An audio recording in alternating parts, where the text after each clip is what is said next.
Yeah, President William Samuel Ruto unveiled his first cabinet, uh, keeping the promise of naming the prime cabinet secretary after 14 days. And some people have lauded him for that. There are quite a number of notably is that he retained only 3 cabinet secretaries who were in the previous Jubilee government, and the rest were new. Also, notably, he has increased the number of politicians in the cabinet, something the 2010 constitution was trying to run away from, so that we can have more of technocrats than politicians. Yeah, so another thing that comes out clearly that he promised 50% of his cabinet shall be women. He fell short of doing that. I think there are around 7 cabinet slots that are given to women. Another thing, Western was supposed to have 30%. I've seen some calculate 13%. I don't know what your calculation is. So come institute and tell us whether the cabinet represents your expectations and also represents the face of Kenya. Also to note, there are people who are debating on whether loyalty was at the center stage versus competence. So most of the people say that this cabinet is more of loyalty than competence. I don't know what is your view. Since most of those other guys are new, you can come and tell us how well you understand them and whether they are bringing the dexterity that you expect in performance of duty in the Oval Office. So I welcome you. I've shared the link in the comment section. I've seen guys already making their comments. Lee says he's following from Maria Kani Kilifi. Thank you. Fatun anasema hello good people. Grace, yes. Mato Karibu Wekesa, thank you. Awali Walter anasema you can appoint your own cabinet ministers in comfort of your own home. Makasiriko peleka huko, hatutaki. Wacha watu wa depend. This is a free country. We have the right to criticize. In fact, now, leave alone even criticize. There shall be vetting. So there shall be vetting in parliament. So even us as online vetters, we can vet them. And if they pass the test, so be it. So the new constitution allowed us to vet the cabinet secretaries. So when Kenyans criticize the list presented to us, there's nothing wrong. That is the intention of the new constitution. Welcome, Budhia. Welcome, Guru. Hassan anasema man eat man society. George anasema I'm following from DRC. Thank you. Honorable Kinda, my senior comrade, Honorable Babu Wino, and I shall form the 2032 government. You good folks can directly screenshot this. Okay. Keep your dreams alive. There are people even who have found themselves in the cabinet and maybe they never knew one day they will be there. So keep your dreams alive. Hello, Ekesa. Good to see you. Thank you, Kinaro. Live from Southern Sudan. Thank you, Edie. Keep your comments coming. For those who are able to join, you can join the studio through the link that I have shared. Let me reshare it. Then we start with already the guys who are around, my two colleagues. Guru, how are you? I'm fine, thank you. Yes. Someone told me that Mount Kenya has that 6%. Is it true? I've just seen this. I don't know if you have done the 7. percentages that Mount Kenya has that 6%, Western 13, Eastern 10. Was it Coast, which was 9%? Which one? Anyansa 9%. Then there was 4% where. Okay, I will check the whole of it, but also you guys can come up with your own percentages. Let's see whether we have represented the face of Kenya, whether we have kept the promises, whether we have made it more inclusive, whether we have made it more adaptable to the mantra of Hustler Nation. And notably also, they say that the Ministry of Devolution was missing. So do you appreciate that? Do we need it or we don't need it? I think ministries comes in and goes depending on the need. So we can discuss all that. Guru, start us off. Let's do the 3 minutes opening remarks, and then we will come into more details later. Yes, I've seen that out of the 22 cabinet positions, Mount Kenya has been given 7. That means it's about a third of the total. Well, it's good, although the deal was 50%. And it must have been a very intense debate in the boardroom on how to go about the whole thing, because there are specific things, I think, specific dockets. And when you look at the dockets that have been given, the former... Nikusumbue kwanza, hii ni opening remarks. Waje nikusumbue kwanza. Where is Ndindi Nyoro? I don't know what the last I heard was that those who are close to the president did not want him to be in the cabinet. Well, those rumors that you get in public space, and I'll not be surprised, because I understand he's a person who is a bit arrogant and has that what we call intellectual, pride, and quickly dismisses those who don't seem to understand his concepts. So it's likely that he's having the same fate like that of Amos Kimunya. He's not a people's person, so it's likely to have been sacrificed that way. Yeah, Moses Kuria made it to the cabinet na Ndindi Nyoro akakosa. Interesting, huh? No, but maybe it's also a matter of balance, because Yeye and Alice come from Muranga. No. In fact, yes, you'd rather have Kuria, piecing from the inside than the outside, because he has a way with the so-called Mount Kenya hustlers.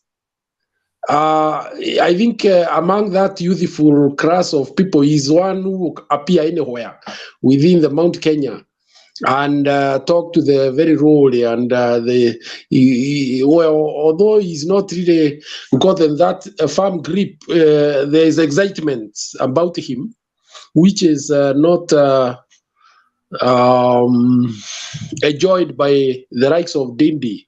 So I think the president could have considered that there's a person who can cause havoc for him in the region, should there be a problem. So you would rather contain him therein. And then again, Okay. then Another thing before you go into details, CS for Treasury, you know, it's a very key docket. yes, Some are saying that Ndum is a very good choice for President William Ruto. What is your take in 30 seconds? I happen to have interacted with Professor Njogona Ndongo. He's a very brilliant man. He's one of the few Kenyans who have a very deep understanding of the micro and macro economics. He's written books. I have even one of his books. And generally expounding on how and what Kenya should do. So I think he's the best choice that the president had among those who would have accepted maybe such a post. And also the fact that in Treasury, it is highly risky to get somebody who has no inside information and has institutional memory of about our economy and our relationship with our international partners. So I think he enjoyed that, and the fact that he's been helping the president from the background on some of these concepts that he's talking about. So I think he's okay. The only thing is that he was also said to have been involved in not very clean or clear business, especially at one time there was a claim of tinkering with the sharing for purposes of making money. I don't know how true that was, but there was that accusation some time back when he was the central bank governor. Otherwise, he's a good choice. He's a good choice. I believe he has the knowledge to advise and turn around the economy, and particularly in terms of international trade and forex. I think he's the right guy. And during his time also, the Kenya enjoyed one of the fastest financial inclusion. In fact, he was the first to embrace the digital financial platforms, and was quoted internationally as a reformist. One of the foremost reformists in the financial sectors in Africa and even in the world. So I think he's right. He is the right man for the job. Thank you. I'll come back to you for more details. Let's have Mbudi. How are you? Thank you. How are you, Wekesa, and the panelists? We are good. Beginning from AG, we have Justin Muturi. Okay. What is your Let me start with before I go to AG. Let me say this. I think congratulations to Dr. Ruto for bringing up a team. It's not easy to pick 22 men out of 50 million of us.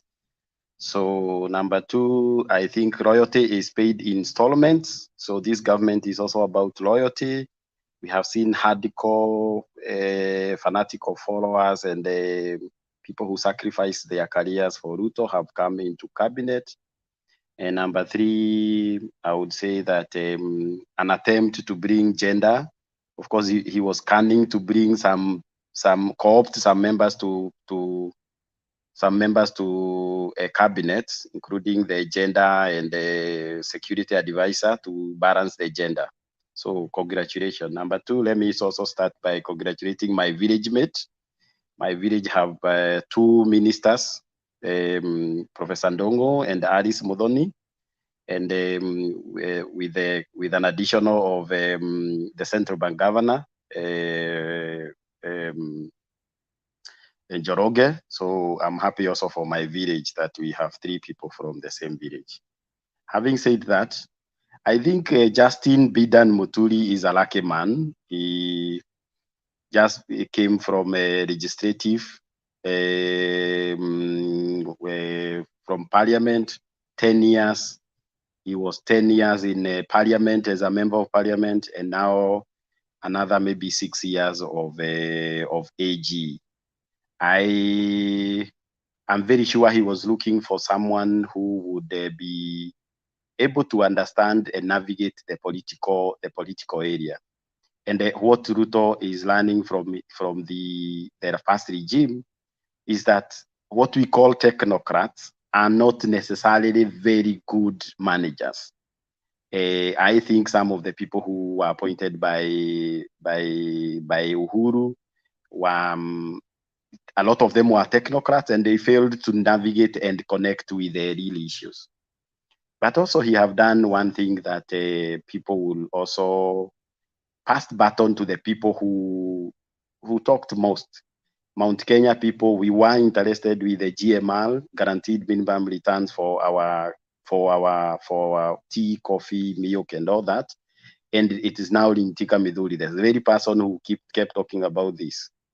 Moses Kuria, you talked about Hustler Fund, you talked about micro SMEs, small business enterprises. You are now in charge. So I think there is also the element of connecting what the political agenda was, and now the implementation part. Dedi Nyoro, you mentioned about Dedi Nyoro. Dedi Nyoro and Kemani Ishungwa and a few other people have been tasked to take care of the legislative agenda. So I think it was very clear from the beginning that Dedi Nyoro will become the chair budget, and Kemani Ishungwa will be the leader of majority. And of course, when the star is rising, cabinet is not the place to bring your political, it's a place to kill your political star. So you realize some of the people who have been appointed in cabinet, especially from Mount Kenya, they are dusted with the politics. Moses Kuria, Alice Wahome, Bidan Muturi, Professor Kindiki, Inkeka Minduri. They are people who are dusted.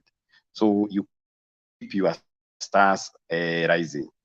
Devolution have been passed to the office of the deputy president. If you read the executive order, Muturi will be what I would call external facing, working with the independent constitutions, working with the county, working with the donors and partners, and doing the politics. I think he have been hanged to play the external facing, including the communities and all that, while the chief prime minister, chief prime cabinet, whatever, will be Musalia Mudavadi, will be in facing like day-to-day internal coordination of the government.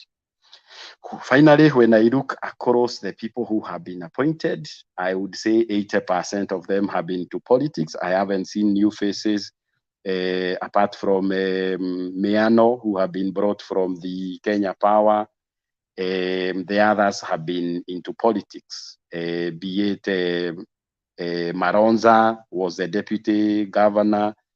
The lady Wafula have been into. She attempted women rep in Trans Nzoia. Machogu is an old-time DC, and undersecretary in the Ministry of Internal Security. So those have been politicians over time. We can only hope that politicians would do better than the technocrats, and trying to find a balance. Finally, I think, true to the words of Hustler, picking an MCA from Nyakeo ward in Nyandarua to the Minister of Land. That was a surprise for all of us. A young man, being an MCA and picked all the way to a powerful Minister for Land. But of course, Ruto being the gentleman that we voted for, the cabinet was divided to 3 people. Musalia Mudavade was given slots. Gachagua was given the slots, and he remained with the other slots for the other region, including much at home with the defense. So I think so far so good.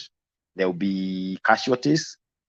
I think the biggest casualty is Nyanza from 3 ministers, because now apart from Eliud Walo, who would be more of Nairobi person than Nyanza, I think a whole region have been left outside of the government. I don't think Owalo have a very good touch with the communities down there. So I find that region not well represented. But also, we know that the government is balanced between the cabinet secretary and the principal secretary. So it's also good to see for every cabinet secretary who will be the principal assistant. If you have a weak cabinet secretary, without necessarily demeaning Aisha Jumwa, if you have a weak cabinet secretary like Aisha Jumwa, maybe you need a more stronger principal secretary to support you in that region. Finally, let me one more point. Co-opting Monica Juma to the security docket is the best decisions that he have made. Monica and Professor Kagwanja, the husband, are powerhouse in terms of they are one of the best trained people in terms of bringing policy, and the African Policy Institute will come in handy to support the government. Thanks, Wekesa. Okay, thank you for that. I'll come back to you for more details. Let's have Francis. Why are so many friends of Ruto missing, like Mudama, like Nanok, like Kostani, like Sarai? And Songo, we were told he was promised a ministry. Why are they missing? So one thing that I will commend Ruto on doing it is political reward. That one he has done to the best level that he can. But now the problem comes on with the political reward translate to work done. One thing that I found it also is a problem that we have been having. It is a representation of communities. Kenya, we have 42 community, and maybe 43 when you add Indians. Unfortunately, I think it's the big 5 that have occupied the majority of the seats. So this is also a problem that also originated when KANU was formed, and KANU was formed to represent the minority, while KANU was there for majority. I hope that something will be addressed on principal secretary, so that at the end of the day there will be some kind of balance. The other thing also I found it fault to some extent, that is my own opinion, is the side of Moses Kuria. Moses Kuria has been so much venom towards people of Azimio, and particularly the people from Nyanza. Now I'm asking myself, should that person be vetted and approved as minister? How will he work with the regions that are loyal to Raila? Because a matter of fact, silence should not be treated like lack of conflict. How will he be able to consult with those people who are more leaning to Raila? And these leaders are majority of them. They are actually more of regional leaning towards Raila. The other thing, we look at somebody like Aisha Jumwa. He has a court case about murder of a driver. When you look at Mithika Linturi, he has some pending cases about rape. So these are questionable character. I think Songo, the only reason they left him out is because of the Supreme Court. They could not have overruled Supreme Court. That's what they feared it. The other thing also, the other person who was casualty also is Dennis Itumbi, who was trapped off having a master's degree without a bachelor's degree. so he was not able to be verified. So these are the things that Kenyans, we need to look at them in a deeper eye. The other thing also look at Adan Duale under the Ministry of Defense.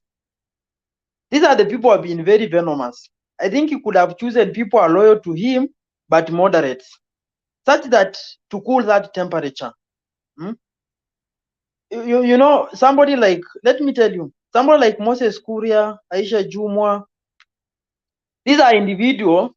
I don't think if they know the difference between being a minister and maybe in an election period, you just see them the way they will start posting all over social media and maybe giving venomous statements against certain individual.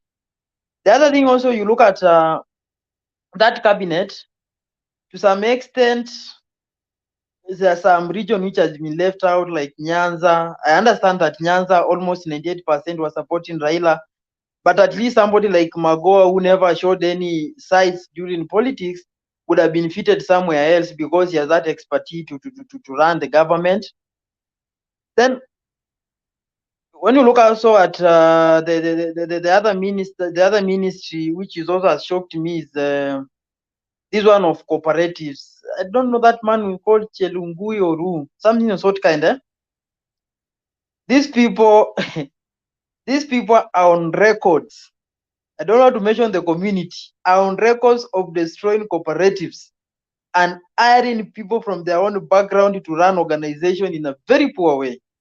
So I hope that man will be mature enough to consider people who have the knowledge and the required skills.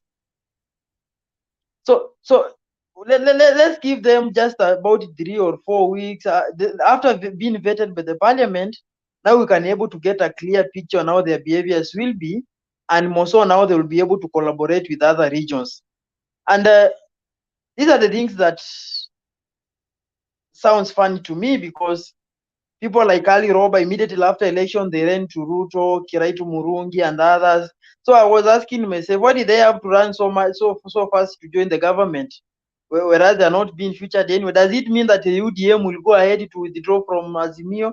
I'm waiting to see, because I've not seen anything that have benefited, because at the end of the day, those MPs of UDM are still beneficiary of salaries like that of ODM or Jubilee or UDA. So this cabinet has some kind of little balance, but the minority communities, they have not been well represented, because as we know, this has been a problem of having a minority community, because when you look at people like Ogiek, where are they? When you look at something to do with the Turkanas, where are they being represented? Maybe to do with the Griama, where are they represented? So these are the things, the Pokomo, these are the things that you need to look at them deeper, because we cannot form a government and ignore the social and cultural perspective or aspect of our country. We need to keep it in touch. So to me, I can give it maybe something to do with 55% success in picking, but we need at least to attain above 75, and that one would be nice. Thank you. Thank you. Thank you. I'll come back to you. Let's have Wangira. How are you? Did you offer the 70% and get the 30%, Wangira, from Western?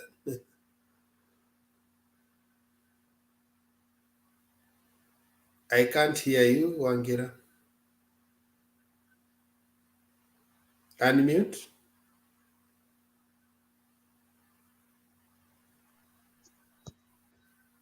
Unmute, Wangira.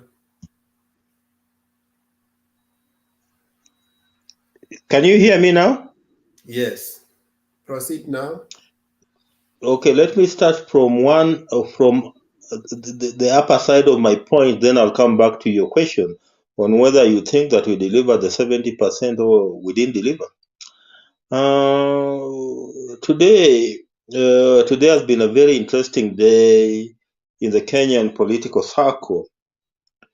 And we have heard the president say that he has received a resignation letter from, he has said that he has allowed the Inspector General of Police, Mutiambai, to proceed on terminal leave pending retirement. Then he has also said that he has received a resignation letter from the Director of Directorate of Criminal Investigation, Mr. George Kinoti, who is now leaving the DCI. And now we have seen him appoint Mr. Kome, Japhet Kome. Japhet Kome is one of the most educated police officers. He's a civil engineer by profession. And I think he has been in the police service for over 30 years, so he's a qualified man. So we have seen him appoint Kome to become, nominate Kome, and he is going to forward Kome's name to Parliament for purposes of vetting. And if Parliament approves his name, then Kome is likely to become the next Inspector General of the Kenya Police Service, of the National Police Service. Sorry. So I tend to have a little issue around the nomination of the name Japhet Kome. Not that Kome has done anything, but because of the regional balance when it comes to state offices, you know. For example, as we speak today, the Interior Cabinet Secretary nominee comes from the Meru area. So we have the Chief Justice of the Republic of Kenya also comes from the Meru area. And now we are also likely to have the Inspector General of the National Police Service coming from the Meru area. So those are very key state offices that should not have been concentrated in one area. And because perhaps William Ruto decided on Kinduri Kindiki on becoming his interior cabinet secretary, then perhaps he could have thought of perhaps nominating somebody else to become the Inspector General of the National Police Service. And again, I see this is where now, the mistakes that we did and coming back to bite us were full. In case, I remember when the National Police Service Act was first enacted. That was the year 2011, and we moved to recruit the first Inspector General of the Kenya Police of the National Police Service in 2012. It was a competitive exercise where officers who had served and felt they were competent to apply for this particular position were allowed to apply. They applied through the National Police Service Commission, and the names they were shortlisted. Then there were interviews, and after interviews, then there was the shortlisting, and after the shortlisting, then those who had been shortlisted appeared before Parliament, where they were vetted, and then the Parliament arrived on the name that was I think 3 names that were eventually presented to President Mwai Kibaki, and where President Mwai Kibaki appointed Kimayo to become the first Inspector General of Police. But in 2014, during the Security Laws Amendment Bill, we amended this particular provision that now made it that gave the president the leeway to nominate whoever he wants to nominate to become the Inspector General of Police. And we saw it with when Kimayo was leaving and Boynet was coming in. It was Uhuru Kenyatta who nominated Boynet to become the Inspector General, and the name just went to Parliament for purposes of vetting and approval. And the same also happened with now the present Inspector General of Police, Mutiambaye, who is leaving. He was also just nominated by the president, and in fact, not many Kenyans knew about him until when his name was first mentioned by the president. And the name was taken to Parliament, and he was approved that he became the Inspector General of Police. So we need to reconsider the National Police Service Act and perhaps return to where we were in 2012, where we can make it competitive, that whenever the Inspector General of Police is leaving, we can allow people to competitively apply, go through the process, and if they qualify, they are appointed competitively. Unlike now, where you see that whenever an Inspector General of Police is leaving, the president nominates a name that he likes, because, and he likes, and he ends up taking that name to Parliament. And, we don't want to think that the Parliament will end up becoming a conveyor belt of approving names that are being presented by the president. I'm not saying that is the case, but, we want this exercise to be competitive, just the way the judiciary does. Whenever they are recruiting judges, they interview people. Well, after interviewing people, they go through the entire process. If it's the Chief Justice, he goes through the National Assembly, is vetted through the National Assembly, and after the vetting, if Parliament approves him, he becomes the Chief Justice. That's the process that we need to go back to, because where we are allowing one man to come up with a name, it does not look very good. It does not look very good because, when it's one man deciding, then he'll decide on whoever he feels is the best person to become. And the way we have seen it today, where now Kome is likely to become the next Inspector General of Kenya Police. Then I moved to another area here. My brother Wekesa, just do it in another 2 minutes because I've taken a little longer on the other part. On the issue of competence, we are talking of competence. There's the issue of loyalty. There's also the issue of integrity. Wekesa, our constitution is very, very key, especially in chapter 6, which is on leadership and integrity, on matters of integrity when it comes to public appointments. Wekesa.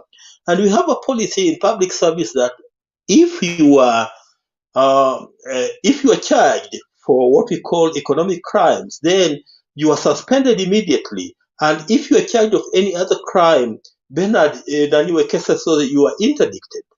So, that's a policy in government already. And if you read Article 73 of the Kenyan Constitution, you'll see how the office that is held by a public officer is supposed to demonstrate honor to the nation. And there are a number of things that particular office is supposed to do to the people of Kenya. Then if you see President William Samoei Ruto nominating Aisha Juma, a person who is facing a person who has 2 criminal charges in court. One of it is an economic crime in regard to the CDF in Malindi, and another one is a murder charge in regard to somebody who was shot in Malindi also. If you find him nominating such a person to become our next cabinet secretary for public service, then you wonder, where are we throwing chapter 6? Are we really serious about chapter 6 if that's what we are doing? That's a question that I'll leave for you people to perhaps answer. And I just want to finish quickly. Then I go to Musalia and Rigathi. Musalia is now supposed to be the prime cabinet secretary, and Rigathi Gachagua, per the Constitution of the Republic of Kenya, is our deputy president. But look at the functions that they have been given by the president. If you look at their functions, you discover that they're overlapping. So if you have a scenario where the functions of the prime cabinet secretary are overlapping into the functions of the deputy president, then we are likely to have problems here. Unless now we have a structured framework like the one we had during the National Accord and Reconciliation Act, where the prime minister was given particular mandate as per the law, and the vice president, who was Kalonzo Musyoka, had also his mandate according to the constitution. Then here we are likely to have problem because it will depend on who is stronger than the other. And we are all not born to be of the same, So if whoever will come up stronger here will end up outshining the other because their mandate are almost the same. Finally, there's the issue of devolution. We have not seen a ministry in charge of devolution. I've heard my brother say a talk of, that this particular issue of devolution will fall under the deputy president. I don't understand how it will fall under the deputy president. Then I thought that the president could have also have come up with serious framework on how he was going to tackle corruption. We needed to see a serious framework, and perhaps this is one of the mandates that he could have given to either Musalia Mudavadi or Rigathi. We didn't see it happen. So I don't know how he plans to tackle corruption, as he moves on to form his government and run the country in the next 5 years. Wekesa. Let me just leave it at that and I allow somebody else to come in. Asante. Asante. When you come back, you tell me vile uliacha Washali na nani huyu mwingine anaitwa nani? Achesa. Those were key appointment of Ruto in Western. Let me bring in anaitwa nani? Kenya One, how are you? I'm okay. You guys? Yes. Yeah. it's been a while since nilikuwa kwa hii channel. Last time nilikuwa hapo, I was nilikuwa bombarded as a member of a UDA. So anyway, regarding this cabinet appointment, that's hiyo ndio kitu nitaongea mainly about. I think as Kenyans we are missing the point, because since 1963, that's almost 60 years since independence, tumekuwa na cabinets, but those cabinets hawajawahi make any difference to our lives, right? I think the main thing is, sisi as Kenyans, we need to really start thinking, ile critical thinking, right? Because hii cabinet itachaguliwa, in the next 10 years we will be back talking the same thing, right? And haita change anything at the moment. Ukiniuliza, the problem ni, the reason why tuko hapa si water, right, is we need the economy grow poor, at least everyone else to be able to enjoy the economy. But even the current administration, ile imekuwa elected recently, no one ameongea vile wata revive the economy. No one has spoken about reviving the economy, right? How will the economy be revived so that everyone else, regardless if you voted for that government or not, how will you enjoy it? There's a cabinet that has been put in place, that's fine, but where are the policies that zitasema tuta revive economy, kila mtu enjoy? Yeah, where is it? And we know very well, for economy to grow, right, lazima tufanye ile trade na international, right? Lazima tu sell kitu out, tupate chapa ikuje kwa inchi to enjoy. But at the moment hakuna. Our education system is a mess, right? And these are the people wale watachukua the baton, yeah, from the current government moving forward, right? Our education system is not really, wamesema watachange, what do you call it, see, the current system itachangiwa. It's all like inaenda up and down. Let me ask you, Kenya One. Thank you. So do you think Mochok will fix the education system?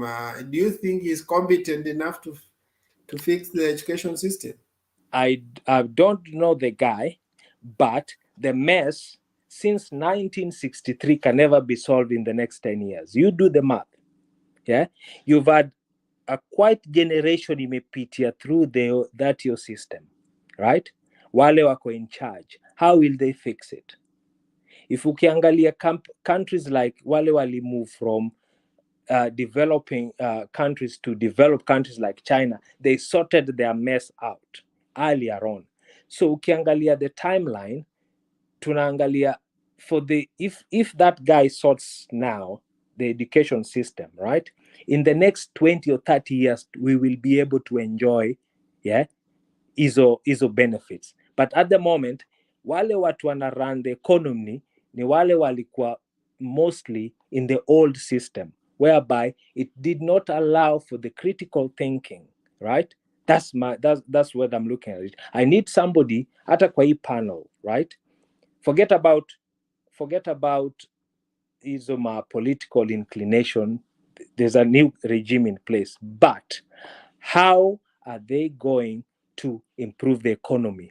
And I am 100%, 10 years down the line, kama hii Mutembei TV, yeah, itakuwa in place, we will still be talking about the cabinet, hawakufanya hii.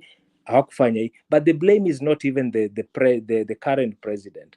The blame is not even the ministers they are putting in place. The blame is not even the parliament. The blame is the ordinary Kenyan, yeah, ule afanye ile critical thinking, kufikiria how do I plan for the next 10 years? How do I plan for the next 15 years? Yeah, for my kids. Yeah, sahi tuko na government, right?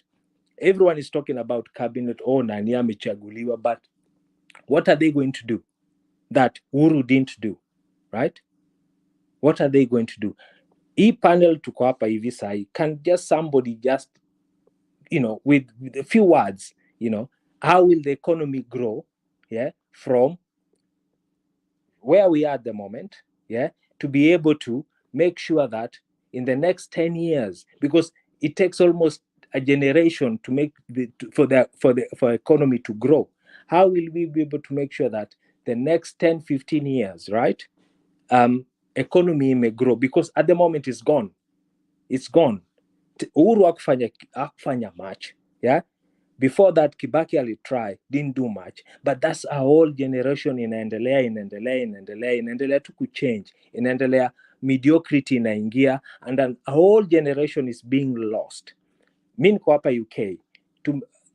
Last year, just recently, wamebari the Queen, well, 76 years in reign, and they kept imekuwa na consistency ya the system has been the same. They've sorted everything out for the last 76 years. Sahi sisi bado tunaongea about ministers, this can do this, but the core thing is sisi wa Kenya. As Kenyans, we have to really decide and think, deep. How are we going to make sure that, things moving forward, regardless of uli vote nani, uku vote nani. That's my own thing. Economy needs to be sorted. The rest will take, it'll take shape. Thank you. Thank you for that passionate appeal. Paris, how are you? Fine. Yeah, Paris, what is your take on the lineup, especially women? Have they met your gender expectation?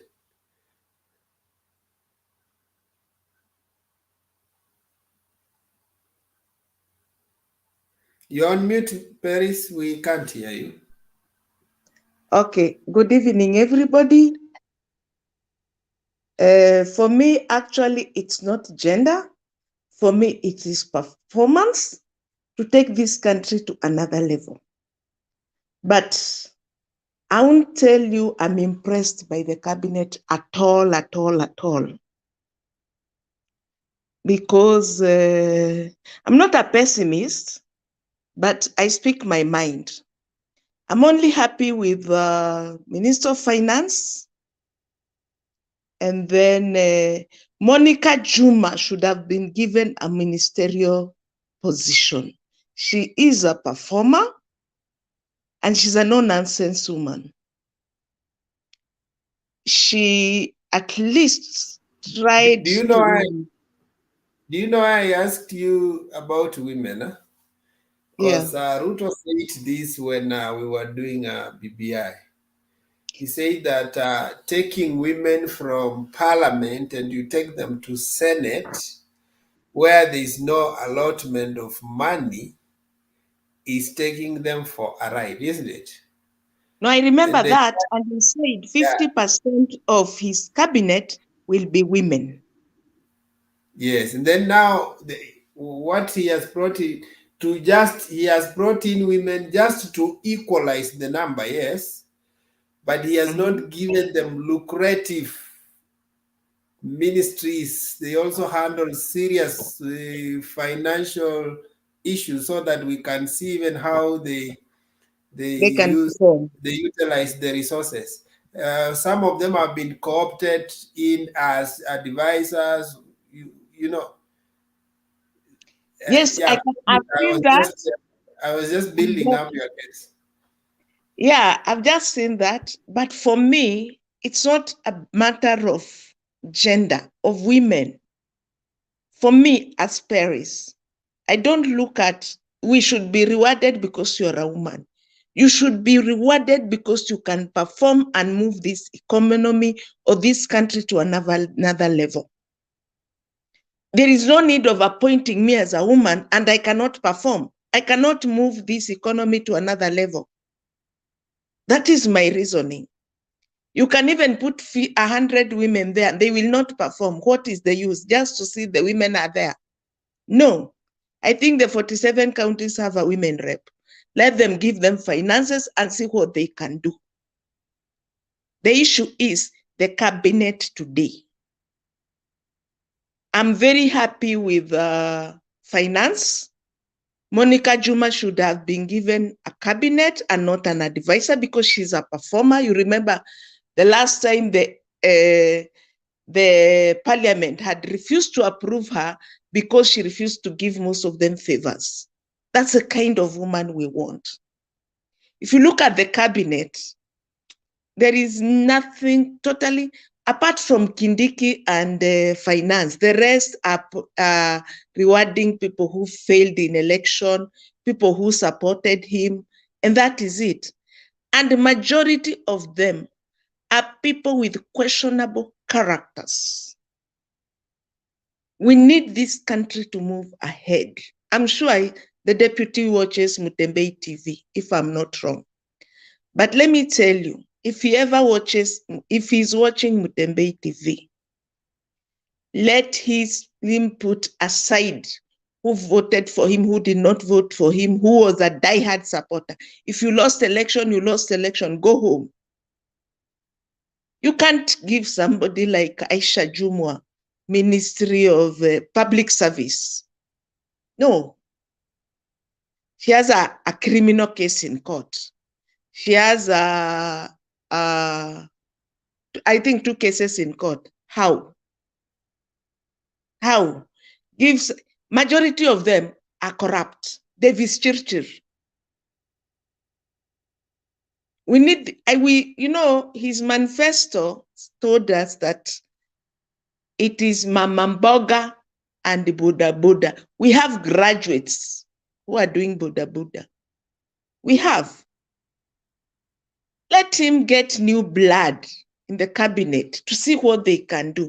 But rewarding politicians, we have gone back to the Moi era, where you reward politicians, they will loot this country. Believe me, we are here on Mutembei TV. Let's talk, we'll see it after, it is not even 2 years. Scandals are going to come. Mithika Rituri is one of the most corrupt human beings.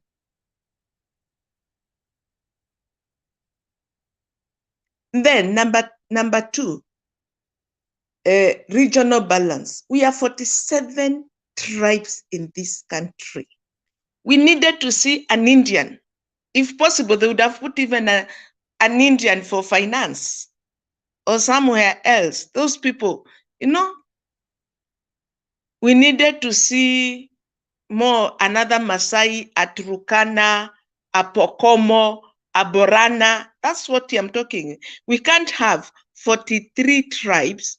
You have 7 tribes, 7 mini CSs from one region. The cabinet is of 2 tribes, let's say 3. The Kikuyus, Kalenjin, and a bit of the Luyas. I'm a Luya, I'm not proud of it. Not because I don't hate Ruto. He might end up performing, but we don't see. Giving Mudavadi, putting Mudavadi and Gachagua, he needs, those people are going to fight. Mudavadi doesn't shout, doesn't make noise, but we have a deputy president with a diarrhea mouth. He should have taken caution on that. We wish him all the best, but performance to grow this economy, to move this country to another level, I don't see it. He's going to be, Ruto mess what Kibaki did, put the economy behind. The only thing they tried and they did well and that's been rated in Africa, they did the best, is infrastructure. Now these ones, with the kind of Kuria, in fact, Kwa hivyo Murkomen ataisukuma mbele infrastructure. Na ni Murkomen ameenda hapo kuiba, kufunika wizi. That is what Murkomen has gone to do. Kuria, let me tell you something. We have our girls dying in Saudi Arabia. Do you know Kuria has an agency which takes girls to Saudi Arabia? That is why the government cannot do anything. Are you aware of that? Are you aware of that? All the ministries that handles big money have been given to corrupt people. And I'm not ashamed or afraid to say that. I'll say it. And that's the mistake the the president now, the Ruto has done. I won't lie to it. Look at it. Regional balances was very important. Ethnic balance was very, very important. it does not reflect the face of Kenya. It's like he was voted by only 2 tribes. That's the Kikuyus and the Kalenjins. That is it. What if it's true that those are the 2 dominant tribes that gave him the presidency? It does not matter when you become the president. You are the president of 43 tribes. These 43 tribes pay tax to this government, to run that government. They all pay tax.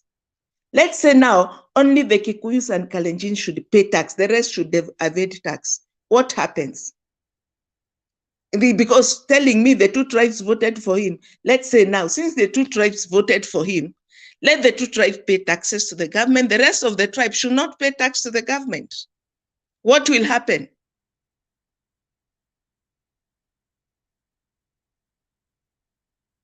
I guess answer me now. Proceed, I'm listening.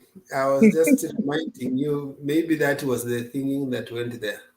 No, we need to change this tendency in Kenya, that those people who vote for you and the political rejects are rewarded. We need to get people who can perform and move this country to another level. Look at the education system, CBC. CBC is one of the best education system we have. The only problem with CBC, the implementation was done wrongly. The teachers have taken advantage of the parents. But if CBC well implemented, it is the best education so far. And the biggest problem with Kenya, right now, if I were the president, I will keep the former, now he's former, Minister of Education. He did a very good job in the examination when there was a lot of cheating in the exam. He brought an end to cheating examination. Given time with CBC, in fact, would have even kept him for 2 years, then change him to make sure CBC is, there are things as a leader you should consider, especially when it comes to our children. These are our future leaders. Now we are treating them like ping pong ball, ping pong. From this minister will come with this, the next one is coming with this. They should have left Magoha to finish implementing the CBC, because a lot of money have been spent building classes, doing what on this CBC. The only thing he should have done is to appoint different people to come up to help Magoha and make sure CBC works. My son goes to school in Europe. The system my son did in Europe is equivalent to CBC.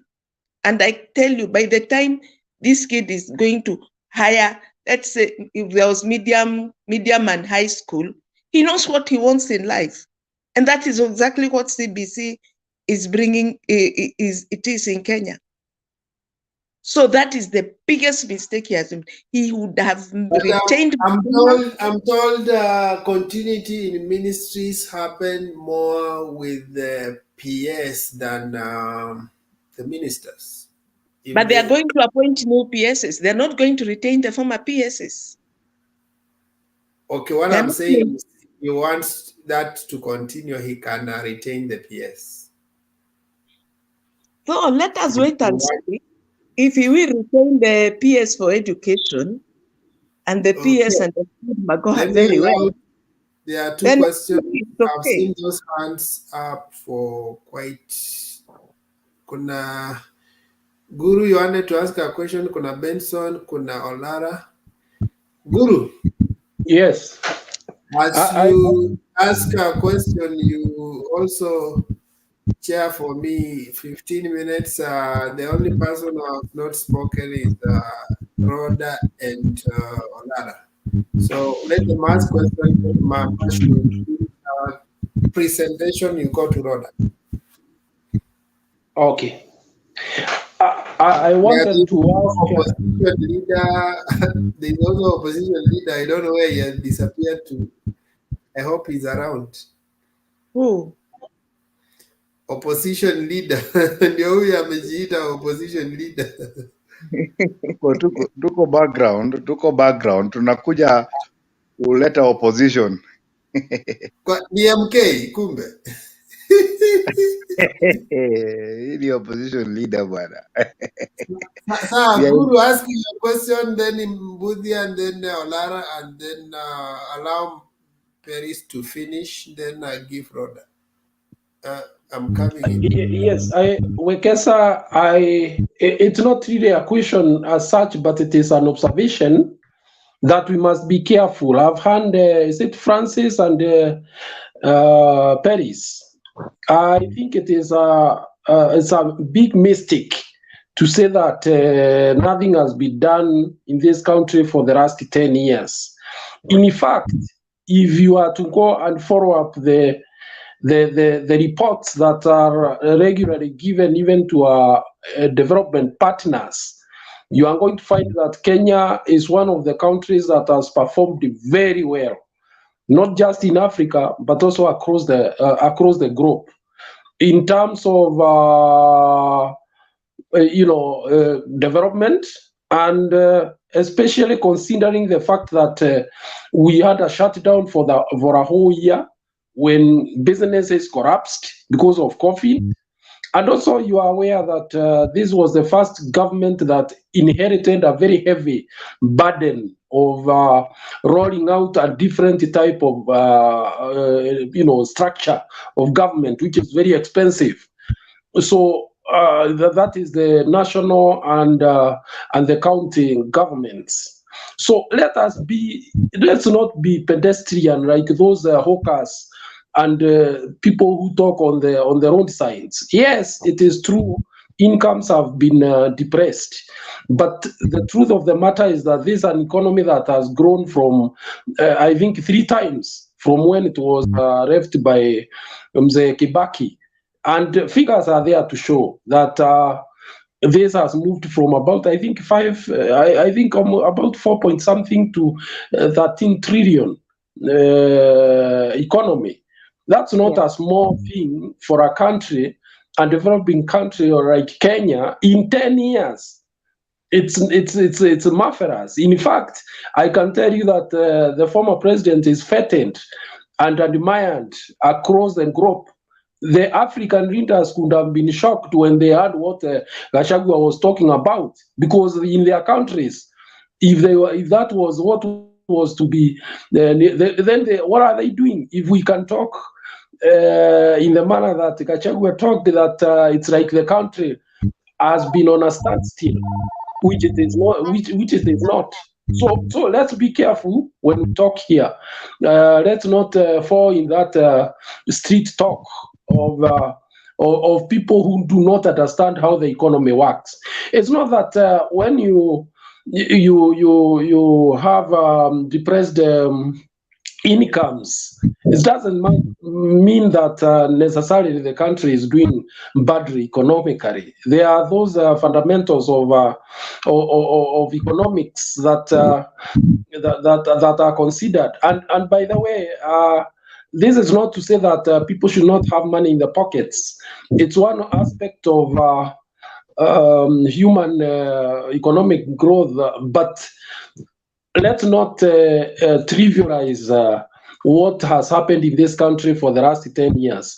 The former president Uhuru Kenyatta is a person who can enter in any of the capitals in the world today and is highly regarded and feted across the world, because what he's achieved is not for an African leader in a country that has a resource constraint like Kenya, which actually we don't have minerals. We just have agriculture, which sometimes performs very poorly because ours is a rain-fed agriculture. But on the whole, let us be factual. Let's not be pedestrian in our view about our country, please. It doesn't help anyone. Thank you. Guru, I wanted to echo what you're saying. Excuse me. A minute. I want to respond to Guru because Just he a talked minute. about Order. I want you to respond to both. Order. What's happening, Mr. Guru? I really appreciate President Uhuru Kenyatta, because if you look at after the pandemic of the COVID-19, for the last 3 years, Kenya has not borrowed, and it has managed to pay its debts. What are you talking about? Yes, it has. It has been paying. There is nothing that even if they even renegotiated, there is nobody, lender or who gave us a commercial loan that said they were not paid. In fact, we are still in debts, but it was being paid. And looking at the infrastructure that for the former president, Muigai Uhuru Kenyatta did, he did a marvelous job. And that is why he's rated as one of the best African president when it comes to infrastructure. Because with the infrastructure, a country is able to grow, open up.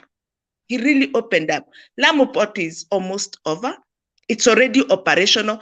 Dar es Salaam is using Lamu Port to for their ships in Lamu instead of Dar es Salaam. So Uhuru, I'm not disputing Uhuru Kenyatta.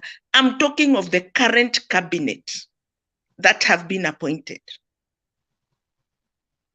I have no dispute on what Uhuru Kenyatta has done, especially his term. He did a marvelous job. Okay. Okay, thank you. Mr. Orara. It is not Orara, it's Olara. Put an L there, then. Okay. I was after him. I was before Corona, but it's okay. No, you already submitted, lady. I'll give you an opportunity. Our lady pastor had already submitted. Me, I was just raising for a question. I'm not raising a question. I'm just submitting to the fact that our contributor here, who was submitting her submissions, she mentioned that in fact Moses Kuria has an agent exporting foreign workers to Saudi Arabia. Yes. Okay. I'm attesting to that. I'm just attesting to that. I want to say that is true 100%, because when I came to Saudi Arabia, I was working in Saudi Arabia and Moses Kuria was here in Saudi Arabia. He was working at a bank called Raji. He's a banker by profession. Maybe in the trade docket, maybe he can improve. And maybe in the issue doing with the laborers in Saudi Arabia, maybe it can be also another class for that. But this is not the actual what I meant. What I meant is, with the cabinet position appointments, you see, a good president will make a mission statement. What is my mission? I want to achieve this and that and that. Then announces the appointments. I'm appointing this guy for that guy to accomplish this. I'm appointing that to accomplish that. I'm appointing that to accomplish that. Unfortunately, because now it's not my time for submission, I just want to support the lady who was submitting earlier. I just want to respect the panel to move around so that we can have submission for other persons. Then I can make my full submission in my own time. Asante sana, asante sana. Oh, okay. Who was next? Who was coming in? Yes? Guru. Rhoda. Me? Who has not submitted? Who has not submitted?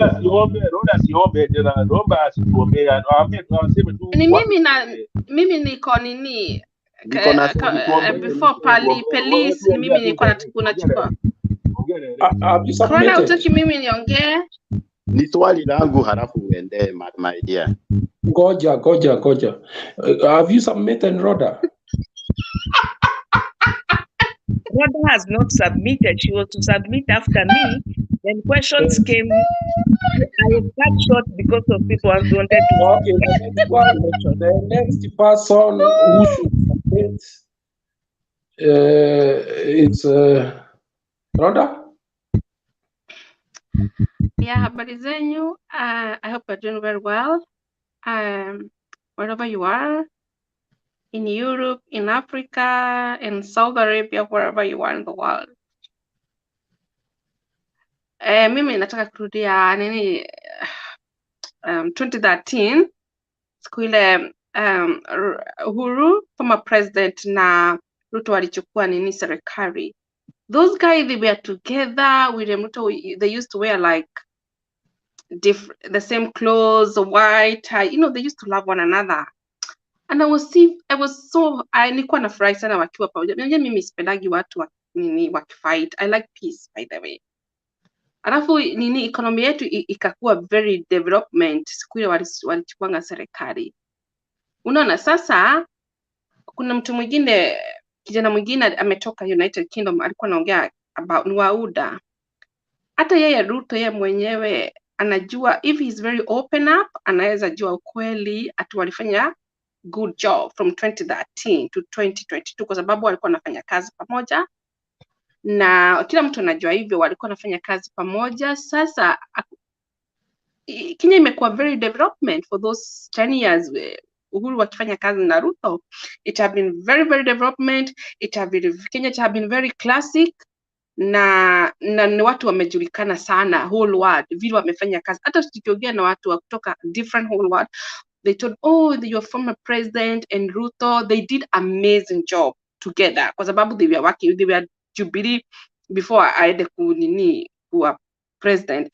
So whole world, they know that Kenya it have been a great country for those 10. Let us be honest each other. You know, mimi nakwanga mtu wa ukweli, mimi sipitiangi panya Ruto. Let us be open our eyes and you see the truth. To be honest to you, Kenya, it have been a beautiful country. Whole Africa, Kenya is beautiful country, even than South Africa. By the way, there is city in South Africa. In South Africa, you cannot afford, even tourists, when they go there, they cannot afford to sleep hotel for one night because my friend went there a holiday, was telling me it's crazy expensive. And I'm talking not Johannesburg, another city there. South Africa is very expensive, the life of living. Kenya, it have been amazing country. Truly hata Kibaki, sikuli Kibaki alikuanga. Development ikakuwa more powerful. Nakumbuka mamangu alikuja kunitembelea 2012, akaniambia, "Hii Kenya kumeendelea, si ukuje. Kibaki ameleta maendeleo, si ukuje." Unaona? Kibaki alifanya, na unajua ni Moi alikuanga bereni. You remember? Na Moi aliacha Kenya yetu ikiwa empty. Hakukuanga, let us be honest. Let us, every tribe, every community, let us go back where we come from. You know me, I don't forget. I remember everything happened 2002. So I used to remind, even my family, they try to pretend. They don't remember when Moi was a president. They usually pretend they don't remember. And I don't forget. For me, I never forget because I know where I come from. My villages, we didn't have even tarmac road. We have the member of parliament was called Paulo Moita, was doing nothing. And my villages, I come from Kabete constituency. We didn't have even, to see electricity, it was a miracle. We didn't have nothing. Electricity we didn't have. It was very, very remote. I come very, very, you know me, I don't try to hide something here. Let us speak the truth, and the truth will set us free. I come very, very villages, and I'm even the school, the school we had electricity, but it was very remote. But when Kibaki came, things changed. You know, my mother told me, "Oh, you have to come. You can't imagine. It's not those days." So me, I went to Kenya. I was almost crying. I started to cry. I asked my mother, "This is a road we didn't have tulikuwa tunafanya harambee. Watu nini sub chief wanatumia pesa huko harambee kanisa tujenge barabara na nothing could happen because my constituency nothing was happening." Sasa mimi nakuwaga nahudhika watu wakitukanana Uhuru na Ruto. I don't know how I humble myself when I know where I come from. Saa zingine mimi naona everything, naona grace vile Mungu ametutoa bari. Lete turudi nyumbani, turudi huko nyuma. Tuwezi hata watu wote sijui wametoka Mount Kenya ama wapi. Wale walikuwa natukana na Uhuru akimuita azae watoto. Let us not forget where we come. The problem vile tuko na sisi wa Kenya, tukisaa shiba tunasahau pahali sisi tumetoka. Uhuru amefanya nchi yetu amazing. He have done a great job. Tusisahau, hakuna mtu perfect. Hata mimi si perfect. Nikisema mimi ni perfect, mimi I'm liar. And that's why people from Mount Kenya, they don't like to live for reality, to speak the truth. Unaona? Sasa mimi, I don't try to lie. For me, I'm very proud. Uhuru na Ruto kwa sababu walikuwa wanafanya kazi pamoja, wamefanya kazi mzuri. That is well done. Uhuru ni mtu amejulikana whole Africa, ni president anapenda amani, ni president down to earth, ni president humble. Watu wanampenda sana. Sana. Ni mtu anajulikana, ni mtu anajinyenyekea. Yani tusiwe tunaongea about ubaya wetu, tunambless, tunaongea positive. No, mbeleni walikuanga hapo. Unaona? Sasa turudi mambo ya nini, ya hii serikali imekuja saa hii cabinet. I cannot talk about this cabinet because I don't know them. Mimi nakuanga napatia watu time. Tuwapatie time. Tuone vile watafanya. Pengine wataleta maendeleo, pengine we don't know them. Let us give them chance. Kama vile baba mwingine amesema hapa. Lakini ni must wafanye kazi vizuri. Na kitu kile mimi naweza waomba na mimi nanyenyekea, wasitoe masomo ya CBC. Kwa sababu masomo ya CBC ni kama Europe system. Unajua mtoto wangu ako na 15 years. Na sasa anakuanga ananiambia, "Mami, I want to be a doctor." Na unajua aliniambia akiwa na 13 years, "Mami, I want to be a doctor." Unaona? Kwa sababu masomo ya CBS ni the same na Europe. Sasa mimi nataka hiyo serikali isitoe masomo ya CBS, waendelee na hiyo spirit. Unasikia? Hiyo masomo tuendelee nayo na walete maendeleo na watu wakae na amani. That's what we want. I hope they will do this. Yeah, thank you. Yes. Roda, unasema hujui hapa cabinet, hujui Moses Kuria? Order. Anyway. Order. Yes, Benson, what do you have to say? Actually, Guru, I want to support your statement. The agenda here is very clear. We came to discuss about the cabinet secretary, the people who are appointed. I would urge members who want to become discordant, who want to come here and become panelists. Please listen to the president's speech, what he said, who was appointed. If you don't even, let's not become so pedestrian with things, because this is a public forum. We come here to educate each other. If you cannot say, if you don't, you need to know we have 20 cabinet members. At least you should be able to mention 10 of them, know who they are. Please use Google to know. You know, there's a new minister called Harriet. Just go and check who is this Harriet or who is this Opayan Tuya. So that when they come here, we educate each other. I think we are becoming too pedestrian. We are talking about CBC. What the president told us during at Kasalani, I'm going to appoint a task force. And the task force is going to evaluate the CBC. Nobody is appointing, nobody is scrubbing the whatever. So my point, Bwana Moderator, please, don't allow pedestrian. Okay, that is well put, Mr. Benson.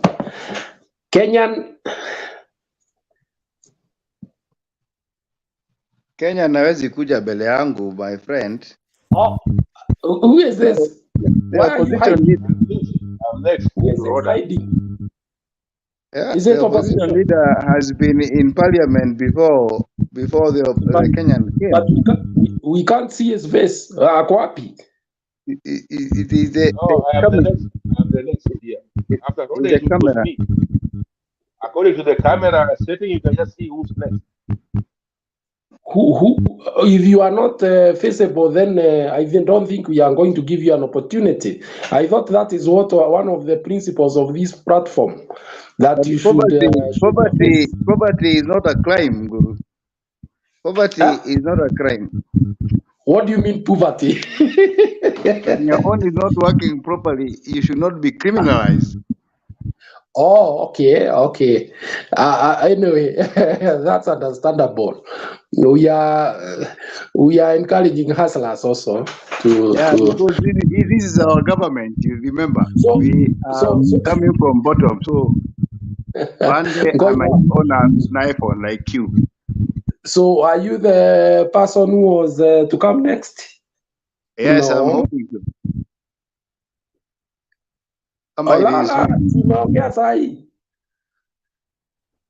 No, I was commenting, but the next after order, the next, look at the photos. They have to go around. Okay, make your submission then. Make your submission. Asante sana. Mr. Nani aliongea hapa kitu mzuri sana. Ukiwa unakuja kama panelist hapa, try to speak about the topic, because if you use your time narrating your personal history or whatever, you're not actually helping us all to go forward. So, Rhoda, in as much you have a lot of experience on talks, if you try and study the topic was about the appointments today. Next time, and as much we need prayers, but we also need actual contribution on the topic, because we need to move that conversation forward. I'm not a panelist, I'm just advising you on a sisterly matter. Don't labor that point anymore. I think it is well put. Go ahead with your submission. No, doing it several times. Alafu sasa kuhusu cabinet appointments, I will repeat it again.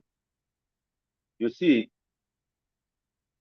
the mission of this government when they are campaigning, it was bottom-up policy. So, bottom-up policy, appointments should reflect that accordingly. And if I look at these appointments, because if you know how the politics works, government is all about, okay, other wings of the government, parliament, or what. But when it comes to executive has portfolios. And those portfolios, when they are being nominated, should reflect the actual policy. Okay, I go with the minister for the treasury guy. The treasury guy is well educated. He knows the matters treasury. I would support that fully. But if I come to Justin Muturi on Attorney General, Muturi could be a good lawyer, but he has a lot of history behind him. He has never done a judiciary work like that can even project him as a good advisor to the government. You see, those policies implementation needs somebody who understands how the governance work. Okay, he's been a speaker and he's done a lot of, he has a back staff who help him around there. But Justin has never been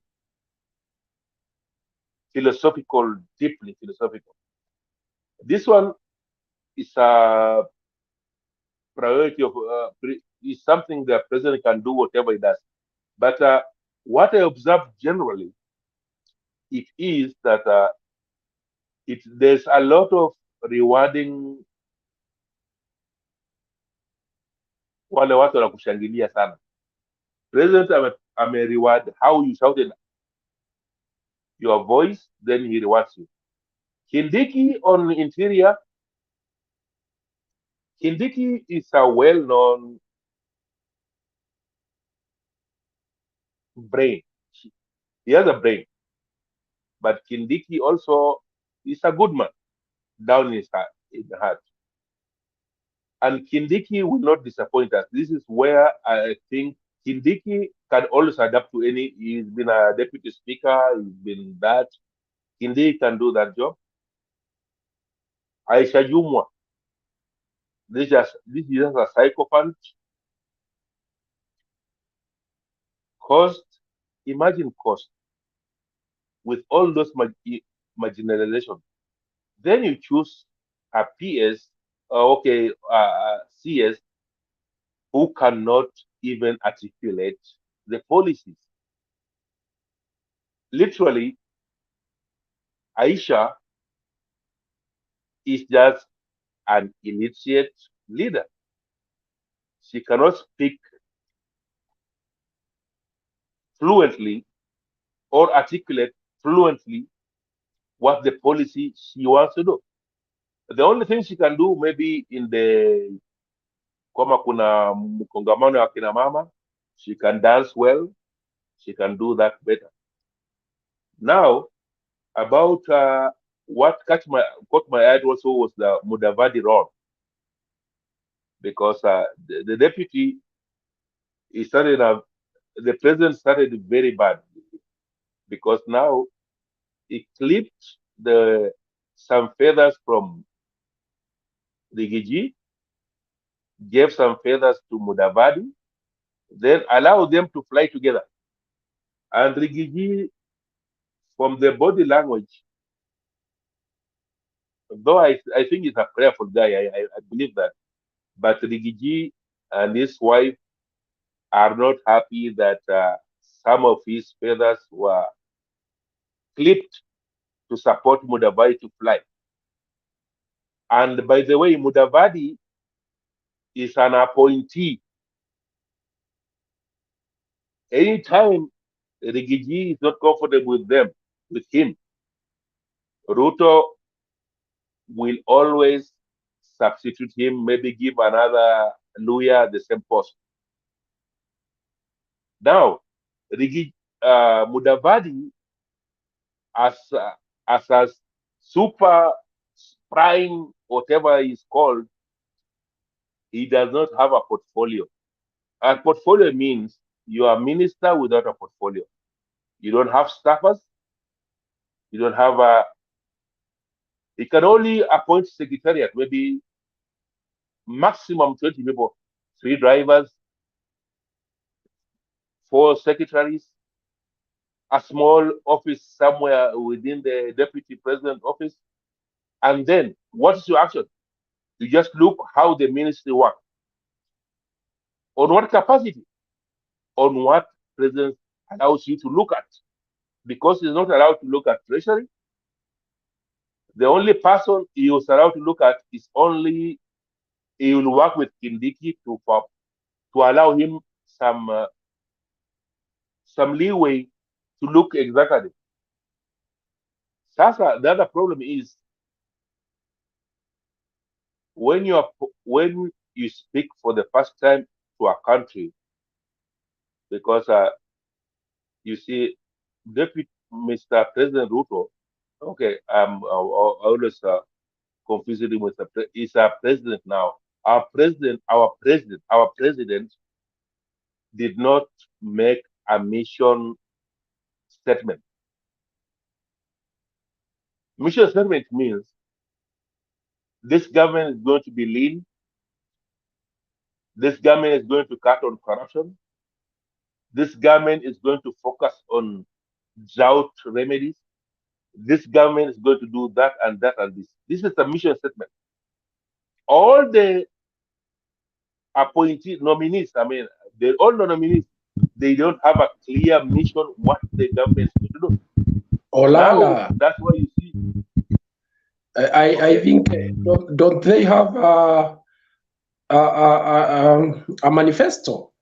I thought the purpose for their appointment is to execute their manifesto. That's why this is the irony. This is the irony you are reminding me. Because on the first day, the president will say, Mamboga, I'll give a new ministry, and that allocation of 50 billion is going to be dealt with this guy. This guy of SME, I've given him mandate.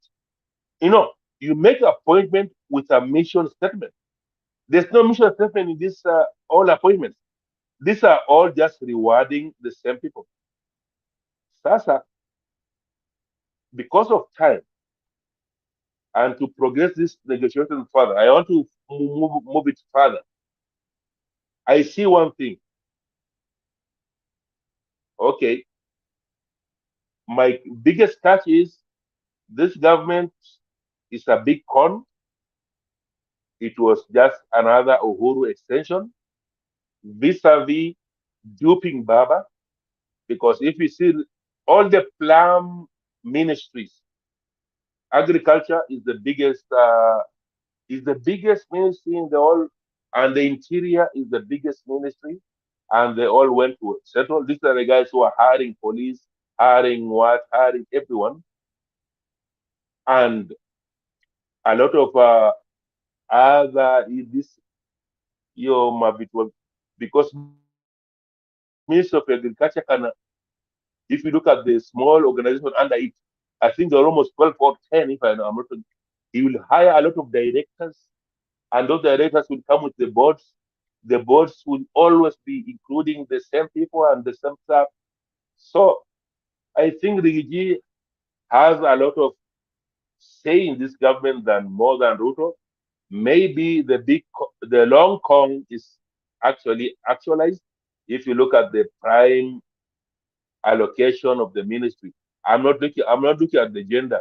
Gender can be anything. You can give sports to a lady, give anything there to just meet the equivalent. But the big ministries all went to central.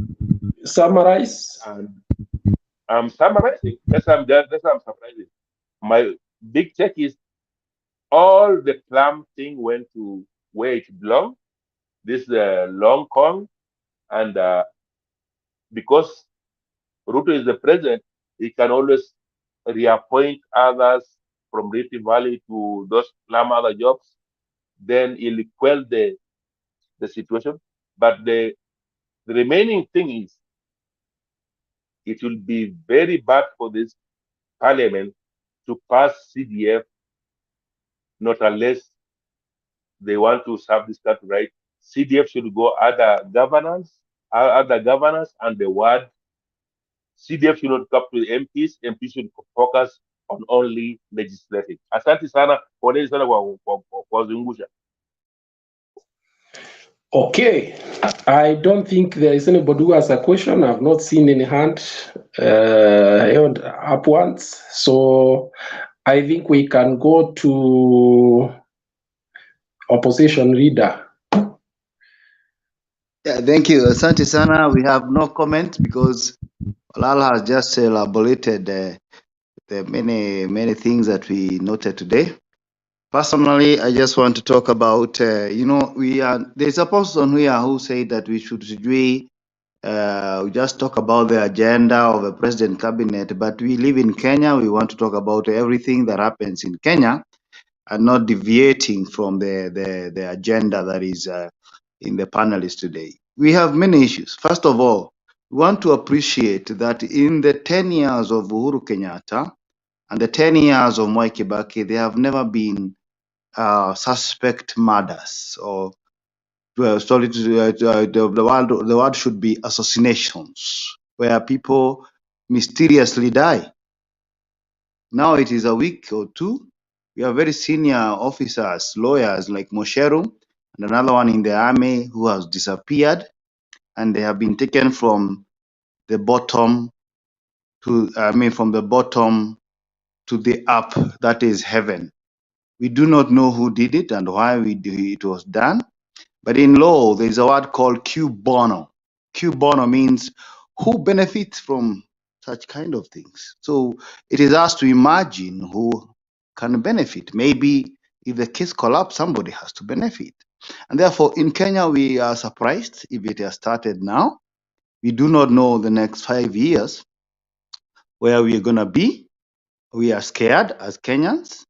In fact, many people don't appear in these channels because these are real threats that we might be clipping back to the Moi days where people cannot authoritatively criticize the government.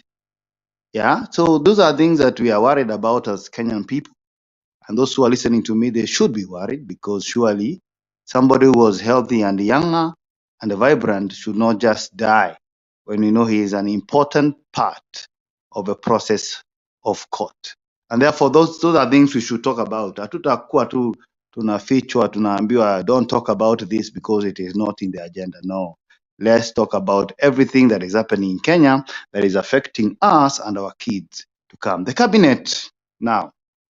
I think anything that starts wrong ends wrong.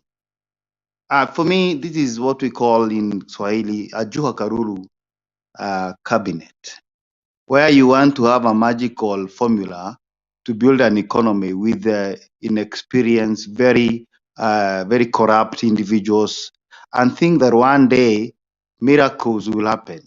I don't know whether they expected us to celebrate this kind of people, to hold maybe 3-4 crusades, yeah, maybe prayer and fasting. I'm not against those things, but this is by and large one of the most, for lack of a better word, the most average cabinet in history. Even Moi, I think he did better because you don't expect anything from Moses Kuria. That's a fact. You don't expect anything from, these are people we know. Aisha Jumwa, these are people with court cases. You don't expect miracles. Whatever they have been doing before, if it is they are suspects in murder and corruption, that is what they are going to propel.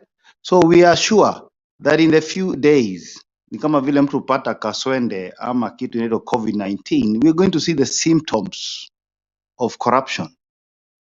Particularly maybe things like stima inapotea, tunapatia rationing, shule hakuna maji, hakuna stima, collapse of the institutions like health. This is what we expect in the next few months. So from where I sit, I think we have planned to fail, and we are going to fail as a country. We have retrogressed like 10 years behind because these people, I don't think they have the capacity and the knowledge to continue and progress the nation. And that's why I'm worried. Even when Guru was talking about where Kenya has been, you know, there is a difference between macroeconomy and microeconomy. Many people argue and they vote because of their microeconomy, where they are their own individual economy, where they feel like sijapata maziwa na mkate, so I'm going to punish the government. But the larger economy, which is I think the macroeconomy, that is roads, that is preparing you to get your goods from the shamba to the market, that has been performing well. What has not been performing well ni hiyo yako ya maziwa ya kila siku na mkate ya kila siku. And therefore we confuse these two things and think that because I'm poor is because of the government. There are people who are making it because they are taking advantage of what the government is doing. In any case, there are people who are selling even avocados in China, while you are still waiting for bottom up to be given money in your pocket. You know, those are things that we should differentiate in this panel, so that people don't get that initiation that if this government does not help me, then I'm going to punish them with another government. That kind of thinking, I think, is not going to really help us. Kwa hivyo, we're going to experience a very hard time, because we can tell you, and like there's a building that collapsed in Kiambu. It is because when you use the wrong formula, when you use the wrong ratio of making that building, then it doesn't matter how high you go, it comes down to collapse. And that is what is going to happen with these people, because I don't see anything good that is going to come from Murkomen, unless maybe he adds 2 choppers or 3 Mercedes-Benz. Aisha Juma, I don't think he can even differentiate between a morgue and morgue and a mortuary. I'm yet to be convinced. There is also this Mithika Inturi. He has a case of rape and stuff, so we don't expect him to change. We have this guy called Ndongo, the Minister of Treasury. In his tenure, that is when Chase Bank and many other banks collapsed. I think he's a textbook. Professor. He just sits in the office and anapewa maji na gazeti. I don't think he has the capacity to revolutionize the economy. So for me, it's wrong. You know, mtu ya kunywa maziwa na kusoma gazeti. I think that's a new one, but that's the lowest you can hit a man. To be fair to that man is that he's one of the high-ranked economists that we have. Maybe he uses his knowledge in the wrong way. But mtu ya kunywa maziwa na kusoma gazeti, I think that is a bit too hard on him. Lakini summarize. What I meant is that kuna watu wanakuanga kwa ofisi na ndio sababu tulikuwa nasikia Uhuru anasema kazi haifanyangwi sana kwa gari, because sometimes you can even stay in the office and you're not on the ground also. Sometimes it is always good to balance the two. So this guy is just a textbook professor, and you'll see it within the due time because he's not so practical. I don't think he is. He messed up central bank when he was a governor, and therefore we are waiting for a disaster. This is a disaster government. And anybody who has hope in this government is deceiving himself. This is a disaster. But as the French say, French, I like French. They say, "Otakanywereire doe kerita." Thank you. Okay, opposition, I think you are playing your role very well, because the role of the opposition is to always be pessimistic until proved otherwise. In fact, I think that's very good. It is for them to prove themselves that what you are saying is not true, that their work is not to merely take milk and read newspapers in the office. Okay, who is next? I think we have new entrants. We have Kenyan, we have Eri, we have Dr. Nyang'ao. I think Kenyan. Give it to Kenyan. Give it to Kenyan. Yeah, Kenyan. Sawa, Bwana Nguru, habari yako? Mzuri sana bwana, umepotea wapi? Mimi niko hapa, ni katika hali ya kuangalia serikali inafanya kazi namna gani. Tangu ulipokongwa na randi ya kura 200,000. Okay, I do not believe that in Rigongwa. I just know that the win was just given the wrong person, and it's okay. We have moved away from that, because I'm an adult person and I know 1 + 1 = 2. But when you tell me that 1 + 1 = 11, I can make my own judgment. As Kenyans, because we are adult people, we are civilized people, there is nothing else we can do because of the respect which we have. At times these are some of the problems which happen to civilized people. Some people might do very bad things to you because they know you not react, you not do anything. And that is the point where Kenyans have to get out of. Because now Kenyans, we have reached to a level whereby we are open to criminality and we see it as a way of life. That is the phase in which we are.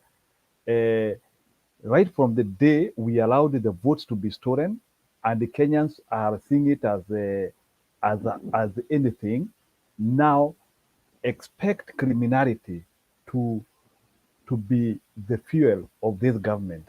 Let me tell you, and whoever who is saying that, yes, I come from Mount Kenya region, but these ideologies which people are saying that Mount Kenya people, they have gotten close to 50% of the government, to me that one is bullshit.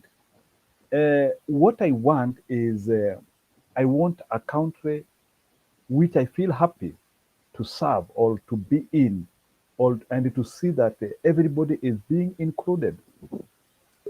But there is one thing which I don't like with the cabinet positions today. Although I do not want to discuss things to do about Ruto because personally, this is my own view. Somebody can think. To me, I still believe Mr. Ruto is not qualified to be a president, and everything you can see it now. It is unfair to give people a gangster cabinet to manage your resources. Cabinet is the most important group in any government, and close to 80% of the people who have been elected there or who have been nominated there, I do not agree with them. Kenya is, when we made our constitution, we wanted the cabinets to come from the elite world, people who know what they are doing. I'm not convinced Aisha Jumwa can be a cabinet. I'm not convinced Moses Kuria. Even the fact that, there is one thing which Kenyans confuse. Having a degree is not a basic qualification to anything. You can be having a degree, but you cannot serve in some issues. When I look to people like this lady, huyo mama nimetaja, I do not see her having the capacity to manage our resources. Remember, a cabinet will be making decisions in billions. Pesa na nini, they will be making a partnership with other government. You'll be making decisions on behalf of Kenyan government. So I do not trust decisions which somebody like, even when you are rewarding your cronies, it's always fair to also look at people who can deliver. I have no problem with rewarding cronies if you want. But when I look at the people who are being rewarded, people who have no skills, anyway, Kenya is off for us. I would wish these guys to perform. But when you see people are designing their own fall, you sympathize with them. Because at the end of the day, they will destroy our country and we will all suffer or we will all swim in the problem. So, in fact, the cabinet of today, even Kenyatta one couldn't have mentioned such. In 1963, Kenya couldn't mention such a cabinet. It is the worst of all. And I can tell you, in the next 3 years, we will be talking of scandals in trillions. In the next 3 years, you'll be hearing of mega scandals. You don't need any political science degree to know that these are people who are being put in positions to go and siphon for money. You don't need any degree to understand. These are people being positioned somewhere to go and pick. And I'm so surprised of my country that they see it as a reward to community. Personally, I do not see it as a reward to community. When I see somebody like Rinturi, I don't see him representing a community. I see him representing inexperienced people who cannot work. So when somebody comes and tells me that there is Rinturi who comes from your community, he doesn't represent my community. He is representing other people. Our community has good civilized people who can get positions. So this idea of saying that so and so is representing a community, we have to move away from that. These people are representing themselves and their cronies. Full stop. When Muturi gets elected or gets nominated as an attorney general, he is not representing my community. No, we were not told to give names. He is representing his own self-interest and his people. So this idea, when people are saying that these people are representing even those 5 Kikuyus or the numbers who have been nominated there, they are not representing their communities. They are because remember, this government was only popular in a section of Kenya. And remember also, the election was not conclusive. We do not know the real numbers of the election. So whatever is happening it is just trying to show us how a group captured the government and they are now sharing in it. Me, what I want is I want a government which will be effective. And effectiveness starts with the people who you propose to take high offices. But you know, somebody might think that this government will not have courages because I think they nominated only the two courages. But I can tell you, for the cabinet post, they can demonstrate what they are demonstrating. Wait for the list of the PSs and other places.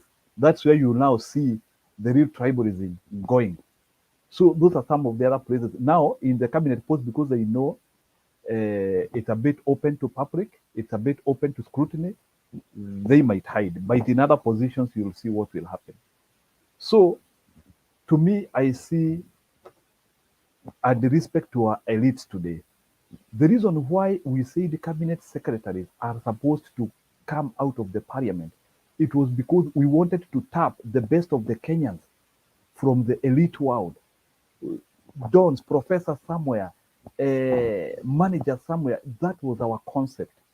But Kenyan, I hear your argument, but also there is also this talk that has been there that the elite were too much removed from the population, and this could have been part of the reason why Uhuru suffered so much, because these people never went to explain what the government was doing, and the government looked distant. You know that Ruto has also said he is going to change some of the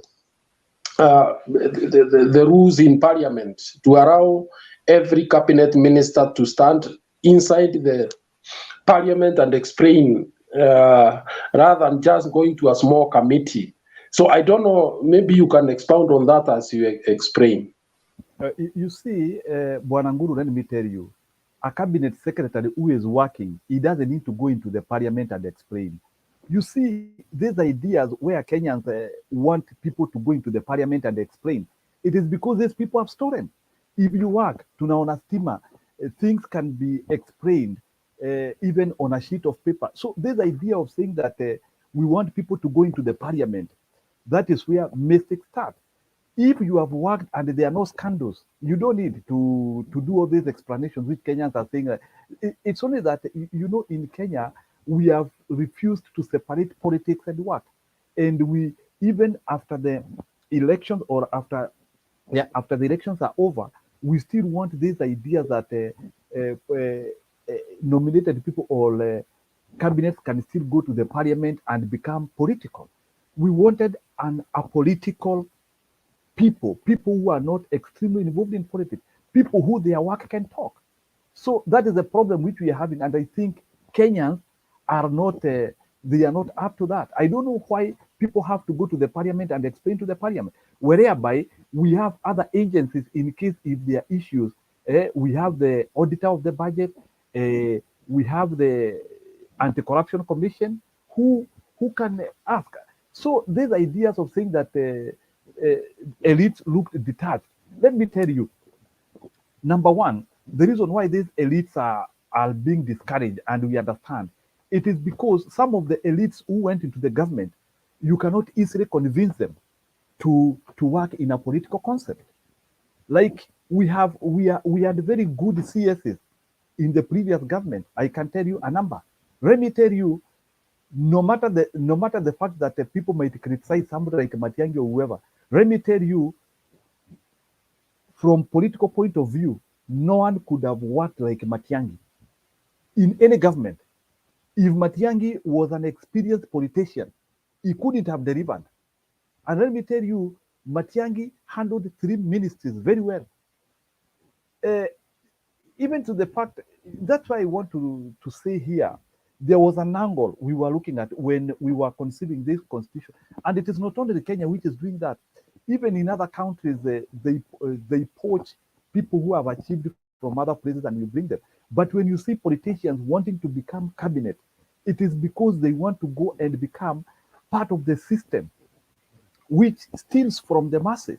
Let me tell you, when you see somebody like Murkomen getting out of Senate and he wants to go into the Ministry of Roads.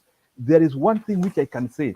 It is because, you see, when you look at this cabinet, you can predict how this year budget will look like. You don't need to ask me.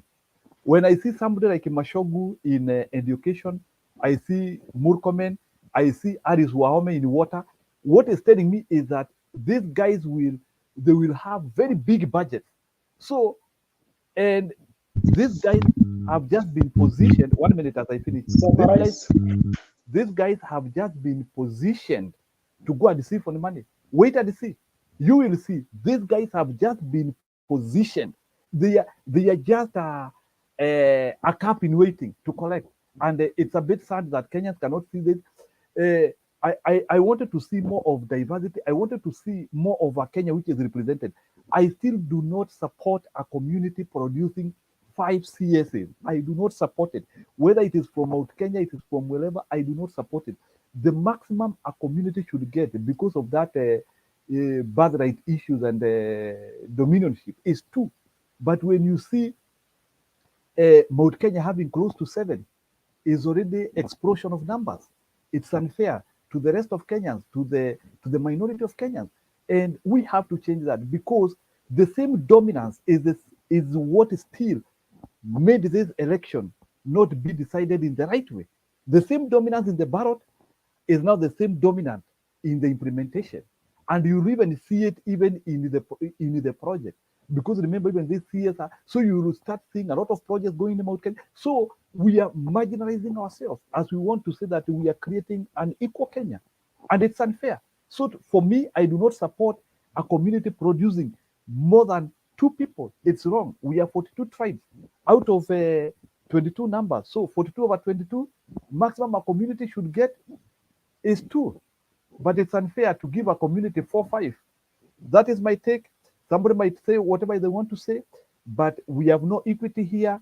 It's a gangster economy which is being introduced, and some of these people are just being positioned to siphon more money, to create more millionaires, to create more billionaires, as also they siphon money for 2027. Thank you. Yes, before Mr. Eri, is it Eri or Nyang'au who came first? I don't know. You tell me. The other observation, maybe as we discuss this, is some ministries seem to follow a certain community stroke ethnic lineage, where you find you can find a trail. It's like maybe the other communities have never produced people who have the requisite skills to manage these ministries. I have in mind such ministries like finance, agriculture, and so on, and others, energy. Anyway, Mr. Eri.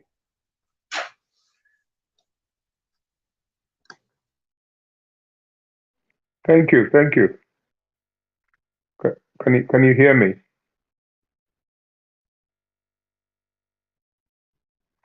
I don't know if you can hear me. Go ahead. Yeah, we can hear. Oh, okay. All right. For me, there is nothing to speak about in relation to the so-called cabinet because it's not a legitimate government, so I don't support it. I don't believe in its existence, and so I'm more concerned about the county where I come from.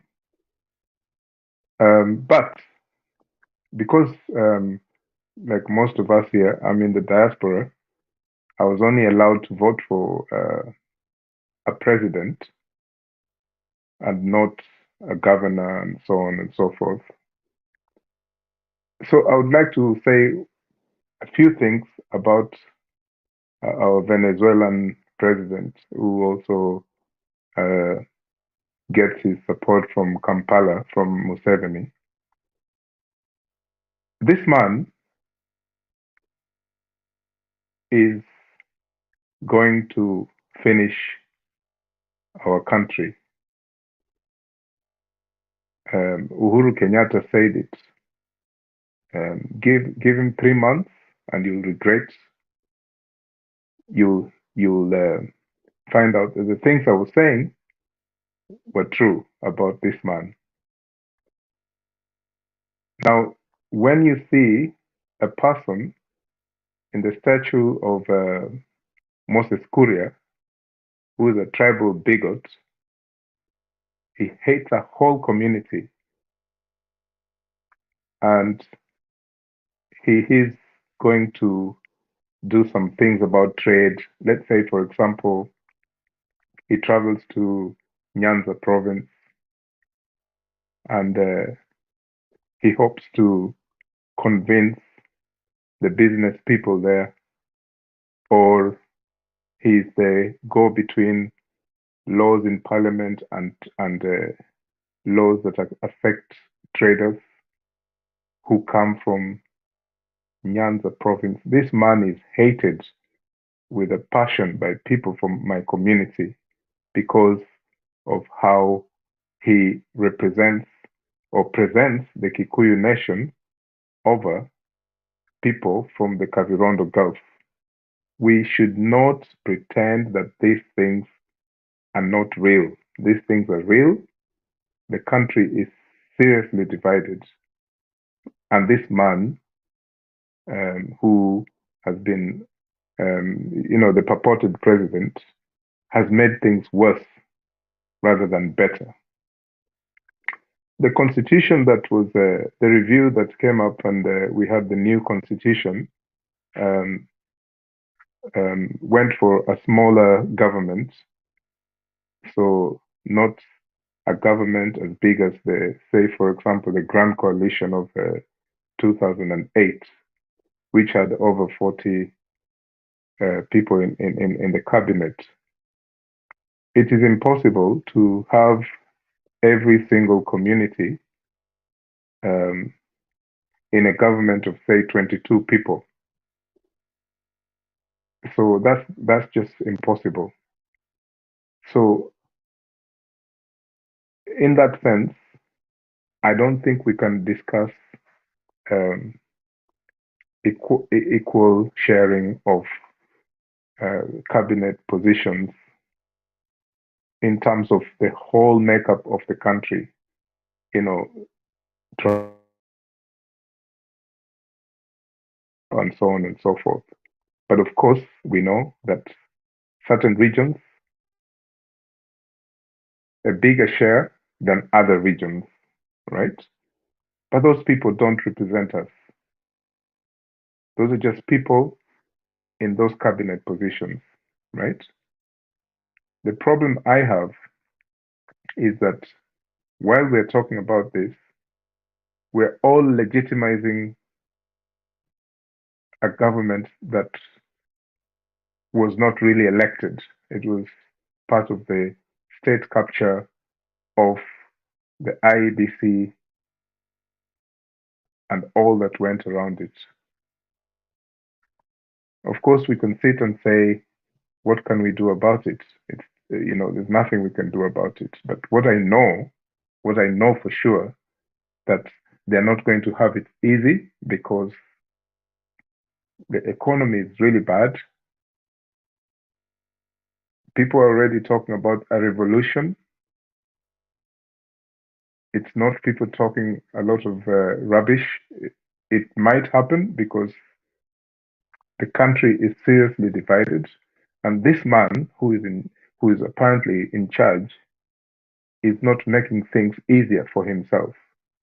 We have even forgotten that there's a person called Paul Gicheru who died yesterday. It's not mysterious circumstances. People know how he died, what killed him, what nearly killed his son, and his case at the ICC, which was supposed to be, a judgment was supposed to be delivered this month. In the same month that this man, the purported president, has taken over. For us to think about just the cabinet and not the nature of this man who was involved in corruption from way back in the 1990s. This man who was alleged to have killed a young fellow. Cyrus Jirongo said it, that this man, who is the purported president, killed someone. And Jirongo said it publicly. And this man has never denied it. So here we are discussing a cabinet, but we are not ready to accept that we are in serious, serious problems because of this man, who his predecessor was telling us, warning us. And I don't buy this theory that Uhuru was playing Raila and all this. No. There is a serious problem that we are facing as a country. Being in the diaspora doesn't mean that we shouldn't talk about these things, because I remember during the campaigns and even on social media, there was a lot of comments about people in the diaspora that they're not seriously involved. I think can you hear me, guys?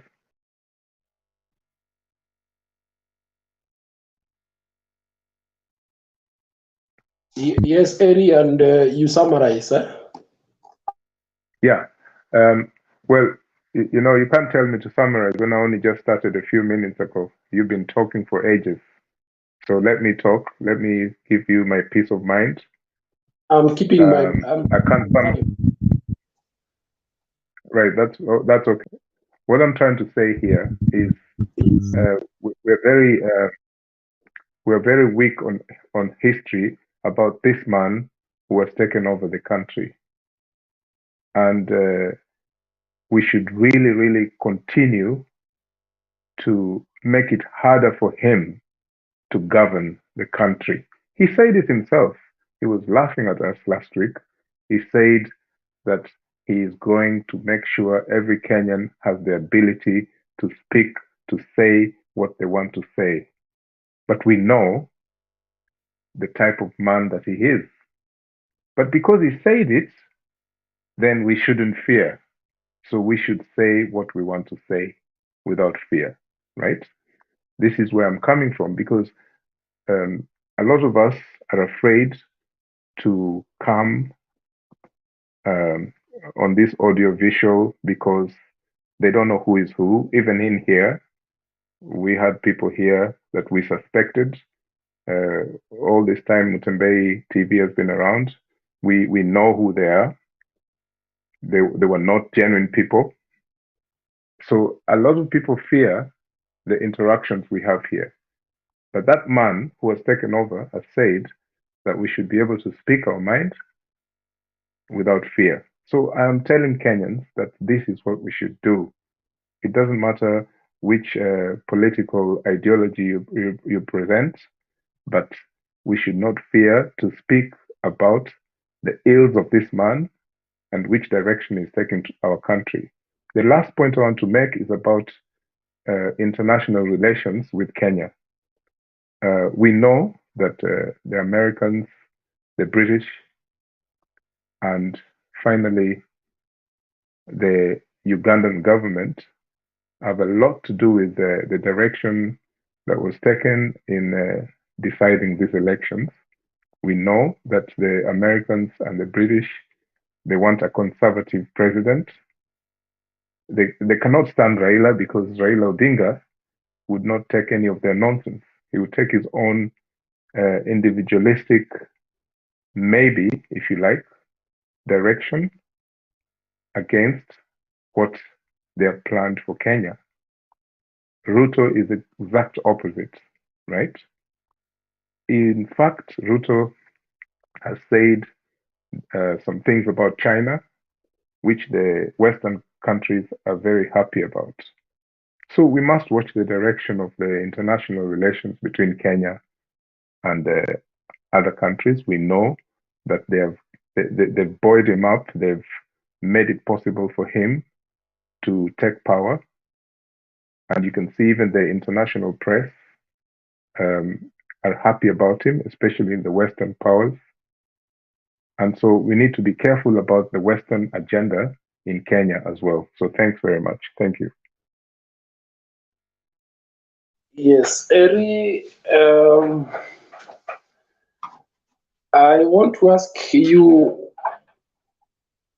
because I did not see you zero in very much on the capabilities of the cabinet secretaries, and maybe this also goes to the whole panel, that looking at the people who have been tasked to do certain activities on our behalf, do they have the requisite skills?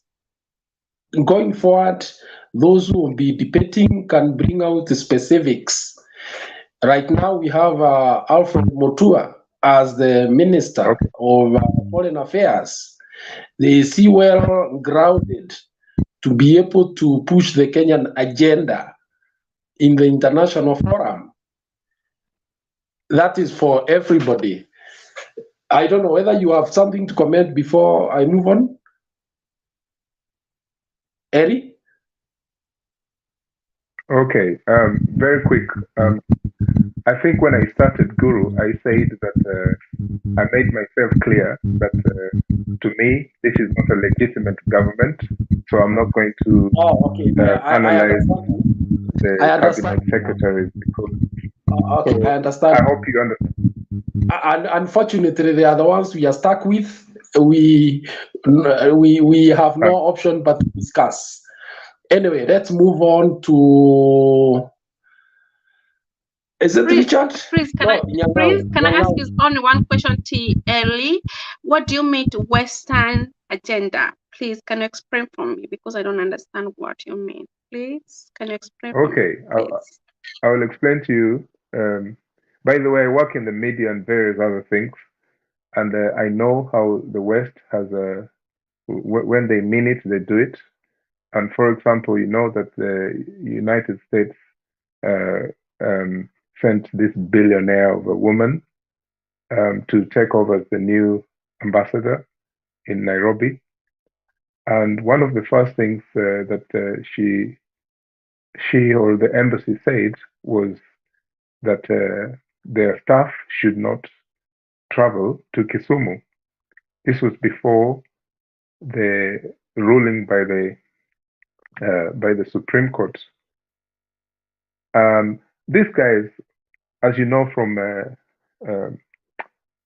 the WikiLeaks reports that were shared around the world, and most of those reports were about communications between embassy officials and their governments. These guys, for example, the American government, what the embassy says is literally what happens in their center, whether it's Washington or London. It's not a thing you doubt, okay? So when that official said that people should not travel to Kisumu, they knew already where the election was going, okay? The judgment of the court and stuff like that.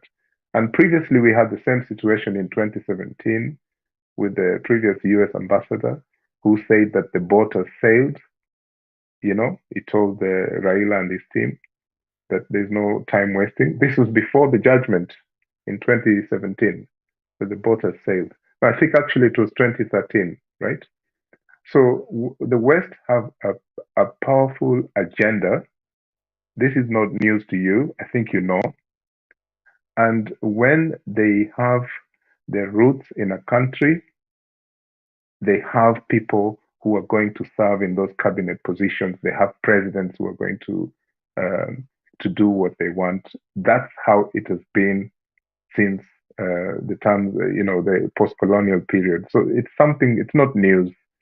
And some people now are beginning to say that China is actually doing the same. So we shouldn't even talk about the West. We should talk about the West and the East, because that's what's happening. So that's what I meant. I just gave you an example in relation to the US Embassy saying that people shouldn't travel to Kisumu? Thanks. Okay, let's go to Thank you so much. Dr. Nyang'au. Yes, good evening, Kenyan Guru, Francis, Rhoda, opposition leader Richard, Eli. How are you guys? It's good to meet you. I come from Kenya and I live and work in Kenya. Don't worry, my background noise will come to an end in a minute. We are a very lucky country in Africa. And I just want to start first by appreciating President Ruto. By the way, I don't want to disclose my political position before the elections, but I want to appreciate one thing. My village mate was appointed as the Attorney General, Justin Muturi. And then I also want to appreciate Ezekiel Machogu and 2 other people who are nominated to the cabinet. You know, one thing which surprises me, I've worked with Kenyan politicians and politicians in Africa. One thing which shocks me is that William Ruto seems to be a politician who can be trusted. You see, it's not very easy for a politician to tell you that I shall offer you this position, and then they offer you that position. It's not very easy. It's so difficult. I have tried elective politics and I can tell you that. I work as a professor in Kenya, teaching young people and giving them hope. And I also work to encourage investors to come to our country. And that partly makes it impossible for me to actually say anything pessimistic about our country, regardless of whether it is true or not. So I really appreciate that. In fact, Musalia Mudavadi is personally known to me and 3 other cabinet secretaries. And I really don't worry so much about what Ruto could do or could not do. I'm positively surprised that he could promise people something before election and do exactly what he has promised. He is also somebody that I can just give a call and talk to him. So really, we have a lot of difficulty accepting the reality, but we just have to deal with what we have at the moment. Sometimes electoral systems do not really work according to the opinion of according to the view of the opinion shapers like ourselves.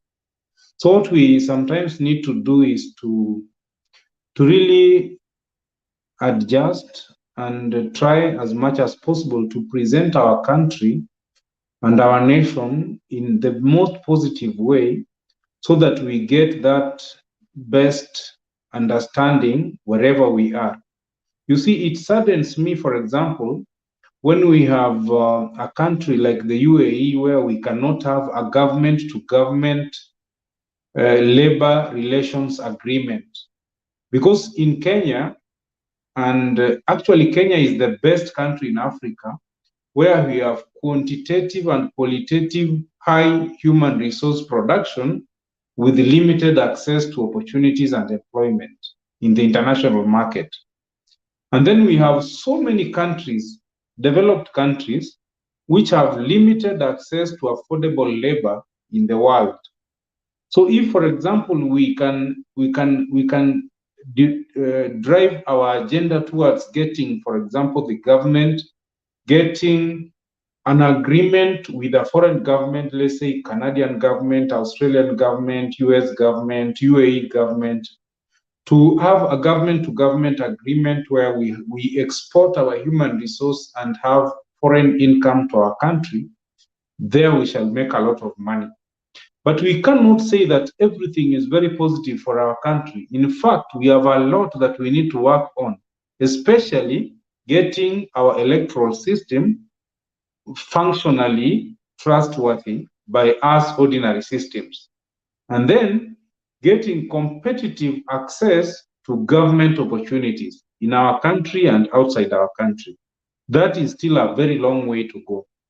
In fact, if I could get assurance that my ordinary graduate who will graduate next month has an access like any other person who has the same qualifications to public service or state appointments, I will have no problem at all. I will be happy to teach and live in the village next to somebody who never went to school. I'll be so happy about it.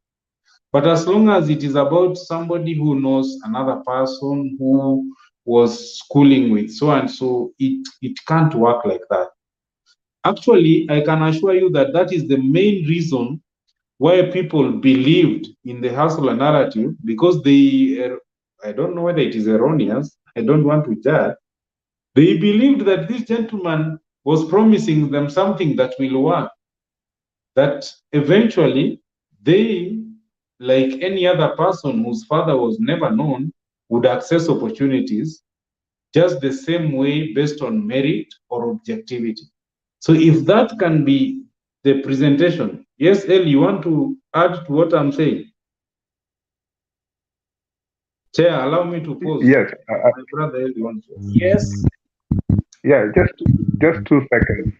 I'm sorry if I sound rude about this, but when you mentioned that hustler narrative, and I was just looking back at the people in that so-called cabinet.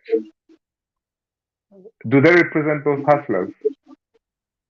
And these people also said during their campaigns that the Azimio side were only interested in exploiting people and expanding government, making government big, creating positions.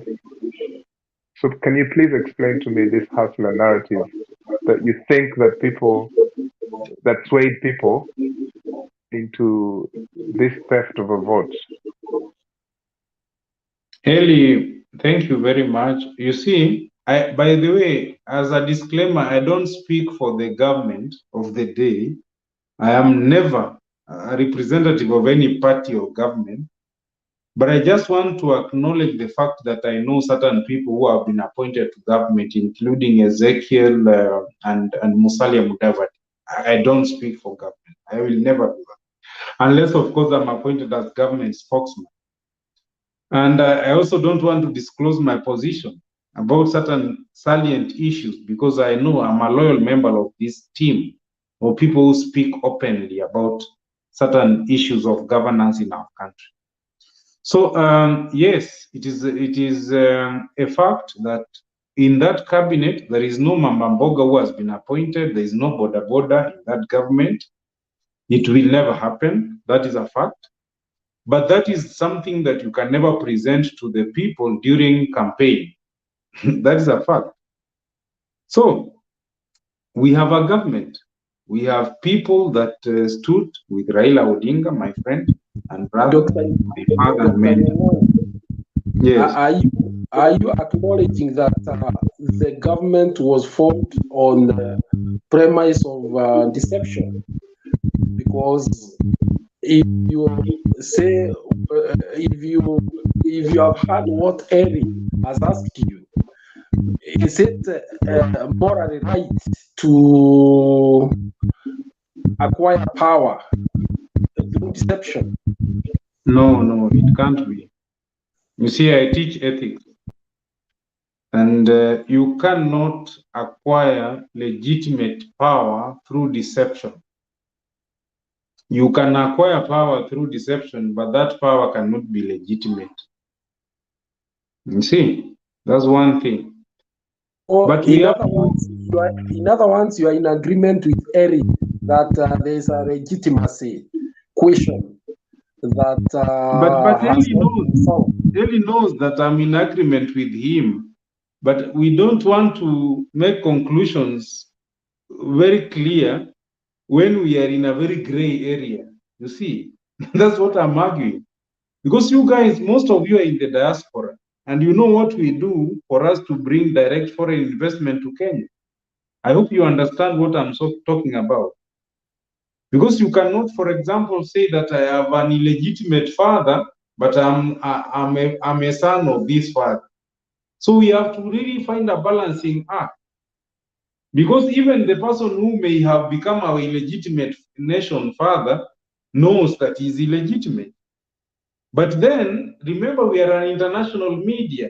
We have an international platform. So what do we do about that?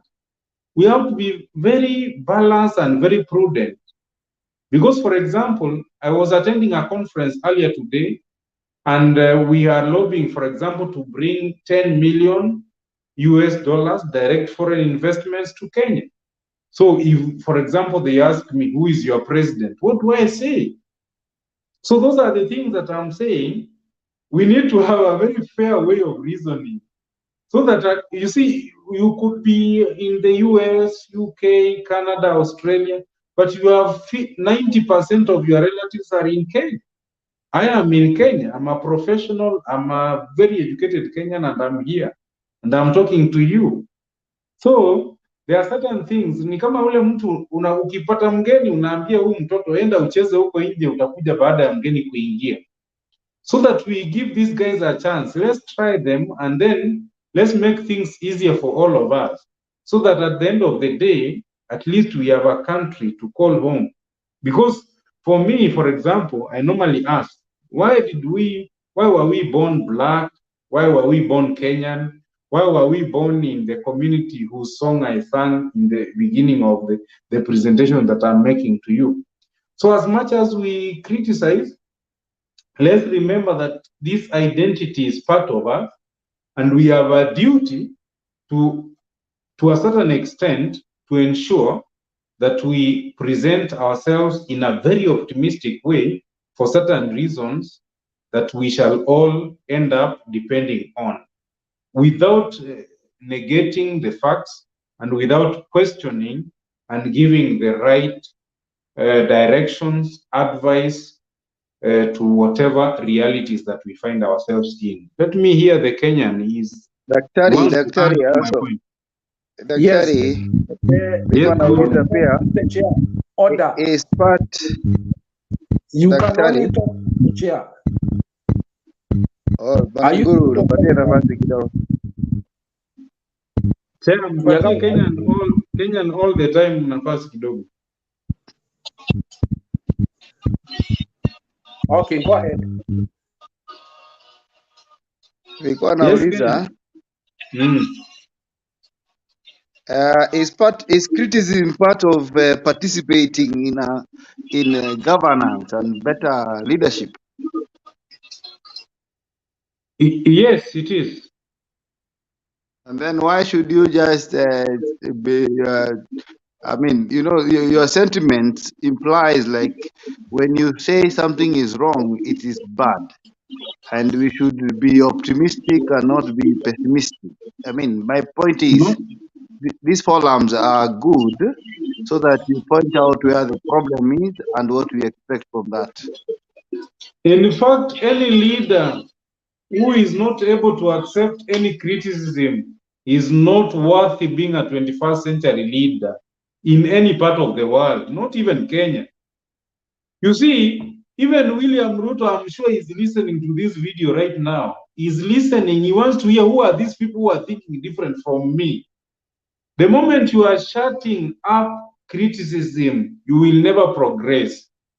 So, criticism is very necessary for any constructive governance in the 21st century. But criticism, the most ultimate conclusion of this criticism must end up to an identity. And what is that identity? You see, that is what I'm contributing to.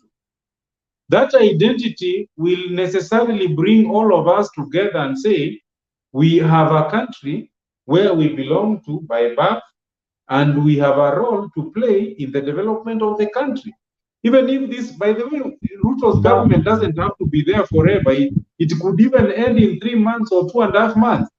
But at the end of the day, truth, somebody is speaking. Nyang'au, Can Yes. can you answer the question that Kenyan wants to ask you so that we move on? Okay, fine, thank you. Sijui ni nani inalia. Okay, sawa. So Bwana Nyang'au, let me first of all give you one correction. Yes. Number one, when you are doing a civilized debate like this one, where we want to learn from everyone, ikwangi mzuri kusema ya kwamba, I want to quote you vile umesema, because it is a concept of wanting to pull people into believing what you are saying is correct. And the speech is a perception. Whatever somebody is speaking is a perception. We don't know whether it is true. So when you say that I'm very educated in such a forum, yes, I don't deny you might be very educated, but when you are giving a subjective speech and you say I'm very educated, the meaning is you want to make us to believe what you are saying is a tall order. That is one. Then number two, when it comes to advising people, like because I've heard that you are one of the Kenyans who are helping us to maybe get 1, 3 things or there. My question to you is, let's assume your president is a dictator. It's an assumption I'm giving you. Let's assume your president is a dictator. Would you still hold the information which you are telling us that? Because to me, what I get from you is that as long as you're on the good side of the government, you are coordinating with them, you can accept criminality from them as long as you are silent and you are not talking. From what I'm getting from you. So from you, if there is a leader who is a dictator, would you still hold the same perception that you don't need to speak much? That's my question. I want first to agree with you. Yes, by the way, our education qualifications should not be part of the arguments that we present. Number two, by the way, dictatorship is not a form of leadership that can lead to prosperity and development in the 21st century. That is something that we must all agree, or we have a duty, a moral duty to agree to. So, if a leader is wrong on any specific issues, those issues should be addressed and said that these are not issues that any rational member of the society should agree with.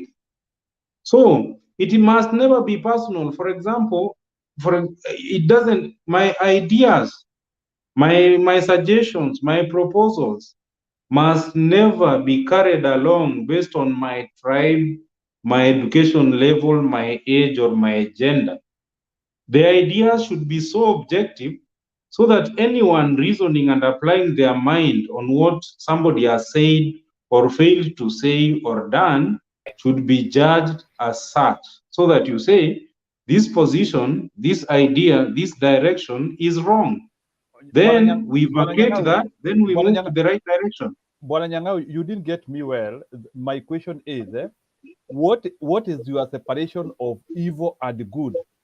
Because to you, you seem you care too much about the government of the day, even if it is not doing good or right. So on a personal level, because I'm not getting you, yes, it is good. We need to make money and do other, but within a personal capacity, what is your separation between evil and good?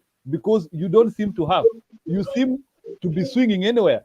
And as an educator and as somebody who wants to impart good morals to our young people, I think it's a dangerous character coming from you. That is my opinion based on my own summary to you. I might not be educated. Kenyan, just a minute. I don't get you.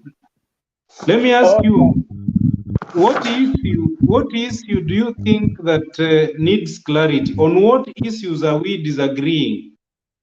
Because that's not clear to me. Or you could allow the chair or somebody else to explain. I think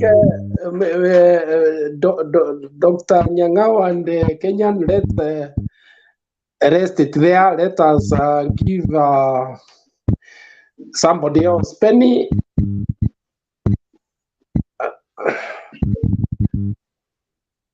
He's gone. Okay. Robert.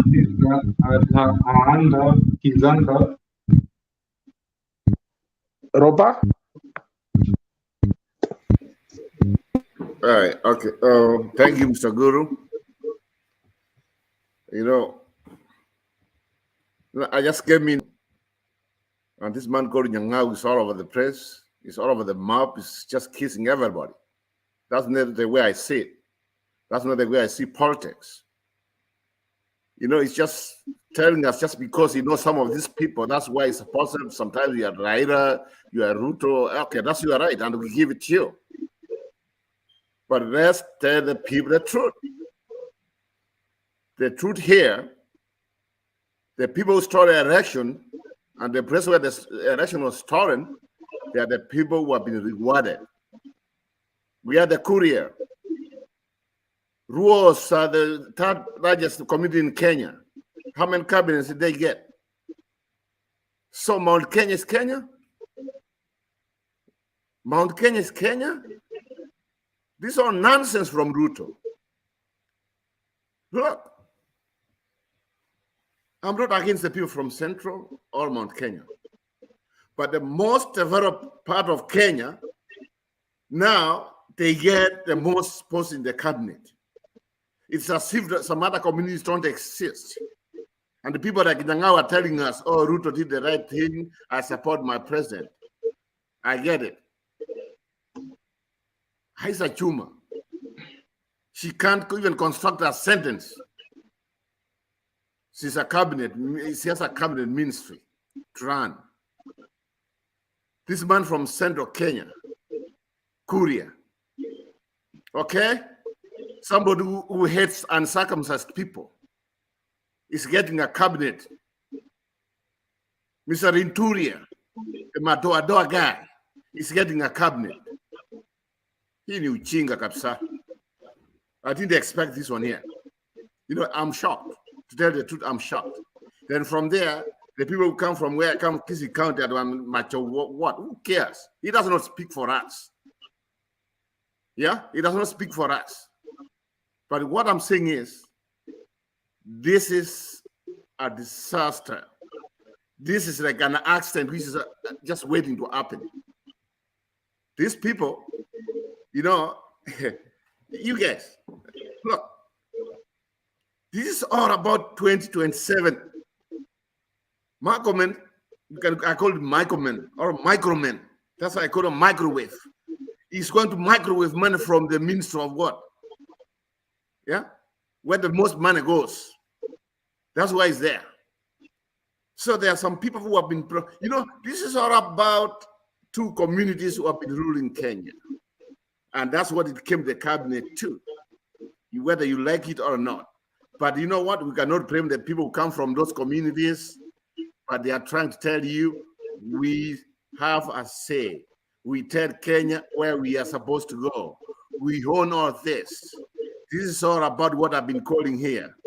It's just like, you know, what I can call, it's just like, it's just wanapeana kichiti.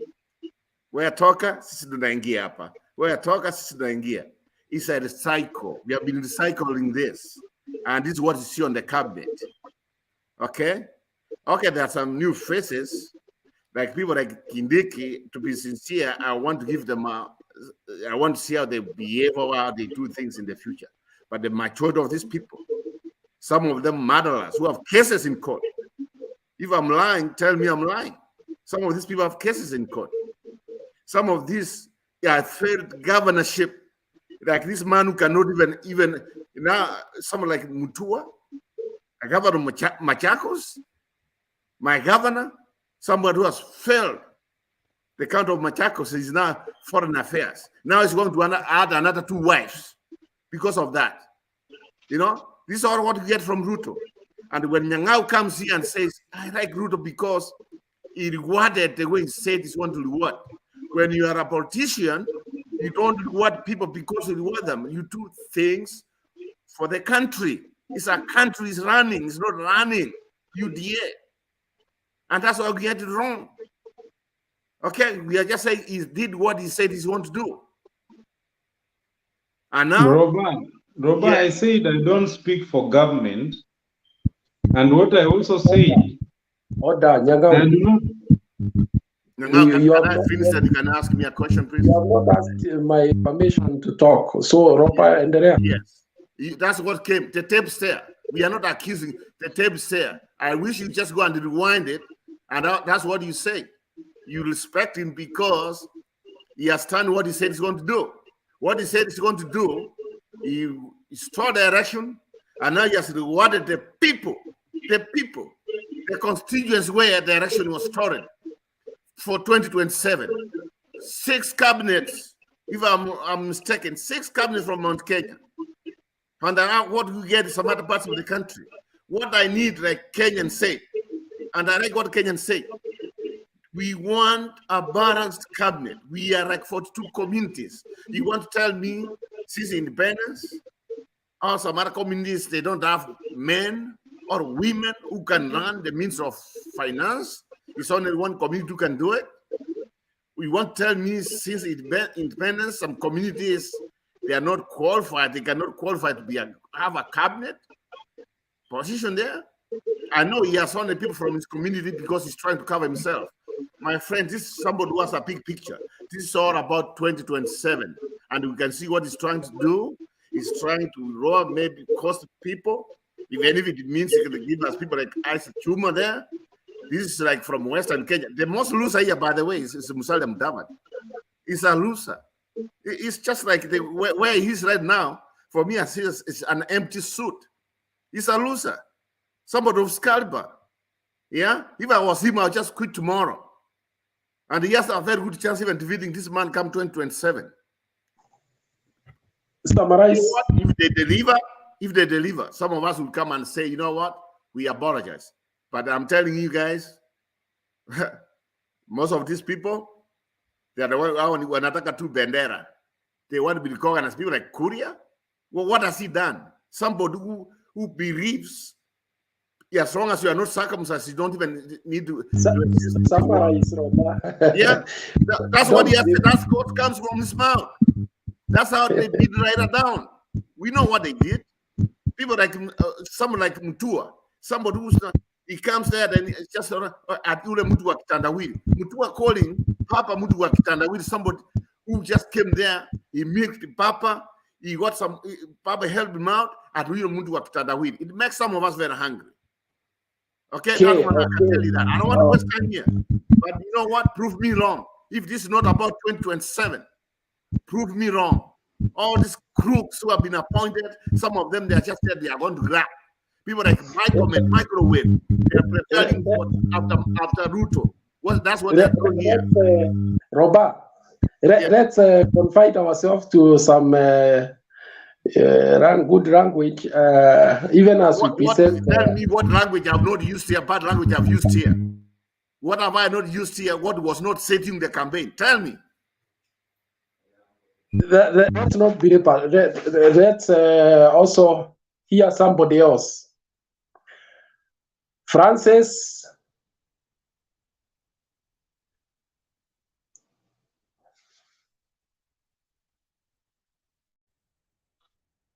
My friend, tell me the language I used here, a bad language here.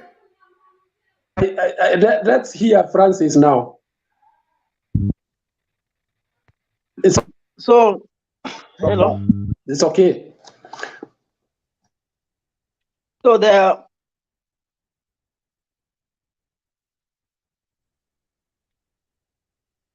is an individual that who said that the Western powers have always had some kind of influence in Africa. And one of the influence that they have, he talks about the WikiLeaks under what we call the Julius Assange. A minute, guys. Francis, a minute. Njiro, how are you? Na ninaona kuna watu wageni huku. Sisi, we are the remnants here. Sisi ni wana wa Azimio.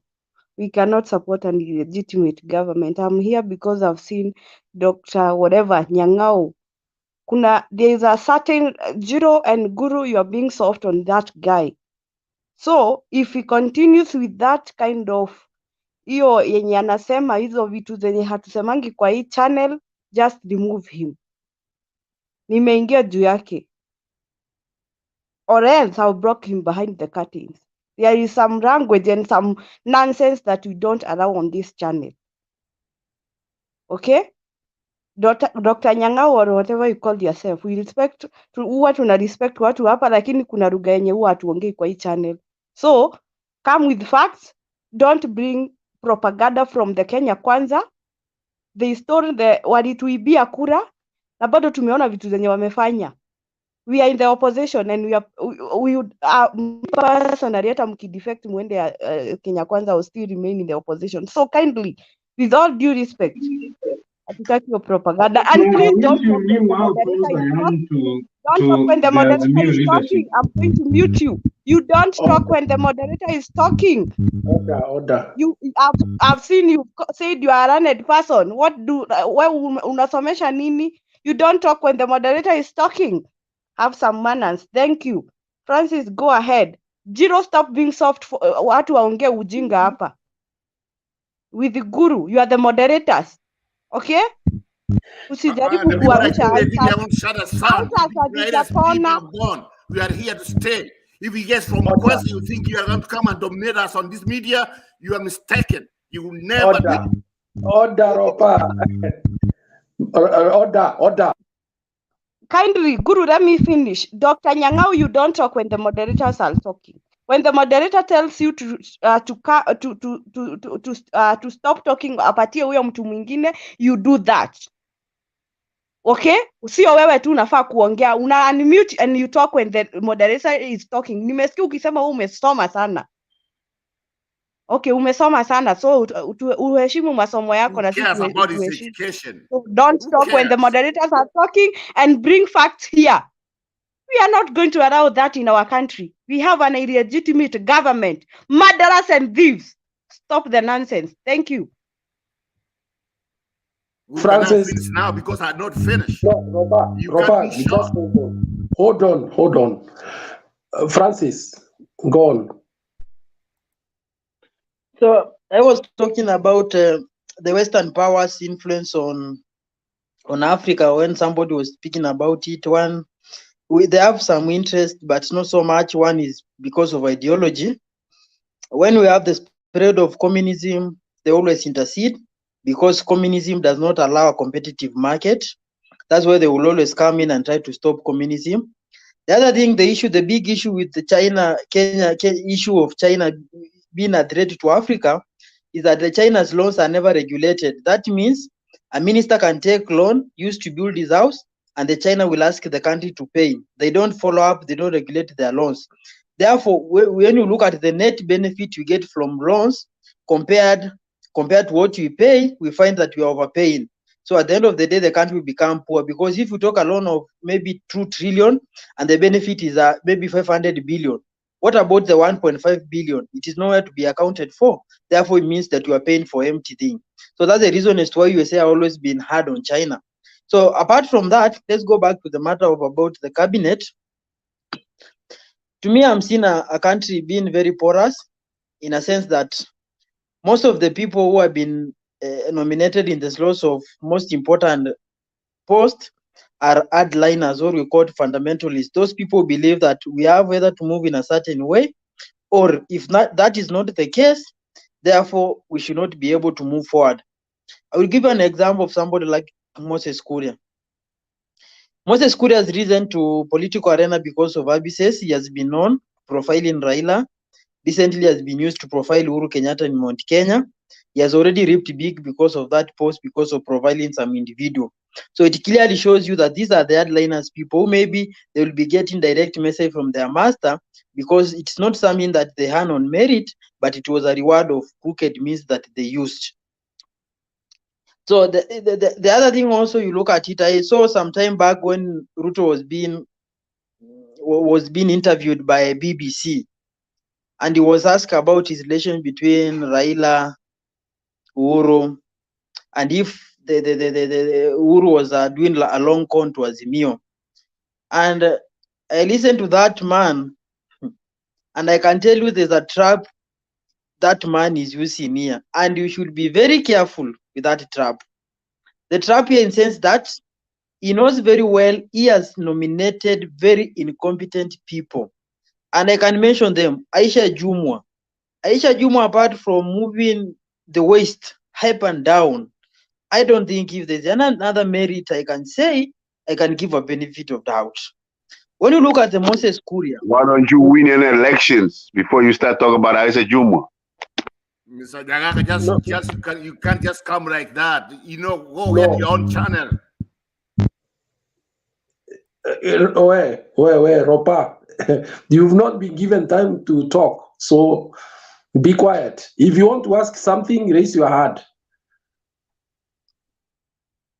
So the other thing, you look at somebody like Moses Kuri. I'm asking a very simple question. I need people, maybe those people who can hear, so that they can be able to articulate it.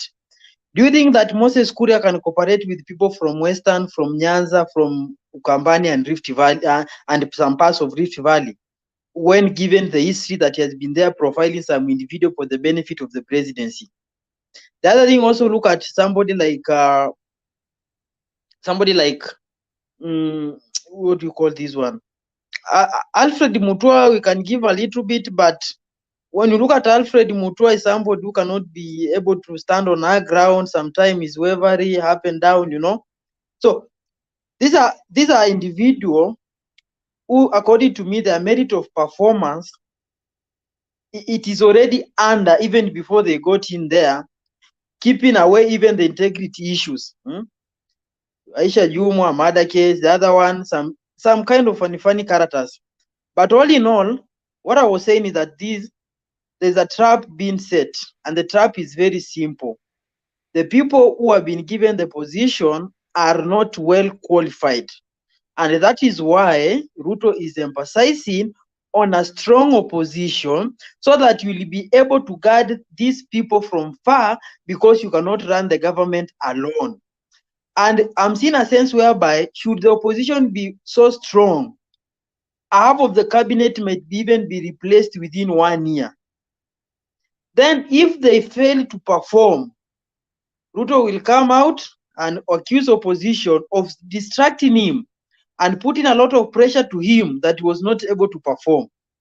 So the only thing now that he's there is just to concentrate on the devolved function, because to me, I'm seeing the bloc that voted for Raila being blocked outrightly by a matter of fact that those who have chosen are hardliners to Raila. These are the people who have said, even if Raila goes to heaven, they better go to hell. Then how will they be able to speak with the Nyanza people? You know, and then the other thing you're asking yourself, we all pay VAT, we all pay excess duty, we all pay income tax. Then why is it that they are choosing people who will automatically exclude us? You remember, even if you can recall, almost the entire period of second term, Uhuru Kenyatta has never, or has at least 2 or 3 times stepped in Rift Valley, particularly in the northern part of it. Do you know why? Because the leaders there were anti-Uhuru, making the region to appear as if it was segregated. Not that Uhuru wanted to segregate the region, but because the leaders were hardliners who never wanted to see Uhuru face to face. The same thing has been replicated now by having ministers who are on record that certain individuals, certain community are not good people. Then how will you cooperate with them?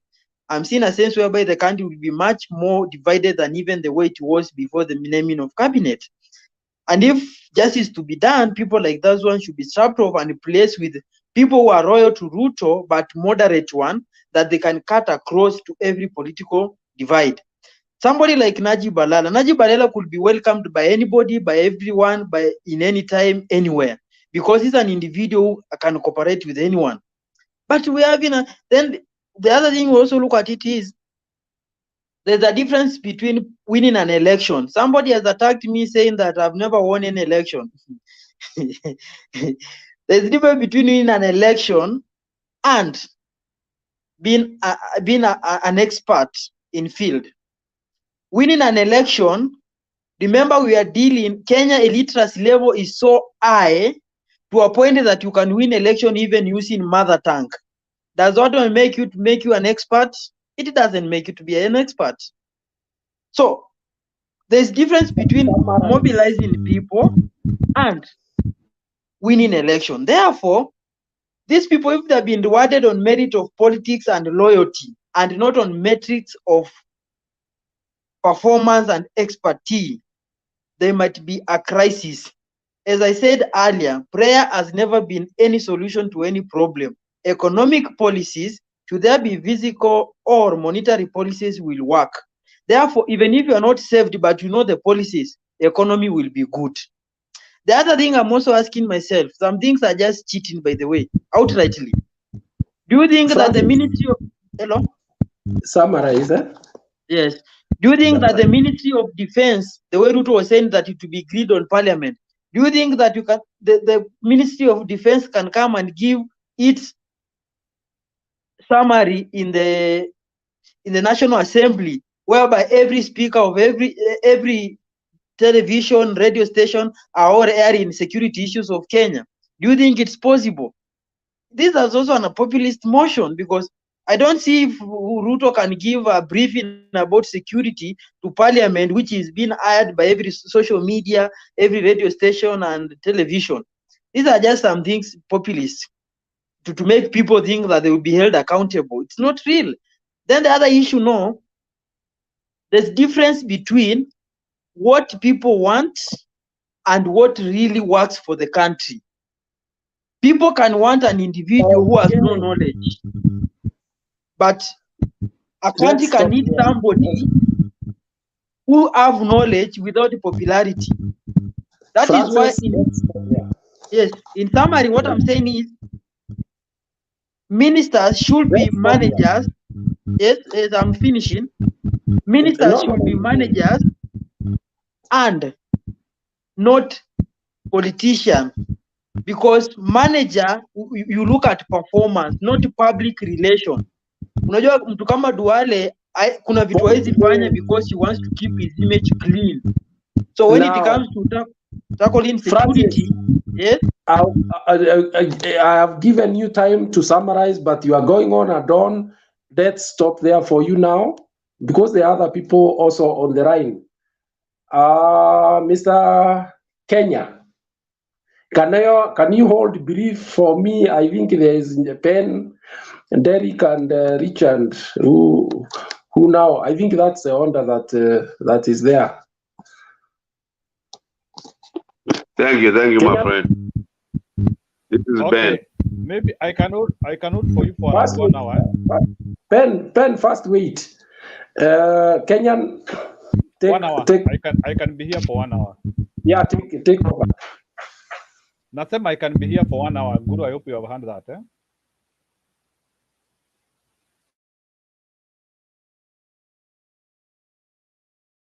Okay, so the next guy can continue. Okay, that was Ben. I appreciate very much.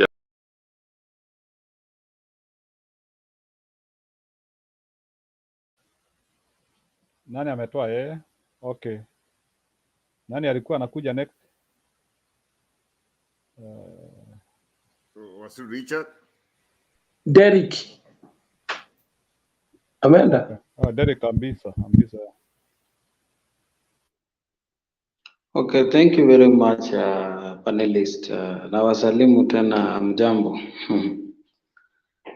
Okay, for me, I've just come here right now and I've found that there's a topic that is being talked about.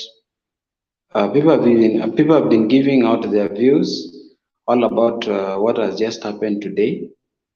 We have got a lot that is happening, I think, from last week to now, but we are talking on what is going on currently. But this thing is all about the cabinet setting up.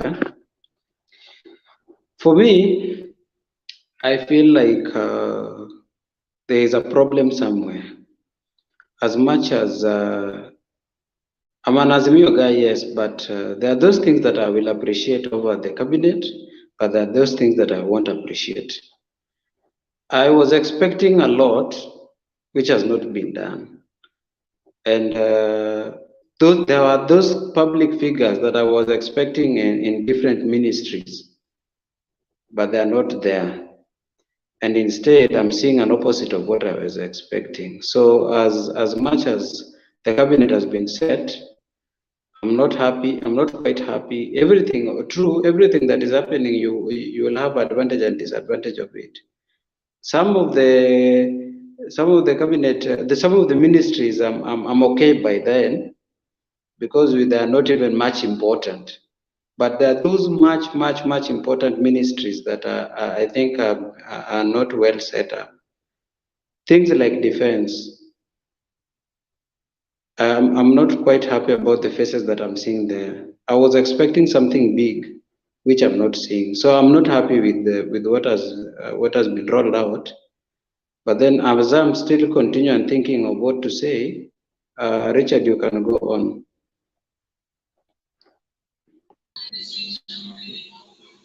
Okay.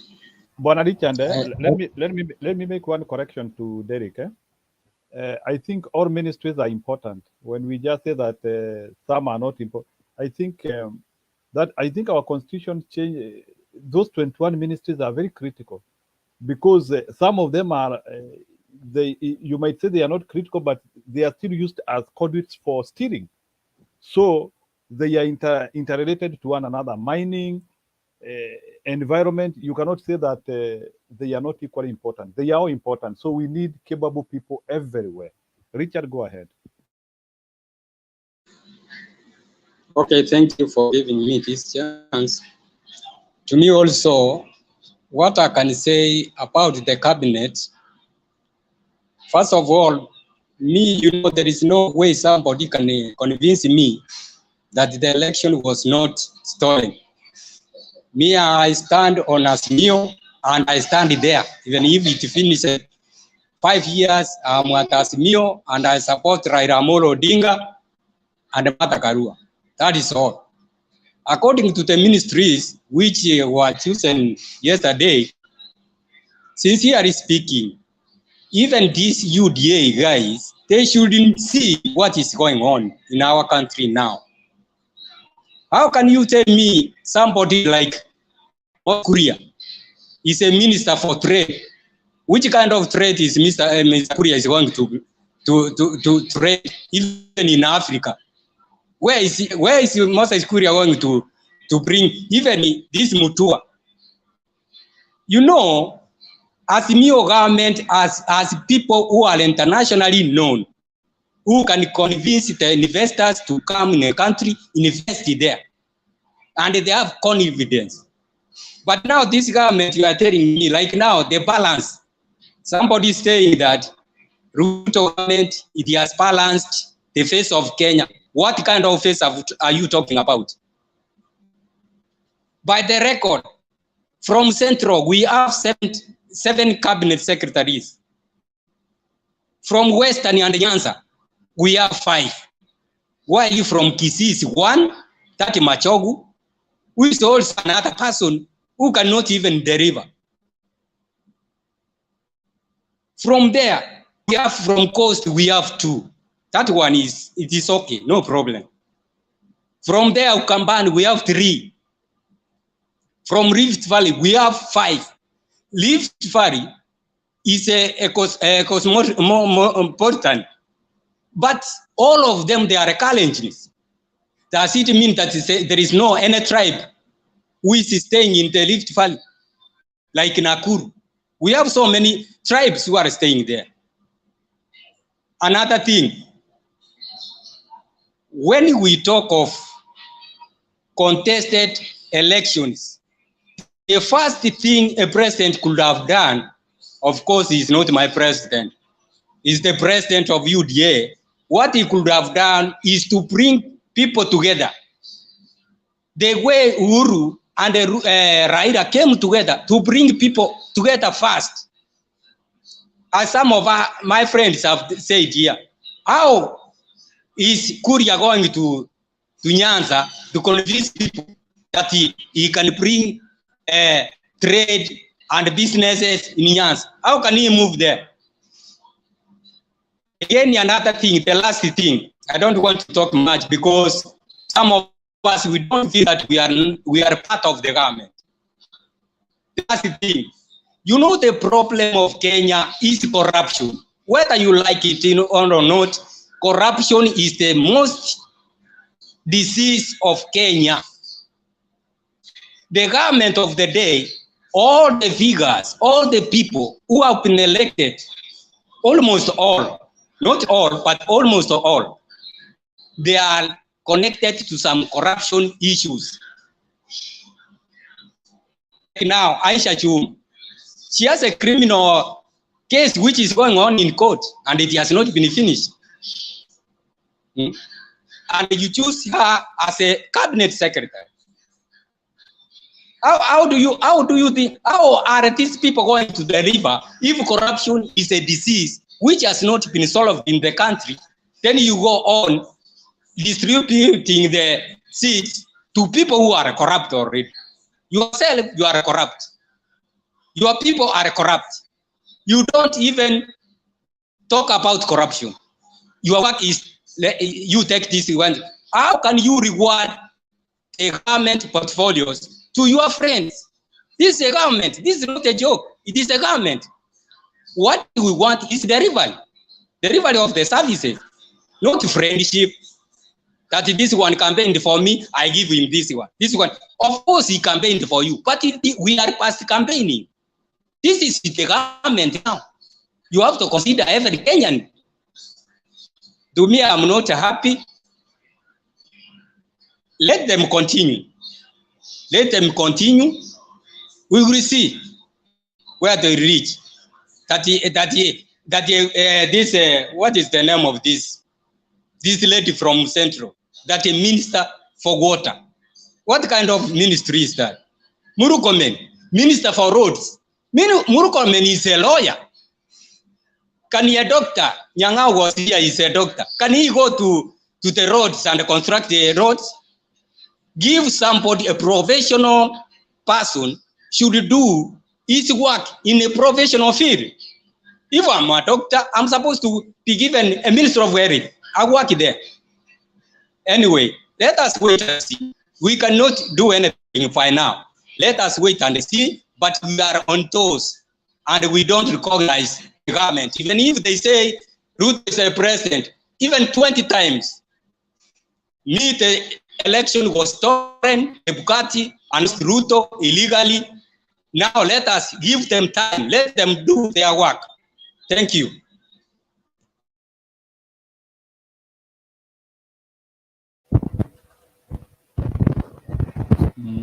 I think we can get the Jimmy.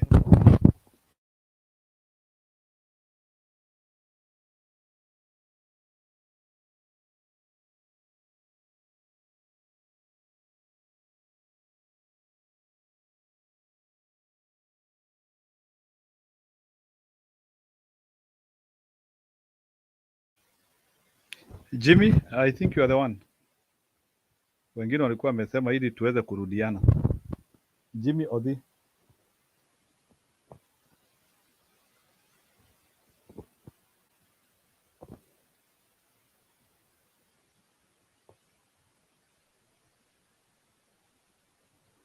Jimmy Odi.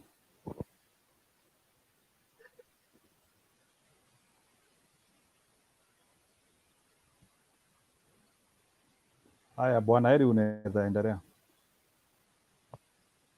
Ni kama Jimmy anisikii kabisa. Okay. It looks like he's sleeping. Anyway, you can hear the passion with or by which people are having this conversation. People are very angry.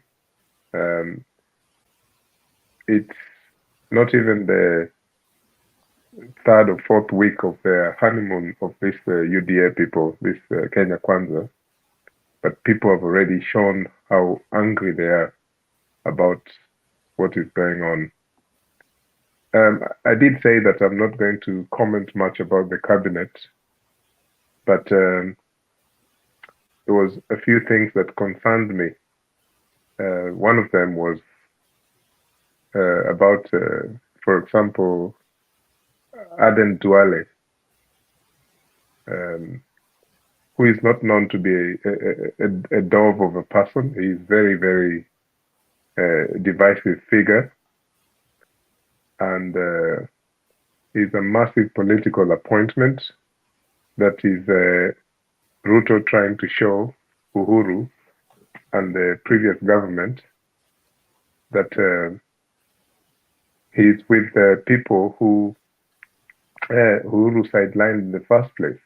But for Duale to be given this particular position, this man who, when Kenyans were being killed in Garissa and Mandera and all the other places, the students who died at Garissa University years ago, I think it was 2014, around 145 students killed because they were Christians. And Duale said that he would give a comprehensive report. He knew who the terrorists were. To this day, this Duale has never come out with the answers to the question of what he said all those years back.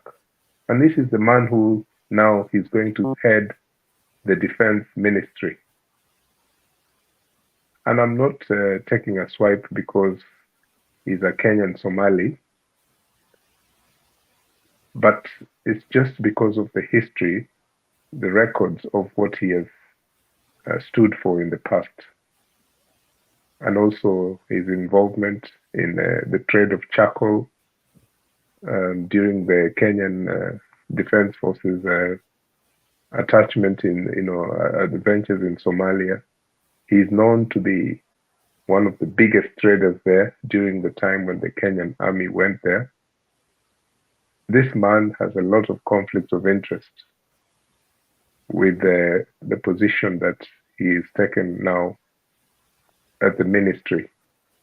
I wonder, for example, if people in the armed forces,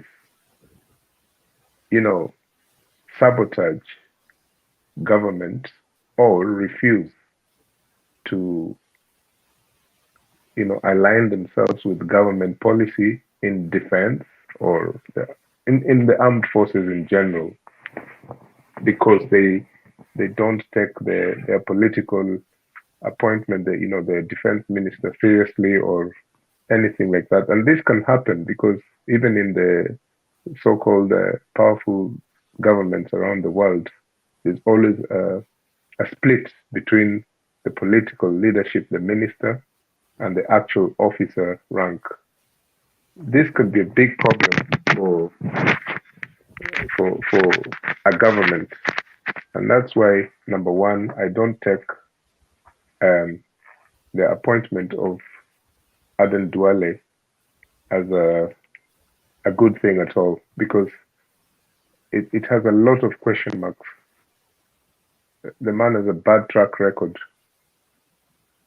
But let's wait and see what else can come out of this in terms of the stability of the region. Because for me, I think such an appointment already raises questions about the stability of the region. Number two, these guys were moving around Kenya talking about the women's share of positions in government and equality being raised at a better level than what it is. And of course, we've seen what we've seen. They've decided to appoint women who are just loyalists. I understand there's one serious person who I think she's from Kitale or something. Dr. Susan something. I can't remember her surname. But the others, as you know, were serious. You know, like they were just political appointments. There was nothing to do with to maintaining a balance with women vis-a-vis men in government positions. So it's very worrying. This man, who the purported president,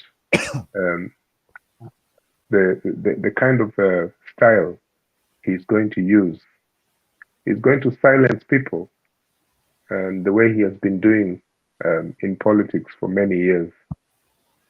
You know, there is a lot of people who have been buried with his name on the footprints. People believe that it's something to do with this purported president.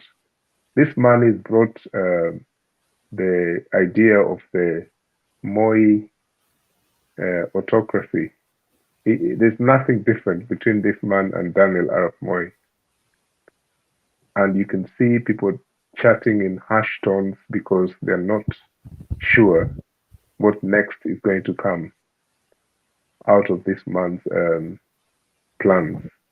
One of the deadliest things that this purported president has done, even in the cabinet, is trying to enforce, you know, some kind of religious, you know, a theocracy, that Kenya should be a Christian theocracy, because you've seen what's happened in State House. Kenya is not Iran, where Islam is part of the state and the state is part of Islam. And so what he's trying to do here with the Christianity and Kenya, which has people from all walks of life, is going to have serious effects to the country. This debate is growing like wildfire. Even strong Christians are opposing this. I know people in social media, people I know face to face, who are strong Christians, and they're very worried about the direction that this purported president is taking the country towards. And you can see in that team, his deputy, the wife, is also obsessed with this idea of Christendom, which must be enforced in the state. And the same thing, the wife of Ruto. And in fact, Martha Koome and Ruto's wife, they sit in the same church. They go to the same, church in Karen. And it's well known that, Martha Koome said in her recent remarks about how God made them do what they did as the Supreme Court.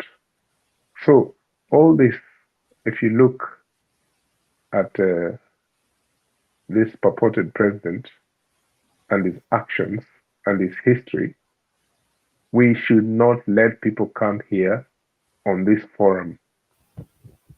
I know that Mutembe is trying to be balanced and members are trying to be balanced here, but no, we should not let people come here on this forum and bring the propaganda of Kenya Kwanza. No, we should not accept it, because once this happens, you will see it will open gates for Ruto all over the country. You can see already they're preparing to go to Nyanza and all these other places. And they think that people could just be swayed easily. And in social media, that's the exact thing that Itumbi and his boys are doing, his boys and girls. They're parading themselves in different forums, and they can come here as genuine as they can, and you wouldn't know what's hitting you before they hit you. because this is what we should not accept. We should be strong. I would like to call myself as a member of the opposition because I believe that this is our chance now to correct the mistakes, the things that we didn't do well during the campaigns. But first, we should not accept a legitimate Ruto government. It's not legitimate. You know, if anyone wants to take me to, Ruto police or whatever, you could do it. I don't care. I'll just come back from Kenya and I was speaking this the same way I'm speaking in front of police officers. I was talking to government officials and telling them exactly what I'm saying now. And a lot of people are in fear there because they want to say these things, but they're afraid. And I'm telling you, the biggest victims in all this are from Mount Kenya. They're afraid. I was talking to a taxi driver before I took my flight back, and he was extremely worried because they don't know what this man is able to do. They know, but they don't know which other ways he'll do it.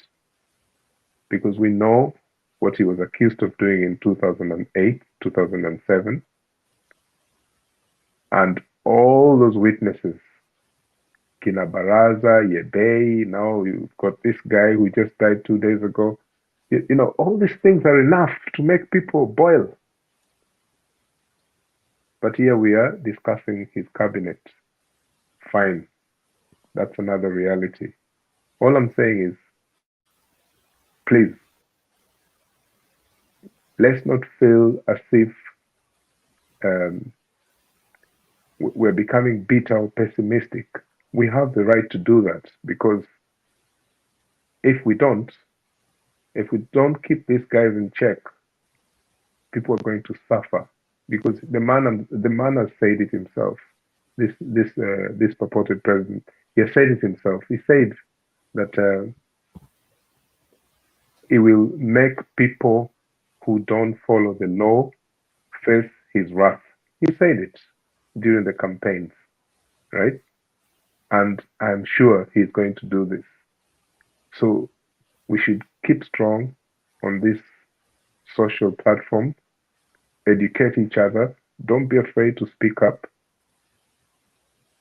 I also want to add one thing, one last comment, is that, the way that gentleman was here, Mr. Dr. Nyang'au, he said something about his village mate was appointed. I think he talked about Attorney General Muturi. Now, I wanted to ask him as a profile question, and I hope it doesn't sound tribalistic, but I couldn't get what he meant there. Is he a Meru? Is he a Kisii? Because amongst the Kisii, Nyang'au is a common name. It can also be shared by other tribes. But when Dr. Nyang'au said that he really liked the fact that one of his village mates was appointed and it was the AG, I was a bit unsure where he was going with that.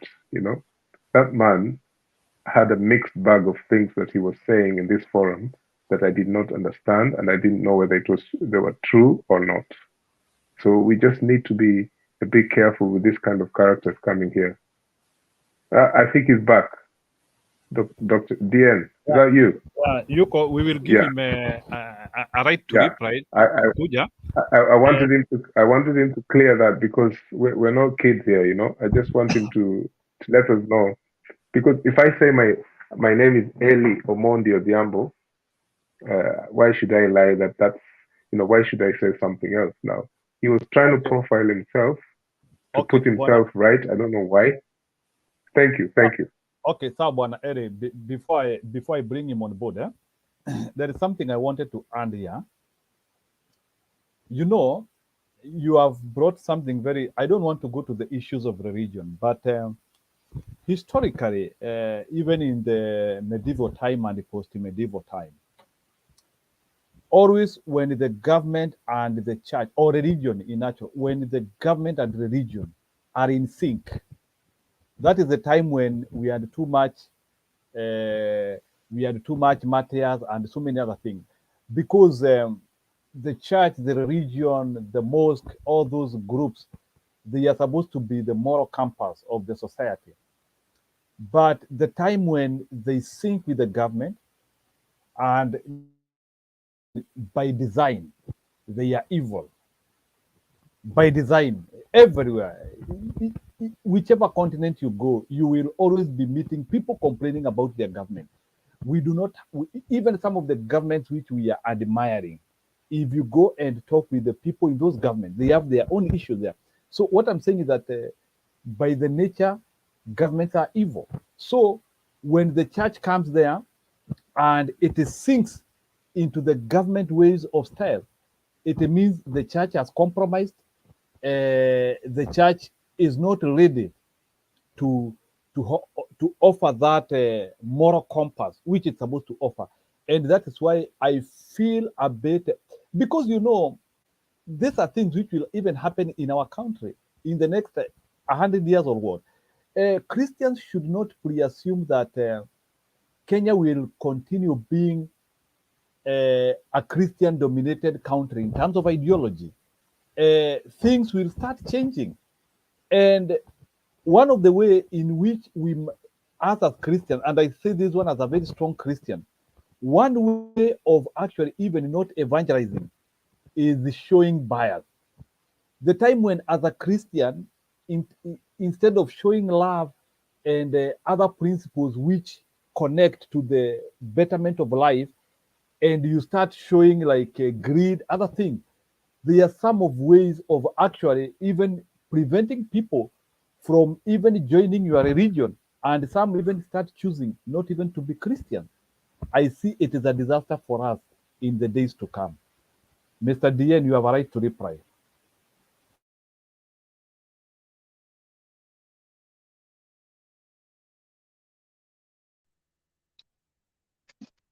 Yes, thank you. I was cut short. I think I did not prosecute my points conclusively.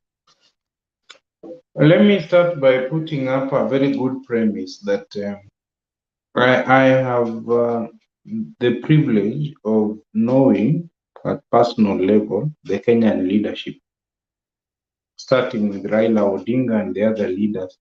What we need to understand is that some of us, we have a professional duty of trying to develop our country directly, and we also have a patriotic duty of presenting our country in a certain way at the international platform. So that is what I said. And then my second argument would be, we must never be gagged. By the way, I am one of the fierce critics. We cannot have a president, for example, who prays for the economy to grow. Our president is under duty to do certain things or to avoid certain things that shall indirectly or directly impact on the growth of our economy. So when you have a president who is a pastor, that is not part of what I subscribe to. But you see, I cannot come and say, I oppose this person on media. There is a way that I'm supposed to speak about the country at the international platform. And then there is a way that I'm supposed to oppose certain things that are being done in Kenya, or by the presidency, by the judiciary, or by the legislature, so that I make it better.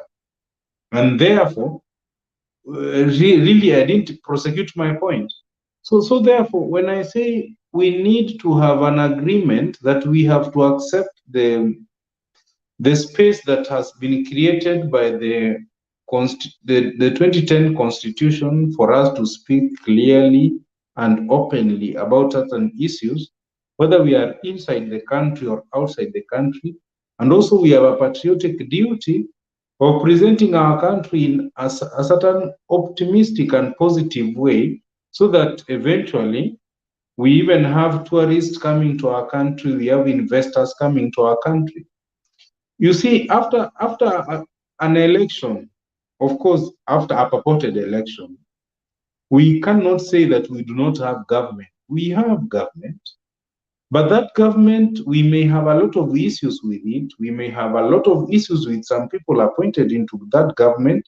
Some of us have no direct access to such persons in government or decision-making organs or policy making or implementation, but we remain undisputably so part of the Kenyan people. So what do we do from there? In fact, I would like for you guys to give me contributions so that when I go tomorrow to the next international conference, what am I supposed to say about Kenya? What presentation am I supposed to make? Okay, That's the view that I would like to get from you. Okay, Bonadien, I hear you before you finish. I want to send you specifically when you go to the international. You have asked, and that's why I want to reiterate. When you go to the international government, just tell them that we have an illegitimate government. Some of us, we are not happy because of what happened. Because, you know, you have gone to school, and I thank God because you have said that. It is always good when 1 + 1 is reported, it is 2. And these ideas of Kenyans wanting to hide in terms of investment and other things in the name of we want to hide our country so that evil. Let me tell you, this is the cowardice which, let me tell you, are you aware that during Kibaki time, when Kibaki was an opposition leader, actually, there was a time when Kibaki reported, I think he was involved, I don't know how well, but there was a time when the opposition government actually reported the government of the day to the international community, and they actually blocked the financing. So the question, what I don't get from you, I know, you know, these guys will not perform. And I am perturbed that you want to talk with the international community and other people, knowing that very well that some of those financing will come into futility. They will be spent by 2 or 3 people. That money will be stolen. So that is why, yes, maybe we have this one is a matter of perception and the personal spirit. I don't deny. But how do you feel that you want to represent a government which you know that even some of the things you want to cheat, those people might want to say, you know that they will not deliver. How do you feel when you are lying to the so you call international community, because you are very aware that some of the people are not honest, and you know what has been dogging us. I don't know who you supported. That is your right. People in Kenya are free to support whoever they want, but why should we go to the level of professional lying in the name of because you know the lifestyle which you are demonstrating here is the one which keeps local government for 50 years in some countries. If let's say 30 million Kenyans behaved the way you want us to behave, we will not have a country. I'm sorry, it's my opinion, but that's how I take it. But can you tell me, how do you feel that you want to say that you bring investment here in my country and that money will not even feed the people in Turkana? That money will be stolen at DT. How? Let me give you a very practical example. We have a Kenyan in the US, a daughter of Professor Anyang' Nyong'o. She was bringing a multi-billion investment to Kisumu County 2 years ago, but there are a lot of bureaucracy in government that demanded a lot of kickbacks. That investment ended up not successfully pitched in Kenya. It went to Rwanda. Now, the Rwandese government, as you know, in Africa, has a very friendly investment approach. In fact, if you want to work to Rwanda or Uganda, you don't need any work permit or residence permit. You just need to walk in with your Kenyan ID. And that is the openness that they have for the rest of the investors, potential investors in the globe. So the investment went there. It creates, I'm sure, more than 1,000 jobs, besides other benefits to that economy. So what do you want us to do with our Kenyan people? I mean, we just need to get out of this madness. What are we supposed to do? What is the way forward? What solutions are you putting on the table? Me, I'm ready to explore all those options. You know, for me, everything starts with the governance. And now that, you see, let me tell you, and these are things which happen globally. If a country cannot legitimately declare a presidential winner, all the other things is whole. And let me tell you, we are solving a problem which is as close to 50 years old. Apart from I think 2002, when we had an conclusive election, because the gap was very big, you couldn't steal that one. But I know maybe there could have been some attempt to steal. But the problem is, if you don't, and let me tell you, those are some of the issues which are even affecting the US right now, because the electoral system is having a lot of doubts. They cannot be able to produce a winner well, because of that's where you produce a lot of friction. People some people even start not even, they feel as if they don't belong into that country. Let me tell you, there is no one in Kenya who will not feel he doesn't belong in Kenya if we had a conclusive election. And I want to tell you, it is not that people who support Azimio or people in Ruo Nyanza in specific, I may say that it is not that they do not feel they do not belong to Kenya. It is simply because they were not shown how they were defeated. Why are Kenyan scholars so naive that you want us to just believe things which we can see in our open eyes? And there's a problem which I have. And sometimes scholars can put people in a very bad hole. And look even in many problems, even when Hitler was destroying Germany, it was because of the naivety of scholars who thought that the things which were being done at the time were good. So that's why when I see scholars being a bit naive and not being forthright and speaking what is right and just, I'm not happy. No matter what happens in the global standard, we have that moral compass. Yes, we want to attract investment, but it is investment in the right campus, speaking the truth. So let's not lie. So because these are the lies which we are taking to politics and we are producing legitimacy, we go and hire people to come and give us a president, and it is wrong. Okay, 1 minute before you come on a DM, let's hear LA. You will come again.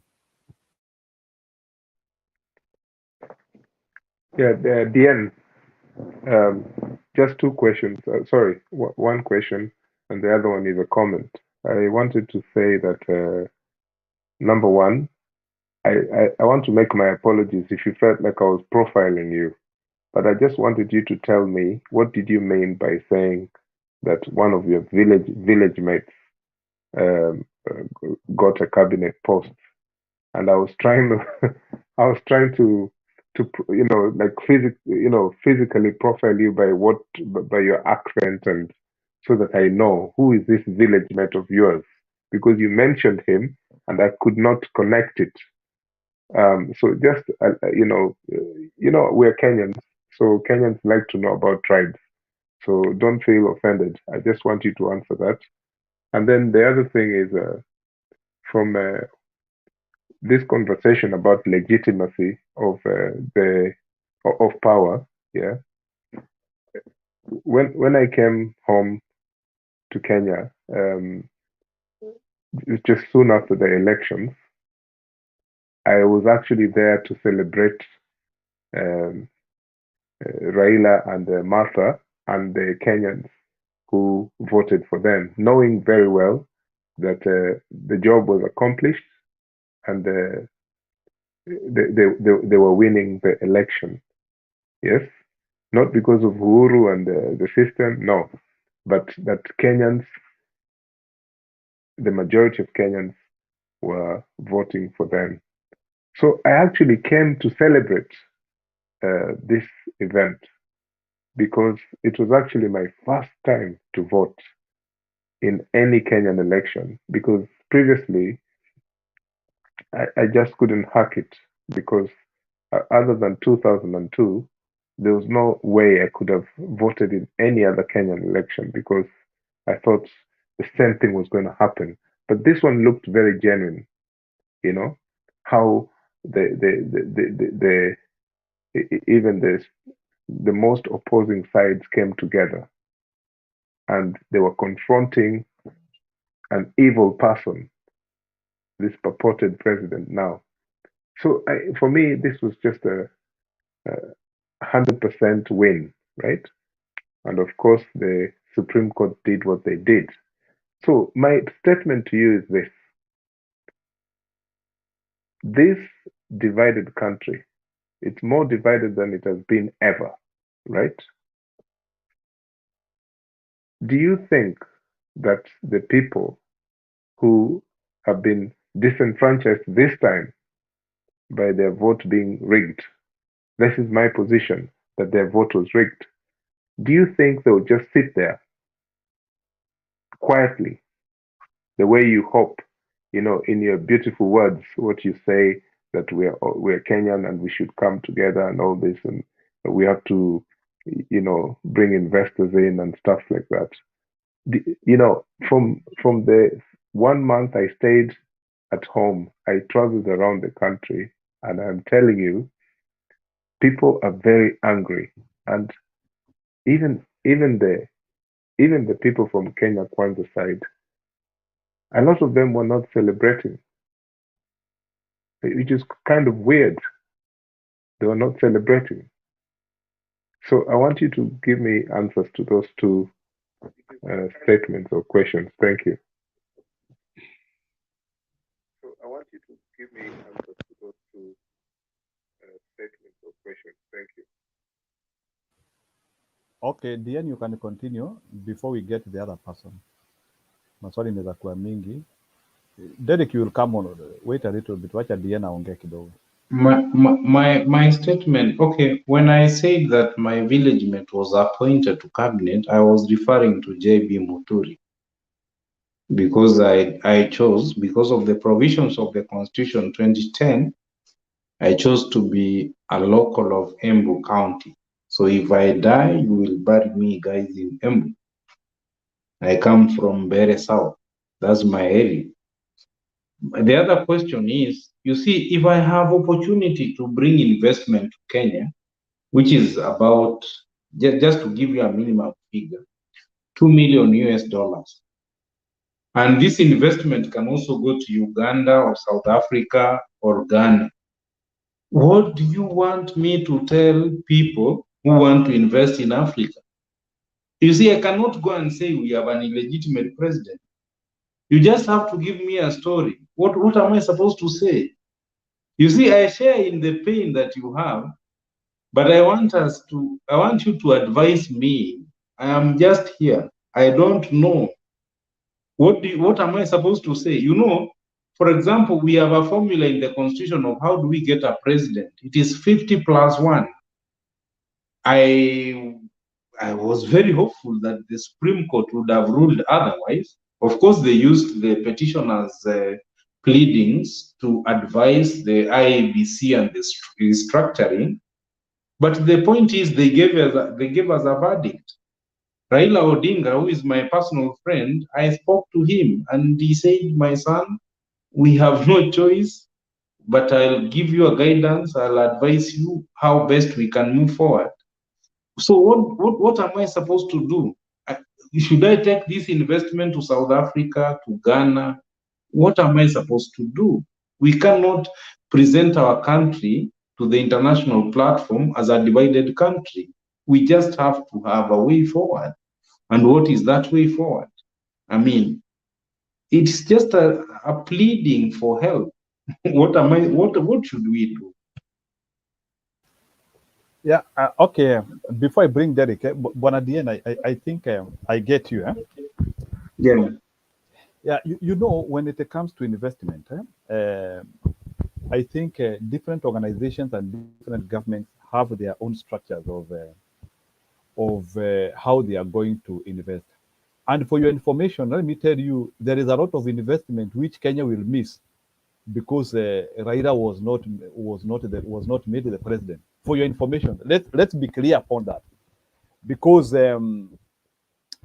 we still can't we still don't know what was in pipeline if Raila Odinga was to be president. So whether Ruto is the president or Raila is the president, there is something we are losing. Let's be clear about that. But I agree. 1 minute, But I'm finishing. But because you know it's a matter of analyzing where do you gain more. You see, like for example, I want to ask you this.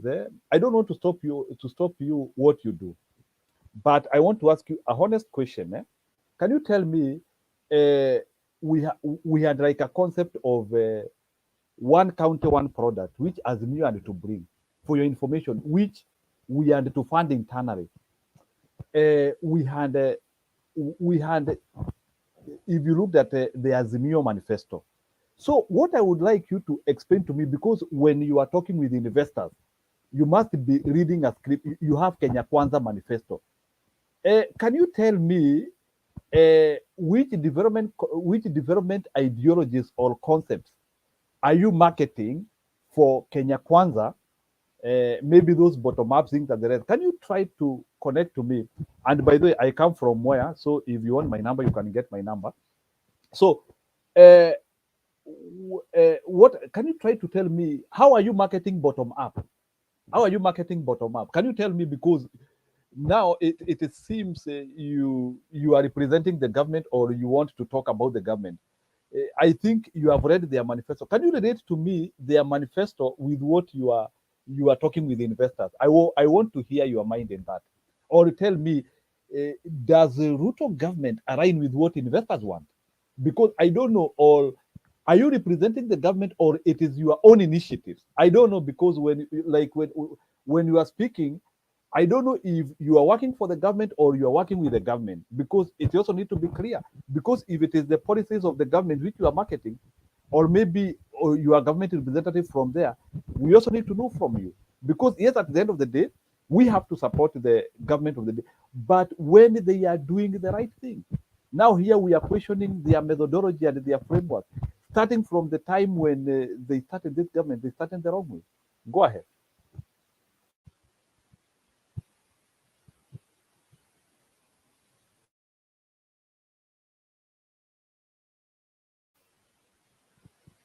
Amepotea. Derek, go ahead.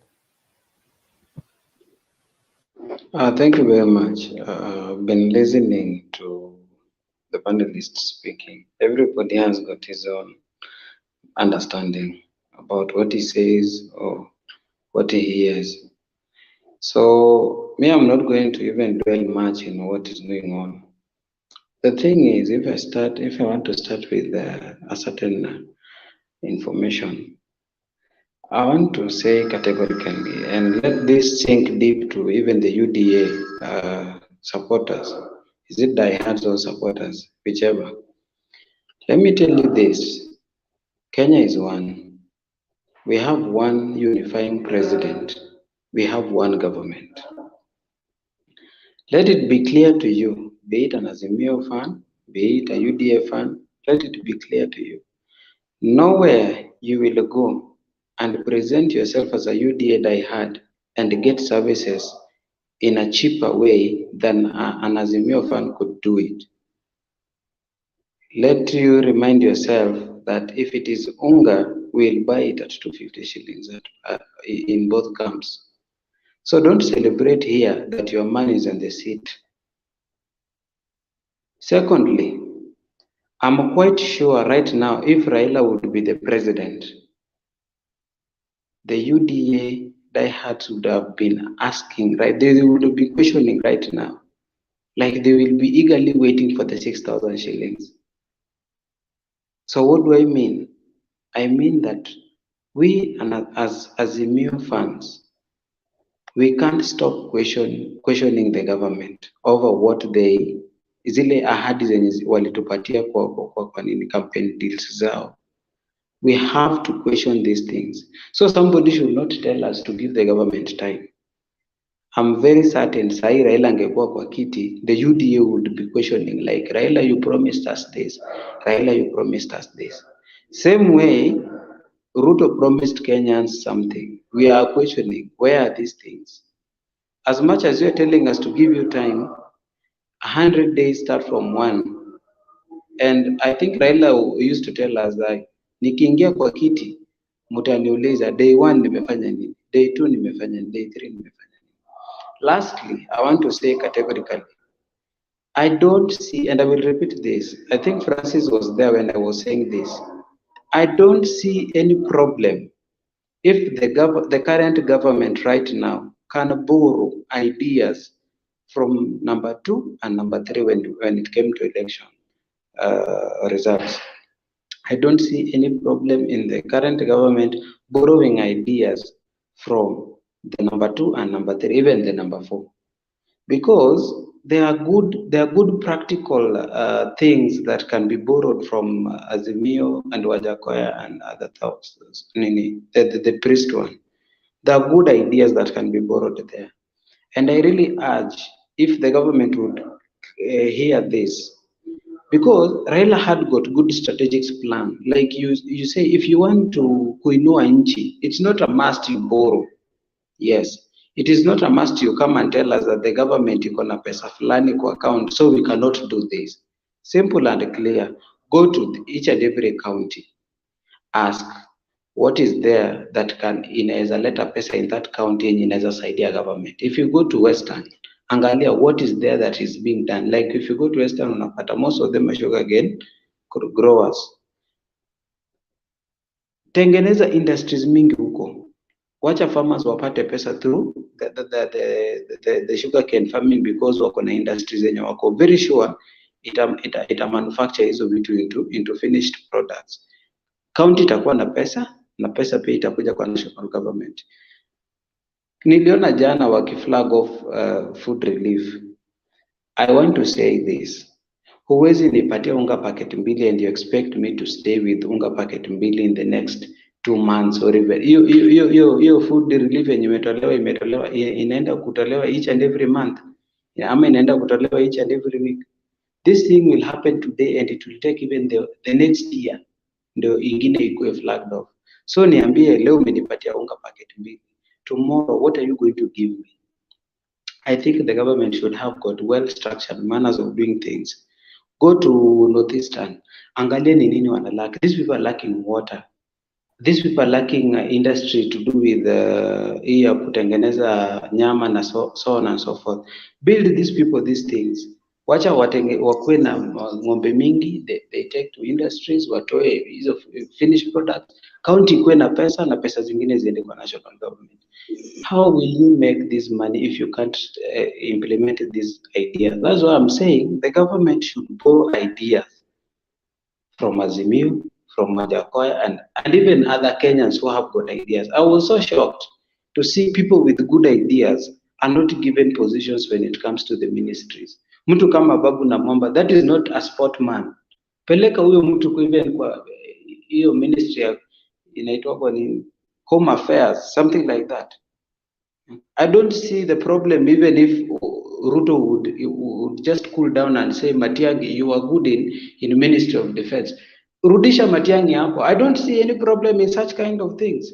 You don't punish the country because you have a personal grudge with some. Hata kama ulikosewa. Might you remember this is a unifying factor. And this is a national government and this is a country as a whole. Slight mistake, unaumiza kila mtu. And lastly, I would say, what were you UDA? Don't rejoice. Don't rejoice. The country we are in right now, we are not sure of what is going on. We are not sure of where we are going to. Don't rejoice. That is what I can say.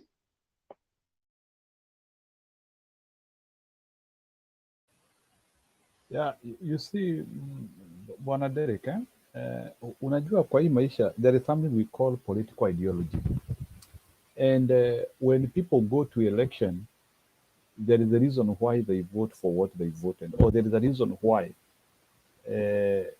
somebody chooses this direction over this direction. So that is why I will still be skeptical, and it will not be fair for Ruto to start looking for some of our people, and he start giving them jobs in the name of unity. What there is, and in if our political system was natural, because remember our political system is artificial. Because if our political system was natural, we could be having a system whereby the power hogs, the power moves from it's like a seesaw. Today power is here, tomorrow power is here. So that's why so by default you see that at certain times this region is in the government, at certain time this other region is in the government. But a system like Kenya is the only system which you realize that since the independence, because our power does not hog, it is only specific people and specific families which will only be having specific dockets, because our political system, it is artificial, it is human influence. So we need a natural system, and a natural system will automatically make sure that these people like the Supreme Court and the rest, they made sure that the system was not natural, and that is why we are in this issue for over 10 years. You know what? Our elections have been interfered severally, and the Kenyans have been ruled severally by people who are not determined in the ballot, making the system to become artificial. And once the system becomes artificial, that is why you see all these problems we are having. But if we allow the system to be natural, ungekuwa umeiona Mumaragori or Giek in that system. But now we can't, because it is human interference. And what we don't want is the human interference in our electoral system, because it is boring, it is making people hungry.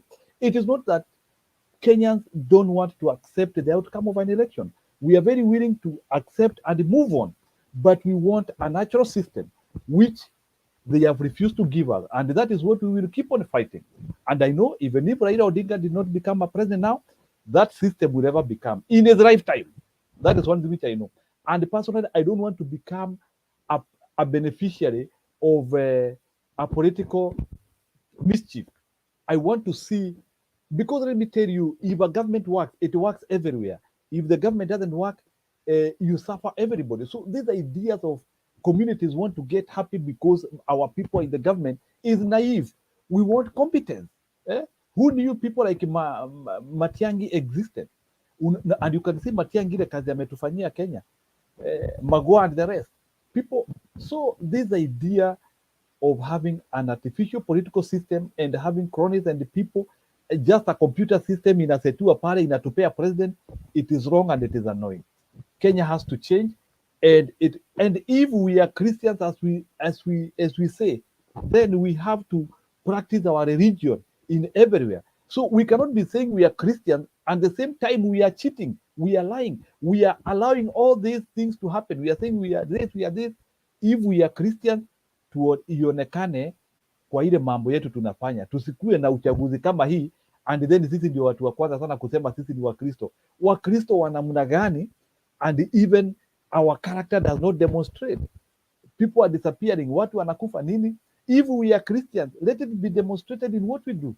But if we are Christians and we are running a gangster country, it's wrong. If we are Christians, let it be seen. Wacha hata watu hata wageni wakikuja, they should be able to see our Christianness. But sio vile tunakaa. Sawa. So Francis, go ahead. So you have really talked about the Kenyan electoral system, and what is there happening is what you call tyrannic of numbers, whereby a region of one province with highest population deciding to the rest of country the trajectory of its leaders. And the reason as to why I'm always feeling bitter about this government. One, Kimani Ichung'wah is on record accusing Kanini Kega allowing project to go to Kisumu. Is Kisumu not a place or a part of this country? We have also on record Gachagua saying that Uhuru Kenyatta neglected Mount Kenya and taken development to Western and Nyanza.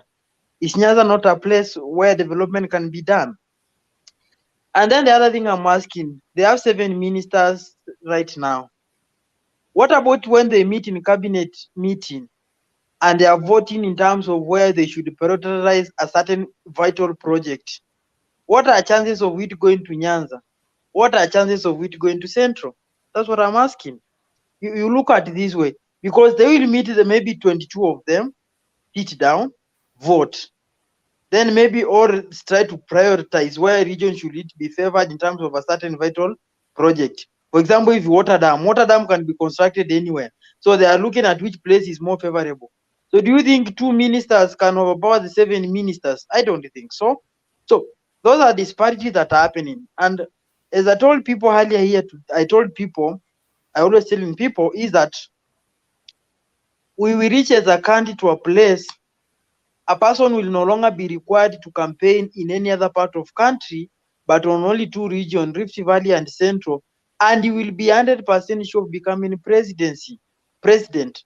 Why? Because Kenyans people, what we do, we vote according to tribal lines, and more so, we vote having been inflated with some hatred towards another person.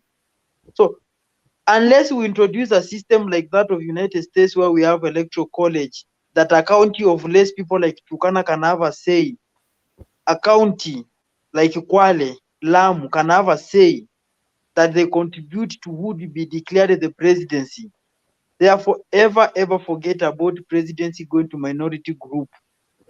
Because I can tell you free that Kenyan election has always been voting to punish this, voting against this. And that is why during the campaign and every other time, people are always chanted in Mount Kenya anti-Raila rhetorics to awaken people's spirit, to remind them this is the animal that we have been warning you against since time memorial. They have never campaigned anything tangible, and that's why I'm fearing, because I expected them to talk about things to do with investors, internal and external investors. I expected them to talk about things to do with tax cut. I expected them to talk about things to do with government expenditure. So these are individuals who are, and this cabinet, by the way, it's just a preparation of some even other campaign. So what I'm praying and let me just be optimistic for once, is that the cabinet secretaries will be managers and not leaders. Managers in sense that they will do what is good to the nation without considering the public relation, without considering their political life. Because remember, today Uhuru Kenyatta is being hated to this core by our own people, by his own people, because of trying to bring a change in political leadership from different community. I hope that this cabinet secretary will rise above the bar to implement policies all over the country without considering how much votes they will get in the next election, without considering how much people are there, that they will consider a nation the same way George Pombe Magufuli considered a country, that he developed regardless of whether you voted for him or not. The other thing I'm telling you Kenyans here is that the cabinet secretaries that have been chosen and who are likely to be vetted and confirmed, 50% of them are more of political than expertise. So it is upon you Kenyans, not Raila, not Babu Owino, not anybody else. Raila has fought a good fight. Raila has done his best. We tried the best to propel him to presidency, it failed. I never elected opposition leader, but I elected president on whom he never made it to be. So it is our responsibility, we as Kenyans. Churches were the one to help us to check the government. They have joined the master. Now anything that happens, they will be using church to sanitize. So we Kenyans, we have an obligation to keep an eye, to be vigilant, to question and to ask. And let us not fall into the PR of the government. I saw some time back when Ruto received a briefing about the Turkana attacks, and he said, I quoted in part of Kiswahili, he saying, "Sio tafadhali." That one is a PR language. You may think he's the one that is going to fight in Turkana. He is not. They are the same anti-livestock theft police who are there who will be fighting. If they failed during the Suguta Valley scenario, what will make them succeed now if not the change of policy? So let us not fall into PR. Ruto, and also remember, Ruto is somebody who works on PR. Not unless you confirm, he will always take credit where even he has not done anything. Remember, in 2013 up to 2017, he kept reminding us that he's the deputy president of Kenya. He also went ahead. He used to launch projects regardless of whether they are completed or not. You remember also until the president signed an executive order to strip off powers from his office, he was launching projects all over the country, regardless of whether it was viable or not viable. So let us be vigilant. Let's not fall for that trap. I'm seeing a scenario whereby projects will be launching overnight to make Kenya look as if it's going up, of which I think it is our duty, we as Kenyans, to question. Then the other thing to keep in touch is, right now, there is no UDA or Azimio individual. We are all Kenyans. This is our government. Even though it got through legitimate means or it got whichever means, we have to accept, because should we not check it and lose these 5 years, it means we shall be going back to 2017 where we left it. A nation is built on constant work on progress. This constant work on progress that Ruto is continuing with it must be positive, not negative. We must be, and then the other thing we should also note very well, for economy or a country to grow, let us not compare with a back president like Kibaki. Kibaki, that was almost 20 years ago. Whatever Kibaki did, Uhuru was supposed to do more, Ruto to do more, so that whoever comes after Ruto will do even much higher and not thinking backward. Also, to add note on that, we should also be vigilant. Being compared with Uganda or Burundi or Rwanda, economies that we are almost thrice their GDP. This brings a sense that Kenya is doing better, but it's not reality, but we are just being compared by weak partners.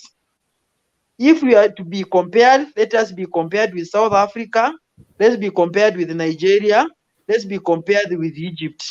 And if we have to go further, let us be compared by Arab Emirates or South Korea, not our neighbors that are looking upon us. These are the things I'm telling you because I've seen them and they're likely to happen. Also, we should note as Kenyans that the election, these people are might likely even to, others are might likely to start campaigning immediately after this one. Let's work. Let's keep vigilant about our government. Personally, even if Raila stands 2027, I'll vote for him. But let's support the government, because should it fail, we will be the victims. Remember, we are the people who pay taxes and the people who receive the services. So we cannot just swallow that bitterness, because at some point we have to accept some. Hata ukikatwa mguu, mwenye amekukata huwa unajaribu kukimbia utafute usalama asikukate shingo. So let us not allow us to be hanged by this government. Let's keep in check, and if anything happens, let it be positive to Kenyans. And there are people who have seen also, to summarize up, there are people who have seen in comment section, their work is to abuse, to profile communities. Oh, this community is this and this individual is this and this. Raila may never make to presidency, but his work will never be forgotten in the book of history of this nation. Whatever the Luo community have sacrificed for this nation, no any other community can ever sacrifice to such magnitude. People like Tom Mboya, go and check their works. Crispin Odhiambo Mbai, go and check their works. People like Raila Odinga, check their work. Robert Auko, check their work. These are the people that when we mention the history, we cannot forget it. Check people like Ukuru Okot. These are the people who have really contributed to this nation. I give them respect. Because even today, the county you are shouting there, Nyandarua County, were it not for Crispus Odhiambo Mbai, you could not be shouting Nyaururu or shouting Kiambu. You are shouting it because somebody gave his life for you to have devolution. And then to finish up, success in political arena is not measured by being presidency. Presidency is just the top office. It's just about coordinating. Whoever performs the work are the individual who goes ahead to come up with ideas. Implementers are just people to be given direction to do it. Those who come with ideas are the people who do the work. So we as Kenyans, let's remain united. Let's respect each other, regardless of whether you feel that a certain community is not supposed to become presidency. Keep it to yourself, because we are all Kenyans. We are all the same people. And a matter of fact, you are shouting there and maybe feeling happy, maybe because of one of our community, somebody has become presidency. And there is nothing totally you are gaining from it. Should that economy fail because you are celebrating impunity today, $30 when I will be exchanging it at 130, you will be exchanging at the same rate like me here. Should that maize reach 300 because you are celebrating impunity, we shall buy all of us there. These people in Kenya, let me educate you by the way, it's very important. In Kenya, we have the education system, Kenya, that now we call CBC, competence-based curriculum. We have in Kenya what we call the American system. These are parallel systems that are running within Kenya. So when you are shouting there, scrap CBC, they are laughing at you because they know very well their children are in American system within Kenyan land. So should you kill your education system or scrap it, their children are already in the safer side. As you are shouting here and fighting each other with the underdogs here, somebody child is in Belgium, another one was ambassador in Poland, and you are here trolling your fellow Kenyans because of questioning the right thing, so that the government will be accountable, transparent. Let's love each other. Let's keep government in check with the citizen. There is no any leader of opposition. I voted for president who never made it. So forget about Raila being the opposition leader. If he has to do, let him do any other thing. Okay, but we is our responsibility. Francis, Yes. one moment. Kuna mtu nataka kukanya hapa. Yes. There is somebody called Samuel Nyamwange. So please, Bwana Samuel Nyamwange, unatumia matusi and we will not allow you. And because of that, we are going to block you. You will excuse me. You cannot come here and you start abusing eminent people. You cannot come here and you start abusing Mr. Raila Odinga. Whichever the outcome, we cannot allow you to do that. Any other Kenyan leader is unfair to do what you are doing here. So na mtu mwingine yote ambaye anafanya posting yake hapa, writing such things is unfair.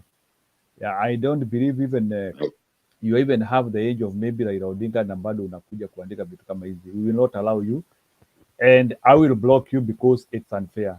Thank you. We can have Leo representing. Thank you, Mr. Kenyan. Nashukuru Mr. Francis was lecturing as a very nilikuwa nasikiza, naona ni kama angekuwa mwalimu. Maybe you can try that profession as well.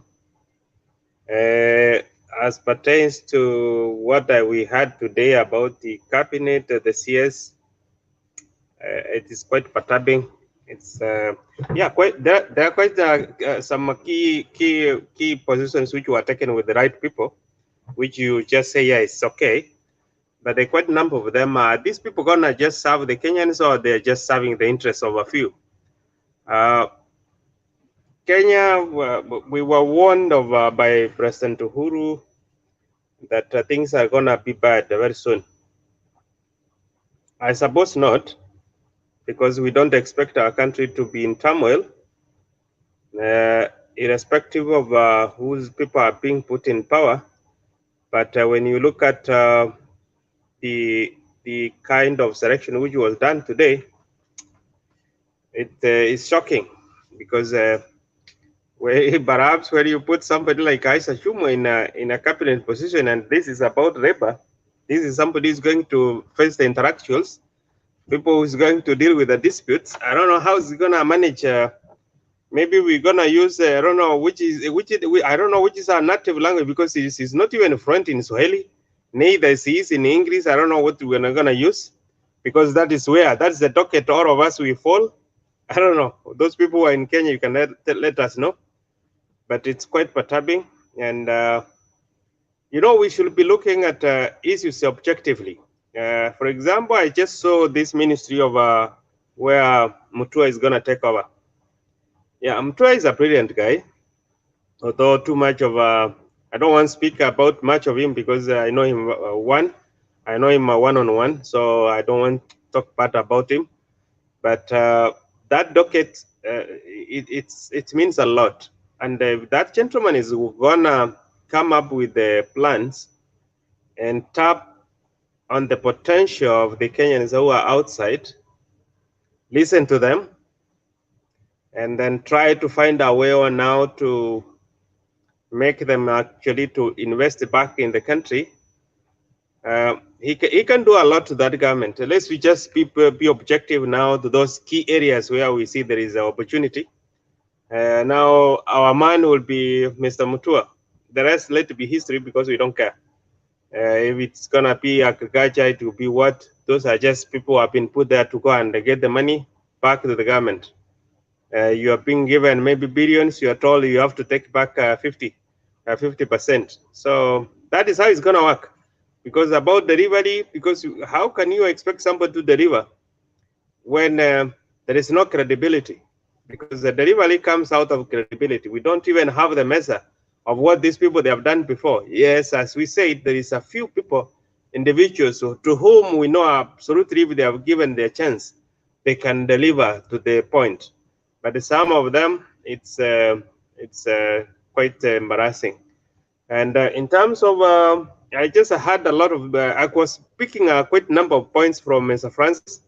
There's a guy I met when he was speaking.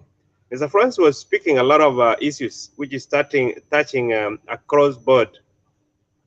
If you sum up these points together, it means a lot that we need to benchmark on some issues if we want our country to grow.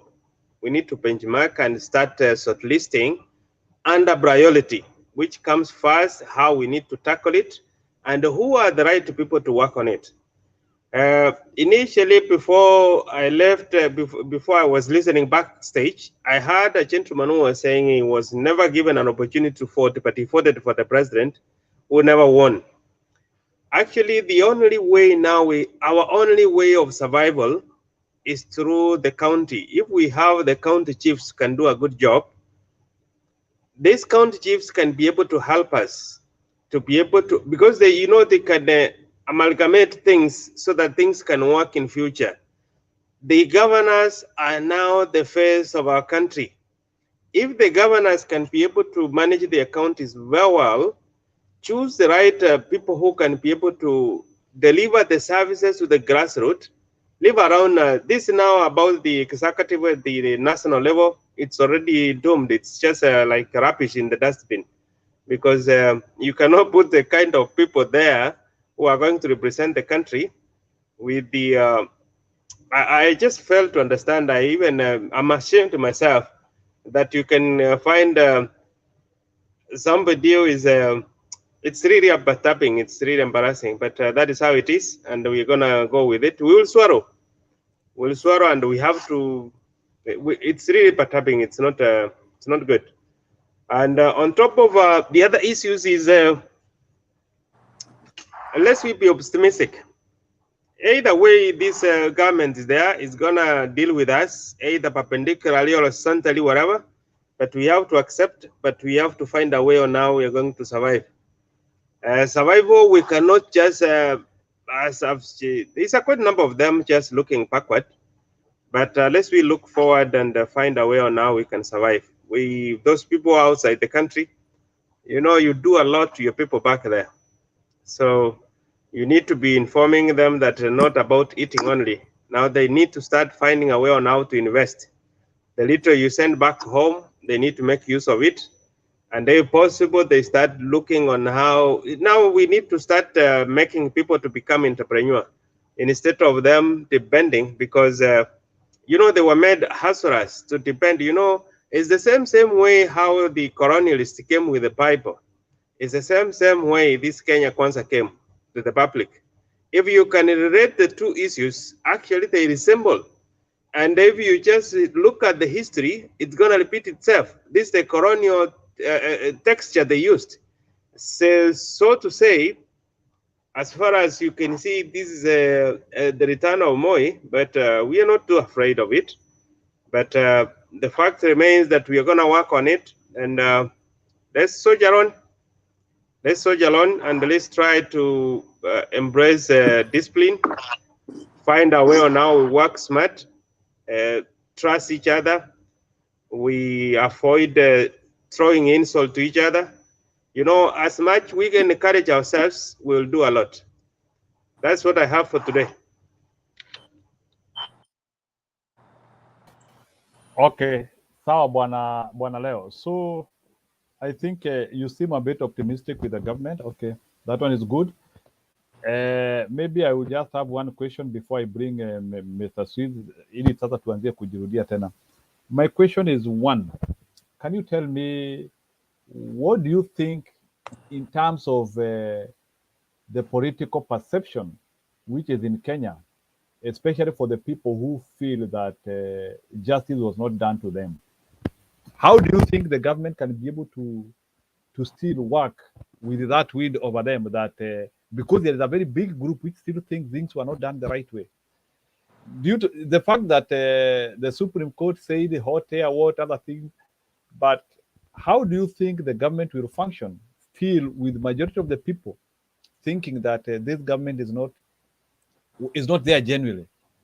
How do you think they are going to cope up with that? Thank you, Mr. Kenyan. I could be honest with you. You know, the only remedy which was there for the Kenyans to survive is if our Supreme Court was strong. But now, since the Supreme Court is like finished, you know, once we don't have the Supreme Court, which is supposed to interpret the Constitution, guide, and just even be, you know, when you are just given the responsibility to interpret, advise, and you just you are the ones destroying it, then technically you don't have any hope. But as you said, you remember the people who voted are half, and the half of the people never voted. This is a question, and the government we have in place doesn't care. When it doesn't care, you could even see how they have split the government.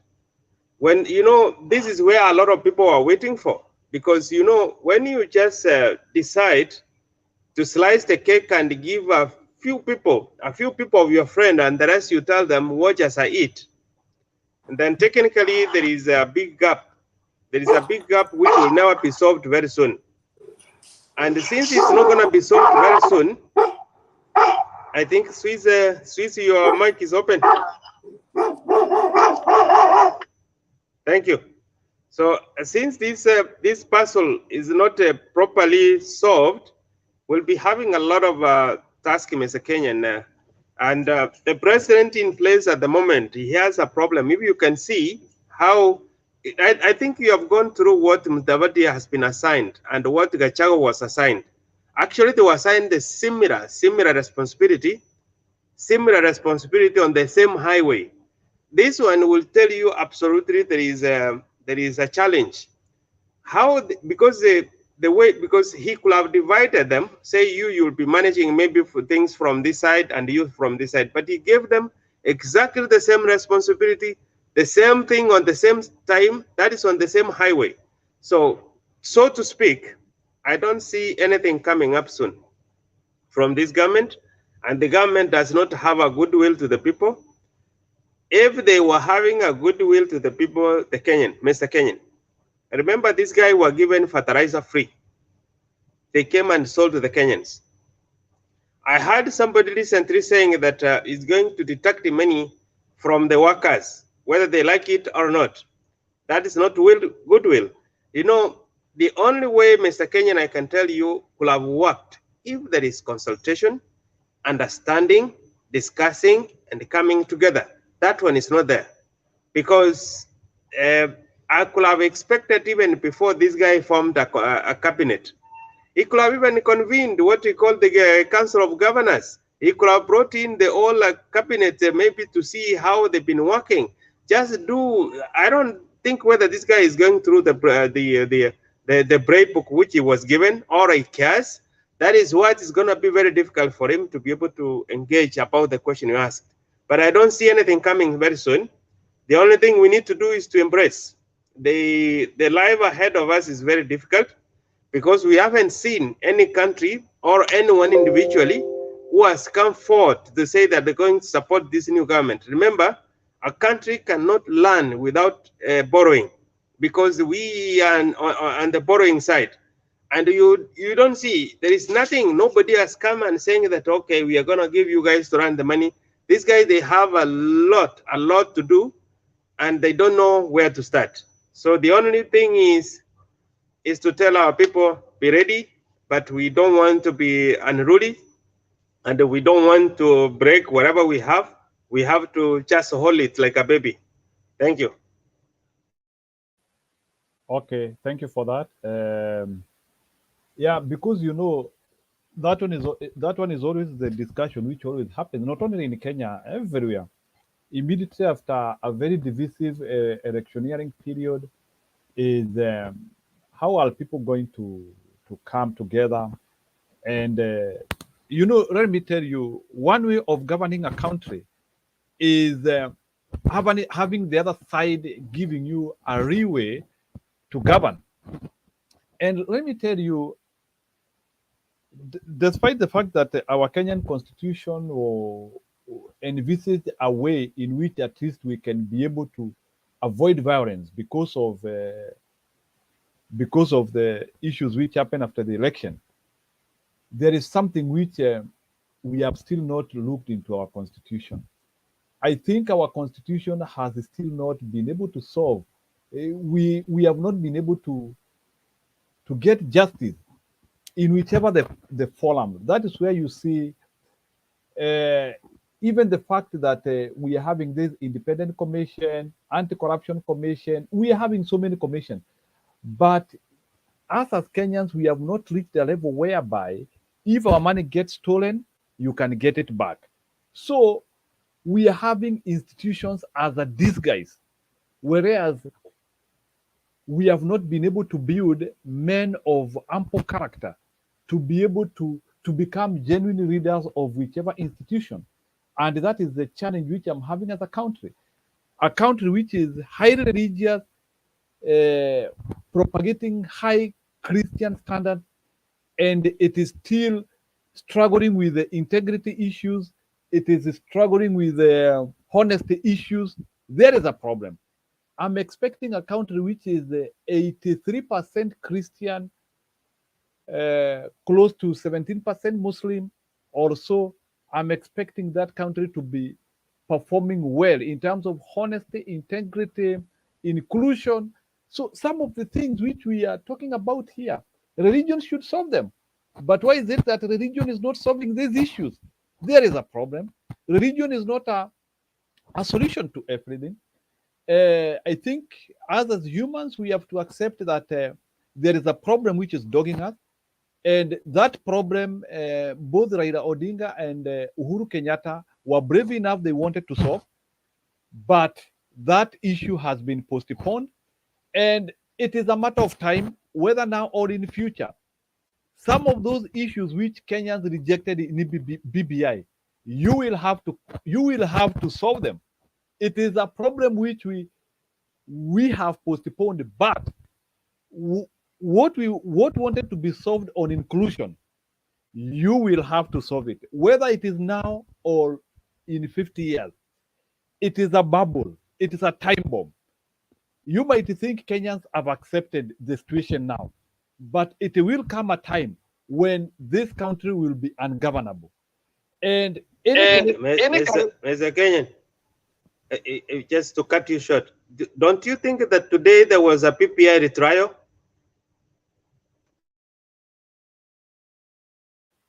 Yeah, it is there, but you know they cannot call it that way because they don't want to seem as if they are borrowing from what Azimio was giving. So what there is that there is that immediate need of Kenyans to solve their immediate problems on a civilized manner without using knee-jerk reactions, whereby we start saying that I can snatch a presidency from somebody, or we can arm wrestle people without, and because these people cannot react and they will accept. I can tell you, Kenya is sitting on a pin. I can tell you, you don't need the political science knowledge. We are sitting on a pin, and the earlier we solve these problems, the better. When you see a country which is having 42 ethnicity, you are having 5 cabinet secretaries from one community, other communities producing 7. There is a problem. We are short-sighted, and that is one of the problems which we have as Kenyans. We are too much short-sighted. And I think even Moi one time told us, saa zingine, we want to solve our immediate needs and we forget our future. So the problem which we are accumulating here, yes, I know Kikuyus and Kalenjin, they are very happy over their marriage now, but is that marriage sustainable in the next 10-20 years? There is a problem. Let's have Swiss. Yes. So thank you so much. I don't know whether to call you by your name or just to call you Kenyan. Thank you so much for letting me come on board. The cabinet, unveiled today was underwhelming. Not just underwhelming because of the names that came on board, but also in terms of a betrayal of the very people that the 38% that voted for Ruto. First of all, the proportion that contributed 47% of his vote, probably even more than that, because I believe that Ruto probably got between 38 and 40%. That's I mean that's what I think. So the percentage of that for the community that gave him the most votes would be higher. So what that means is that if we go by the official tallies, the promise was that their contribution to the cabinet would be based on that proportion. Well, that's not the case, as we saw within the cabinet. It's nowhere close to 47%. Even though, in my opinion, I've always held a belief that no single tribe should have more than one ministry. I mean, we are a nation of 42 to 45 tribes, and if you're talking about 22 ministries, it's really unfair. It's an abuse of power for the tribe of the guy who is being the president, or even just one tribe, taking even more than one ministry. I've always advocated, and I think in my future days, I will make it even more more structured in my push for a point-based system in which we can say like the maximum points in terms of government appointments that somebody can get is probably 25 points. And just by being president, then your tribe, would take up all those 25 points. And then we go down the numbers like that. Let's say interior and coordination would have more points than, say, Ministry of Youth and Sports. And so if you get youth and sports, then there is a higher chance that you'd produce a permanent secretary. But then if your tribe gets, say, CS, Treasury, or Roads, Public Works, or Interior and Coordination, if your tribe gets from those big ministries, then the likelihood of your tribe hitting the points to get a PS, would be maxed out. So I look forward to a future like that. Like I said, I think yesterday or the day before, in my opinion, Ruto is pretty much a reincarnation of Nicholas Biwott. He just that's his caliber in terms of integrity, in terms of his view of the world, in terms of the way he views how entrepreneurship should happen. I always say Ruto equals be what. And so for those of you who lived in the 90s, you understand what I'm talking about. And even so what is surprising me is that today we also had another mysterious death of somebody, a colonel in the military who just was found dead in his car. And this is a day after Gesheru also went, under mysterious circumstances. So, and this other guy was also from the Kikuyu community. I don't want to speculate, but, I hope that I hope that it's not about consolidation of power, through systematic silencing of certain people for purposes of consolidation of power. And like Njeru talked about honesty and integrity, I always say that Kenya's potential it doesn't matter how much works you do. Kenya's integrity cannot be unlocked unless and until we instill integrity in our nation. And I think the promise of Raila Karua ticket presented an unprecedented opportunity for the nation to embark on that path of instilling integrity, of instilling good national ethos, of making ethical values, become a key tenet of the way we manage our nation. We cannot continue to have a nation where, lawyers bribe witnesses and continue to stay in the bar. We should, and lawyers should lead with integrity. If you're bribing judges or you're bribing witnesses, then you should be kicked out of the legal role. That's always been my opinion. What happened to Rigathi today with the unveiling of Mudavadi as the prime cabinet secretary, whatever, and the roles being outlined, it sounded more like from day one, Ruto has just unveiled another Matiang'i right from day one. So you have Rigathi standing there, and then his powers have just been taken away and handed to somebody else, just as he watches. That's very unfortunate.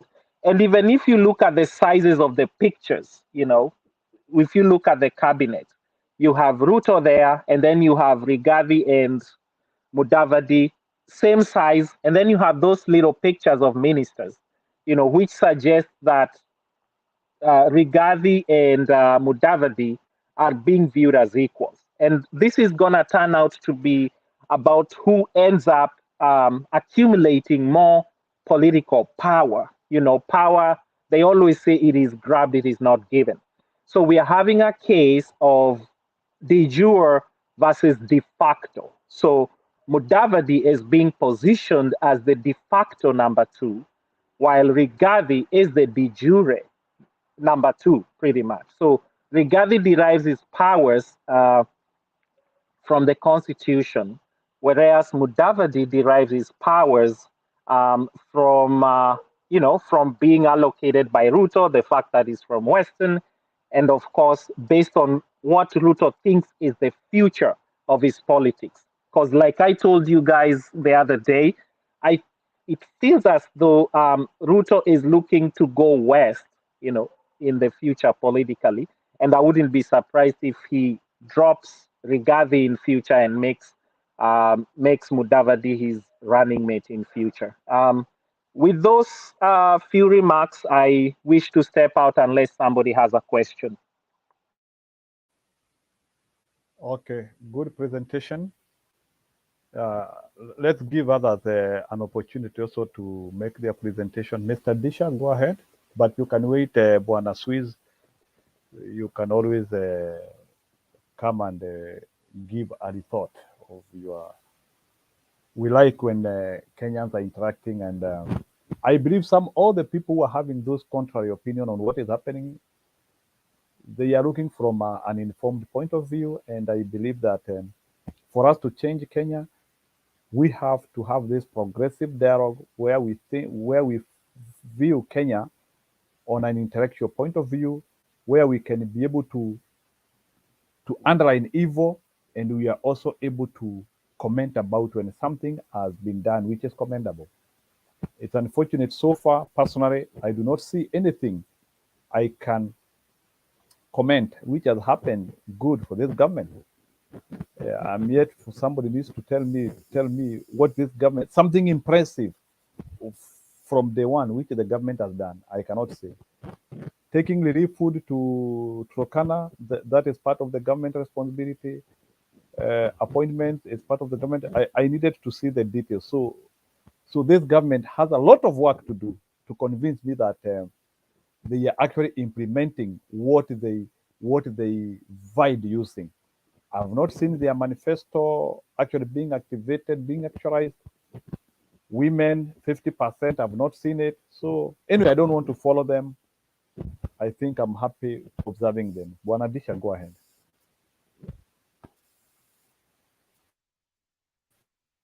Thank you, Mzalendo. Thank you, Evans and Swiss. I hope you guys are doing well. I wanted to join the debate earlier, but it was noisy and messy, and I said no. Let me wait for the mature side of the debate that people can raise their issues and people ready to listen. I don't know how Kenyan you withstood all that pressure in that seat.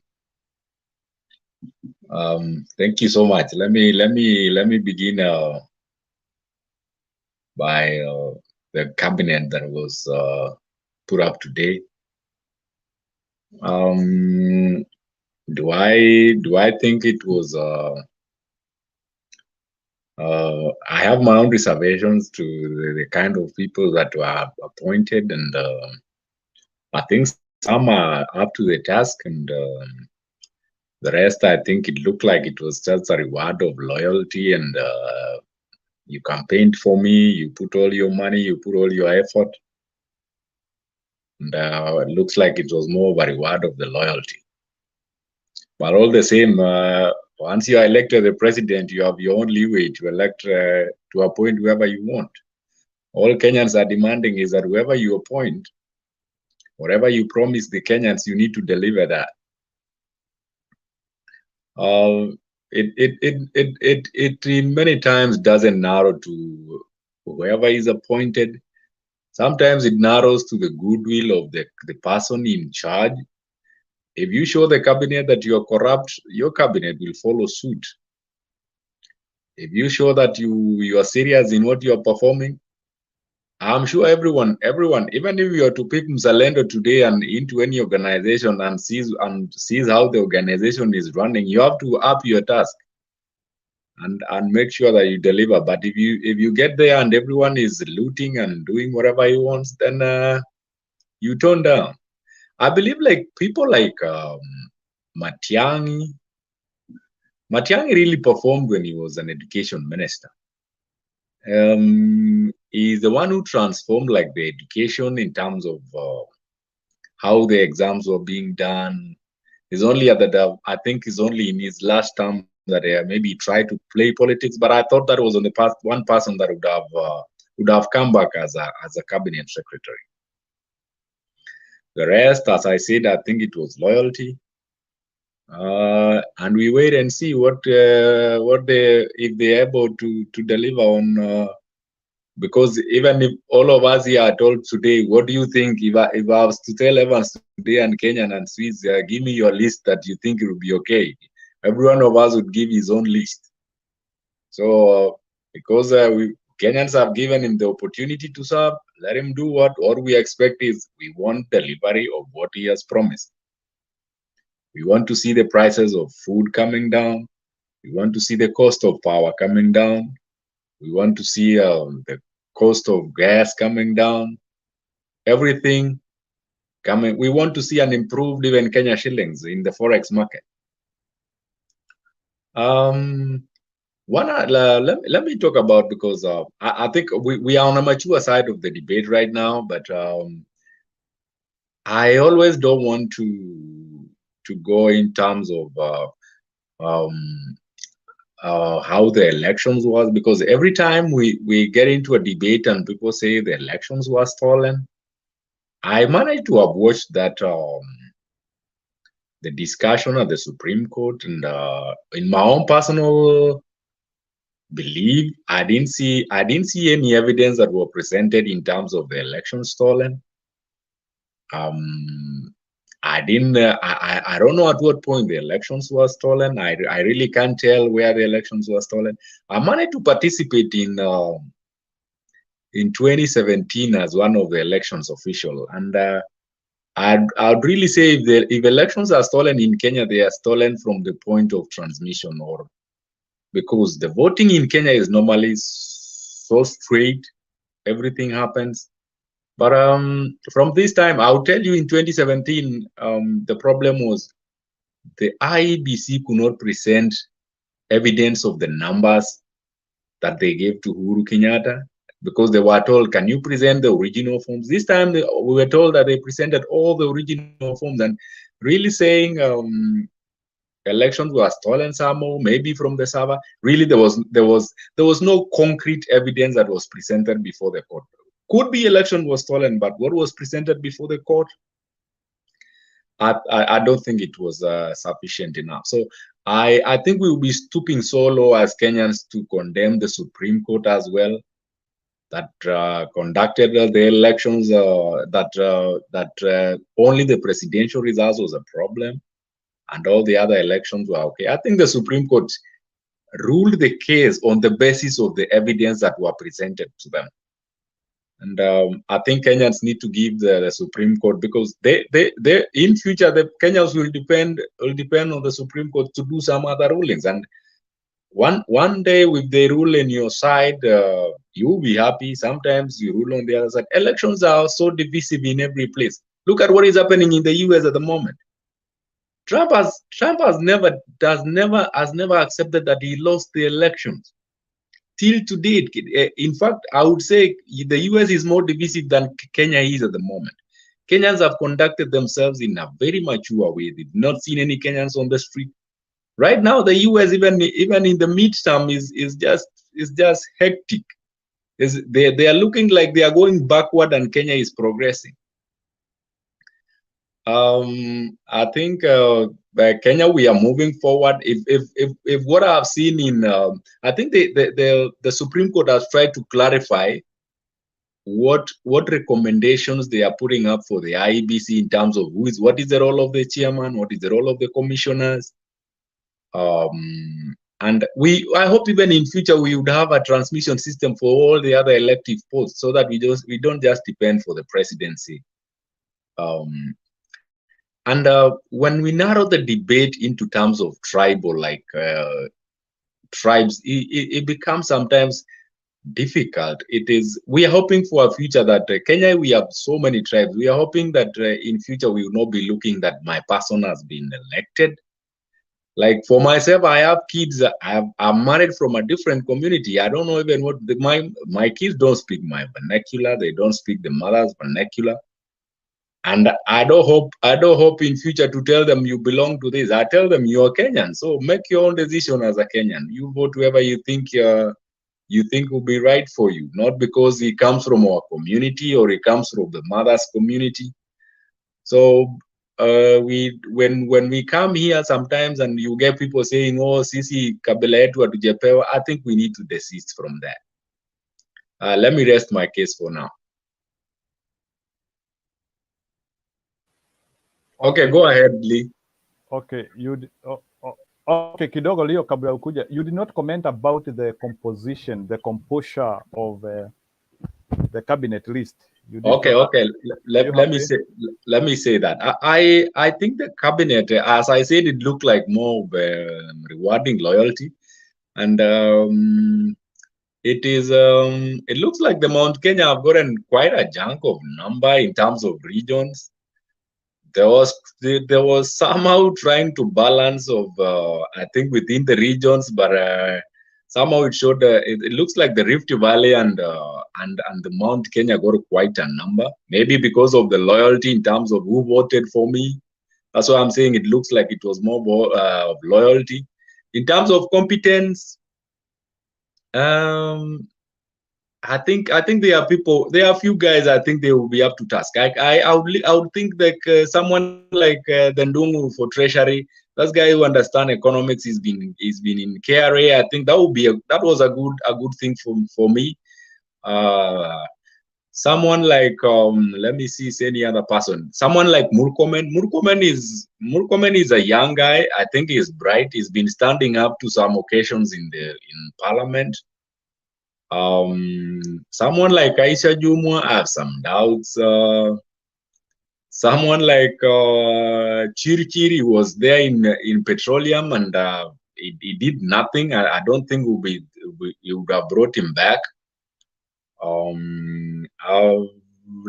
Moses Kuria, I think we're gonna give him a try. He's been trying to agitate in terms of trade, but he's a trained finance guy. We try and see. So I would say generally it looked like more of loyalty than competence. Though there are a few people I think they are competent enough for the task, and I think that's my opinion. Okay, Leo, go ahead. Yeah, Mr. This is something you said about the Supreme Court. There is something I want to disassociate. I'm not blaming you, neither do I blame anyone. But remember, actually, Kenya, we have come a long way to build these institutions that will supposed to be taking care of us. After we build them, they are supposed to work for us. Now, on your own opinion, Mercedes, do you think the Supreme Court did the job they were required to do? If they did, what did you pick from there that you can tell, for example, the future of your children that this is what is supposed to be done in our Supreme Court?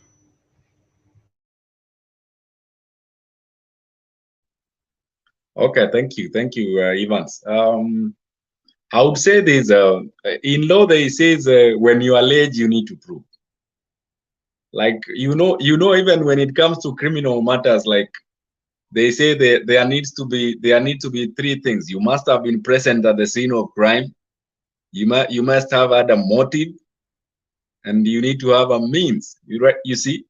So the Supreme Court does not necessarily, it is not independent as really thought, but it is independent to the extent of the evidence that is presented towards it. Okay, is like if I accuse you today and say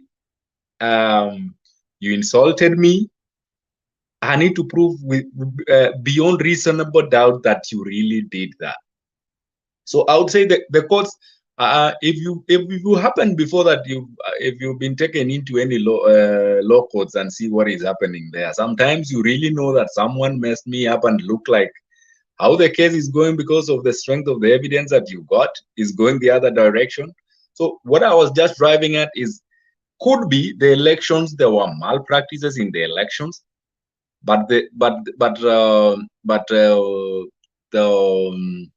the guys who wanted the case to be settled on their side did not prove beyond reasonable doubt, right? I would say in terms of how the Supreme Court delivered the message at the end, I didn't like what they called hot air. I think they would have just summarized like, we did not get enough evidence to nullify this election, right? So that is what I think. Before you go, I have one more for you. Did you have a chance to go through their summary? Their summary of after after they just announced that case. Did you have a time to go through their summary? Did you know that they vindicated themselves that they were wrong? And then in the other way around, why were they saying they didn't have time? Why didn't they say that particular day, okay, we are sorry to tell you that the verdict we are going to give is not going to please you, but we are going to give you because of the time. And we are doing this one maybe not to please anyone, but we are doing this one to save the situation. Don't you think that if they had said that, we could have saved the situation in the entire, maybe for everyone? Let me say, one of the recommendations that the Supreme Court has given in their written submission is that they hope like the legislature will pass laws to change the duration of the hearings of presidential petitions, because I think 14 days even for me is a very short time. Given the number of submissions that you see, even when they were hearing that case, they had to narrow into 9 points. They had to strike out some other guys out of those petitions. So the time limit of filing after declaration, the time is short. So it is not really within, they have to follow the constitution as well. If they are given 14 days, they need to do it, whether it is in favor of one party or the other. It is a problem with what we passed in the constitution that it is 14 days. So maybe going forward, maybe the legislature can do something in terms of, so that they can be able really to go through evidence. In fact, we were not able to know exactly what happened in the servers. It was something that it was 50-50. We don't know whether there was any interference because in terms even of the sampling of the polling stations, they were only given, I think, 30 polling stations, which is not really out of 46,000. That is a very small sample. So I think maybe getting a wider period, maybe even a month, to be able to hear. Like the US, the elections are done in November, and they wait up to late January to inaugurate the incoming president. Right.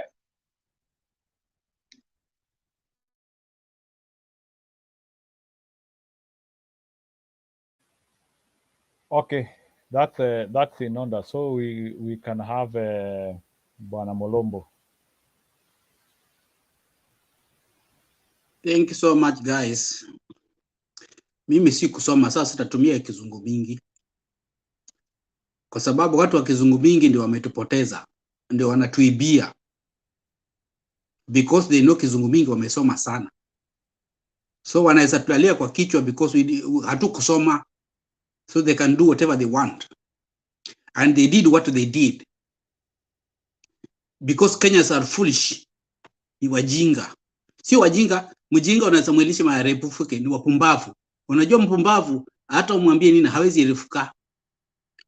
Mjinga ukimsomesha ataerefuka. Bana wa Kenya ni wapumbavu. Wakitupewa mahindi wanafuata. They don't know themselves. So watu wa kizungu mingi kama disha wakija, they blind them. They follow. That's what's happening right now. I was among them when I was in Kenya because I never able to get education like you. Nyinyi mnaongea kizungu mzuri. I saw what happened. Kenyan, excuse me. Just keep quiet when you are talking. Can we not narrow debate to insults? Can we not narrow debate to the insults? I'm not insulting you. Can you just keep quiet? Let me talk. Because when you're talking, this one minute, okay, 1 minute, Bwana Murumbu kidogo. Just Bwana Ndisha, allow him to speak. We will give you right to reply. Sifikiri anatusiana. He is just talking about education, and we don't need to go to that level. Bwana Murumbu, whichever the level of your education umefika, just give your presentation. We can speak in English here and Swahili. They are much accepted. Yes. Ndio sababu nimesema watu wamesoma English sana wanafikiria watu wote sisi ni wajinga. Unajua kunaweza kuwa na wale mtu wa kusoma lakini ana ile wisdom Mungu alimsaidia na alikuwa nayo. Though hajaenda shule. But anaweza articulate. Ukienda pale kwa kijiji utapata wazee wamekaa kwa jiji wanafanya makesi. Pale kwa kijiji chini. Kishindikana wanasindikiza kwa chifu. Kisinda kwa chifu ndio nikienda mbele. So problem is that watu wamesoma kidogo, they think that those people who are not educated down there are more stupid. That's why we are being run off with those people who are things that are more educated. But I want to tell you one thing. These uneducated people wakikasirika hakuna mahali mtalala. That's fact. Because he's going to lose nothing. Hata poteza chochote. Wewe na mali umerundika ile ndio utapoteza. But yule mtu ambaye mlala hoi akiamua amechoka, hiyo umerundika hakuna mahali utalala naye. Atakuingilia hata kama una nyumba ya sangenge, he'll come in for you. Na watoto wako na everybody. So you guys who are more educated, if you cannot let us know what's happening, you blind us where things are not happening right. You come here and want to lie to us, ilifanya OBCD. Na sisi hapa tunaona what happened. It's really sad. In Kenya it shows kura inapigwa vizuri sana on the ground. Polling station. But mali inaenda kufikia haifiki. Mshindi hapewi, mshindwa ndiye anapewa. Then anakuja nakalia yule mshindi. Then after that you brag. Utadu. That's what happening in Kenya. Utadu. I heard somebody saying about America. America, Mr. Trump, he bragged. He never won. Alipoenda kwa wale walifanya wakamwambia no, we are following the law. What the law says, wananchi walisema ndio kinafanyika. Akaenda kwa wanajeshi wakamwambia no, we follow the law. Kile sheria inasema ndio kunafuata. Kama ulishindwa, you go home. Sai yuko na kesi. Wala ashirikiana nao wote wanaenda kukula maragwe. Hata Trump mwenyewe anaenda kukula maragwe hivi soon. But Kenya, muuaji ndiye anakuwa kiongozi. Mwizi ndiye anakuwa kiongozi. Ndio mnasifu. Na ndio wao wote wamekuwa mweka kwa cabinet. You know very well.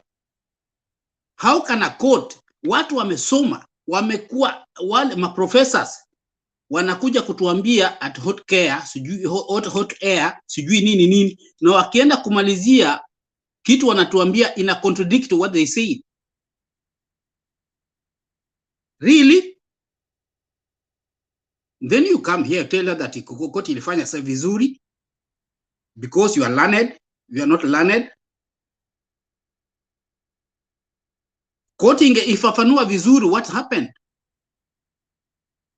Kwani Wakenya ni wajinga kiasi gani? And let me tell you guys, huwa kinavunda kinapasuka ndio sasa kinanuka. And you are cooking. We are 45 tribes in Kenya. Cabinet zimesomwa leo. Katika 45 tribes ni ngapi ambazo zimemenishiwa? Unapata tribe moja iko na seats ngapi? 6. One tribe. Tuko 45. And we call yourself your democracy. Kwa nini usigawa kimoja kama na vice wake? Tutaridhika hata kama ulinyakua, tutaridhika kwa sababu kila mtu atakuwa represented. Then you come here tell us it's right. Just cook it. The time is coming. Everything's about time. Everything is about time. When the time comes, hautazuia. You like it or not. When the 207 came, haikuzuilika. Walifanya anything haikuzuilika. How many people lost their lives? Mpaka wengine mpaka sasa bako IDP all today. Bado wako na serikali iko. The same serikali ndio sasa imechukua sasa hii. Ilichukua 2013 imechukua sasa hii. Bado tuko na IDP. So my dear brothers, let us talk the reality. Don't just support somebody you are supporting. Look at your brother, look at your neighbor. Angalia jirani yako. Serikali mzuri inaangalia, wakiwa mtu mzuri unaangalia mpaka jirani analala njaa, mtoto wake anaenda shule. Wewe mtoto wako unampeleka kwa Mercedes, unampeleka kwa nini? Pathfinder, unampeleka shule, na mwenzako hata kitu anapeleka mtoto shule hakuna. Do you think you are safe? How safe are you? You eat well na wengine wanalala njaa. Watoto wako wanatoka wamevaa viatu na kila kitu, wengine wanatembea miguu, hata kitu ya kuvaa hakuna. And they are your neighbor. You call yourself you are safe, unajenga ukuta mpaka juu. Do you think that ukuta is safe? They want you watakupata kwa gate. Hata kabla hujaingia. Hiyo ukuta yako haitakupata. So please, as Kenyans, let's talk about something that can help Kenya. Kila mtu apate kitu kidogo kidogo, tusaidiane as Kenyans. What is wrong says wrong. What's right says right. Lakini sio bad to haribu everything, and then you come and say, oh, everything is okay, everything is nice. Guys, I have lived a bit longer. And when I see some of you here, very few ambapo wako age yangu. Nilikuwa kwa Kenyatta, nimekuwa kwa Moi, nimekuwa kwa Kibaki, nimekuwa kwa Uhuru. And I have seen it all. Mpaka ilinishinda Mungu akanijalia nikatoka Kenya. Is when I made a step, because Kenya zingekuwa nishakufa. I could have not made any step because there's no future in Kenya kwa wale watu wako chini. I made a step because I left Kenya. I can be called somebody. So guys, ni kama mnataka kufinya wale wenye wako chini wakufe kabisa. Some of you, what they are saying, continue with it. Mwenyezi Mungu yuko live. Sio yule wanini wa voodoo, wa devolution, wa cults wenye tumeingia nao isai tunasifu nayo. Ule wa kamili, he's coming, and he's coming for you guys who don't see the truth. Asanteni sana, thank you. Okay, right to reply. Ndisha ataongea alafu tukuja kwa leo. Okay, thank you. Pole sana Mulumbu. Hiyo summary yote, in fact, nilikuwa nafikiri unataka kuchangia kitu lakini sijasikia chochote. Pole, unajua kupoteza sometimes, unaweza kuwa supporter. Let me tell you one thing what happened to me. I started voting in 2002. So in 2002 I voted for Kibaki. In 2007 I voted for Raila and it was terrible. Wachana na hii hata 2017. In 2013 I voted for Raila. In 2017 I voted for Raila, na hata wakati alisema turudie na akasema harudi, I went there and voted him again. So in 2022 I didn't manage to vote because I was not around. But let's take this like elections is there must be a winner and a loser, whatever case. Hata ingenalifaiwa bado kungekuwa na winner na loser. It happens. That is why it is ni mtu ni Kenyans wanaenda kuvote. Ingekuwa mtu anajichagua peke yake, I understand sometimes it's painful, but the debate here somehow it was much better. Let's not vent our emotions. Let's discuss like, what do you think about it? What do you think about this? But let's not vent emotions and accusations. Hakuna mtu angeweza kuelect mtu moja peke yake. So let's avoid hizo mati sijui Mungu atakuona. No. We are all Kenyans. Hata hizo vitu in fact we should wish for the best kwa sababu ikikuwa mzuri we all benefit, our children benefit. Tukisema tu tutakaa sisi fanyike mzuri, we are not helping anything. Kama tunaweza andika barua to the executive to say we demand this from this government, the better. But if we come here and shout what hiyo kitu, it will never do anything. Thank you, Kenyan.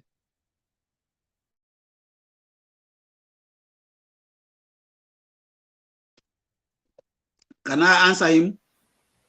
Okay, kabla ya ukuje wacha Lea aongee, uwaongeleshe wote wawili.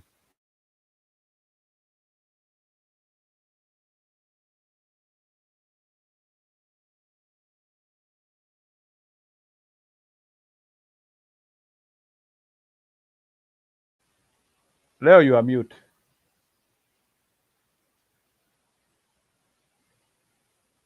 Aya, go ahead. Leo ni kama amepotea. Go ahead, Bwana Murumbu. My dear brother Disha, nimekuwa kwa hizi election zote. Nafikiri ulikuwa hujazaliwa. So I know what I'm talking about. Nimeona clashes zote. Pengine umeona moja peke yake. Nafikiria unaonanga mbio zikifanyika zenye vijana wetu huwa nakimbia nje huko, huko nyumbani. Kama umeenda kwa race na ukimbia wewe number one na mwisho waseme number 2, wewe ni number 2, what can you think about it? We are talking because wamesema uli vote 2007, umevote 2013, umevote 2017. Now 2002. I ask you a question. Umeenda kwa race, nafikiri uliwahi kwenda shule na ukasoma, you did race kama ulikuwa footballer ama ulikuwa volleyballer, whatever you was. Umeshinda kabisa, umefunga zaidi, then they come and say number 2 ndiye ameshinda. What will you feel? So what are you referring in this case? I'm referring to election. Just listen to me. Election ilifanyiwa 2007. You saw what happened. Kwa sababu watu walifanya nini? Walikasirika because what happened was not right. The winner was not never declared. 2013 it happened. Jaji akasema wakatumia ujonja, evidence imechelewa. Ikaenda hivyo. 2017 ikapatia kuna makosa. Saba hajafungulia hata up to date when we are talking to you, hajafunguliwa. So you don't know who won or who did not win. Wakaenda peke yao. Tukaachana ikaenda. Nao imefika hii. Imefikia batala kufanyikana pese tumeletea Venezuela. Wale wamekuja kutuchagulia president. Imefanyikana vile imefanyikana, mliona, mnakuja kutuambia kwamba it did not work. Then wanaambia ati ya kwamba unaniambia hapa ati there's no evidence, enough evidence. Really? That's why nimekwambia huwa kinavunda kikipasuka kinanuka. Maybe you have not lived long, you don't know about it. Mimi have lived long, nimeona clashes ya 92. I was among them. Nimeona ya 97, I was there. The only election I can say when I'm alive ilifanyikana the true election ambapo haikuwa na anything 2002. Nobody complained. Clean. Kabisa. Kama the selection, wacha tuende election, ikahesabiwe vizuri, kila mtu apatikana, umeshinda hii, yes, imeshinda, bas, well and good. There's no kelele mtu atapiga. Kama ni Amerika, inafanyikwanga ni clean. Trump alisema no, akaenda akarudia wakahesabu, nothing happened. Sai he's in the court. Amepatikana na evidence, ana makosa, watu wake wote aliongoza waende nini? Waende pale. Ile ilifanyika, it's now on right now, my brother. Tungekuwa kama Kenya, tuko kama Amerika, hii ukumbafu yenye inafanyika Kenya hangefanyika. Mtu ameiba pesa, amekula pesa wananchi, ndiye anakuwa cabinet minister. Mtu ameua kesi yake jamalizika, anakuwa cabinet minister. Then you are telling you just say, oh yes, we continue. There must some people who says no. Hata kama ina continue, you say no, we cannot allow this. Let it go to say yes, continue, but it's not good, it's not right.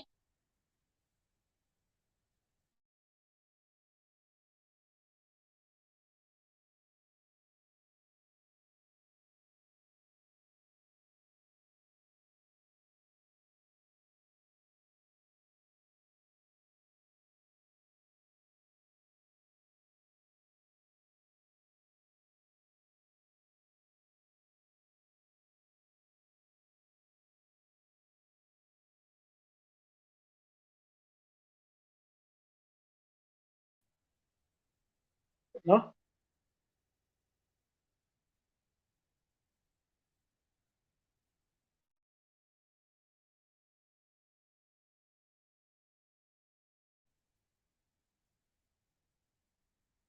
Kuna mtu anaongea ama? Kenyan, Okay. what is happening? Okay, let's go to the next person. Domi, then you go to Derek. Let me say something, Nani. Can you allow me?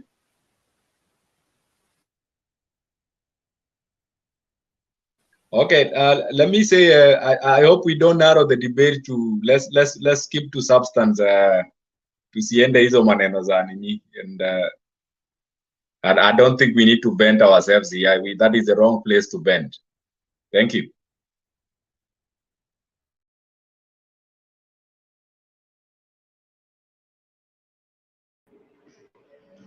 Okay, jambo. Sijui kama mnanisikia.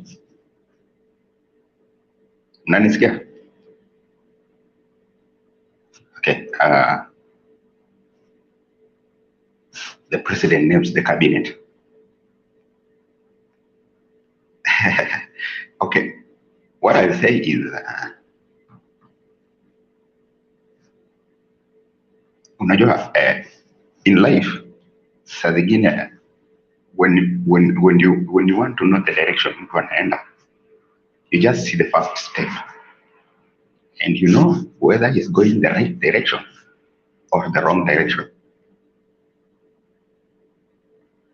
You see, you cannot and even the Bible says, if you want to know, okay, if you want to know whether success is coming or failure is coming to your leadership, look at the people surrounding the leader. Look at the people surrounding the leader. Okay, sometimes we don't dispute so much about loyalty. Okay, but the loyalty they will, in whichever government, they will have to be somehow rewarded in a way. But you see, Kenya, a nation is serious business. A nation is a serious business. We don't put loyalty above performance, because what is displayed here is loyalty rewarding. Now, there are some people we will not even debate on it. They will just not perform. And that is a fact. From the word go, they will not perform. They're just there. This is what happened in Kibaki government. There were some serious people in office, and they were seen. Wale walikuwa serious kwa office walionekana. And when it came to this this loyalty rewarding, that was the greatest mess that happened. And we wouldn't have ended up in 2007 if Kibaki was keen to get the right people in office. So this party loyalty rewarding, I think it is one of those things that are going to mess the whole nation. You know, anyway, the thing is we will have to wait and see. But you see, there are some things from the word go. This government has shown clearly. There are several things that they have shown clearly, the direction we are going. One, we have heard the president say that we are going to do this whether the court accepts or not.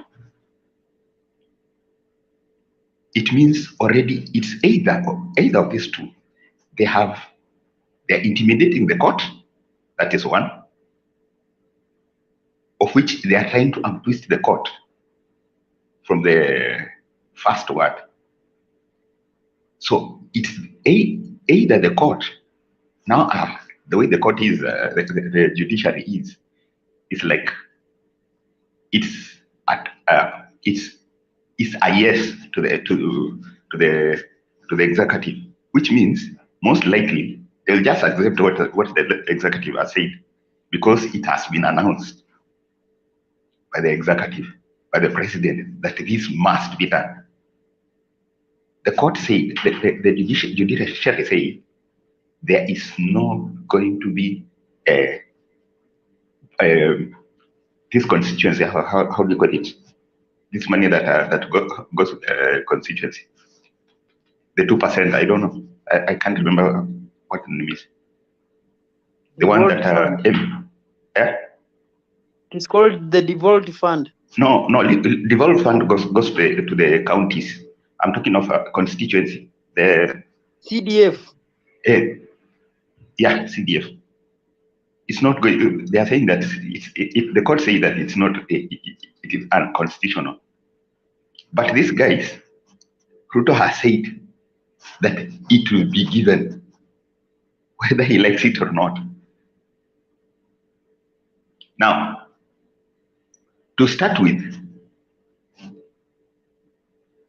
the current CS of finance said no, we can't disperse that money because that is unconstitutional, and the judiciary said it's unconstitutional.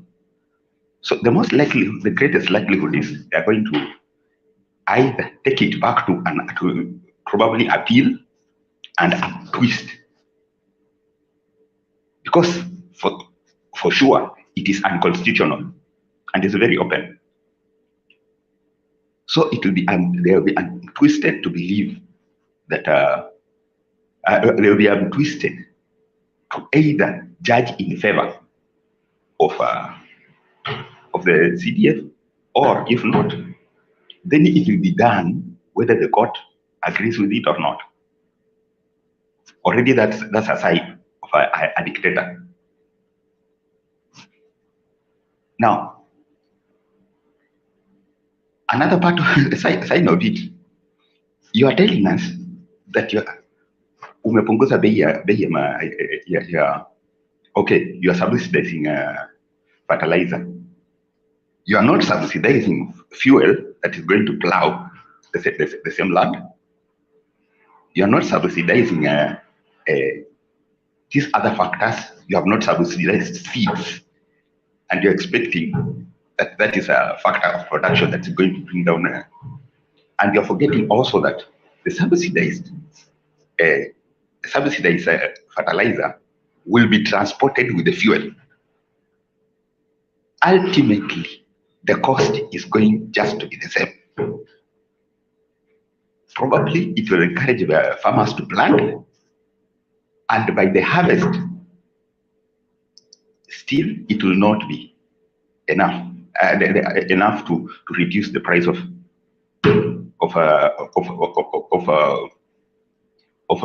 food. And if anything, the greatest problem with the food production, it is not fertilizer. Fertilizer is part of it. The problem here is farmers have not been getting what is due for them. If you can imagine, from the past governments, people got, somebody prefers to get Mexican maize when there is maize in the country. There is no shortage in the country. but somebody gets maize from Mexico. That is what has killed agriculture. And majorly what has killed agriculture is market.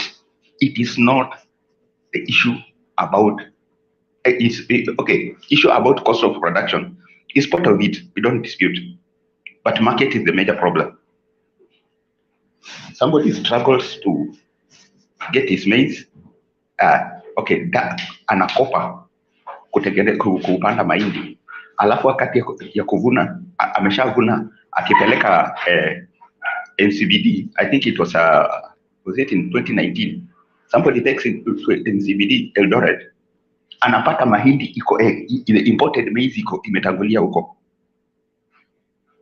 Aya, wakati wanasema okay, sasa tutawapatia fertilizer badala ya pesa, they don't give the fertilizer. So that is what has killed agriculture. It is nothing else, and that is what is causing ultimate increase of prices of maize. So the problem that we are having in the government is brain, ni akili. There's nothing else. That is the brain problem. The problem is the brain. Disha has talked about mambo ya Supreme Court or the judgment or evidence. If the judges are saying today that they made a mistake, they did not read that thing well. We saw the mistake that first day. Let me ask you people. It is simple and straightforward. Wewe ukituma picha as a photo, huwa inafika huko to the person you have sent as PDF. It doesn't. And that was proven in court. We were there and we watched it presented in court. And that was a fact. Now telling us all of a sudden that that presentation was hot air. Then you come again later to say that there were issues. My friend, you are getting Kenyans angry. You are getting Kenyans angry. In fact, the best thing Martha Koome would have done would have even not presented that what she presented, because it is of no consequence. One, it's of no consequence. Two, she's proving that they were wrong. How can you? Okay, somebody has. How can two devices send with IP different IP with the same IP address? Two different devices. How? And somebody comes to tell us that there are two devices that have the same number. I mean, how do you call it? Serial number. How? It can't happen. Now you are making Kenyans for fools. There is one thing that is underlining when we are talking of justice system. Remember, in the past, judges were saying we are doing justice until there came to a statement that do the justice and let that justice be seen to be done. But when you are saying it's justice and it is not seen, my friend, it was so clear that the judgment was wrong. It was clear and in the eyes of everybody. So telling us that oh, it looks like they did not present the evidence that is enough. Okay, if the evidence was not enough, Martha Koome would have said it was not sufficient evidence to prove. But he said they did not present evidence to show, which means, according to her, at that point, there was no evidence. That was the statement. So coming to tell us that it was an injustice and it was so clear. Na tafadhalini, sisi watu wenye tumeenda shuleni, wacha tusifanye watu wenye hawajaenda shuleni kufikiria kuwa we are fools. Let us not make them look like we were wrong to go to school, please. And what makes things change. Watu wanabadilishanga nchi namna hii to prove to the executive or to prove to the leadership that we know, tunajua, and we can see it with our eyes. Si tunaiona alafu kwa sababu executive wamesema so wacha twende naye. No. It gets to a time when we should call a spade a spade. What is wrong is wrong. And we stand with that. The reason as to why the executives, the leadership takes advantage of us is this. Is because we are not firm enough to point them. Tuambie bwana hapa wakati mmefanya hii mmefanya makosa. Let them just know that. And by the way, it starts with one step. Wacha tuongee hapa. There will be somebody who will hear what we are talking and will get it to another person. And when things go wrong, they will say tulisikia ikisemwa. It is better wasikie ikisemwa. At one point somebody will get witness and say, hiyo kitu Disha alisema, and he was saying the truth that day. That day, so and so said. And surely, you know, at one point, it can be picked up by somebody. But if you go quiet, fine, you can still go quiet. And when the country goes down the drain, okay, fine, we will all suffer. But who will suffer? Probably not you. What about your children that are coming? Siku moja mtoto wako atakwambia, you people messed the nation. You did not take responsibility. We better take responsibility today to make things. Or if we can't take it today, there is a day the coming generation will ask, watu fulani walitengeneza, nyinyi mkakuja mkaharibu. That is what we are doing now. So, people, let us be more objective. And you know, hata kama ndio somebody is in office, because okay, everybody knows that it was the election was unfair. That is a fact. Hata wenye wanakuja hapa wa UDA, they know. Leave alone, watch the inside them, they know. Everybody knows that the election was not good. So let's allow them to go ahead with whatever they are doing, but we'll point out what is wrong. We'll point it out. I will say this about these appointments. I can say, ukitaka kuona mtu, you want to see a person, look at what those people surrounding him. It is a clean show that Kenya is going down the drain. Huwezi chukua mtu kama Aisha Jumwa akona kesi ya mauaji. Kesi ya mauaji yenye they just postponed kwa sababu ya election. How do you postpone an election, a case, a murder case kwa ajili ya election? Is election more important than the life that was lost? Really? And we can stand up to cheer up the judiciary. My friend, hapa tusidanganyane. We'll have either to take a harder step to correct the judiciary, or wakati utapeleka wewe sasa koti kesi yako na itupiliwe mbali, unyang'anywe shamba yako, it is when you will know how painful it is. As I'm talking, we, the company that was serving in, tuko na kesi with the government. It is now from 2017 till now, it has not been judged. It has not been huwa wanatuzungusha tu hivi. That is how painful judiciary is. So wakati tunaongea vitu zingine about judiciary, I know how painful it is.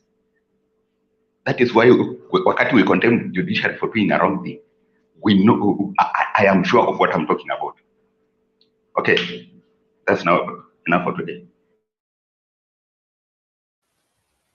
Haya, sawa. Although kuongea pia story ya cabinet sijui, but then umeongea tu story ya Mwajuma ya Juma kidogo, but ni sawa. Let's have other people So, Mise. No, I say nimeongea cabinet nikasema those people when you wanna surround the president, you give loyalty at the expense of performance. And I said these guys there are people there. In fact, a greater percentage will not perform. For example, Njuguna Ndung'u akiwa kwa nini kwa central bank. That was the day shilingi ilianguka from 76% to 107 in one day at his watch. And in fact, at that time, Njuguna Ndung'u was ranked as the worst central bank governor in the whole world. Those are the people wenye tumepewa hapa. Okay. Yeah. Thank you very much, everyone, Disha, Domi, and Frederick. I think I can't see pretty good, but those are very good contribution. But I just want to, I don't know, I just want to lend my friend Domi to Uganda, to the judiciary of Uganda. If he thinks our judiciary is worse, I would like to lend my friend Domi to the judiciary of Uganda. And when you come back, you will tell us what the outcome is. It is the judiciary that we celebrated when Maraga was there. We all celebrated him for overturning the election. Was that not the judiciary? And, you know, I think Domi, listening to you, I like your argument. I like everything, how passionate you are with our country and the reforms that you'd like to see. But reforms sometimes don't happen overnight. Our reforms are incremental. Pole pole tu, we'll get there. But sasa nyinyi watu wa Azimio, tukifanya William Ruto when ame appoint the cabinet, you are busy saying, why is William Ruto not appointing the cabinet? He's just going to the outside foreign trips, wasting the Kenyan time to appoint the cabinet. Today, you know, when he has appointed the cabinet, we are not even giving him, appreciating that he has balanced. A lot of people would have expected to see half of the cabinet to be Kalenjin. But it's interesting that in William Ruto's cabinet, there are probably 3 or 4 Kalenjins there. So, which means this president is a president that is focused, that brings about national representation, whether or not the regions that voted for him or not. So the issue of whether they will perform or not is an issue that we are yet to wait and see and judge them when they have started performing. But as of now, we can all agree that they have just been appointed.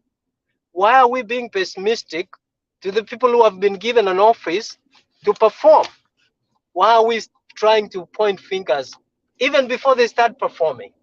You know, it's like mwanamke akipata mimba alafu unaanza kusema huyu hata zaa, ana uwezo wa kuzaa. That is something that is the energy we need to take off from our country. We don't need to talk about elections now. There is time and season for everything. Whether there was justice or injustice, we all know the president of the Republic of Kenya will not be, in the next 5 years, will not be Raila Amolo Odinga. It will be Dr. William Samoei Ruto. So, and we should accept and move on. Also, I listen to what you're saying. Advice, when if you're talking about a device can have 2, it depends how the device has been configured. Advice can have 2 ways that it can be identified in a server, all right? So either through a MAC address or IP address. So this is very normal.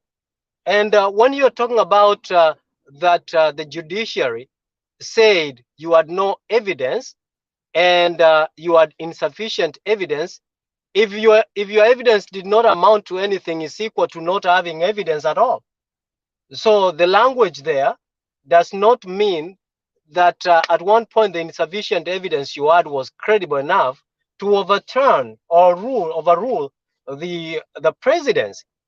Another thing I want to tell you, the judiciary has the duty to look at the mood of the country and look at the stability and their decision that they will make, whether that decision will contain the stability of the country, or it will throw our country into either insecurity or economical turmoil. So when ruling, it's not always by the letter. If you have ever heard the letter and the spirit of the law, those two things, one complements the other. There is a time when the spirit, the letter says, you have to do this. It is A. The spirit says, I understand that it is A, but if we go the A way, it's going to cause a problem. So we must deviate and go to B. And the letter will agree. And that is what happens. So besides just ruling, the question was in the Supreme Court, what direction are we taking our country through the decision that we are making? So I think right now we want to look at the prosperity of our country through forgetting the past. If there were challenges within the IBC, we want to work on the reforms to correct that going forward. That is the only opportunity that we have, my brother Domi. And we can choose either to sit here and wallop in walloping in in our losses, or pick up dust and move on and build our country. That is the most important thing. And I believe that today, looking at the cabinet, it is not the cabinet of 2013. It is not the cabinet of 2017. It is a cabinet that is well balanced. And I will add, like I had a person who spoke in the morning, that the cabinet of William Ruto is a cabinet of integrity. It's not the cabinet that looks at, it's not a commercial cabinet. It is a cabinet for integrity. And this person went ahead and said, the cabinet of Raila Amolo Odinga and the cabinet of Uhuru Muigai Kenyatta was for the Chinese and was commercial. But this cabinet of William Ruto is more of inclined to the British and to the Americans. And we all know that the Chinese have robbed our country and they have no integrity. No matter what you say, the Americans and the British might have stolen from us. But the truth is, they were a little bit fair. You can look back and see what they left back. So let us give this time, these people, we give them time. We hope for the best. We have to be optimistic. In times of despair, we have to put our foot forward with hope that will be better going forward. And I want to thank His Excellency, Dr. William Samoei Ruto, for looking through and putting forward a young cabinet. That if you look at the cabinet, it is not that cabinet, the cabinet that we have seen. The analysts, political analysts, said the cabinet of William Ruto is of that caliber of Mwai Kibaki, save for the age. The age ni watu kama sisi, hata tuko hapo karibu na tutapata. Domi, my brother, waache hata wewe fanya bidii uingie kwa hii cabinet. Piga kelele, criticize it. I hope kama tumepatia Cosmo Joy, Cosmo Joy, come baby come. Kama yeye tumempatia kazi, I hope hata wewe utapata kazi. I know Julia has come to criticize this cabinet, but we must agree that the cabinet, as it fairly represents the people. So hata kama tunapiga William Ruto, saa zingine tumpe credit pia. Asante sana. Aya, Julia, you go ahead. Yes, because Misa invited me by saying people are laughing on the chat that it's a cabinet of integrity. Ukisema anything else, Misa, lakini hiyo integrity, maybe you need to look at your dictionary and find out what integrity means. Maybe if you understand, if you try and understand the meaning of integrity, then I think you're not going to misuse that word integrity. I'm looking at Aisha Juma and Sai Kotini. Domi nakuomba uweke mute. Bwana Domi, okay, asante. Aisha Juma hivi sasa ako na case. Kuria has not finished matusi yake. Full mouth Kuria. I think I've always asked myself kama Kuria stepped in the school, because if you go to school kuna maneno huwezi tamka mbele ya watu.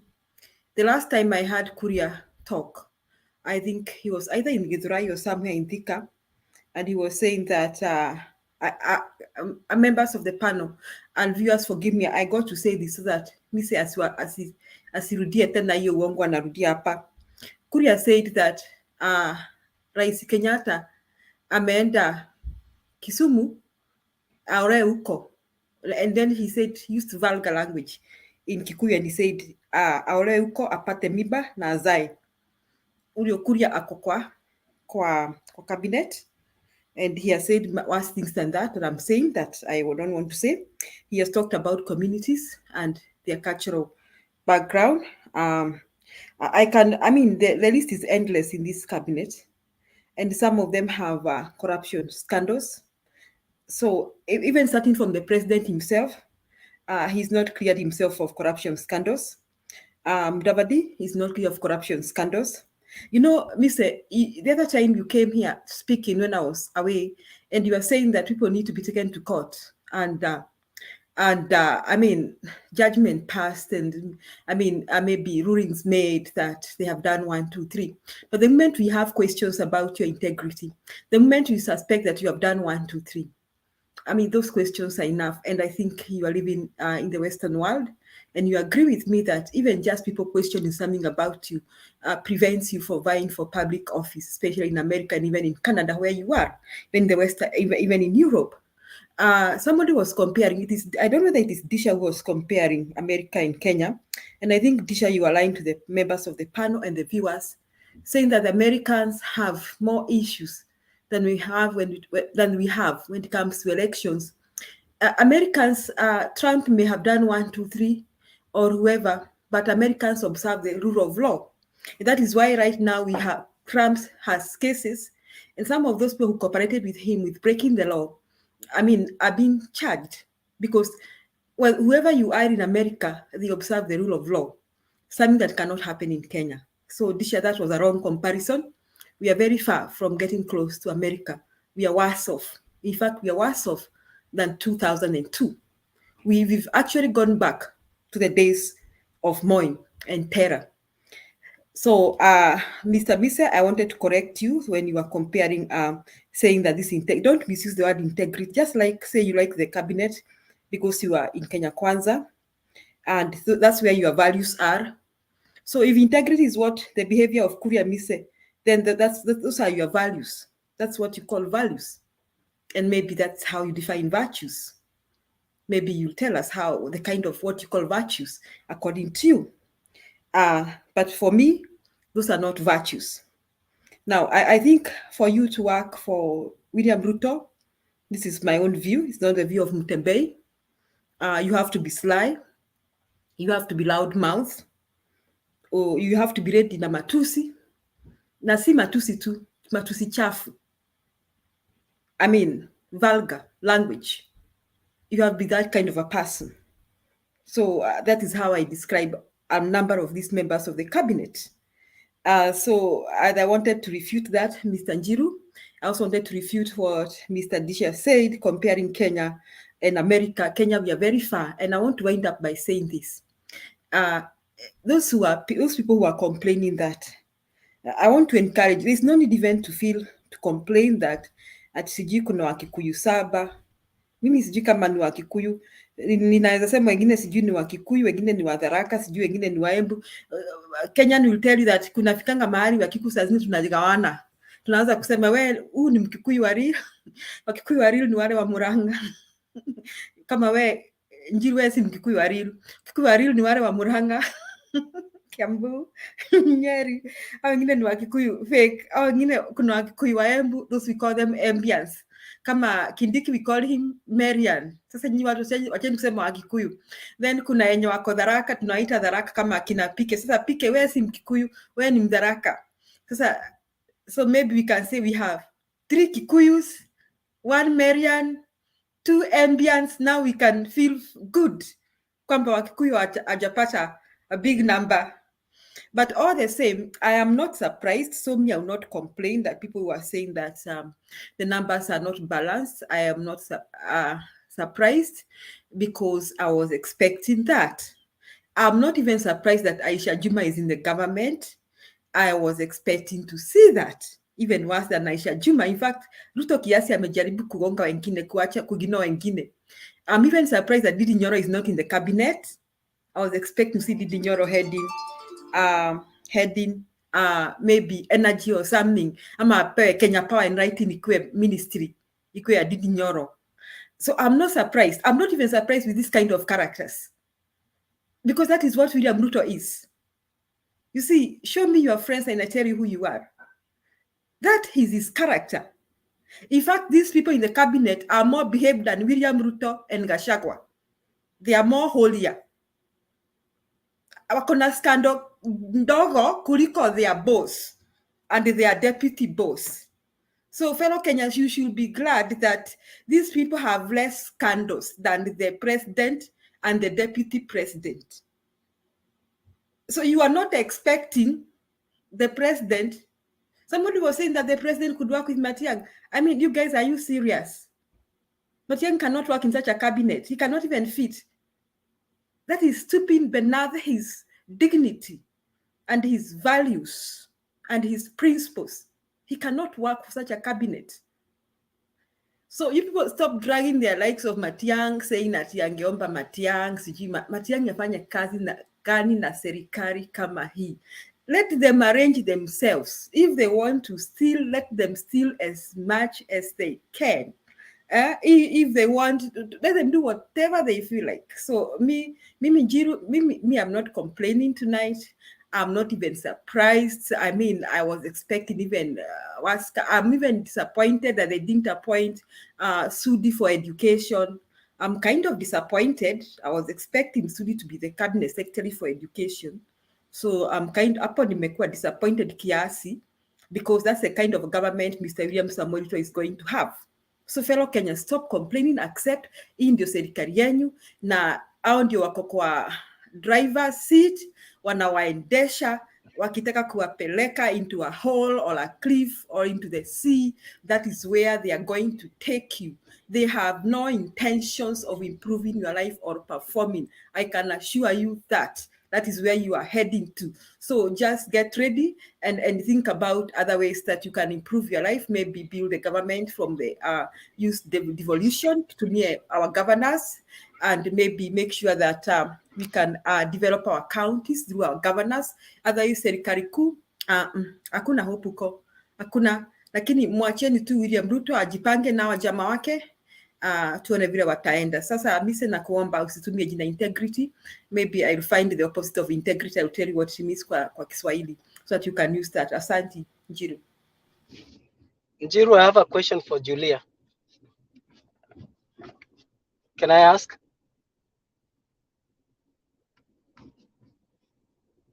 Julia, can I ask you a question?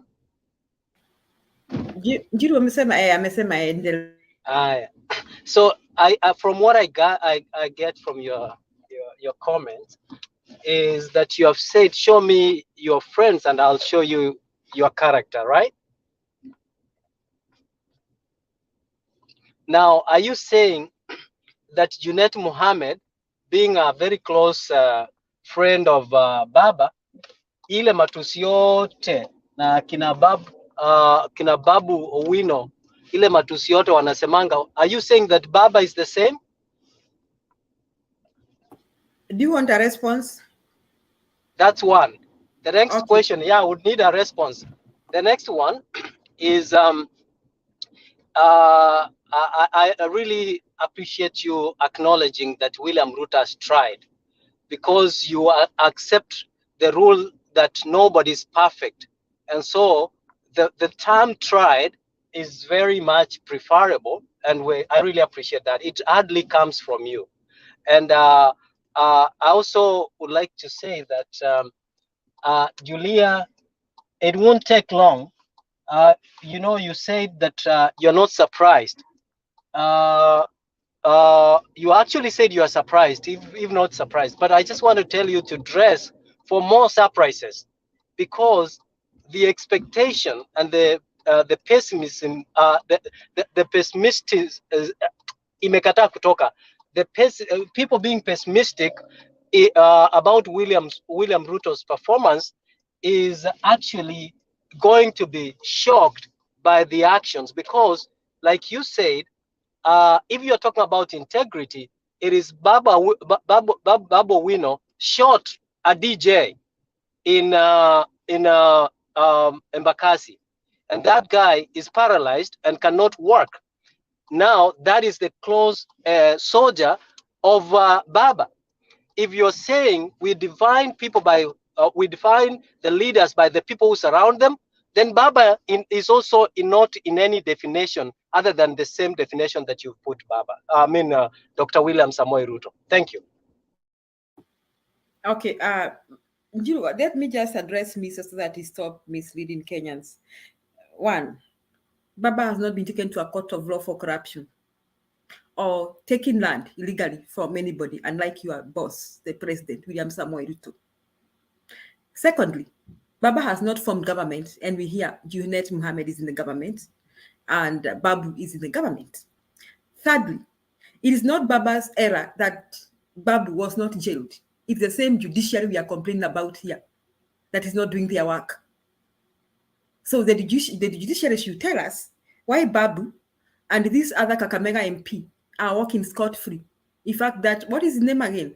He killed a man. The man is dead and buried, and he's walking scot-free.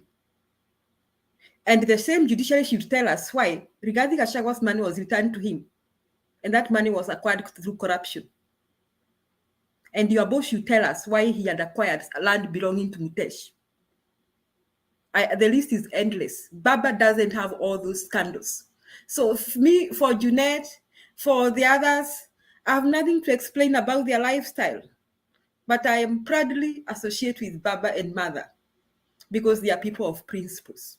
They are people of integrity, high caliber. We can trust them for our lives. And when we were talking here before the election, we were asking Kenyans, in whose hands are we safe? In whose hands are we safe? Let me tell you something. Today, yesterday we were asking ourselves, who killed Lawyer Gesheru? Who has to benefit from the death of Lawyer Gesheru? Hamutaki tulete hiyo maneno. Tukianza mise, haya maneno hayataisha nakwambia. Who has to benefit from the death of Lawyer Gesheru? Alafu mnakuja hapa kutuambia ati serikali. Let me tell you, mise. It is not speaking that make us have integrity. It is our actions that tell us what we are. It is not how much we worship the Lord make us appear we have integrity. It's not how much we sing for the Lord. It is the things we do and the things we are associated with. Now, we just had a new government a few days ago. We're talking about a lawyer called Gesheru dead. Lawyer Gesheru was William Samoei Ruto's lawyer during the ICC. And today, his death. His mama only came to know about his death from her neighbor. I haven't heard William Samoei Ruto talk about Lawyer Gesheru. I haven't heard. Maybe I should read news. I stand to be corrected whether he has sent any words of condolences to that family. Pay attention, Missy. When you talk about integrity, please find the meaning of integrity. So my request is that those people who are disappointed with the number of cabinet secretaries, I think from Mount Kenya region or from wherever. Okay, first I don't want to look at places as regions. So I think there should be some balancing. There should be some balancing between tribes and all that. But I think what we're going to look for is performance, what people can do for us. But looking at their past, hakuna hope. So me say, talk about Baba, talk about Mother Karua. Tell me how many times they have been taken to court for Babu and whoever. Ask the judiciary. Santi, Jiru. Disha? Good evening, Julia. Kwani mi sitaongea ama ni nini? Mi nashangaa what is Let going me on. just respond. Let me just respond to Julia. I wasn't really comparing the US to Kenya. I was just saying in terms of you know how the US divided now in terms of politics, but I'm not talking about the rule of law. In terms of politics, you know what is happening, and in terms of rule of law, the US is way ahead. But I'm saying in terms of maturity, how Kenyans have behaved in the elections, given the past, Kenyans, we are we in progress to the right direction.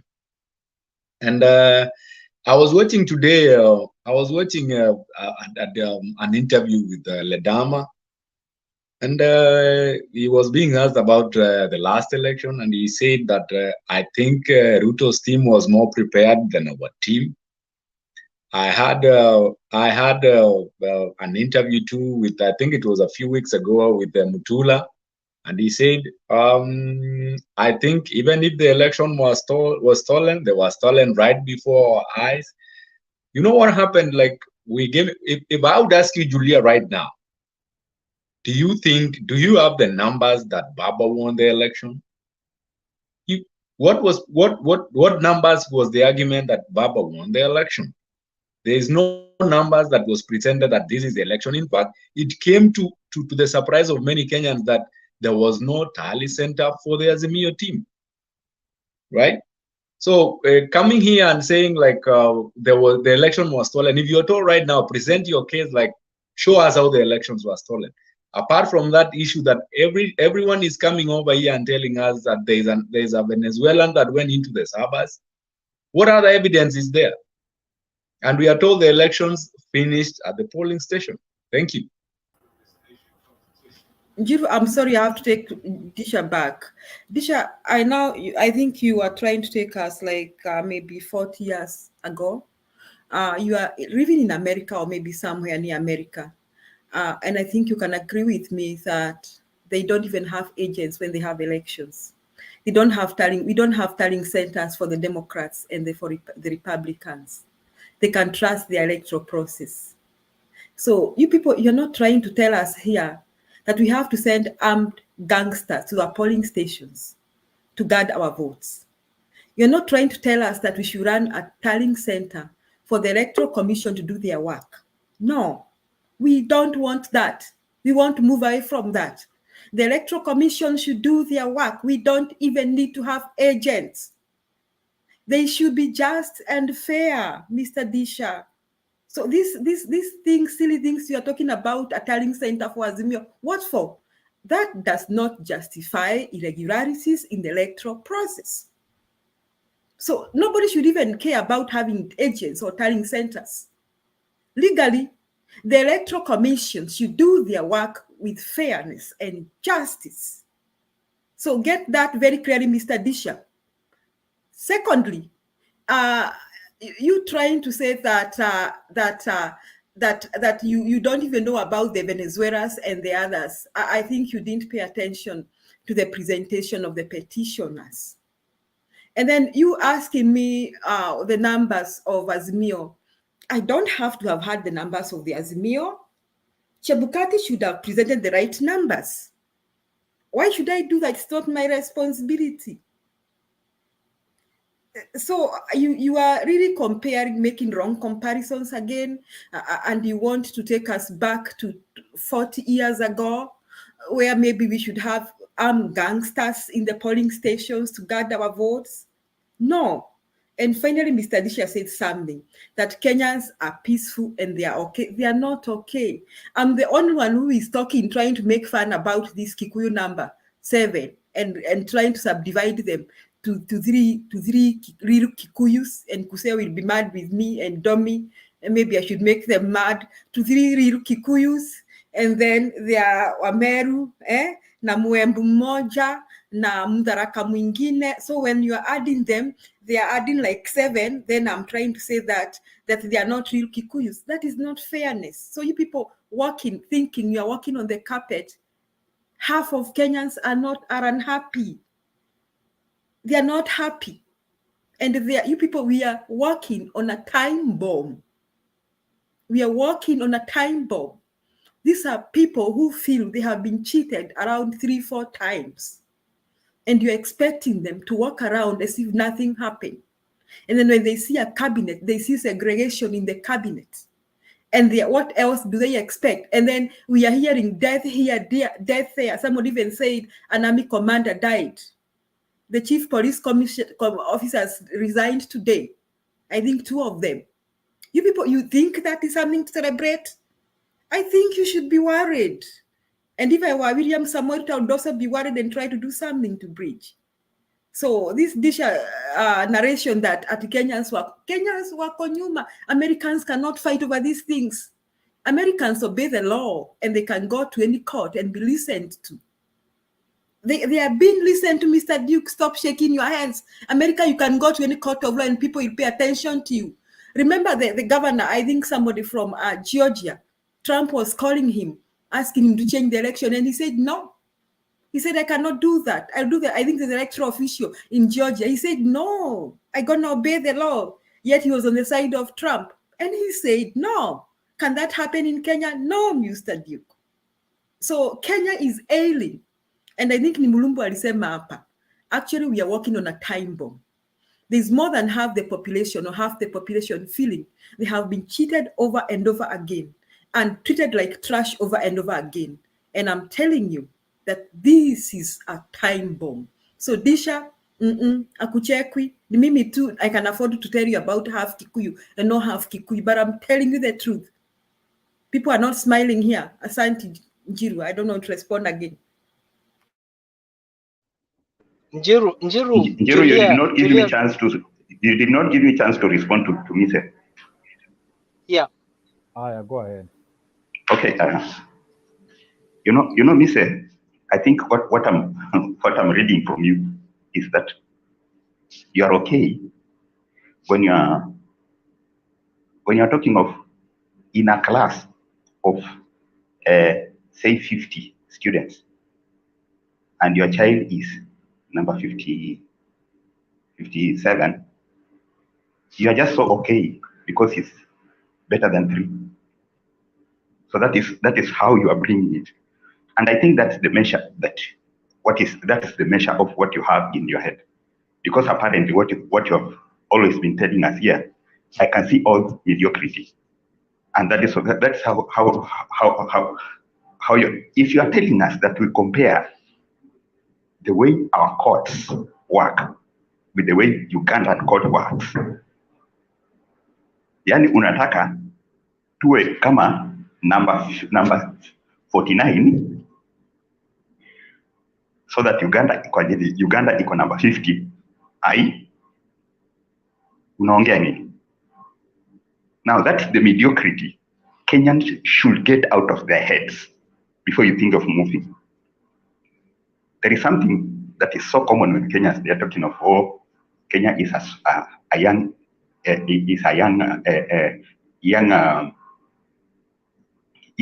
democracy. You see, that is the mediocre. That's a mediocre mentality that will make you not grow. You know that your child is 5 years. He is and is like let's say is a half a meter. Other children are 5 years and they are like 1 meter. And you are saying, oh, my child is young. My friend, your child is retarded. And that is a fact that we should take in mind so that we can think on how help an ailing Kenya to grow.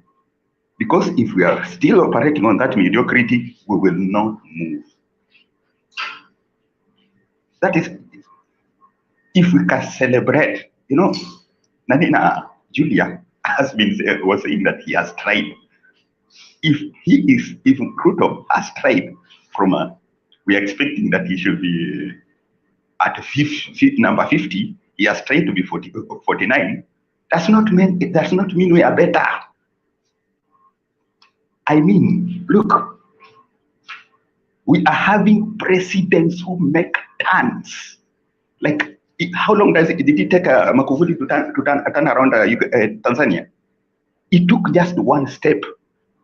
Wameita mkutano sijui whatever ng'ambo, they are inviting watu wamepanga sijui kwenda about sijui 20.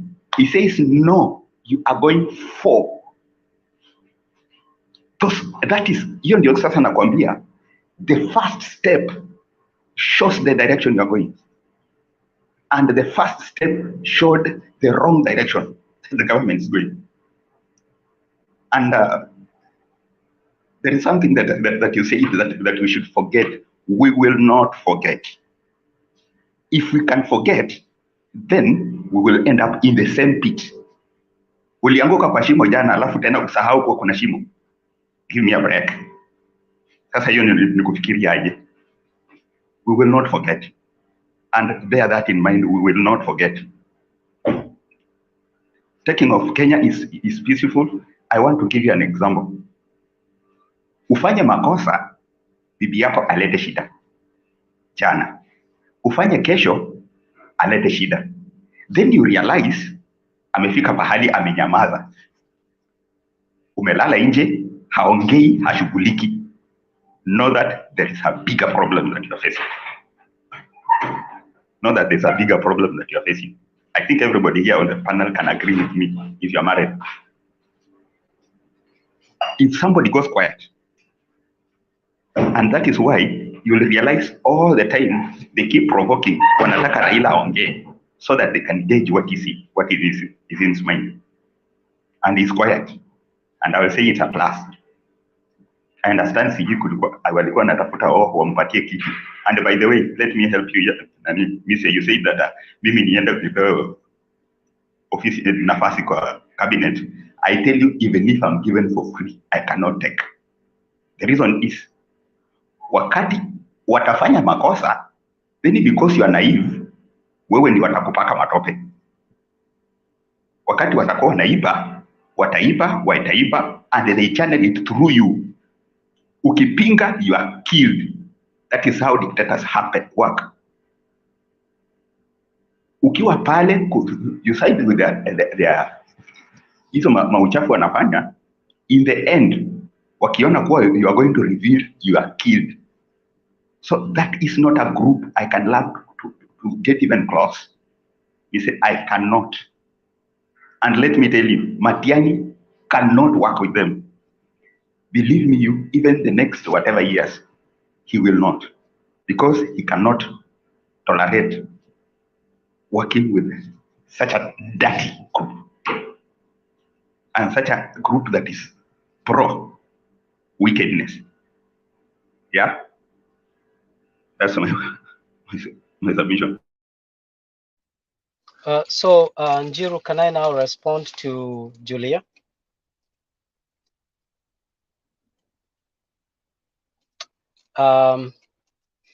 Actually, no, after. don't miss. Huh?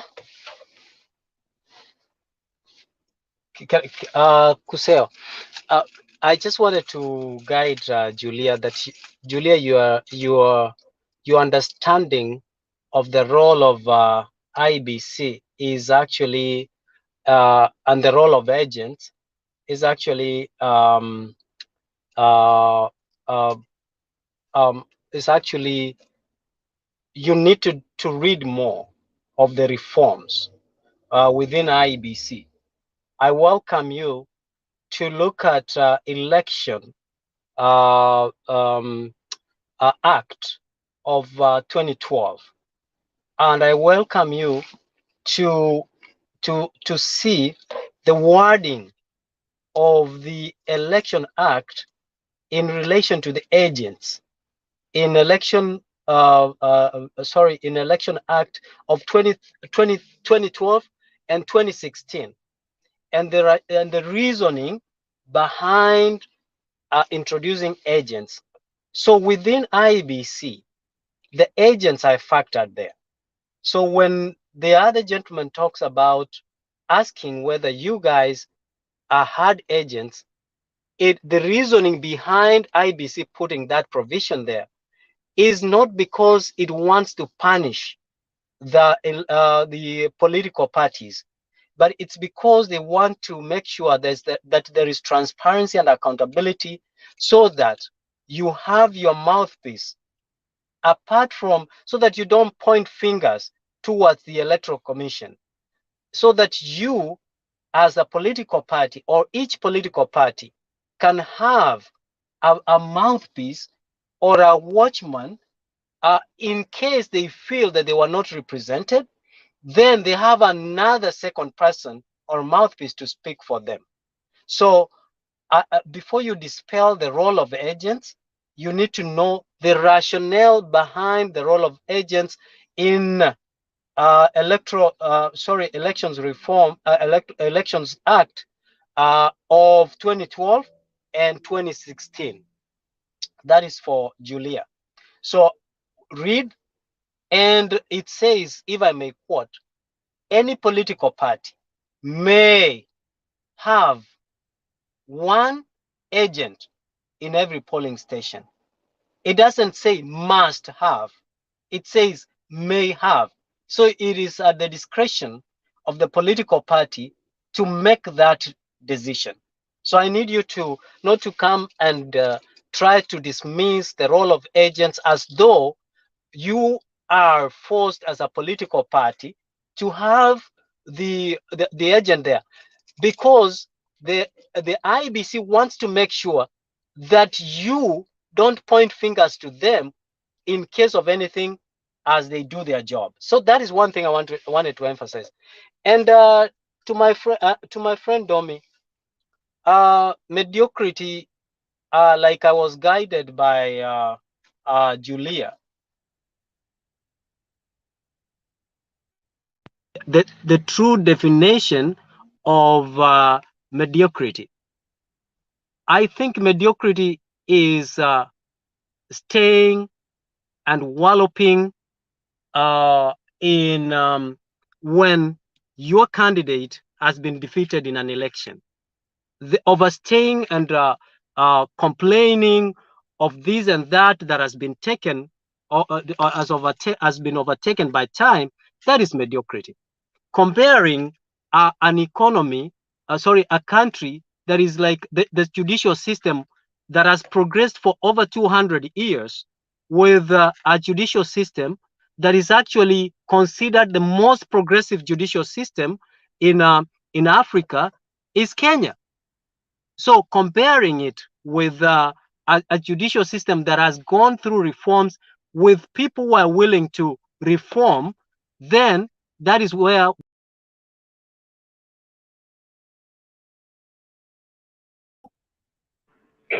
mediocrity is. When you gave a very good example. Mediocrity is when you forget that even when you have your children, they have different abilities. They cannot grow at the same rate. They all grow differently. They have different genetic or DNA that might be different. So you arguing that my comparison was that Kenya, as much as we have challenges in the judiciary, we are progressive. It is us who went to court, and I gave this example before. We went to court in the last election, and we stopped the same court stopped the victory of Uhuru Kenyatta. That was the judiciary system that presided over. And then the next thing is the judiciary system that you are condemning. I welcomed you to look that of Uganda. I welcome you to look that of Rwanda. I welcome you to look at the judiciary system of the countries that are surrounding us, even Ghana, even Nigeria. Look at them, and then you can come back and point at the fingers at the judiciary system. They might have erred, but you must know that the judiciary system have more than what you expected. And I think, Julia, the fact that the people came to court not prepared is the clear definition of hot hair that we were told at the court during the court session. So let me stop there by saying, do not rubbish our judicial system. Our judicial system, we have challenges, but we had a lot of reforms during William Tunga. When William Tunga came to office, there was a lot of reforms. There was a lot of reforms during Maraga. Mr. And so, naomba ufikishe hapo so that we allow the others to speak. Asante. Yeah, so that I didn't stop you when you were talking. I gave you ample time. So it is only, oh, are you the moderator now? Yes.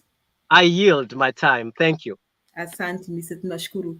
We appreciate your comments. I think you didn't get me clearly. I said that the agents are actually acceptable under the law, but I said having agents or not having agents does not prevent IBC from doing the right thing. I think Kusea will give us more details when it comes to his time. Lakini Duke hajaongea. Mr. Domi, naomba tuache wenye hajaongea waongee kwanza. Naomba, I request just one thing, because I'm going to work. Okay, I have to go to work now. 30 seconds. Okay. Now, Mr. I think there is something to respond to what you are saying. There is what you are talking about is called diversity. It is not mediocrity.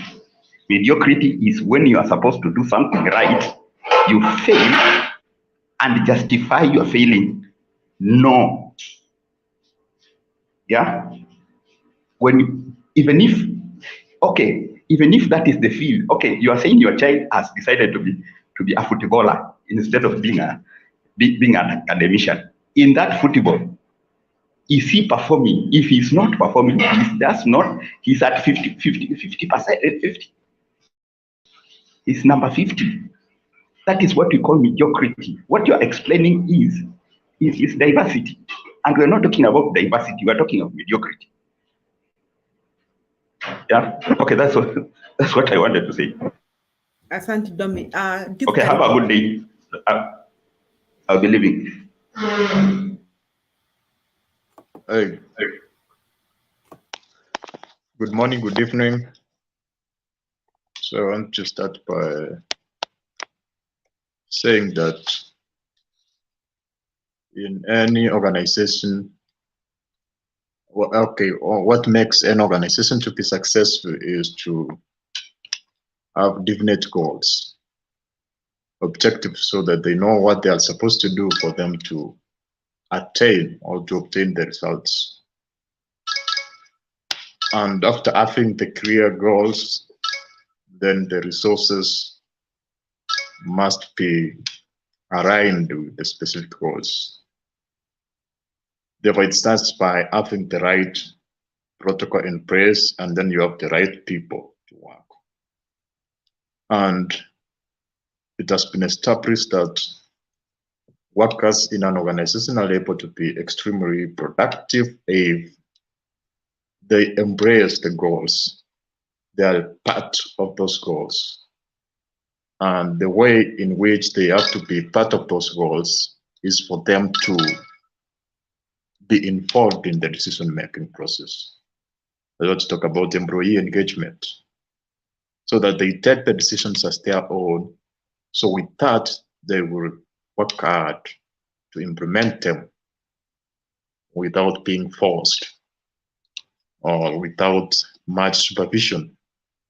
So I'm saying that in connection with the claim that most of you are trying to say that the cabinet secretary of William Ruto was awarding those who are supporting him. So it should be like that, because there were people who were committed to the cause, who were part of the manifesto, who contributed to that manifesto, who understands what what should be done for change to happen. Therefore, you have to find people who are part and parcel of decision making, or who believes in what you are trying to see for the outcome to be realized. However, inclusivity and regional balancing is of great importance to a nation, a diverse nation like ours. And in consideration to that, I think the president was able to capture all tribes fairly and all regions fairly. For instance, actually from the Western region, they have the highest representation. And the fact is that in the Western average, Raila won there. But starting from the speaker, the prime cabinet secretary, the minister for youth and sports, and the minister of health, that is Susan Wafula, all from it. So all regions were represented fairly. Also, I want to say there is that perception that most cabinets are from Mount Kenya. People must understand Mount Kenya entails several tribes. So we have the Kikuyu, the Embu, the Meru. So if you split, so Mount Kenya is not a tribe. There are several tribes from Mount Kenya. And I think each tribe, if you take each tribe into consideration, there was no overrepresentation of any tribe in the cabinet. Then I want to comment about the detailed court ruling, Supreme Court ruling. And many of you have been complaining about the terms which are used. But those terms are normal terms. They are in the dictionary. If you go to Oxford Dictionary and you find the meaning of OTR, actually, OTR means information which is aimed at exciting people, but without much supporting facts. So that's not abusive. It's like that. When we talk about wild goose chase, it means trying to attain or trying to prove something which can be not, which it's impossible to prove. So these are simple terms. They are not abusive. They are there in the dictionary. So they are not abusive at all. And they have been used in many occasions. However, then most of you are trying to say that from the detailed ruling, that the court has incriminated itself, which is false. Remember, in making judgment, the court also has to give what we call the advisory opinion, or the recommendations, which may include even the proposals to change the constitution. So what most of you are trying to say that it was a contradiction is not true. It's like what they are trying to propose, proposals. For instance, if you talk about the provision of the Elections Act of 2012, that is the regulation 87 number 3, that regulations gives Chebukati, or the chairman of IPC, all the powers to tally, to check, and to verify, and to announce. And they said it should not be that. That does not mean that Chebukati tallied and verified the results as a person. It's because there were claims being made like that, but the court found that indeed it did not do that alone. But for clarity, they were trying to say that is not constitutional. Therefore, moving forward, that provision will be null and void. Therefore, in the future, that provision should not give the chairman confidence or evidence to do things alone without involving members of the commission. And remember, if, for instance, if you talk about the verification and tallying which was done at Bomas of Kenya, it was not done by the commissioners. There were a group of people, men who were ICT experts, and who were trained. They were trained actually for months on how to file the Form 34A. So it entails technical staff, which was trained. If you were observing the events at the Bomas of Kenya, there were desks there and people were seated there, workers of IPC who were doing that verification. The commissioners were not doing that. Mine are not qualified, they are not IT experts. So that is what we call the staff, technical qualified staff, which are hired to do that. So it's actually a proposal which they did. Also they also give a proposal for corporate governance, where they said the confusion of the division of the IPC commissioners. Then they said there must be a clear explanation and a distinction of the roles of the commissioners, so that in the future there is no that confusion of who is to do this or who is to do that. Because remember, some commissioners were said they were given, they were talking about ceremonial roles.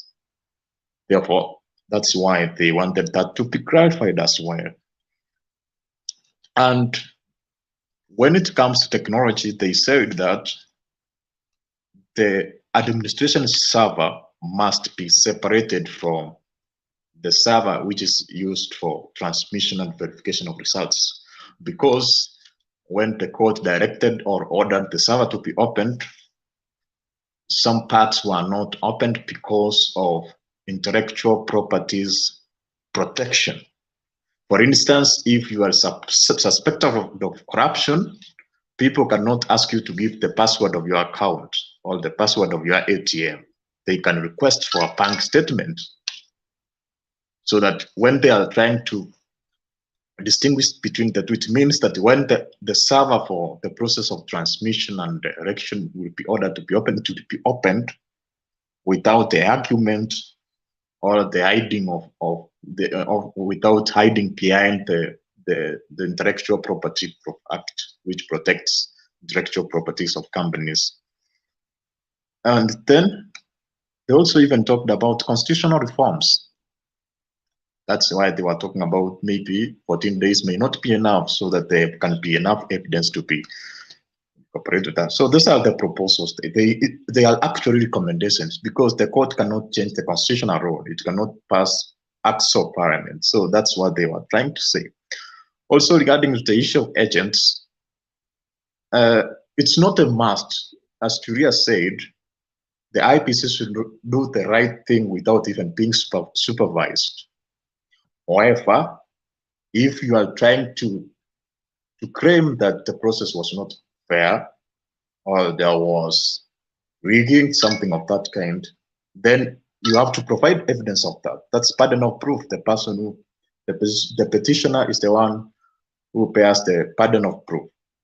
But in this case, what happened is that there were areas where the ASMIO did not field agents, but they were trying to provide evidence from those stations that our agent gave these results. And clearly from the records of from that 4A, they were not having the agents there. So it's not illegal for you not to have an agent, but when you are trying to provide evidence that this is evidence from our agents from polling station A, and in polling station A, you are not having agents, then that document can only be fake. And finally, I want to talk about information consumption, and I've repeated this point several times. We have freedom of expression and freedom of the media, but across the media platforms, across the social media platform, there is a lot of fake news, and there's also censored information which is aimed at trying to shape the opinion of Kenyans or people, and that's cuts across the globe. Therefore, there will be, in the future, we have a threat of even disagreeing on basic fundamental principles, simply because the sources of information are biased, number one. There are others who are trying to depict the story in a contrary manner. And also because individuals are they want to consume what they want. They are trying to use information as entertainment. You know, entertainment, you select what you want to watch. And it has come to a situation where you find people, they only want to consume what they want to hear, not the facts on the ground, not the circumstances on the ground. And this has affected many nations, even the US, for instance. You remember the Capitol Hill insurrection. It was a result of some people who were strongly convinced that Trump was rigged out. So as much as we have freedom of information and media, I feel there must be accountability, and there must be like a mechanism which should be used to fact check the information which is being given out. For instance, if we talk about corruption cases, for instance, if you own a mainstream media in Kenya or in a country, and you have hired journalists and you are the one who writes for them the news to broadcast, you give false information, so that can be consumed by many Kenyans, but the facts may not be true. That's why you find a lot of information about corruption, but those cases have not concluded. Some information is not credible. So I hope moving forward, we should be able to clarify that and ensure that we are able to present the facts as they unfold, not as we desire or as we try to make them group. So that's my submission. Thank you so much, Duke, for your presentation. I will go to Kusel. There are people who are commenting on the section, our comment section, that we stick to the topic of the day. I think I'm also guilty. I ended up interrogating what Miso was saying. So today's topic is President Ruto's first cabinet. Kusel, I know you want to comment about elections. I request that you be brief on the election matters. But no, I think we'll do that tomorrow.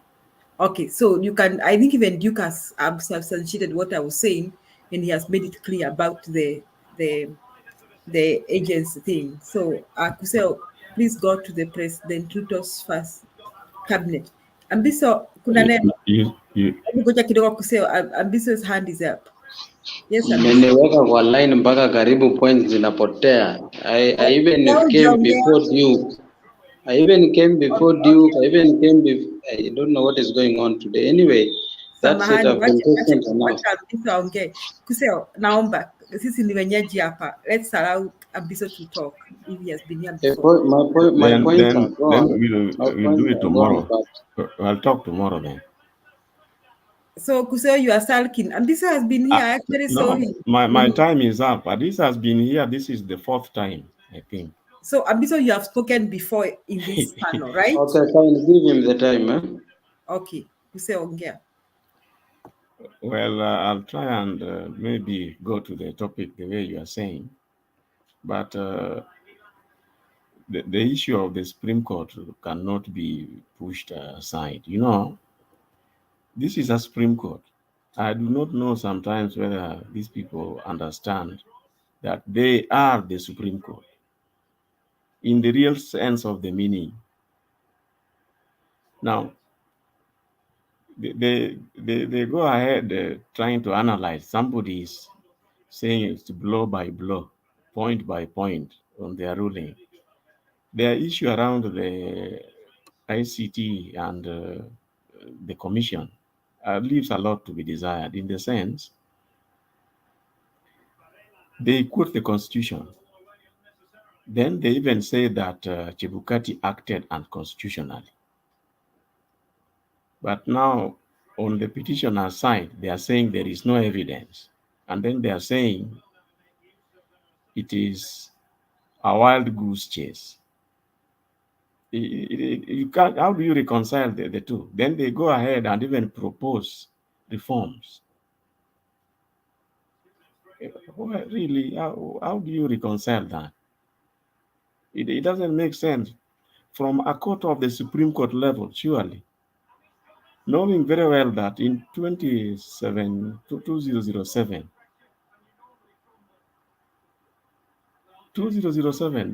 going to court was not going to be there. Now, what is happening here? They are taking the country back to 2007. Because imagine in the next elections, if nobody goes to court, what is going to happen? The highest court on the land cannot see this. Hey, my goodness. I think you need the different kind of prayers, but not the prayers the DP was talking about during his, his state house function. That you pray for the economy. You should pray for this country, because the two parties, these two antagonistic sides, if they don't go to court, now what is going to happen? Because that is the effect of this ruling. Duke, I hope you'll have a chance to respond to that. But the truth of the thing is, imagine next time somebody say, no, not 20 court. We sort this thing here at the polling station. This is a total letdown. The Supreme Court should never have done anything like this. Then you go now even to the extent of, you can imagine if the old Chief Justice says that ati hii ilikuwa Mungu tu, ati divine intervention is what led to the ruling. Surely. Now then there comes in your evangelical part of the Christianity. They take it up. And everybody now says, ombeni tu, the prayers too. Now, you can then ask yourself, where were the mainstream churches, even in that so-called publicized state house function? You don't realize that the bishops and pastors who are there are opportunists. Do you expect the same pastors and bishops who are there, because now they are going to be having monthly prayers, would they come there again to even question the president on any matter? They will not. They will never criticize the president. Well, from the look of things, it looks like it is another narrative, more or less like the dynasty and the Hustlers narrative. There is going to be people here who are godly and others who are not. Remember, praying has no formula. Now, to declare a section of the country as not being godly, it's dangerous. You wait, it takes root in their next state house meeting. If it takes root, things might not be for the better. Okay, then, anyway, one of the prayer items there, pray for this economy. The president said that the economy is in terrible state. Now, you may bother to ask yourself, how did you get there? How did you get there? To the best of my knowledge, you are aware of the issue, the scandals, call them the scandals in summary. You know about the dams, you know about the laptops, you know about the fake transformers. We all know about SGR. You know about the Kulalu Golanas. All the maize scandals, all these things took place under the watch of the same very DP. Sorry, president. Now he tells people to pray for the country because the economy is in a terrible state. How did the economy get there? He has all the answers. He has all the answers. Now, devolution has helped to devolve corruption. Corruption is a serious problem in this country. And even in that prayer, praying for the economy, nobody prayed for corruption to end. Nobody prayed for the corruption to end. And you all know that the pending bills is purely, as I said yesterday, this is devolved corruption. Anyway, I hope something will be done so that we do not lose confidence in the courts again, because you may never get it back. You may never get it back. Now, talk about the cabinet. Now, Duke, you have said that the cabinet is very balanced, regions are balanced. Ask yourself, given the cost of even the by-elections, why is the president subjecting Kenyans to another election? The more the elections, the by-elections, the more the expenditure. This is just going to be a mini election. It's going to be another mini election. You mean that cost could not be saved?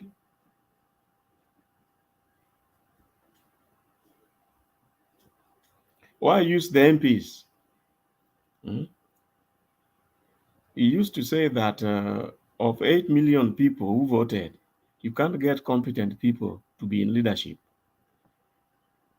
You can still now say the 7 people who voted, you couldn't get just 5 people, Kenyans, to take those ministries and save the Kenyans the trouble.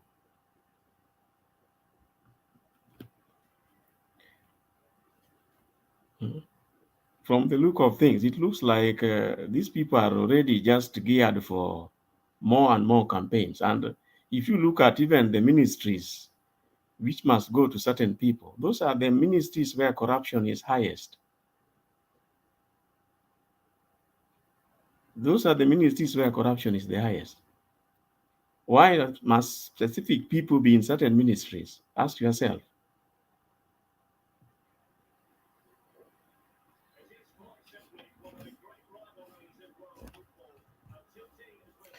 Let me stop there for today. Thank you. Thank you, Kuseo. I think we may revisit that later. That's very something we need to debate. You and Duke. Wacha nikaribishe Ambiso. Ambiso, karibu. Asante. As much as my points are gone, but I think I can say one or two. First of all, I want to rectify one of our panelists. I think he's gone, who tried to compare the judicial system or the arms of the government of Kenya and that of Uganda. That is very wrong. These are two different countries which operate in different ways and their manners. That is one. Two, I also want to correct Duke.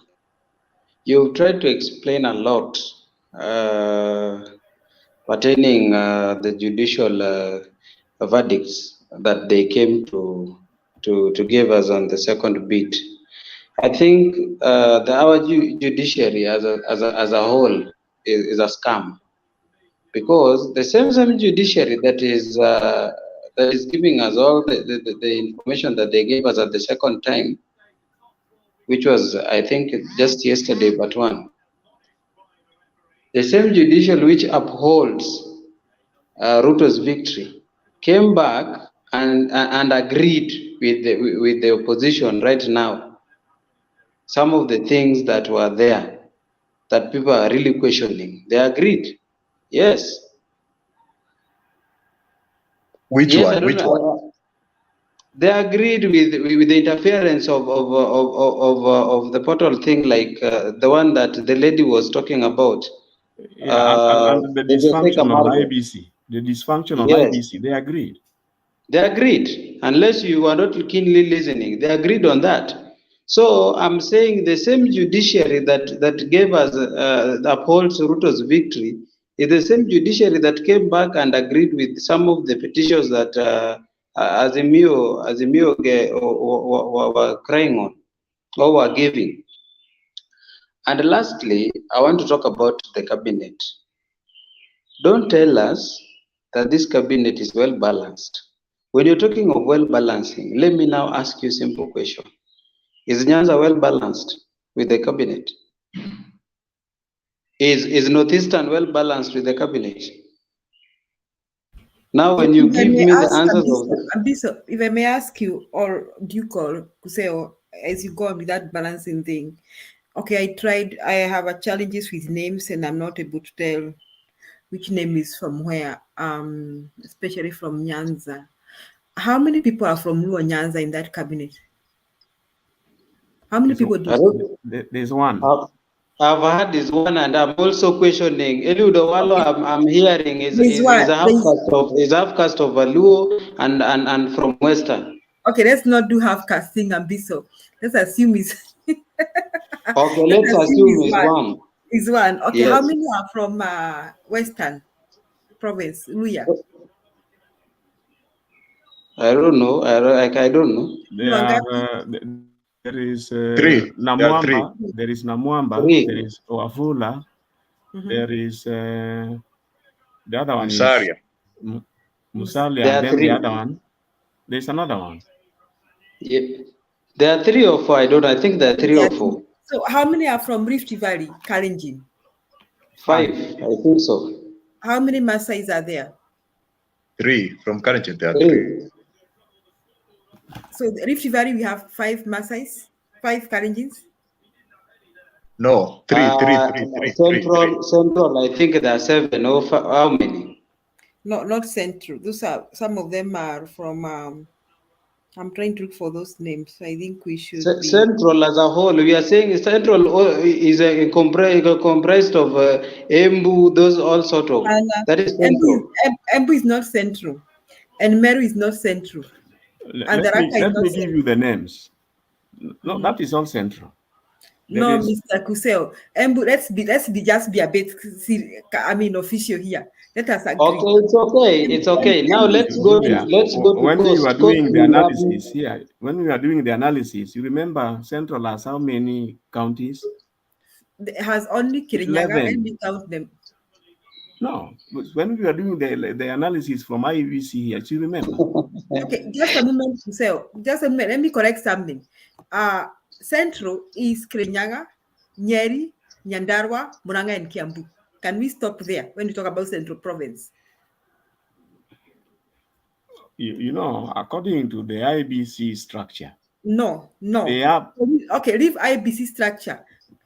Administratively, what is Central? To say administratively, what is Central? You remember when we were doing the registered voters? That's your analysis, but you are refusing to answer me, Kuseo. Administratively, what is Central Province? The issues of province and what have you. Don't talk about you see, when I was talking, I was trying to insinuate. Go to the 8 provinces, then you'll know what it is. Yes. Okay. Now these are regions. We are talking of regions.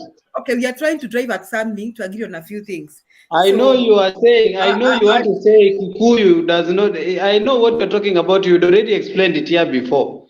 Okay, now allow me to explain my point.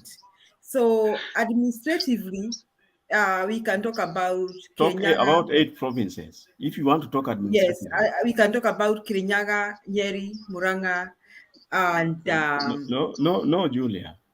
There are 8 commissioners. In the bottom line, Julia, let me finish my sentiments. In the bottom line, Nyanza is not well presented in this cabinet. Northeastern is not well presented in this cabinet. So somebody should not come here and tell us that this cabinet is well balanced. All right? That is my point. Nyanza has 2. Who and who? We have the Minister of Education and the Minister of Communication. Minister of Education is who? Minister of Education is who? Machogu. He's in Kisii. Machogu comes from Nyanza? Yes. From Kisii. That is Kisii. Kisii? Yeah. Yes. Okay. There's no problem about that then. Okay. And Northeastern? We have Duale. Duale. 1.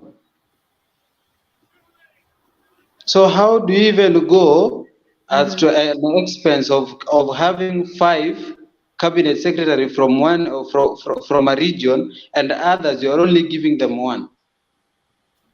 You see, if you talk about Central, you know the way to look at it. Look at the voting block. Then you see the representation of those voting numbers. As much as Julia does not want to hear about those registered voters, it should tell you how the country is divided. And that's why we were saying that. So you think that he was using the voting blocks? That's what you think? Yeah, Rift Valley, if you look at it in its entirety, you remember they had almost 5 million, isn't it, votes? Look at, and Nakuru is part of it. remember, Central had 3.1 million votes. Nyanza 3.1. So that's why if you want to give Rift Valley 5 and you give Nyanza 2, you give Central 6, and they in terms of votes they are the same as Nyanza. Do you see where the imbalance Okay, is? in terms of votes, they're not the same as Nyanza. If you include I'm talking population now. No, if you gonna take the 5 counties of Central and go to the Mount Kenya, you people say politically, you include Meru, you include Adaraka, you include Embu. That's when they got 5 million, right? They got 5 million. According to IBC, the Central is not 5 counties. It's Okay, only and that is what I've been looking for. Central is not 5 countries. If you look at Central, Central is big. It is 9, 10. And it's not 3 million as you are saying. Central is almost 8, 9, 10 counties. Yes. It is 3 million, 3.1. Central is big. Don't include Nakuru. Okay. Don't include Laikipia. So maybe yes, now allow Duke to say something. Okay, what is our expectations? What did you expect? Maybe before Duke responds, Mr. Ambiso, what was your expectation? You see, like my expectation is nobody should come here and tell us that this cabinet is well balanced in terms of regions or counties, sort of. There is still a problem. We have to acknowledge that, despite the fact he has tried to work with the gender balancing and also picking regions 1 or 2, but there's still a problem somewhere. I will maintain that, even if it is my own problem.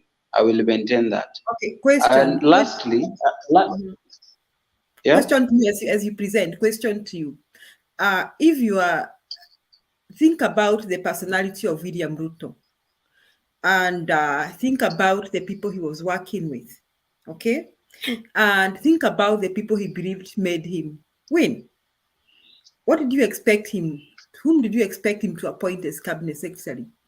Let Abiso tell us. Okay, you see for me, what I know is when you are going for cabinet secretary, as much as you will go with your team, but as you should look for well-minded people pertaining what you are giving them.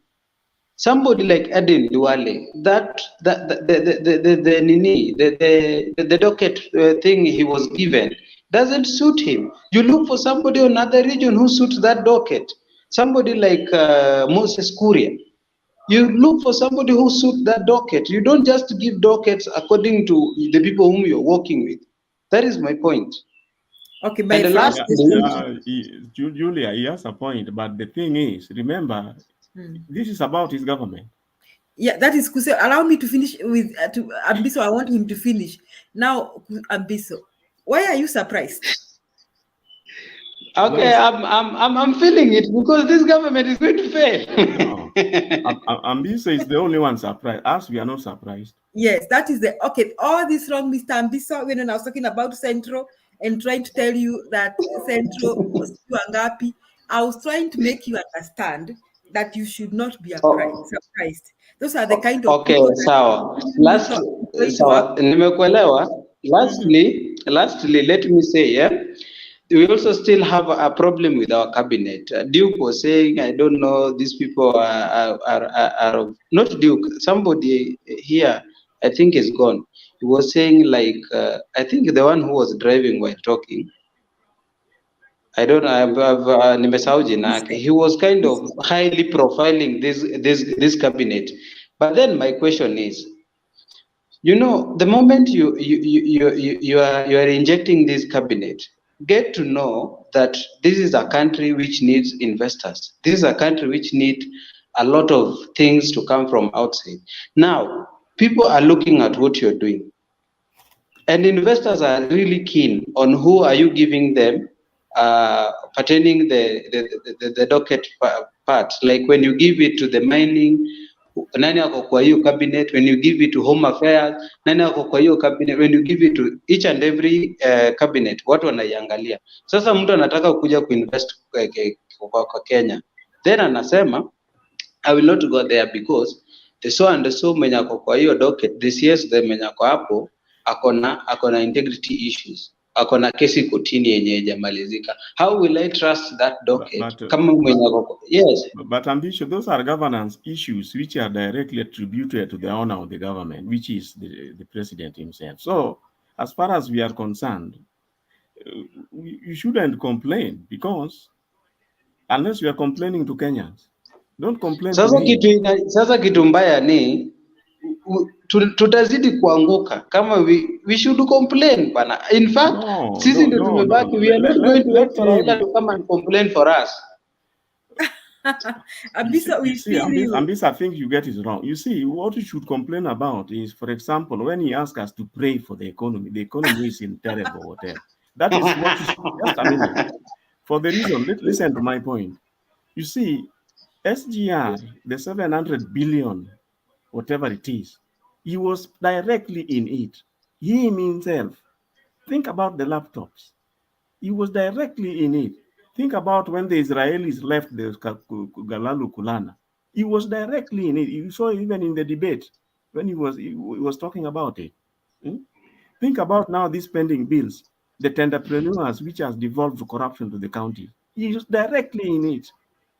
You see. What about Kuseo? You people, as we discussed this openly before I allow Victor, what about Tisha? You'll also be free to participate, and Duke. It's not just between me and Kuseo and Ambiso, because we want really to brainstorm on this thing. Now, what about you see, we are looking at the president. You people, you people get my attitude. Me, why I'm not even concerned about the cabinet secretaries, because I did not expect anything different. And when I didn't see anaitwa nani ujamaa mwenye ajukusoma. Ndi. Where is Ndi? I was kind of surprised that at least I didn't see that. But still, I would not have been surprised to see Sudi in the cabinet. Because to tell you the truth, I have no conviction that these people have intentions of working for Kenyans. And that is why they took so long to even name a cabinet. You see, if you look at Ruto's cabinet, the people who are working for Uhuru really kind of purpose to get professionals. I never knew about Matiang until Uhuru became president. Did you know anything like Matiang? I didn't know about Makoha. I'm telling you, these people were working in the university, but I didn't know about them. But this guy went and looked for them. He went and looked for them.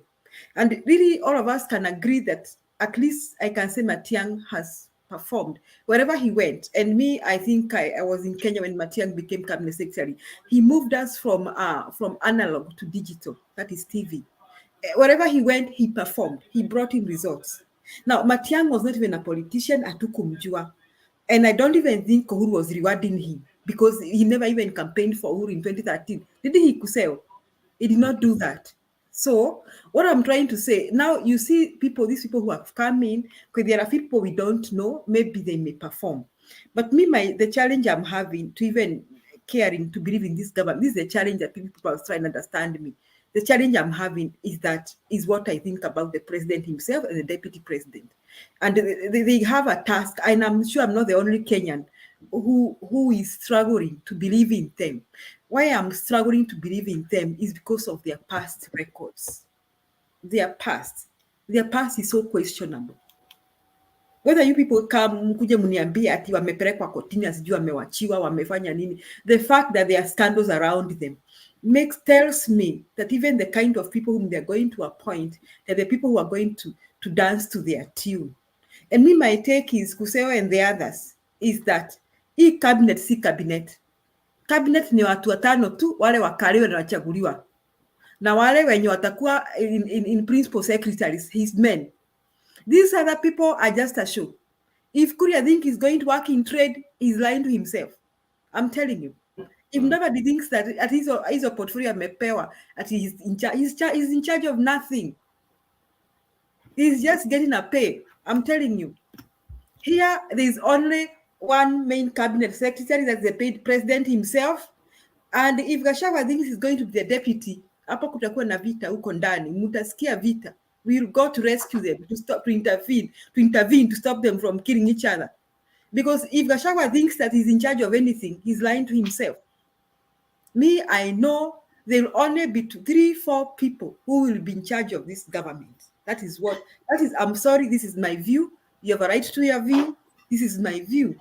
That is why even in the view they name Aisha Juma what? Hata nimesikia kuna diaspora. What will be doing the diaspora for what? Their embassies, their high commissions. And these high commissions after don't even answer to our pleas or anything. So what I'm saying, even if Mutua thinks he's in charge of foreign, there's nothing they'll be doing, they'll be earning a salary. And that is a challenge I am having. That is why me even trying to look at who is in the cabinet, I find it very insignificant to me. And I think my duty here is to leave them to work the way they want, because I don't even want a cabinet to be cabinet secretary for that government. If I was to be asked to, and my advice to people like Matiang, if they were to be asked to, I don't think they should be interested. You only work with people whom you think are going to bring results. You only work with people who agree with your values. You only work with people who agree that we should do things this way. I'm sure people like Mother Karua, hata kama sahi akipewa chief cabinet, hatafanya hiyo kazi, because the biggest challenge we are having in our country is corruption. That's the disease. And as long that we don't believe that the top people can fight corruption, then it will be a waste of time to be money that you can work with them productively.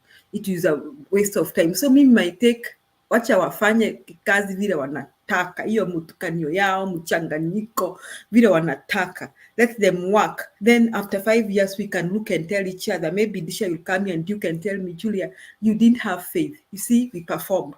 If that happens, Disha and Duke, I listen to you. You know, if you come after 5 years and tell me you had so much little faith and see this far we have come, then we shall look back and say you are wrong because they have performed. But for now, mimi sina imani. Sijui kama Duke kusema na Disha mtuko na cha kusema, ndio ni I invite Victor. Anybody who wants to add something there? Acha ni contribute kidogo hapo.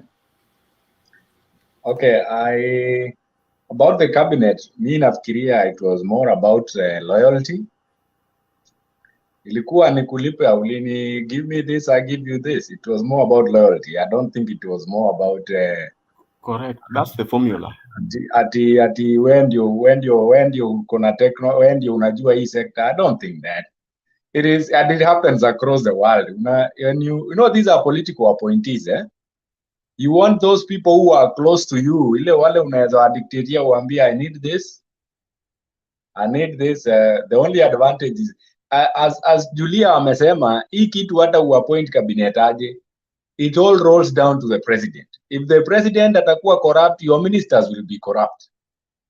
If kama utakuwa strict, they will follow what you're doing. So it is not much at who you appoint. We saw the appointment of technocrats in Uhuru's time. Like tulikuwa na expect so much, like the likes of ule jamaa wa Barclays alikuwa naitwa Aden something. We had Musheru alikuwa ametoka Google. We had nani mwingine, tulikuwa na ule jamaa alitoka NIC, ule wa transport.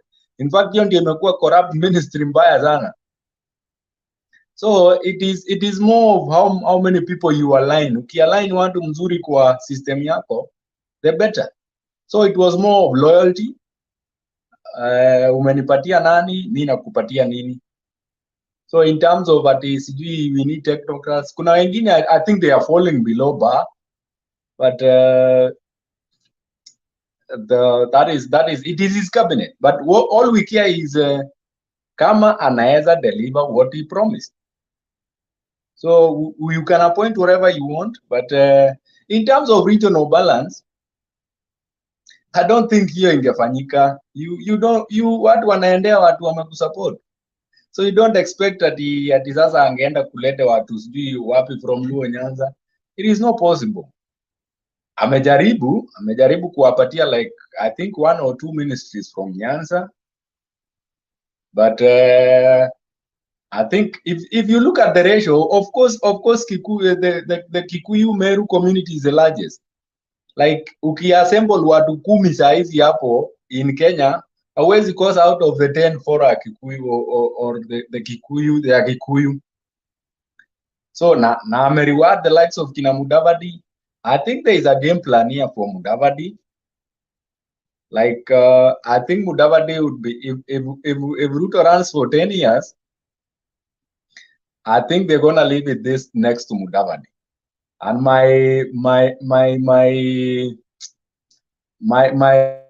my guess would be like the next person in line would be Mudavadi and the guy from Murang'a, anaitwaje, Dindi Nyoro. I think Mudavadi would be in line as the next for if Kenya Kwanza holds. Of course, we know Azimio tunaipatia tu kama wiki mbili. As we speak, it is ODM na ya Kalonzo na maybe hii ya DAP. The rest it will fall, but I know Kalonzo atajaribu kutafuta njia yake ya ku rise to the next. But all in all, I was just saying the cabinet imekuwa loyalty, hakuna kitu ingine hapo. Thank you. Asante Disha, and I think it was hard for Ruto to do without loyalty. We have to admit that, and I think he owes his win to Mount Kenya region, whether it was rigged or not rigged, or stolen or not stolen. I think he owes his win to Mount Kenya. However, just like what we are saying, the performance of this cabinet is dependent on the president himself and the deputy president. In fact, the president of himself. And that is why with the times of Uhuru Ruto, they couldn't work because it was loyalties. Uhuru akakuja na watu wake, na Ruto akakuja na watu wake. Na wakaamua kupora mali yetu. That is exactly what happened. And they stole as much as they would. So we are because of this nusu mkate, kwamba serikali nusu. I understand that Ruto took money, pesa, na mali, where that is what, according to Anjigi, that, and Uhuru took security. And here we are, but we can sort out some cabinet secretaries who perform like Matiang. Matiang is my hero. And if one day becomes president, I think this country will change for the better. If it happens, one of which I don't think will happen because he doesn't even seem to be interested with politics. So I think I want to go to Victor. Then Brian, nitakupata nafasi tusikie Victor. Karibu Victor. Hello, good morning everyone. I hope you can hear me. Well, allow me to make my submission. I think that's a very good discussion and a candid one. Well, I think in the ministerial position that His Excellency William appointed, yes, I do have a say. And for real, I do know that in any political forum, when you have gotten some votes in the ethnic regions, when you're working on it, you'll be rewarded. But I don't think that is the way to go. They can be rewarded in so many ways. They can be given tenders or something of the sort, but not be given some serious positions like ministerial positions. Because personally, I think these are people who work hand in hand with the president, and this one will showcase your result. Now, for instance, sincerely speaking, with a sober mind, somebody like, let me just echo it a little bit, like Matiang'i, that is somebody whom you can't even throw away, sincerely speaking, okay? That is somebody who would work with a sober mind. Now, I know we have other Matiang'is that we have not yet identified, probably in the new Ruto's government. I know some few Matiang'is might be there, which can be okay. But now, take an instance, a look at the issue of academic background. Personally, I feel like each and every sector, ministerial position should be appointed according to academic backgrounds. For example, we had Professor Magoa handling the docket of education. But do you know that academic background of Professor Magoa is all about health? So suppose, take an example, suppose Professor Magoa was handling the docket for health, okay, where Kagwe was there, where Kagwe was. Now that you know some little bit about the academic background, and you on the ground you also know what it pertains, then to me, I feel like this person can easily deliver in health sector now that he knows all whatever goes around health. Okay, that would be the best suit probably Mr. William would have used. Okay, Dr. William. Now, for example, if you look at the issue of education sector, other than Sosion, because I know Sosion plays a little bit of politics, I know there are some people who are under Sosion who are very okay and they know more about education, okay, that can do something about education. Look at the issues surrounding CBC. Look at our universities. There are some courses that are being done right now. I'm telling you, people are even graduating with masters, and I can tell you for free, they will never get job anywhere. Okay. Now, that is a sad thing. If a parent is getting all that, and you have wasted a lot of time, you see, there's some, this position should be handled with some sober mind, not bringing politics in it. Like, for example, the CBC sector. I know a number of you might be having different views, which are okay, but I think it should be handled in a very sober manner. I know at some point it appeared during politics and all that, we scrapped CBC, we retained CBC and all that. That is something that should be handled in a very, with a very sober manner, mind. Another thing is we have the legislature, judiciary, and executive. I think at some point they should be extremely independent. We have this tendency of nowadays MPs, sometimes I do wonder how MPs are being lured like children in nursery schools. Yani, you're being confined in a room and somebody's just injecting some nonsense into you and telling you, please, tomorrow pass this bill. And because he's somebody in the government, you will just basically pass it. So I really wonder, and that is why sometimes I feel like most of MPs should go independent. If at all Kenyans would elect independent MPs, so that you go with your mindset. You see, they usually have very good goals, but once they reach there, they now go with their landlords, the so-called party leaders. So when they tell you, please scrap CBC, you go and get and scrap CBC. That is where the problem starts. Because nowadays, I do know that we have very competent MPs, but because they went over there with the parties, they will do anything so long as that they lower down for their landlords, their so-called party. Another thing is about devolution. Yes, at some point, if you look at it keenly, we don't have the CS for devolution. Personally, I feel like Wamalwa never delivered. But to me, I feel like he would not scrap the CS of devolution.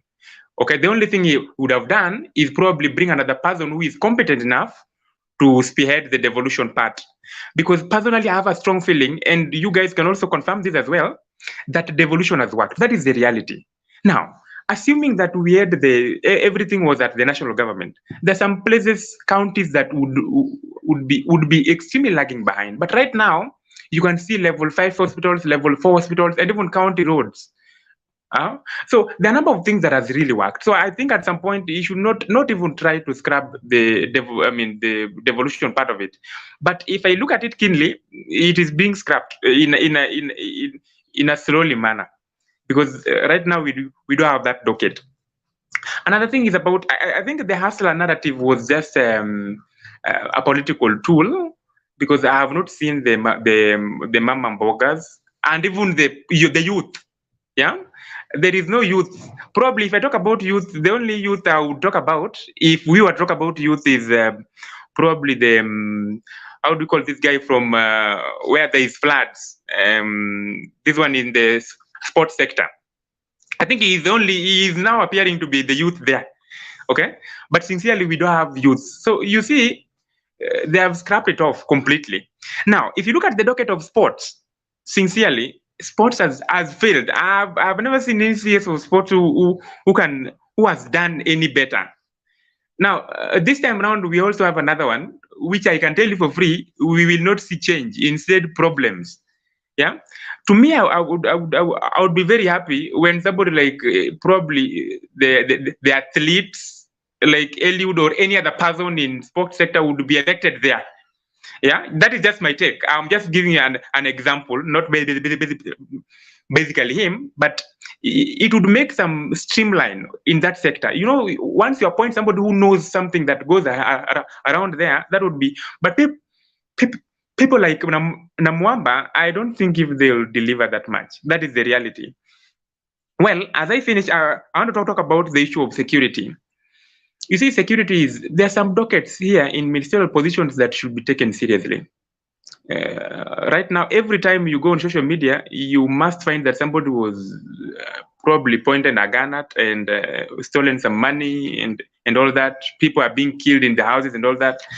So and even the cattle rustling that is going around. You see, at some point, if you just look keenly, like where I come from, cows are being taken off every and again with lorries. Yeah, and you can even wonder, you know, there is no any other person who would just take a lorry and go and do, fuel a lorry and probably take cattle and all that. So at some point, you might think that the government is also in it.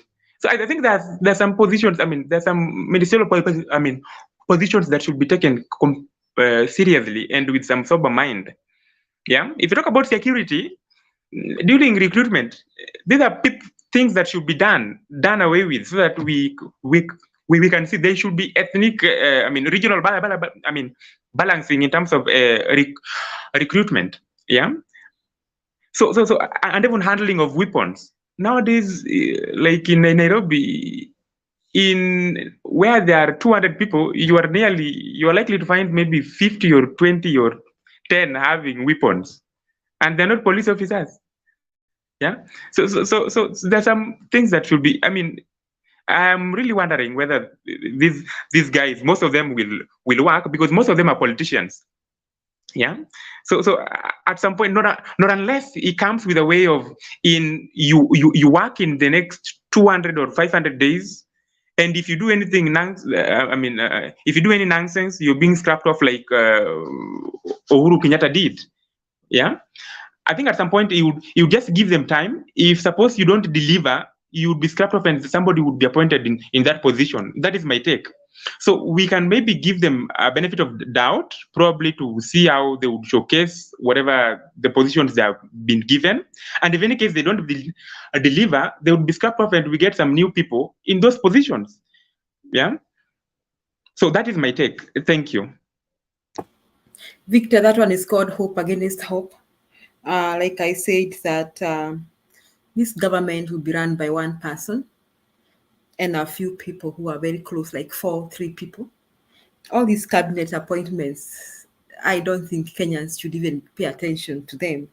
I don't even think having 7 Kikuyus or Mount Kenya people or whatever really mean anything to Kenyans. Only that maybe some Kenyans feel left out, because I personally feel Ruto, you run this government with a few people. And whether he performs or not, it is him, whether they perform or not. This is not a government where you expect people to work like Matiang. Nobody will work like Matiang because they will not have the freedom to do so. We have seen it. We have seen the kind of a person our president is, and we cannot lie to ourselves. I'm sorry, I have these reservations. That's my reservations. And unless after 5, Victor, allow me to finish. Yeah. Unless after 5 years, you people prove me wrong and tell me that he performed. For now, really, if anybody is thinking that I'm excited that we have 7 Kikuyus, I am not. In fact, I am not interested with those Kikuyus because I don't even think they are going to perform. This government will just be one person, the president, and about 3 people or 4 people. And I think unless he changes my mind, I'm sorry to tell Kenyans, I think their intention will be to loot as much as they can. I'm sorry. That's my view. It's not your view. It's not Mutembei's view. Victor, I know you want to say something, but at this time, allow me to welcome our other moderator, that is Mr. Makiadi. Mr. Makiadi, Brian Nyambati has not spoken. So you have room to allow him to speak or to give your comments, whichever you prefer. Karibu Makiadi. Thank you, Julia. Can you hear me?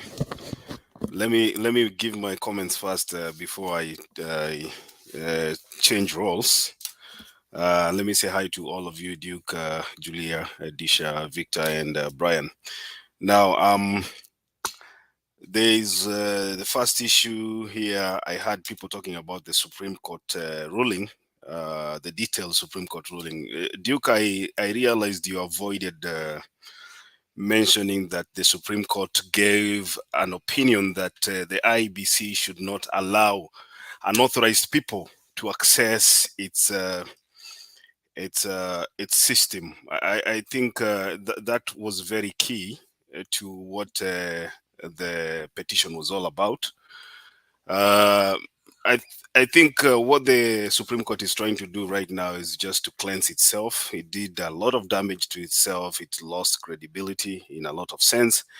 And if you go through the judgment, some of the reasoning that they are giving us there is just a matter of cleaning the dirt that they put on themselves. So the Supreme Court agrees that there was unauthorized access to the IEBC's system.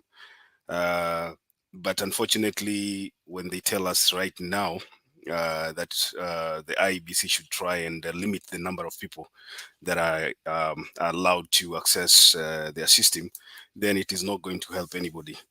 They know they did a mistake. Unfortunately, they cannot correct that. So we give it up to them. That was hot air. I don't think there's anything important that came from that detailed ruling.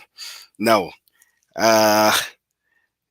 I realized that today IG Mutiambai, former IG now, decided to go on medical leave, and then Tamino, and also Kenoti resigned.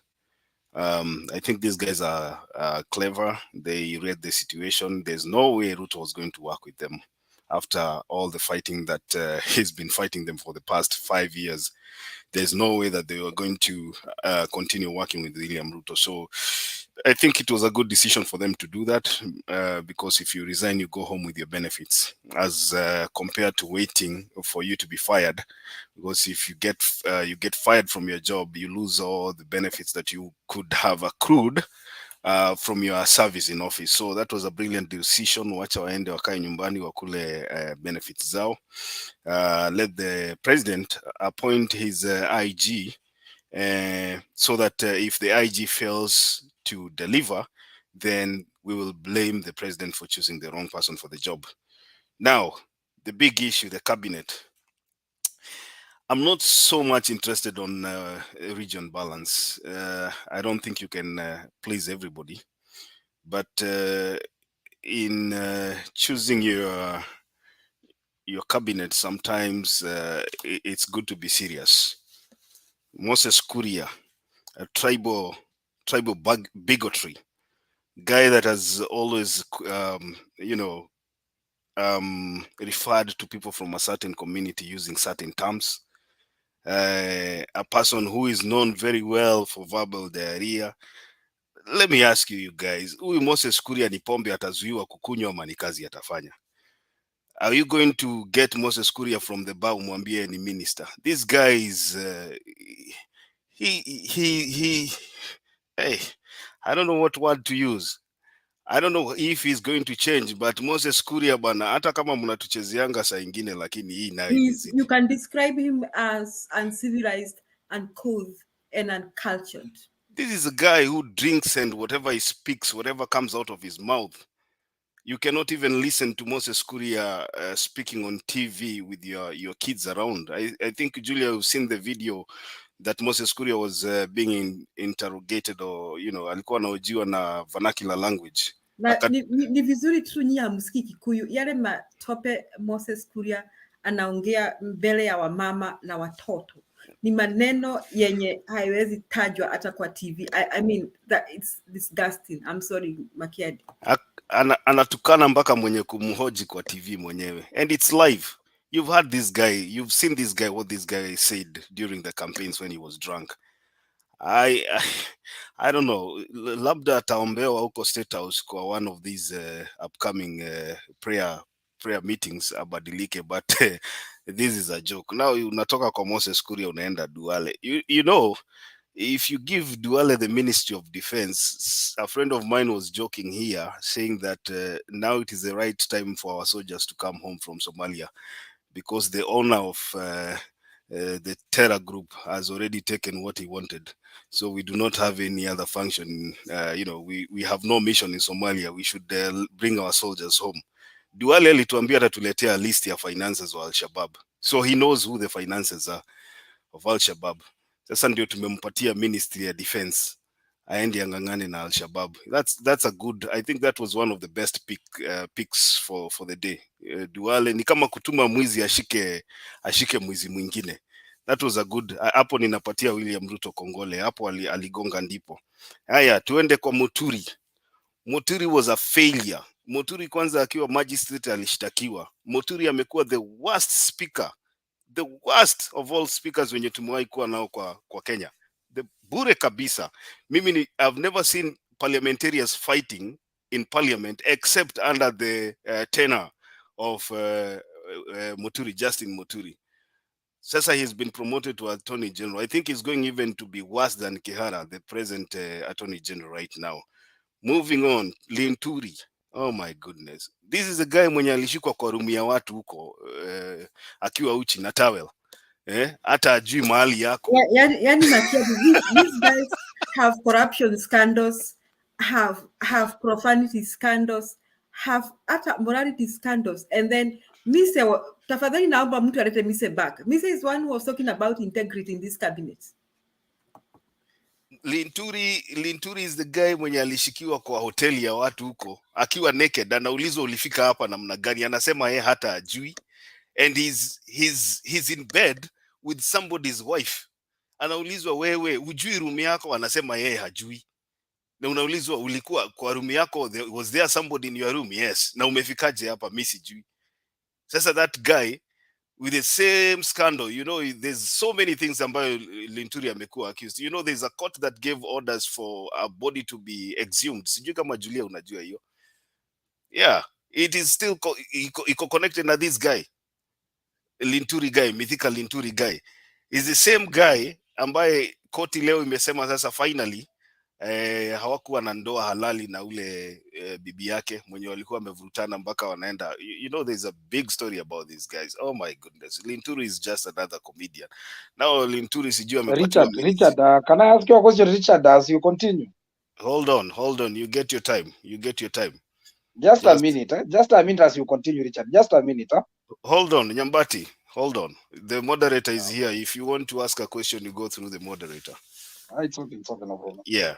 So Linturi, he's another nutcase. Now wachana sasa na Linturi, enda kwa Jumwa, Aisha Jumwa. Aisha Jumwa ni mwingine tena. Wakati tunalaumu akina, what is this guy's name from Bungoma, Kimilili? This guy who shot somebody. Kimilili, Didimas Baraza, Aisha Jumwa, Babu Owino, same WhatsApp group. Hawa ni watu wanaweza kasirika wakiwa walevi wanachomoa bunduki na kupiga mtu risasi. They all have cases. I want to see how parliament itapitisha hawa watu. Some of these guys. Aya, Mudavadi walituambia hii kiti yenye tulikuwa tunaita prime minister ni kiti ya kugawana mamlaka. Sasa saa hii Mudavadi anapatiwa kiti inaitwa prime cabinet secretary. I would want him to be appointed prime cabinet secretary, ndio Mkenya mmoja aende kotini kuuliza ni nani alimwambia hiyo kiti iko kwa katiba.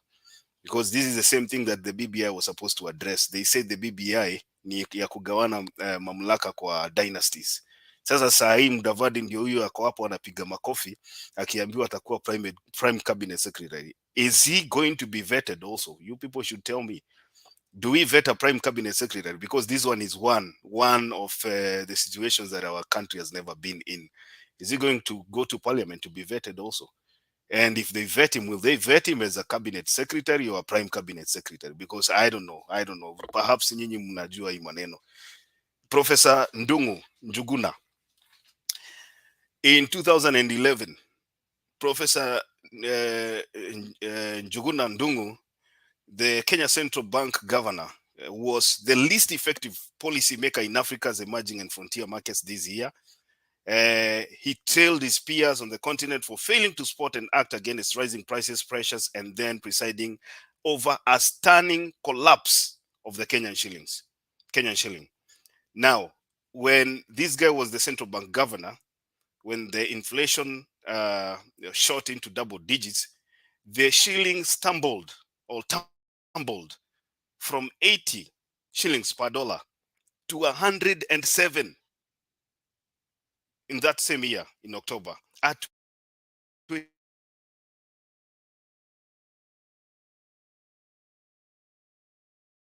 stable and sophisticated economies. Mimi siandikangi magazeti Julia. That's called Business Daily. That is the report of the performance of the current guy that is going to head the treasury. The worst. He was rated the worst ever. Grasped the nettle with a shock 400 basis. Yani huyu jamaa story yake ukisoma hapa, ndiye sasa anataka kuhead is going to head our treasury. Of all the people Makiadi 1 minute, kuna mtu through I don't know Kenya something and unanisumbua, na waomba muache profanity because in the next few seconds I'm going to block you. Profanity is not acceptable in this show. Asante Makiadi, endelea. Yeah, so basically as I was reading this, I asked myself, is this the right guy for this job? Because Treasury needs somebody who understands what he's doing. But as they say, it is good to give somebody a chance. So I would hope maybe perhaps that time everything was going wrong. He's a good writer. He's educated. He's a professor. I agree that he's a good academic whatever. But can he really perform? Now, move from there, we go to another guy called Murkomen. Murkomen is I wouldn't say brilliant because brilliant would be overrating Murkomen. But I think Murkomen akiacha ile mchezo anakuanga nayo anaweza fanya kazi. That is the only guy naona anaweza pata chance ya kufanya kazi hapo. Because Murkomen, I've been following Murkomen for a while now. I think Murkomen sometimes can be sober. If given a chance, I think he would perform. We had other guys like Chelugui. I don't know what that guy is going to do. I've followed his performance the past few years. Bure kabisa. Mwingine Alfred Mutua. Alfred Mutua amepatiwa foreign affairs na diaspora. I would hope to see what he does. Professor Kindiki Kithure. I would give him a chance. I think he's a level-headed guy. Perhaps he will perform in that.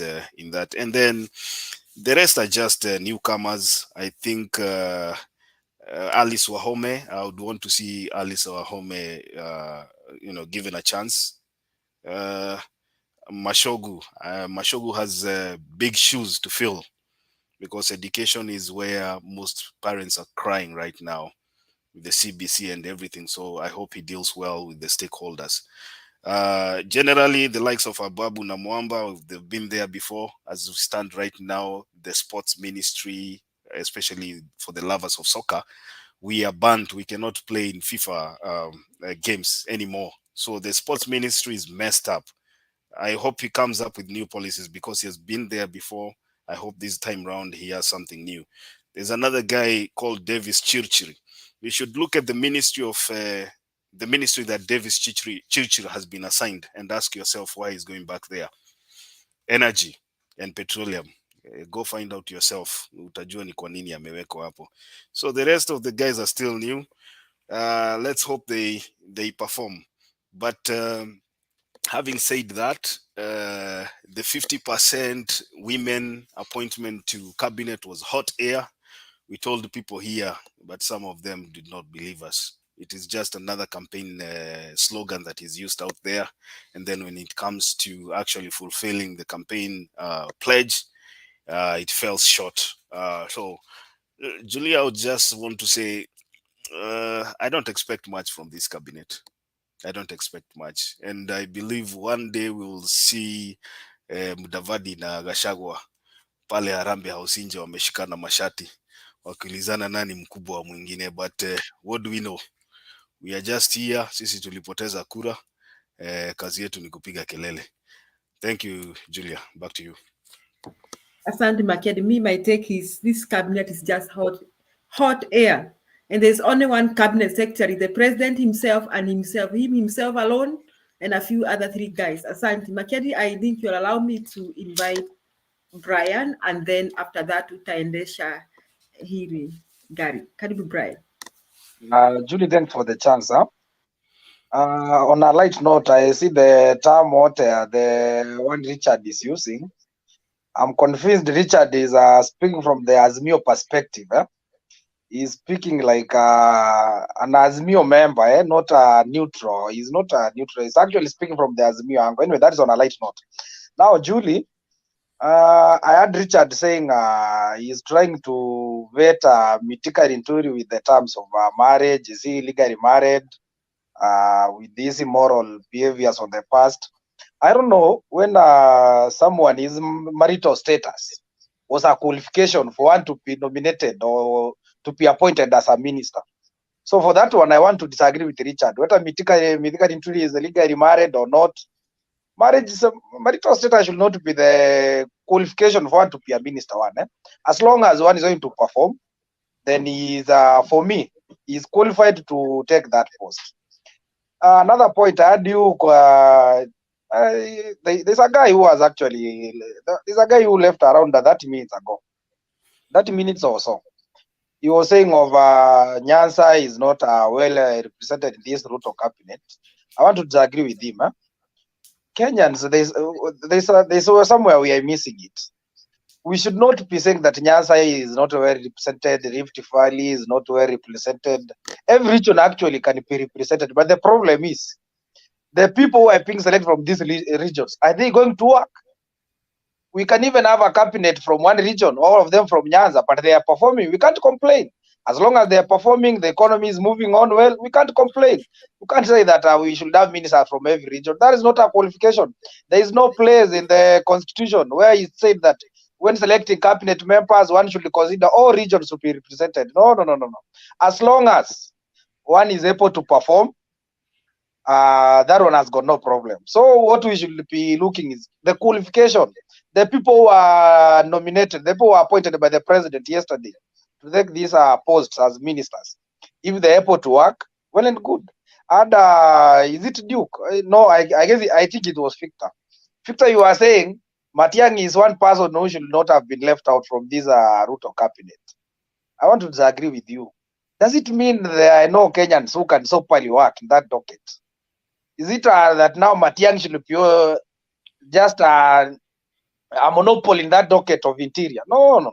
We've got people like now the one who has been given that docket of interior is I guess it is Kithure Kindiki to take the docket of interior.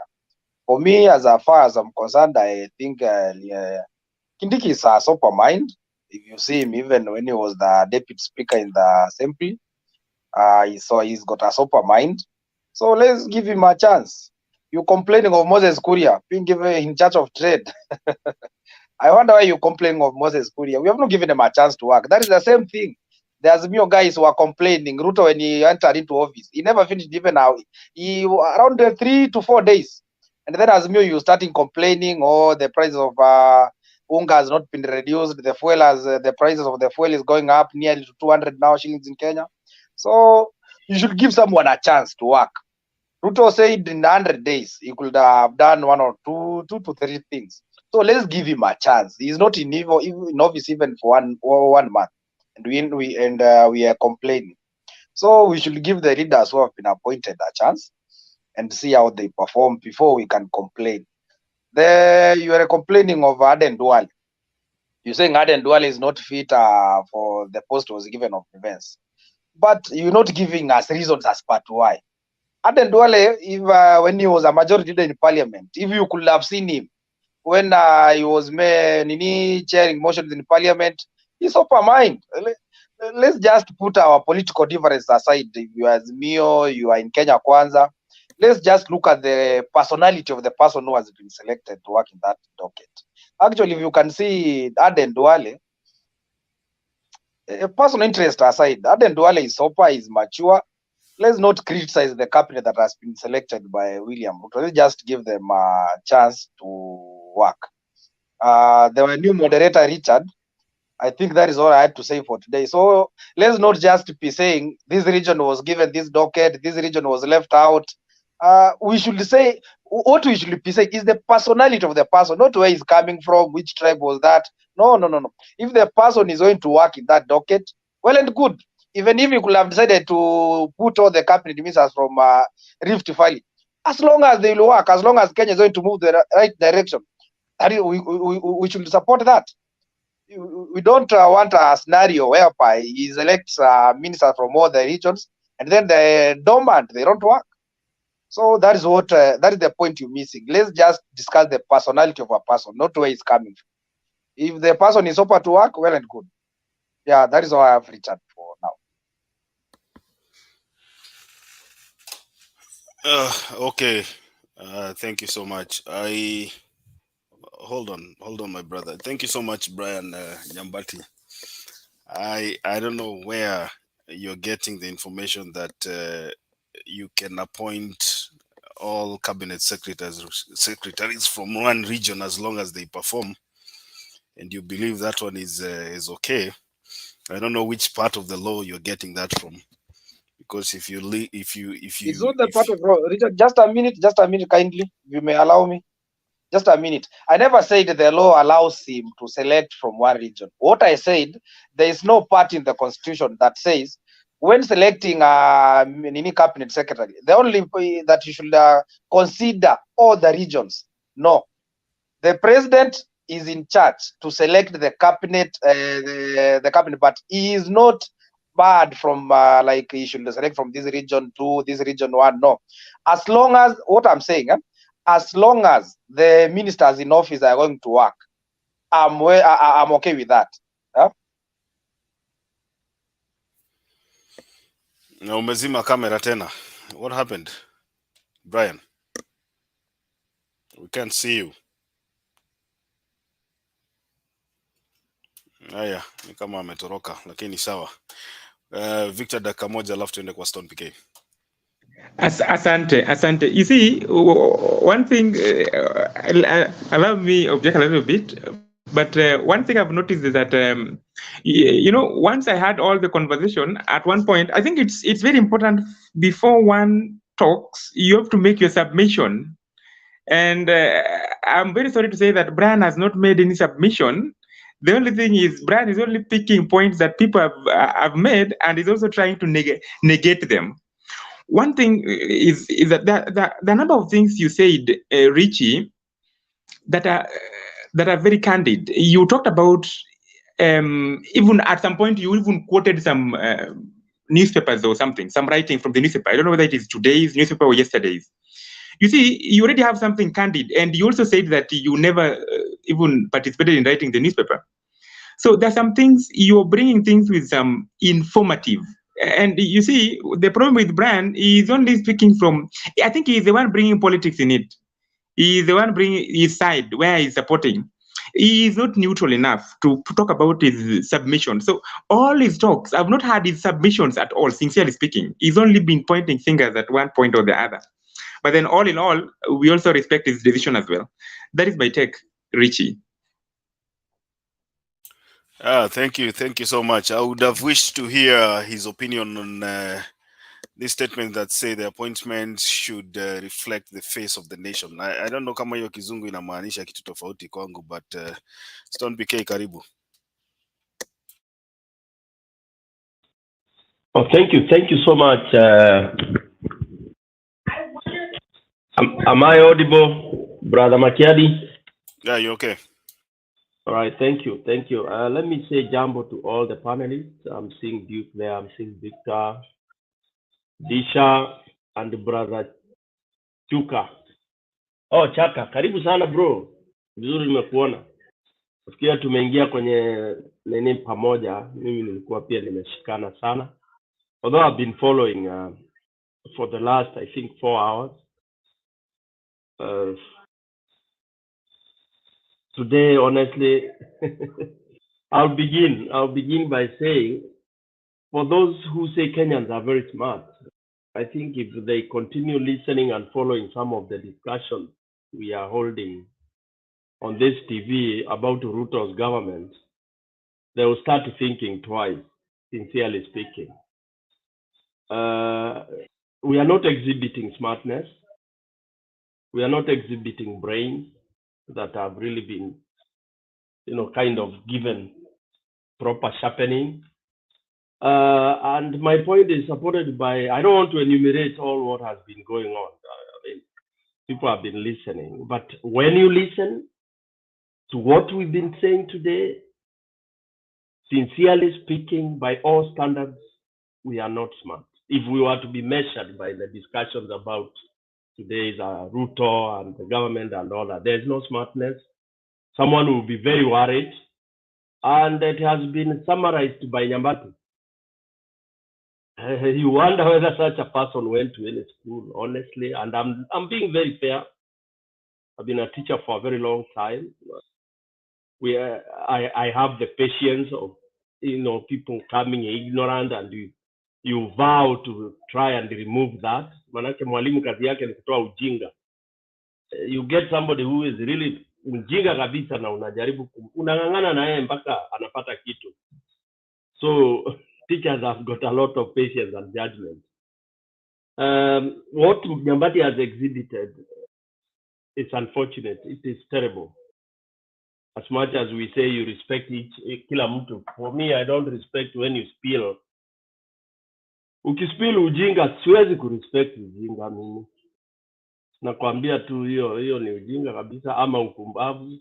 Manake ujinga unaweza tolewa shule. When you start saying you come here, you're just criticizing, saying it is okay for a rapist to be given kazi who are appointed so long as ata perform. You come here kusema it's okay. Stone PK is known to have 3 cases of murder, but ameappointiwa minister. Please stop talking about what he did. Hiyo kuua achana nayo bana. Stone PK kwanza tuone kama ata perform. Then I also heard about people talking about his intelligence, integrity. That came from one of our own here. Somebody we had some semblance of respect. Mize, saying that Ruto's appointments are of very high integrity. Really? Really? Surely. What has happened to Kenyans? And then Duke came, of course, with an elaboration dictionary, Google research. He gave us a very long lecture teaching us some of these things. Kenyans, really? What has happened? Yeah. So let me come to my submission. Although I just came in, I didn't find where to come in because all what has been going on has been really terrible, extremely terrible.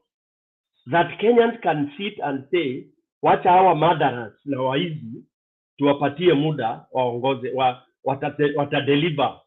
Kenyans tumegoof. We are lost as Kenyans. You are sitting and talking.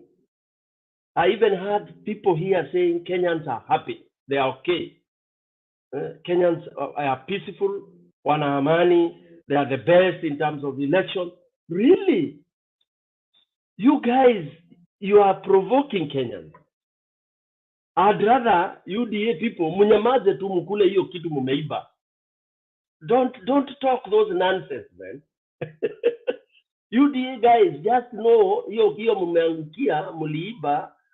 You've given all the excuses. Oh, Azimio didn't have agents. Oh, blah, blah, blah. Those guys you've given. You'd rather keep quiet, man. Manake sasa, ukiudhi watu zaidi, ndugu zangu, you don't know what will happen. It will run away from you. Itapotea. Kumbuka wa Kenya, they are not peaceful. They were only, especially those who are hurting, they were just told, be calm. Don't sit here on Mtembei TV and start saying Kenyans are peaceful. Who told you? You are in UK, in US, in Sweden. Unasema Wakenya kule nyumbani they are peaceful. My good God, don't. Just debate. You elezea to you praise your Ruto, blah blah blah, but don't tell people the cabinet is what is integrity. I don't want to go through all what Makiadi has enumerated because it's in the open media. Murderers, thieves, those people who have failed in ministries, joyriders, jumpers, all that, man. People who are going with people's wives. And then you say, Apana, even if Stone PK was caught with someone's wife, you don't worry about his what? His social status there, maneno yake, his pervertism. But usijali hata akiwa pervert, upande hii ingine ya kazi ataperform, hii kazi ametoa na Ruto ataperform. My good God. What has become of country Kenya? I think the devil has really taken reign of our country. He is ruling. Na nimeamini shetani ana nguvu. Manake sasa hivi ndiye ameshikilia steering ya Kenya. That you can interrogate it, you can say Stone PK is alarmist, is it? But the truth of the matter, when Satan takes control, people talk and believe and sit and analyze things the way UDA guys are analyzing here. One, the ignorance is of the highest order. You are comparing Kenya, Uganda, the Supreme Court of Uganda, the Supreme Court of Rwanda. My friend, why don't you compare it with US where you are, or UK? Why don't you go? Why do you want to compare? Wewe ni kiguru, unajikompea na kiguru mwenzako. Ati unajua mimi ni kiguru, lakini mimi mguu wangu ni mmoja yule. Sasa bana hii. Upumbavu gani huu wa Kenya really? Na ni upumbavu huu ndio tumesikia wakati wa kampeni za KK, Kenya Kwisha. Sasa hata after they have taken the government, it's even worse now. They want you to start thinking that muuaji aliua jana, leo ni mwema. Unaweza mwizi aliiba kondoo wako jana, leo unaweza kumpa akawalishe. Jana ulimpata na mke wako chumbani, akasema it wasn't me, basi leo unamwachia mabikira aende akawaangalie. Kenyans, I'll conclude by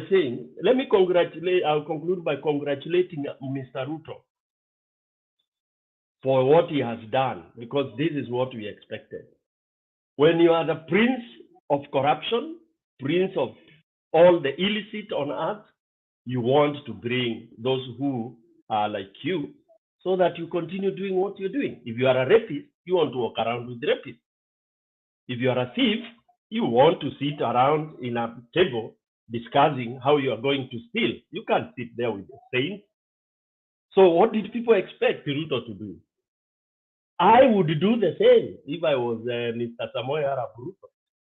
I would bring around watu ambale tutasema kwa hiyo energy. Boss, from now on, I want every budget at a quarter inaingia kwa account yangu huko mahali fulani. Kwa hiyo county, I want to do that. So I congratulate him, and that is what I expected. I would not have expected anything short of that. Number two, I would urge, please, anybody who believes in what Azimio was believing, leave alone Azimio. If you believe in integrity, that Kenya can be governed properly, don't dare get near Ruto's government. Take sabbatical leave from politics. Wewe potelea, Bwana Matiang'i ndugu yangu, you go look for another job elsewhere, ama you relax.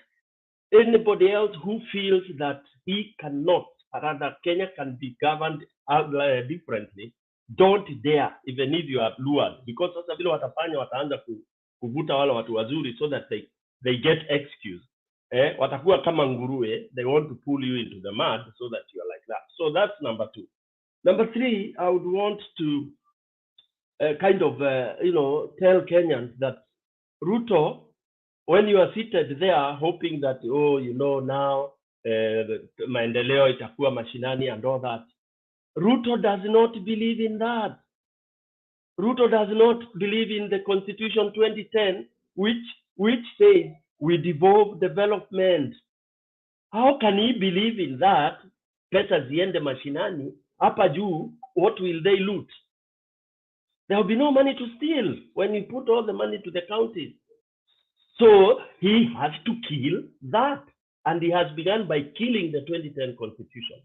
As of now, there is no Constitution. What we are talking, ni akina supporters wake, coming here, as per Constitution. There is no Constitution that UDA is following, and it will not follow any Constitution.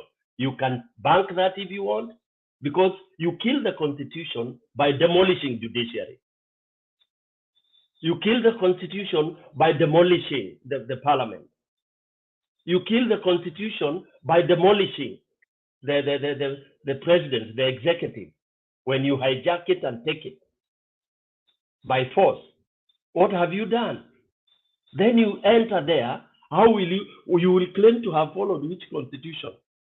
Constitution 2010, which you have also killed the body, the independent body that is supposed to kuangalia uchanguzi utakwenda namna gani, alafu utataka watu wakae pale wakitegemea ati wajua Ruto atatenda vipi? Ruto will just milk this cow to death mpaka itoke damu, na ikikufa ako na palace. He has a 3 billion nyumba in Sugoi, ako na mpaka na ndege, kiwanja ya ndege. He can have his own territory there, because that is what Ruto is, a tribal chief. He will just sit there in Kalenjin there with his and then people will be calling him Igwe there, and that's what he cherishes. Kenya isambaratike kule itasambaratika. So I that is what I really wanted to bring in, that it's a waste of time trying to even analyze. How do you analyze somebody who had Isa Jumwa ameua juzi, kesi ikakuwa postponed in the apate, ashinde, then ikwishe. Really, do we analyze these people as ministers? Sincerely, if you are seated there with moral rights, you have some brains that are thinking right. Then you start saying even Babu Owino of Azimio shot somebody. Is as criminal as Jumwa. It doesn't matter whether you are in Azimio or in whatever, or in Matumbo or wherever you are.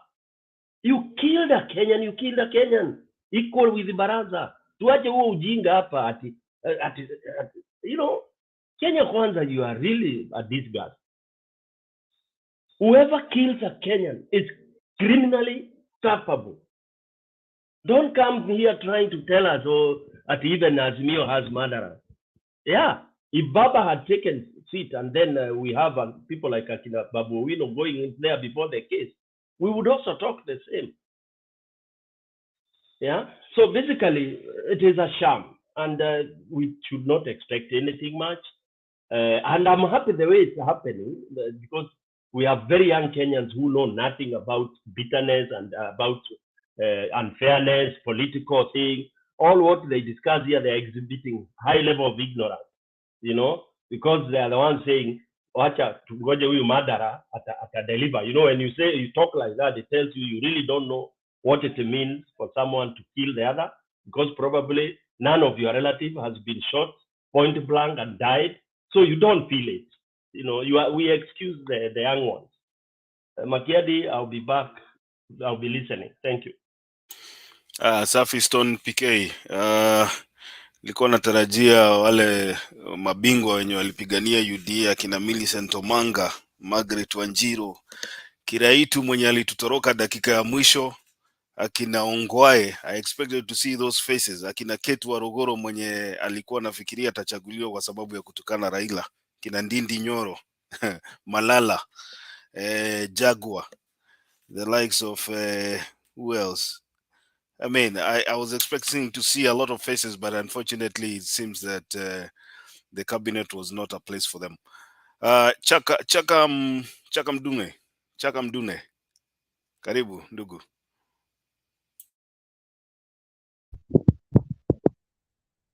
Asante sana Makede, na Stone PK na wengine. Habari za asubuhi, maana huku kwetu ni asubuhi. Alafu nikiingilia kwenye mada, mimi nitazungumzia tu Musalia Mudavadi, sababu mimi naona Gachagua ndo amepewa kazi, lakini haya nilifuatilia hayo mambo 6 nikaona ni mambo yalotengenezwa tayari. Wewe tu ni kwenda pale kuangalia tu, lakini hauna usemi, jambo ambalo linanitia kidogo wasiwasi kwamba huenda baadaye wakaja wakavutana mashati, utaka kujua sasa kuingiliana katika hali ya kazi. Lakini kila nikitazama hivi, Mudavadi amewekwa boya tu pale, sababu ni hana usemi. Kila kitu nikitengenezwa akaangalie tu kilichotengenezwa, na kama ni kuingia Senate na bunge, sioni kazi yake haswa. Mtu ambaye naweza nikasema katoa majukumu mazito basi ni Gachagua. Alafu tukurudi huku kwetu kwa Aisha Jumwa, na shangaa pia na doubt sana na masomo yake, kwa sababu madamu alitoka if not form 2, I think ni form 3 hapo. So na shangaa pia na roho yake yenye, kwa sababu huyu mtu ni muuaji eti, na bado wamemweka pale hata kama ni wako tupani. Lakini hii ni cabinet ambayo ni watu tumewekewa tu vivuli, yote tumepewa vivuli tuone kwamba ipo, tuache kule kuzungumza. But if comes in terms of delivering, hawa atakuwa ni kusukumwa tu. Kwa hivyo hii tunajua cabinet ni mmoja tu hapa, hii mtu ni huyu mmoja tu peke yake, kwa sababu huwezi kutuletea walevi kama Moses Kuria wenye wanaongea pumba. Umeona, kutuambia hawa ndo mawaziri wako, na tena na kutuhadaa hati unatupelekea bungeni hawa watu wakawe vetted hapo, na wakati kitu cha kwanza walipoingia kwa serikali alakisha kwamba parliament ametia mkono, na nilizungumzia hili. Ukimbilia kushikamata parliament, alafu arudi kwa judiciary, alafu arudi kwa security, ni vitu nilivizungumzia sana kwa kina wakati ule. Tena katika hii panelist nilijua madhara yake. So hii cabinet ameweka pale, ukifika kwa parliament direct hiyo ishaingia, washapeana. Kwa hivyo wapo, tusubiri tunyonywe vizuri na tumshukuru Mungu. Asanteni, nitachangia baadaye. Asante Chaka Mdume, thank you for your contribution. Wacha nisonge kwa Mise kwanza.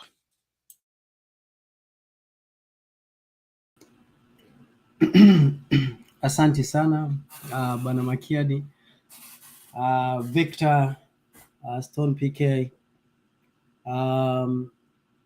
Chaka Mdune. Nashukuru sana kwa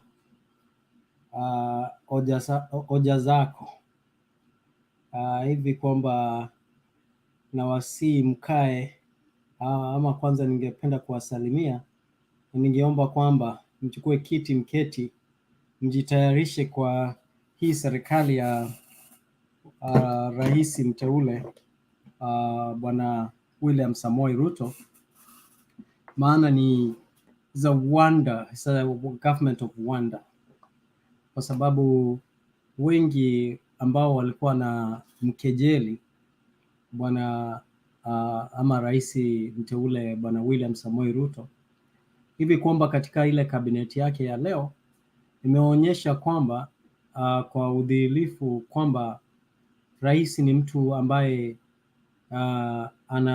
anajumuisha kila mtu katika cabinet, na tuna matarajio makubwa sana kwamba serikali itafanya kazi na nchi yetu ya Kenya itakuwa na mambo mazuri ambayo tunangojea. Kwa hivyo nyinyi nyote ningeomba tu mketi pale zebureni, ili sisi tukijipanga katika hii serikali na katika mambo mazuri yanayokuja. Nakumbuka wengi hapa mmekuwa mkiitisha mkisema mbona rais amekawia kidogo kuchagua ama kuleta uchaguzi wa cabinet, ambapo alikuwa ateue wale watu ambao watakaofanya kazi. Mimi nimeona wengi walikuwa wanatarajia, vile nimesema hapo awali, kwamba cabinet ya Bwana William Ruto ingekuwa haswa 50% kutoka katika jamii ya kwao, lakini ningependa sana kumpongeza Bwana Rais. Ameonyesha kwamba katika jamii ya kwao si zaidi ya watu 3 ama 4 ambao wametoka pale, lakini haswa ukiangalia amejaribu kuguzia hapa pale. Wajua sisi ni wengi, viti ni vidogo katika pale cabinet, na amejaribu kufanya balance nzuri. Kwa hivyo Babu, samahani, sitaki kuingilia, lakini kwa hivyo Chaka Mdune, mimi ningekubaliana na wewe, tukae tungoje. Mahali sitakubaliana ni kunyonywa, lakini ningependa kwamba tutapata, nchi yetu itakuwa na maziwa, sisi zote tutanyonya. Lakini naona kwamba ulikuwa na hoja ambayo ulikuwa unataka kuingilia. Sijui kama unataka kusema kitu. nitakukosoa kidogo, nitakupinga kidogo kama ulivyonipinga na mimi, lakini si kwa ubaya. Unajua tuko hapa kuelimisha wenzetu, wale wanatusikiza, wale wanatufuatilia. Ukweli lazima tuzungumze. Huwezi utuambia kwamba yeye hajachagua kabila kwa hapo nini watu wa kwao kwamba linakufurahisha zaidi. Hilo lingezungumzwa zaidi, na kutokana na unavyosema kwamba aligusia kila mahali. Kwanza lazima tufikirie hawa watu wametuwekea pale na kina nani, rekodi zao ziko vipi? Kwa uwezi niambia mtu yeye ni mwizi alafu naambia atabadilika kwa sababu kwamba serikali rais wetu sidhani. Uwezi niambia Aisha Juma anaweza badilika roho yake zaidi ya ule tulivyomuona sisi tulivyomzoea huko kwa sikifua. Haezi badilika. Zaidi ya yote kwamba lazima atafura zaidi. Na uongozi si kufura. Uongozi, leadership si ubosi jamaa ngunu. Uongozi huu bana ni lazima uwe na track record nzuri. Sasa ukiniambia mtu kama nani kama Moses Kuria na Aisha Juma na baadhi ya wengine hapo, uniambia kwamba hawa watadeliver kwa Wakenya kile ambacho tunakuta kwamba tutakula atimaziwa ya nini?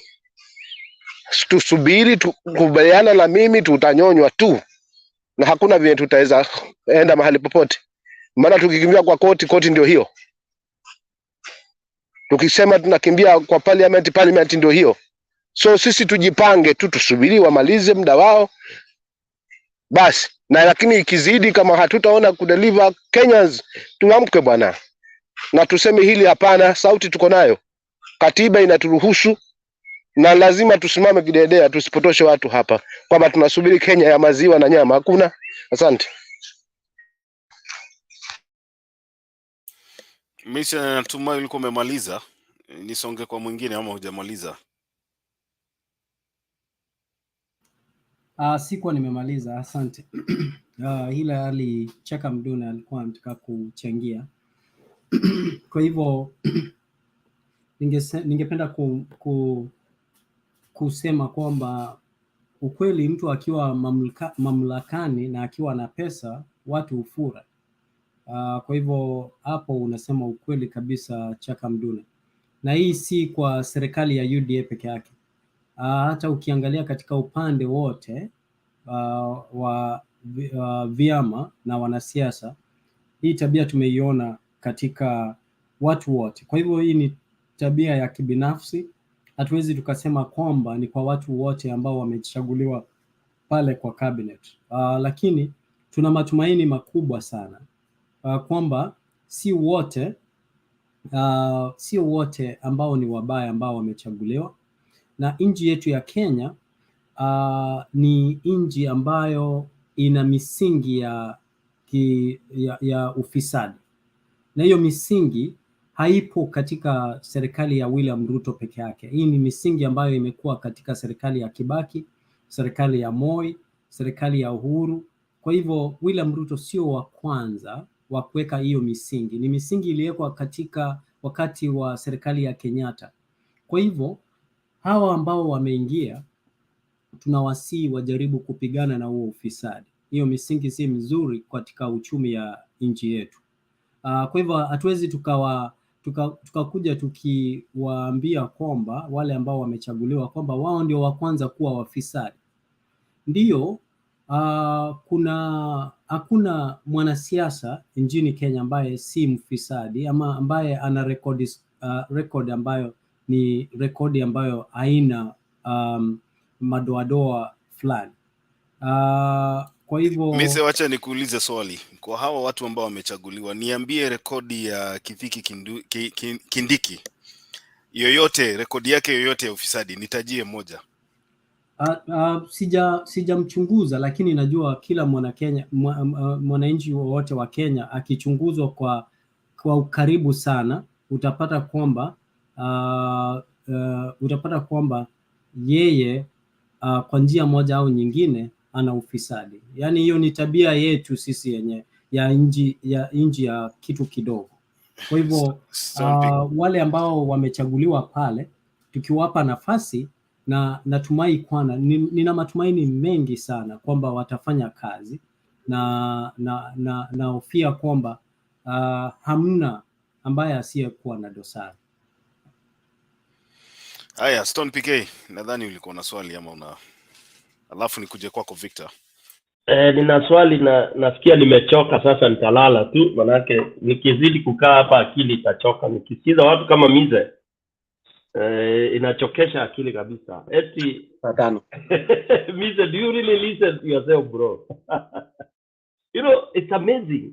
Na uko majuu. Unajua sasa watu kule wanashangaa na wewe sana. Wanakushangaa. Uko majuu. Unasema Wakenya wote ni wezi, politicians wote ni wezi, kwa hivyo hawa wezi tumechagua tuwapatie muda. My bro, wewe ukirudi Kenya utachomwa kabisa. You know, it is bad.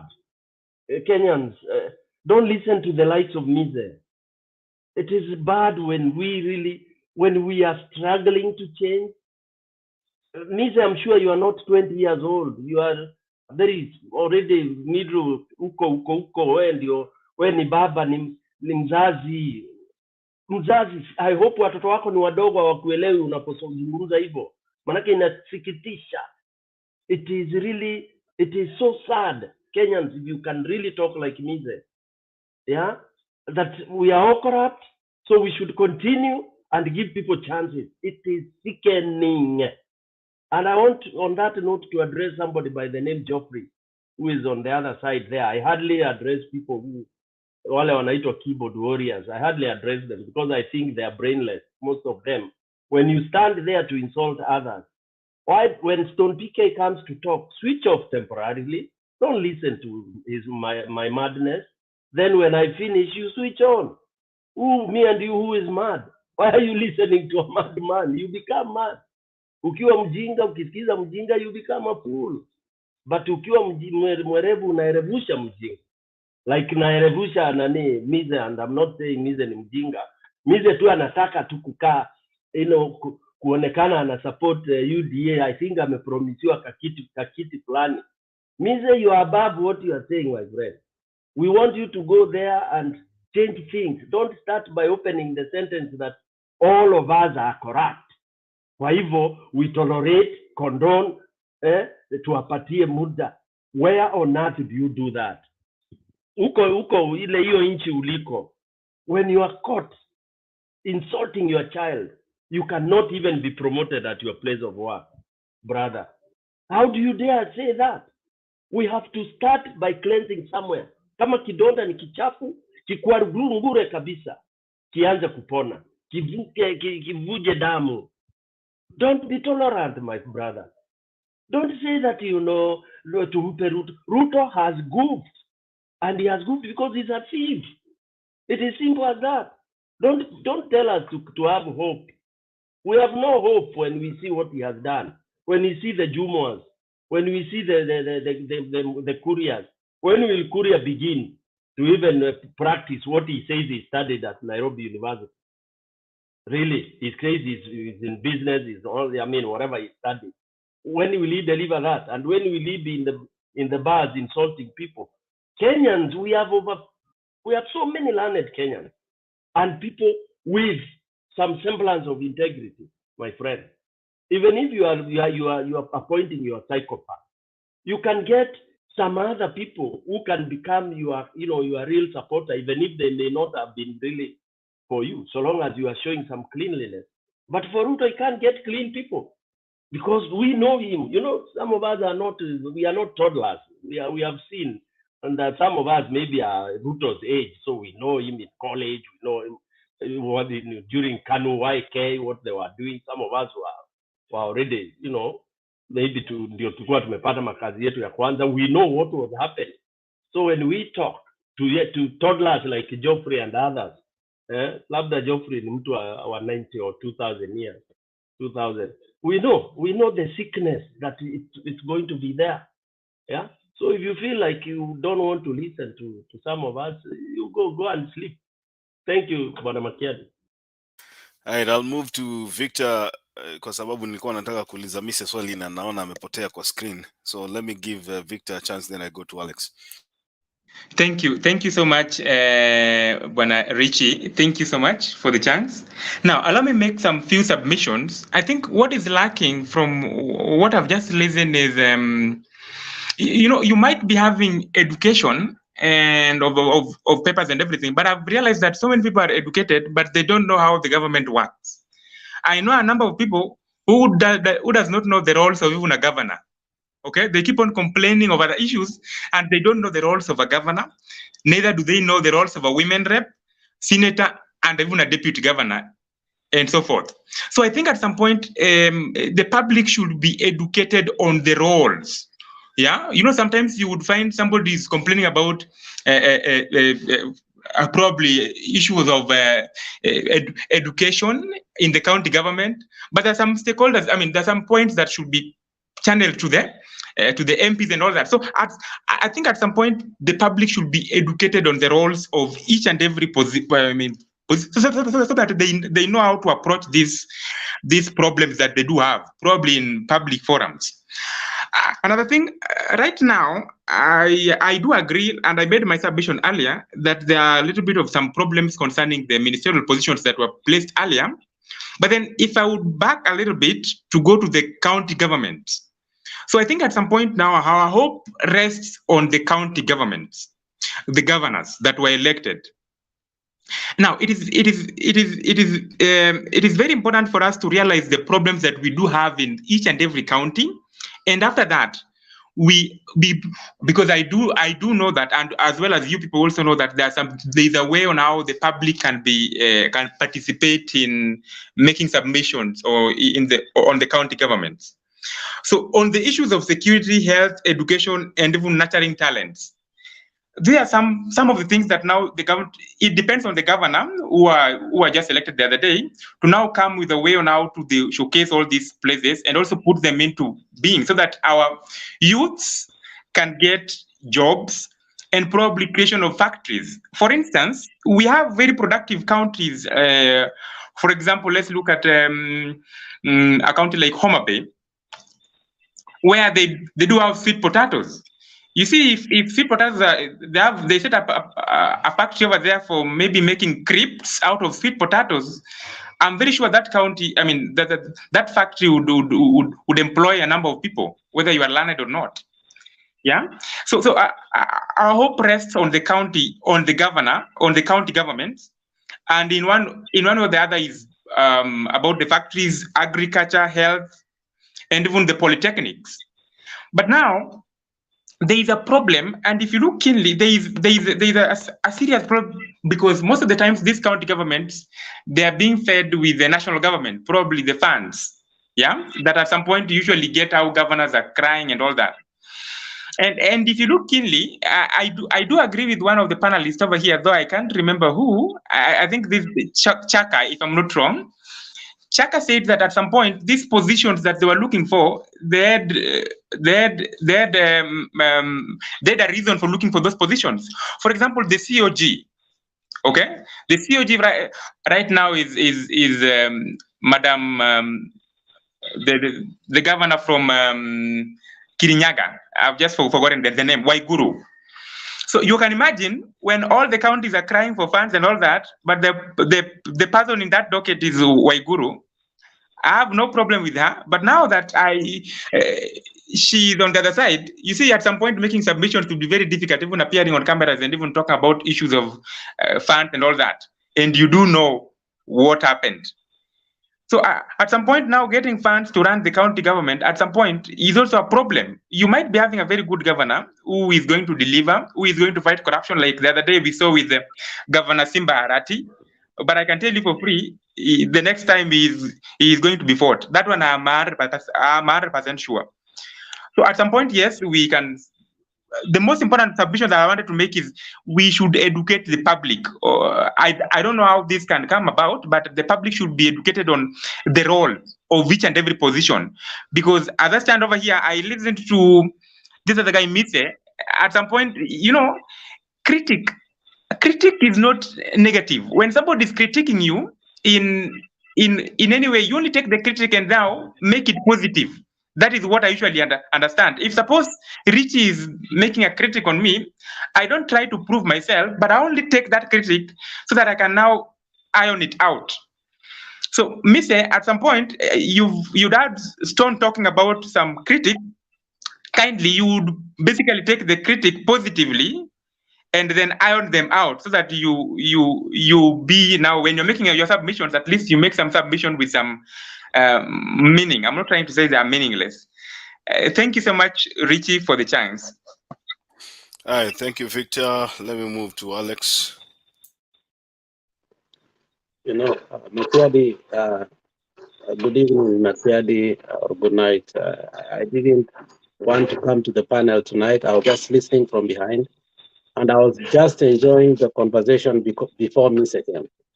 You know, it's so disappointing that when Ms.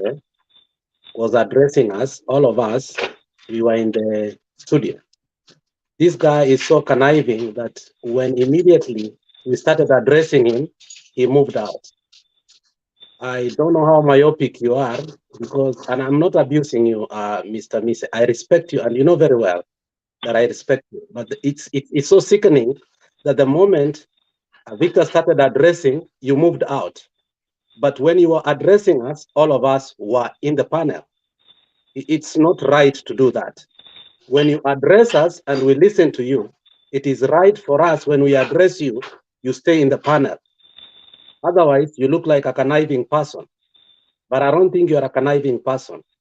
Now, Mise, let me ask you, when you are saying that we should give these people an opportunity, somebody like Aisha Jumu, let me not even Aisha Jumu, let's go to somebody called Moses Kuri.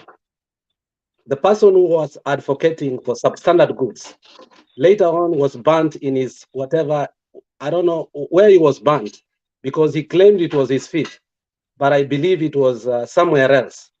He went to Dubai for a couple of months. He came back and he said, and he told us whatever had happened to him. And today that person is our trade minister. Do you expect that person to even do something called value added in our goods when he believes in substandard goods? Is the one who said, wachana na sisi to import substandard goods. Today he has been appointed the trade minister. I want you to answer me. Moses Kuria, as a trade minister, who believes in substandard goods, which burnt his feet. What do you think about that? Answer me that before I give my submission. I think, Alex, first of all, I was sitting next here, I was eating, so you know the rules that you can't come on camera when you're eating. So I was sitting right here, so I was not hiding from the camera. So So for the records, in relation to your question, you know how ministries are run. Moses Kuria will not work in isolation. Below Moses Kuria, there are other people work together with her in terms of developing policies, and policies that are not developed and implemented by one person. There are other people within the ministry who actually do most of the donkey work than the cabinet ministers. So I'll give you one example. When Mr. Ndemo Bitange was in the Ministry of Information Technology, I happened to be knowing him at a very close range. I saw him working with the IT experts in developing policies, collecting information. So he was not doing it alone. So I believe that Moses Kuria, given given the ministry or the post that he has been given, I'm sure I'm very positive and optimistic that the time for talking trash is gone, and I believe he's going to deliver.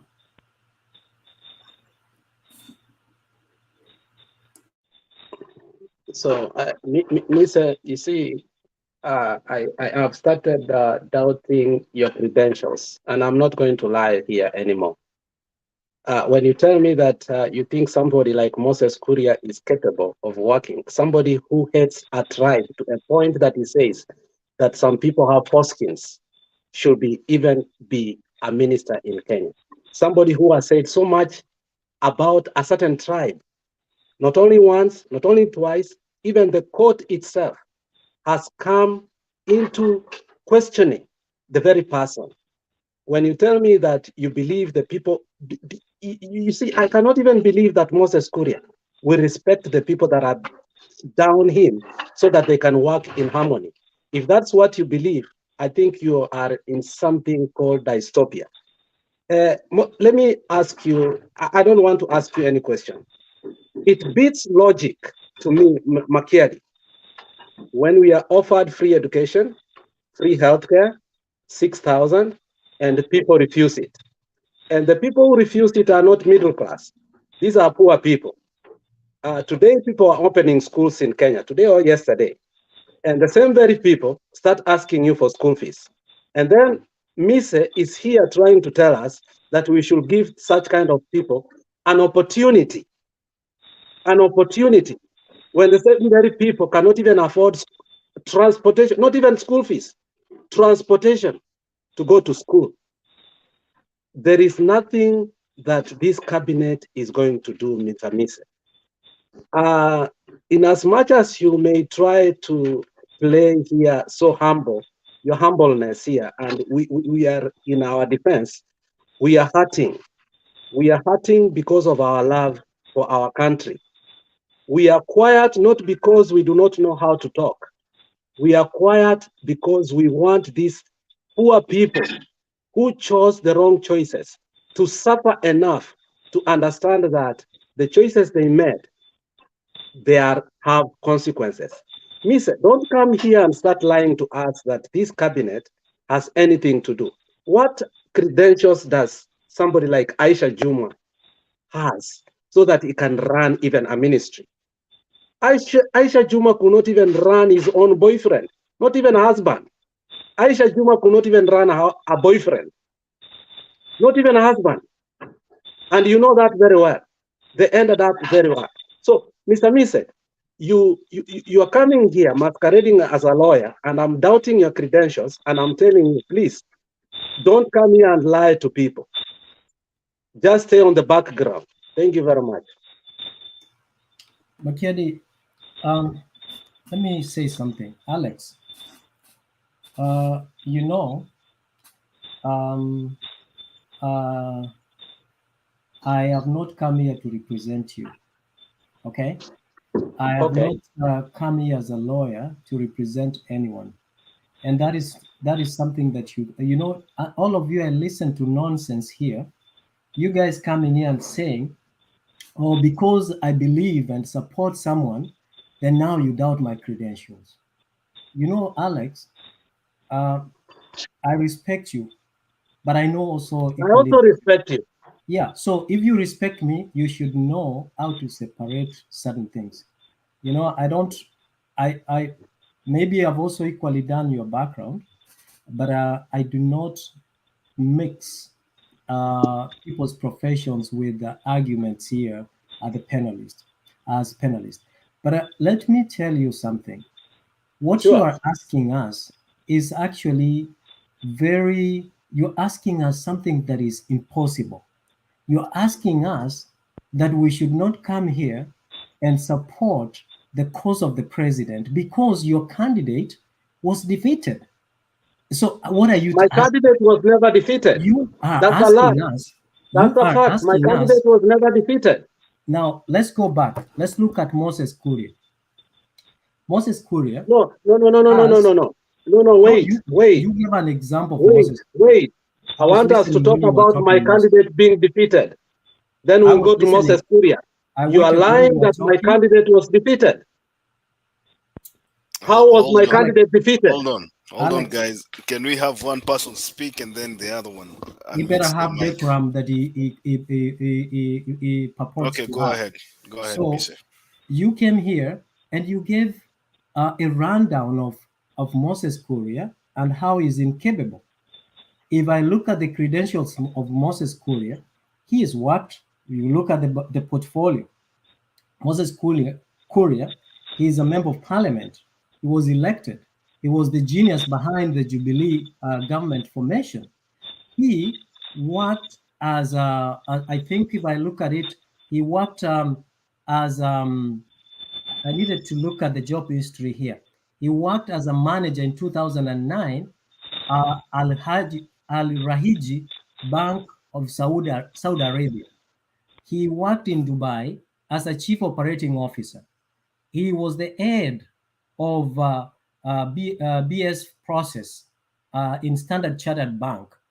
He was the auditor of Family Finance and Building Society. That is someone who has worked.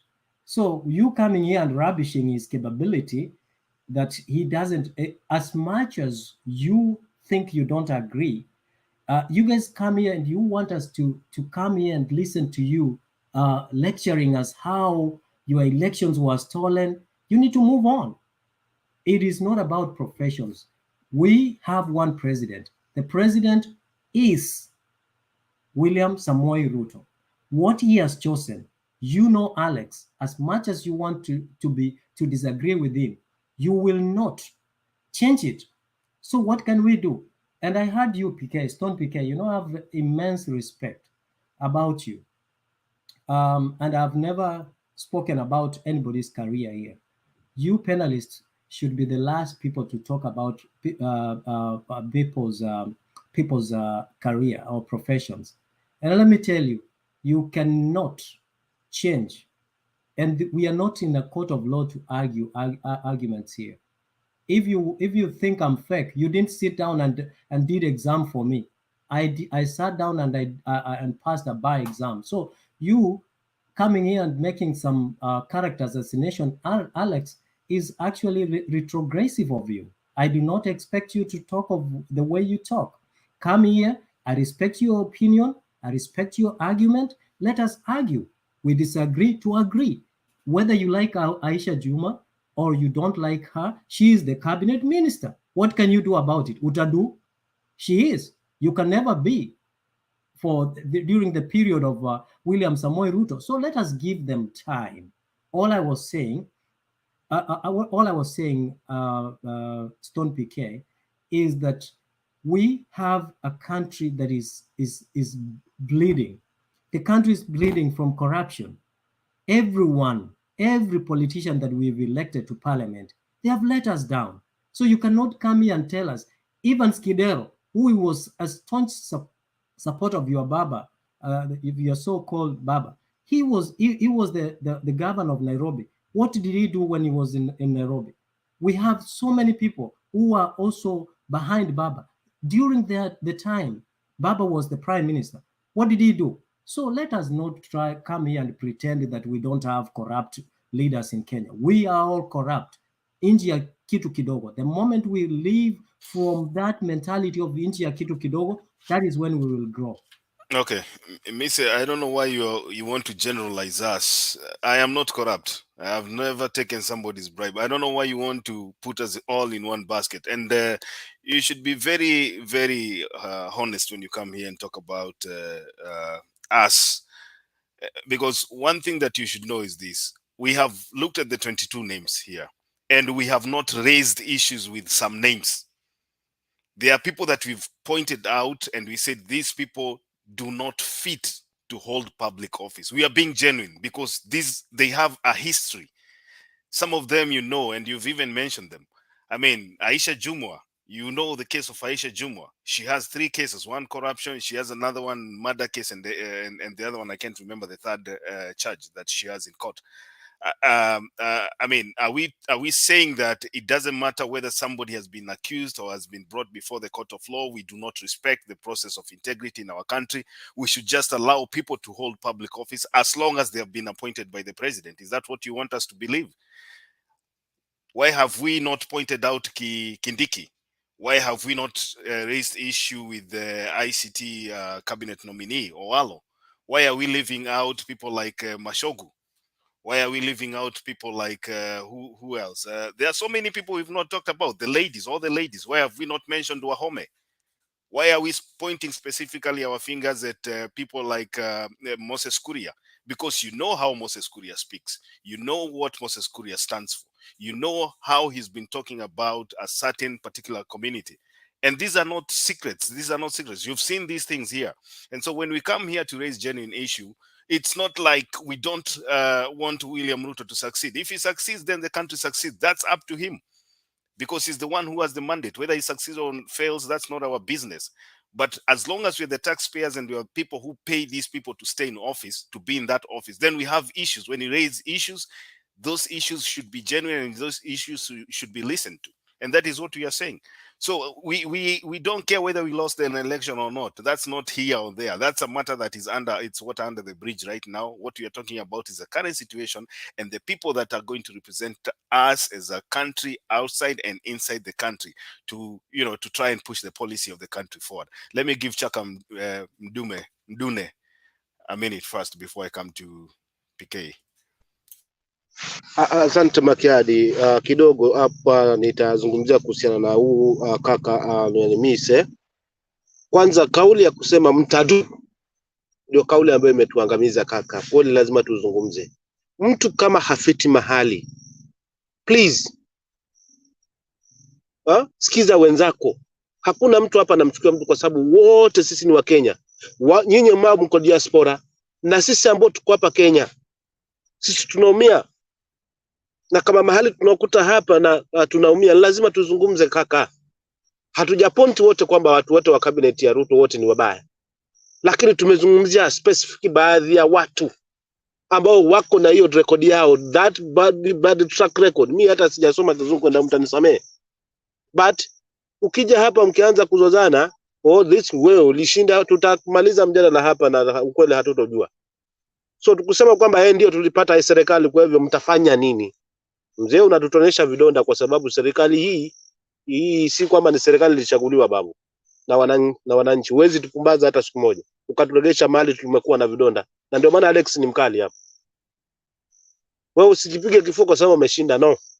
Ulijua yule kile ambacho ulifanya, umepewa hiyo serikali na utichagulia makabinet wenye tunajua hawa watadeliver, si watu ambao tunajua hawa watu ni wa benefit yako, kwamba ukimwambia fanya hivi, simamia hapo, atafanya.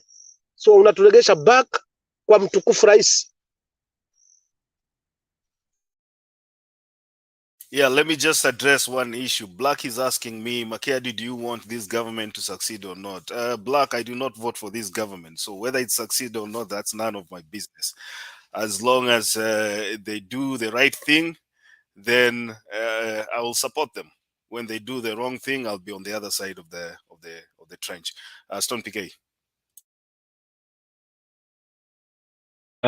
Thank you, Makiadi. Yeah, let me let me very briefly say that the attitude is something that we really need to work on as Kenyans, because when we want to pretend, to make shifts, when we lack principle and we lack value, we tunakuwa tu watu ovyo ovyo, watu tu ambapo hatuna, we are an amorphous community, because we have accepted self-defeat. We have refused to maybe put some 2 or 3 values that we can all go to, target and say this is where we really want to go. Tumekubali tu tuwe ovyo ovyo tu, ohehahe, lolote likija tunalo. That is where we lose it. A 60-year-old country, and as I keep on telling Kenyans here, we don't have a nation. There is nothing. Hatujawahi kuachieve nation. We have just a jurisdiction that is, is made of small tribes here and there. Those colonial regions, Pale, Kisii, Jaluo, Kikuyu, Nini. That is the concoction that we are in, and pretend that it's a country. It has never been. We've never been one. That is another fact that we are supposed to admit. We have never ever been one since independence. That you can take to any little bank that you may want. We have never. All the successful leaders, they just took over from the Mzungu. Again, I'm going to history because I know that there are people who don't like listening to history. But as I said, if you take history to be part of your future, then you'll understand what I mean. The Mzungu came and fragmented us the way they had done globally, and it is their number one strength. That's why we keep on saying divide and rule. And we are very good at aping, but we have aped all the bad things, the Mzungu, and we have forgotten to pick the very, very one secret they have that makes them a superpower, that makes them to always be over us. We claim we are learned and all that, but you can never be where they are. Look, Mwafrika, you have your PhD mbili. To supervisor wako ni nani? A college dropout from America, from Europe, na utadu. Let me use the Mises word. It is so painful. You've worked very hard. Mises is a lawyer, kabisa. Lakini ukienda kwa farm kama wherever he is, if it's not his farm, he's answerable to people who are junior. Why? Because we have refused to pick one very important thing that would propel us even and become a superpower. Hiyo integrity. Leo kwa hii forum tumekanyangia integrity chini. Haki ya Mungu, na ndio nasema watu wa KK sijui mulirogewa wapi. It is in this forum that people of KK came and changed the definition of integrity. Nilisikia nimechoka. Leo imebadilishwa. Na tukaambiwa pia si important. So ndugu zangu who are listening to us, we are told that it is not important to have Stone PK's background when you want to hire him to your farm to take care of your farm. Kuchunga ng'ombe ambao wanakutolea maziwa, labda unafanya vyakula na nini, you have a 10 hectares hapo, unalima vizuri, you want a farm manager. Stone PK comes in, you don't care where he comes from, what he has been doing, what he has been known to do, and wherever he tells he has been, what were his achievements. Kama alikuwa kwa farm nyingine, hiyo farm alikabidhiwa ikiwa VP, na akitoka huko aliacha ikiwa VP, na kwa nini alitoka huko? Why do we do those background checks? You want to tell me you don't do that? Hao ambao tunawaita wazungu, tunawaita superpowers na nini, they are very keen on those kind of things. They want to know what sort of a person are you. And that's why you see in these countries that we adore, You hear them talking of things ambazo huko kwetu nyumbani kwa Afrika ama Kenya unasikia achana na hiyo, ati Stone PK anapigaga wife wake. Hiyo ni yake mazee, hiyo ni story zake za bedroom, usibodhe nazo. Wacha tu huyo akipiga mke wake, huyo ni wake, hiyo ni mambo yao ya bedroom. Sisi tunamtaka kama MP wetu, hatutaki kujua vile huyo anafanya bedroom yake na wife. Look at how naive we are. What makes you think that nikitoka kumchapa mke wangu asubuhi nikija pale kuanza kuchukua majukumu ya kutafutia namna kama Mkenya ama mwana constituency yangu, that I will not have that attitude, hizo mahasira ukija kuniona kwa ofisi that sitakupatia hizo mahasira. Iva Mareti, who tells you ukituma msichana wako hapa akija kuona MP kwanza muuliza hebu niipe hizo papers alafu twende coffee ama nikute hotel room 350 and all that kind of a thing. These things that are so pertinent and we put them under the carpet is why we will never get out of that. 60 years down the line, Kenyans, I want you to ask yourself, why is it that we are still toiling with the same thing? And we tunakubali wajua kila mtu ni corrupt. Sasa ni hivyo, tuendelee tu hivyo tu, alafu sasa tumemaliziwa tena na kuambiwa tuombe Mungu. Wallahi billahi, Kenya tumekwisha. Tumeambiwa sasa acha sasa mambo ya kukulia, hatuna maendeleo na nini. Sasa tuanze, sasa tumemuingiza Mungu kwenye mess zetu. We are now having a God, God, not a God. We are saying now God will always be associated from now Kenya Kwanza government tuna an entity, let me use for lack of a better word, ambayo sasa tutaanza pia kublame. Unaona sasa tumetoka from ourselves, now we want to shift. We prayed to God and God did not give us enough. For Kenyans, that is where we are going. And we are being duped. We are running away from reality. We are running away from one major thing. Integrity, alafu corruption, hiyo sasa hapo. Hiyo corruption, hiyo the word with the C.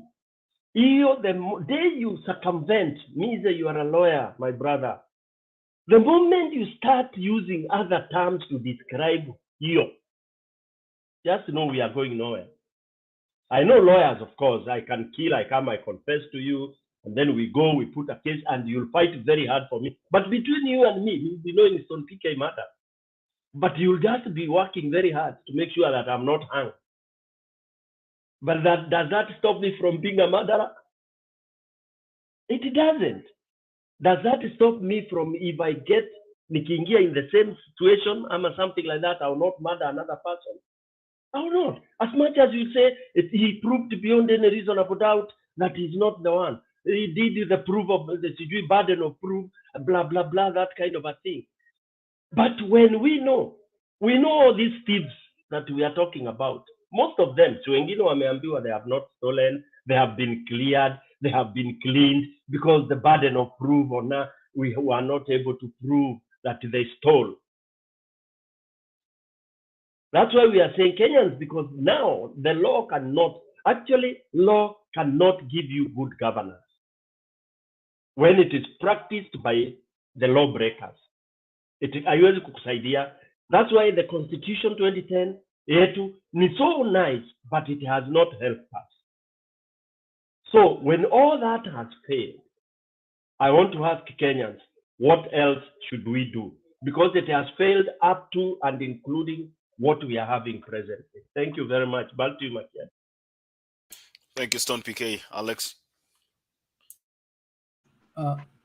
Maybe can I ask a question, Makiadi, to wait, it's Alex. What's wrong with you? Hold on. I just wanted to bring a concern. No, don't worry, Misa. You are going to talk next after me, because after all, it's you I'm addressing. I came here. Okay. Let me just ask a question. Hold on, Misa. I'll come to you next. Just a minute.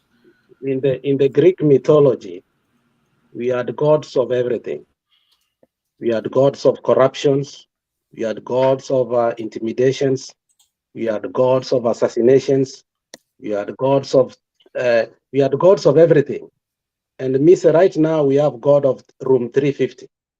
You need to know that. But we don't subscribe into God. Some of us subscribe in something called our Father who art in heaven. We don't worry about gods. When we pray, even the fathers, even the God's prayer says, "Our Father who art in heaven." We don't care about gods. You have the gods of sex. You have gods of Aisha Jumo, of assassinations. You have gods of everything. But some of us subscribe into our Father who art in heaven. But that's not the problem now I'm talking about.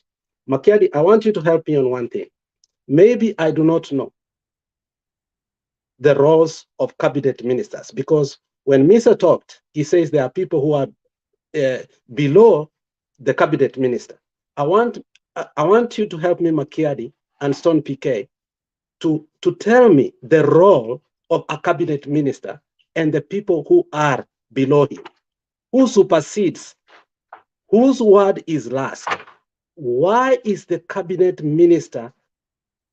What is the role? I want to know the role of the cabinet minister and the people below him so that I can answer Misa, because Misa said there are people below him. What is the role of the cabinet minister? Does he supersede? Is he the last man that speaks on behalf of a ministry so that we can speak to Misa? As a lawyer, I think he's telling us that the people below him can supersede him. So Makiadi and the panelists, I want you to help me. What is the role of the cabinet minister so that I can speak to Mise? Because Mise is telling us that the people below him can supersede the word of Moses Kuria. Makiadi, can you help me before I speak to Mise? I want to know the role of the cabinet minister.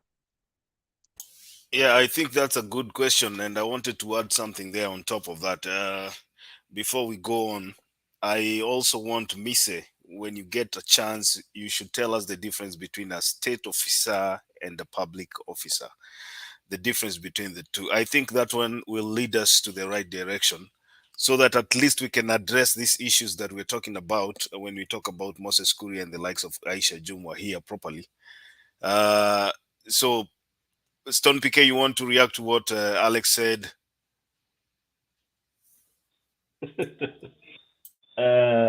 For me, this is a very simple question that I don't think we need to belabor on it. If the minister in a ministry is not the final person of whatever happens there, and if he's not the accounting officer of everything, not only money, the policy, implementation, and all that, then I don't really understand his role. That if the minister believes that wizi ni sawa, and I like using that, wizi manake hiyo ndio imetuua Kenya. Wizi ni corruption. Like you have your officers putting things very straight. They want this chai, unasema kikombe cha chai kule ofisini kitakuwa wewe wafanyikazi wako wanasema kwa mfano we budget our cup of tea 3 cups of tea a day, each at 150,000 shillings, like it was huko sometime huko kwa registrar sometimes back, people know that. And then the minister comes and says, your budget, that's okay. Then you have this other minister who has people under him. They try to do things in the correct way. Anaweka kikombe cha chai genuinely ni shilingi 20. Then the minister says, no. Hapo weka kikombe cha chai ni shilingi 100. Ni shilingi 2000. Which one will pass? The one the minister approves or the one that the staff approves? I've used that very basic. Most of you must have, you've worked, you've been bosses, mmekuwa tu mkifanya kazi. That I want us to do it that simply. And then we get to know if the minister is the final, or it can be superseded, or his authority can be superseded by his team. Thank you. Yeah, Mise, I'll give you a chance to respond to that. Then we go to Victor. I just wanted to ask you, I see you guys blocking people who are supporting UDA or people who are standing up to the bullying of your guys in the comment section or the panelists here. One of the guys who was actually blocked is Charles Waru. So I was wondering that if someone is of a different opinion, the remedy from you guys from Azimio is to block them. So I just want to know that. Whereas you are letting people like Awino Rapemo and the likes abusing us, and so you entertain one. You're so selective in your blocking. I thought, what if it's about blocking, it's blocking the people who are either bullying the panelists from the comment section, or it's just the UDA supporters who get blocked. That is for you, Makiadi. I think you are the moderator, and I think if I'm not wrong, you are the one who blocked him. So I think it's only unfair to block people who are expressing themselves through the comment section. People like Danny Darius, who are speaking a lot of nonsense at the comment section, you're not blocking them. If you are talking about freedom of expression, where people have to come and express themselves, either at the comment section or here in the studio, I think we should allow them to not to be blocked. I think that is one thing I wanted to bring. Now, you guys talk about integrity, and Stone PK, you have dealt a lot on integrity. There is a lot of integrity issues across. Either you are deaf and selective in you're deaf and selective in your seeing and hearing, or you're just a delusion to support that which that was defeated on 9th of August. We all know. Let's start from Joe.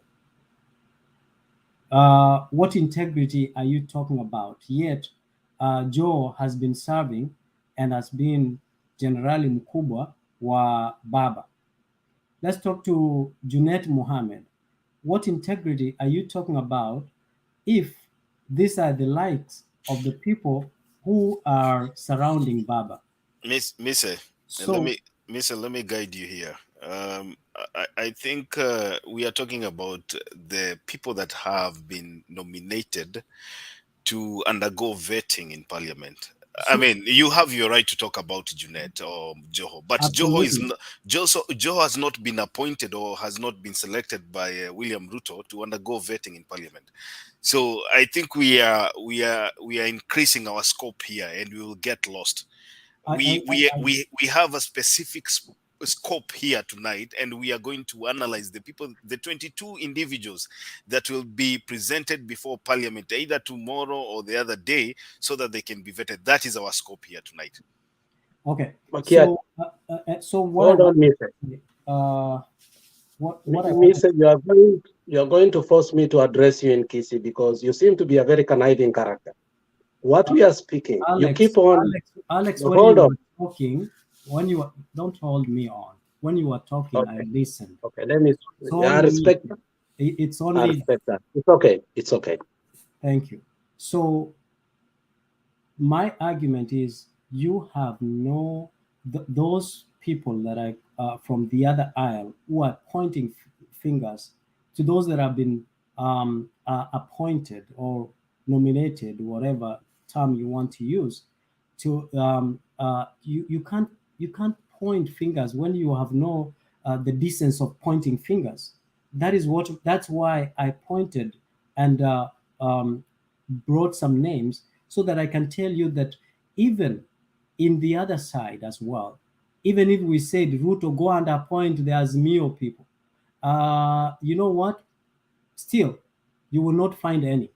That's my argument. So the question whether they are fit or not, you know very well, Makiadi, if you believe in chapter 6 of the Constitution, you know that you can go to court and challenge the appointment. Why aren't you using that avenue to go and challenge the appointment of Aisha Juma on the grounds of violation of chapter 6 of the Constitution? Then another thing I want to challenge you. Many of you are talking about, oh, she has this case, she has that case, until proven guilty. Then she is presumed to be innocent. So you should know that. And then I heard you talking about in the spirit of fair presentation and the right of proper presentation, representation and trial.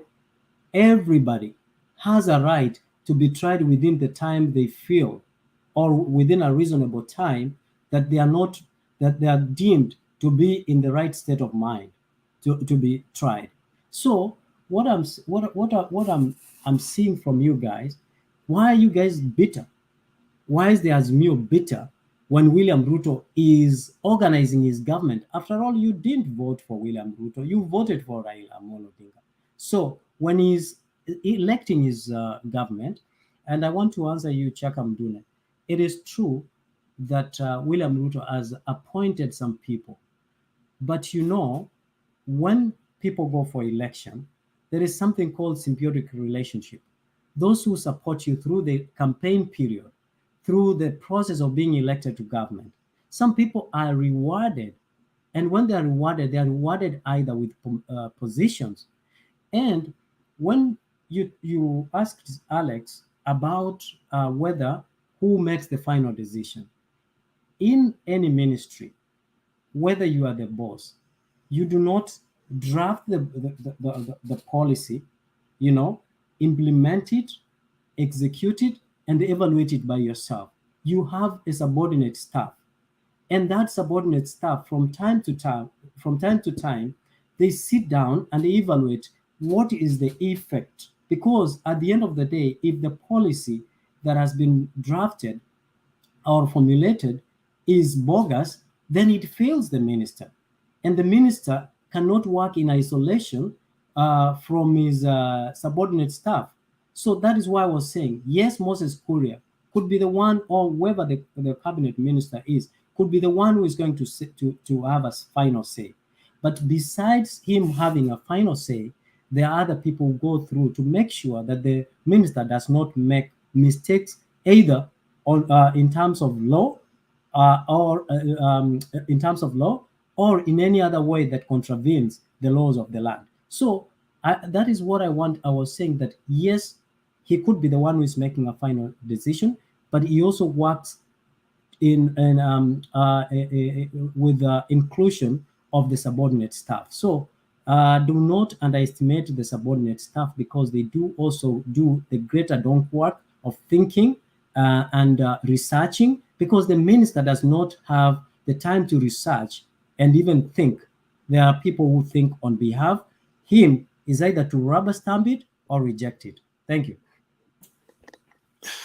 I think there's a very simple question, Misa, you're trying to avoid. We are asking you, where does the buck stop? That is a very simple question. In a ministry, where does the buck stop? That's number one. Number two, you said here any person can go to court to challenge nomination of, for example, let's take Aisha Juma. Under what basis? Under what basis? You tell me. Aisha Juma, as it stands right now, she's just been nominated. She's not undergone the vetting process. And so if you go to challenge, I mean, maybe you'll educate us. Under what basis? What will be your case? So let me bring in Alex, 1 minute, Chaka, and then Victor menyamaza pia hapa for a while. Makiadi, the reason I entered in the panel, not because I wanted, and you know very well, we've been hurting, not because somebody won, because you understand, somebody said that it is God nomination, and I've just told you that God, you can have God of sex, God of corruption, God of assassination, God of room 350. But for us, we believe in our Father who art in heaven. And I believe in that. And I honestly believe it. I don't believe God can be a God of money, God of everything. You can make God of anything.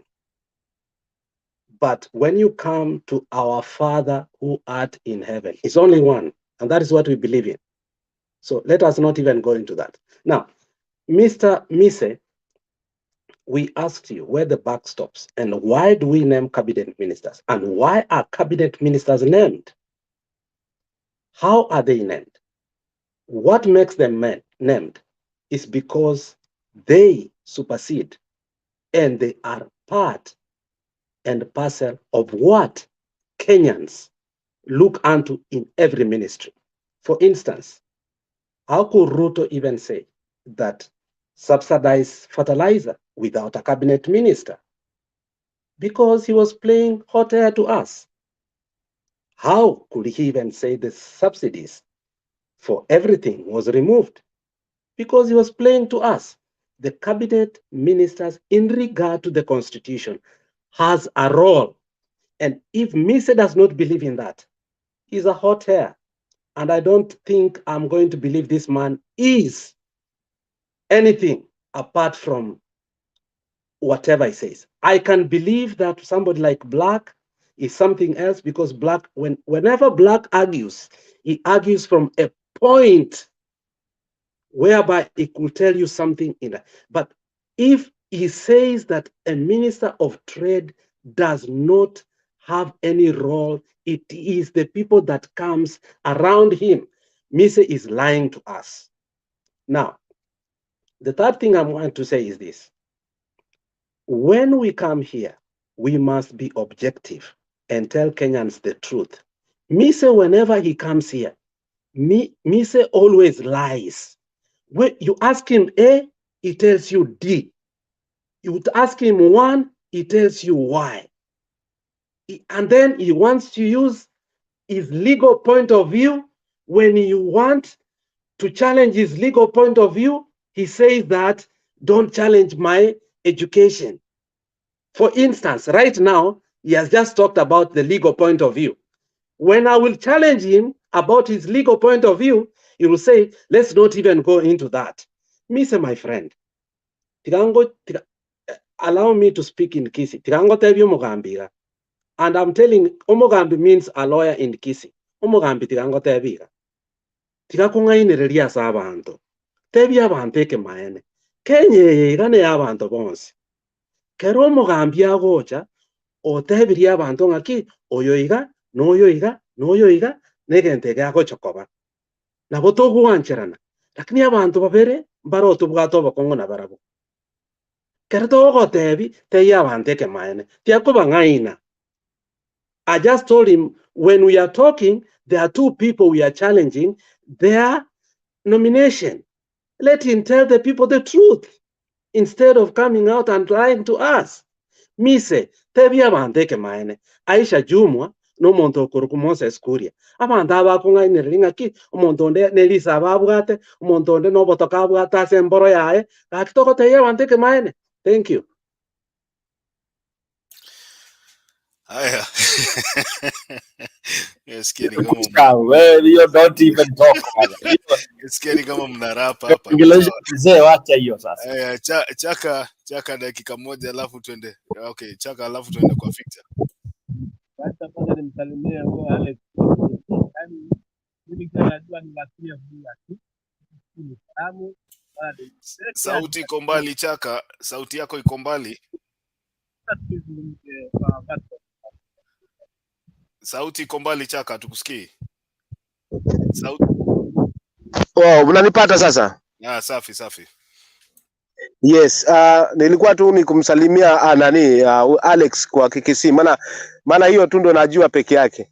Wakili Evoia hiyo tu, lakini hao mengine umenichanganya baba.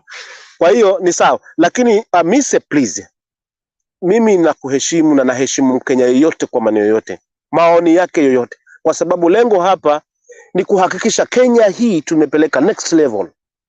Na kama si hivi vichwa tuko hapa na wengine wenye wanatufuatilia,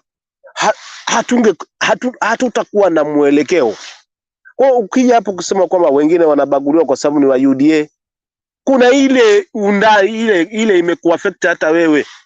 Yaani unazungumza hili sasa hivi, ukifuata kwa hili unakimbia kwa hili. Na si kwa makosa yako, ni kwa sababu ya siasa yenye likuingia ndani yako. Siasa ya UDA ndivyo ilivyo. Kwa hivyo siwezi nikakulaumu sana. Ila tubadilika, tuhakikishe kwamba hatuko tena kwa kampeni hapa. Huu uteuzi ambao umefanywa, amini haya na kuambia sasa hivi. Mimi sijasoma kwenda mbali.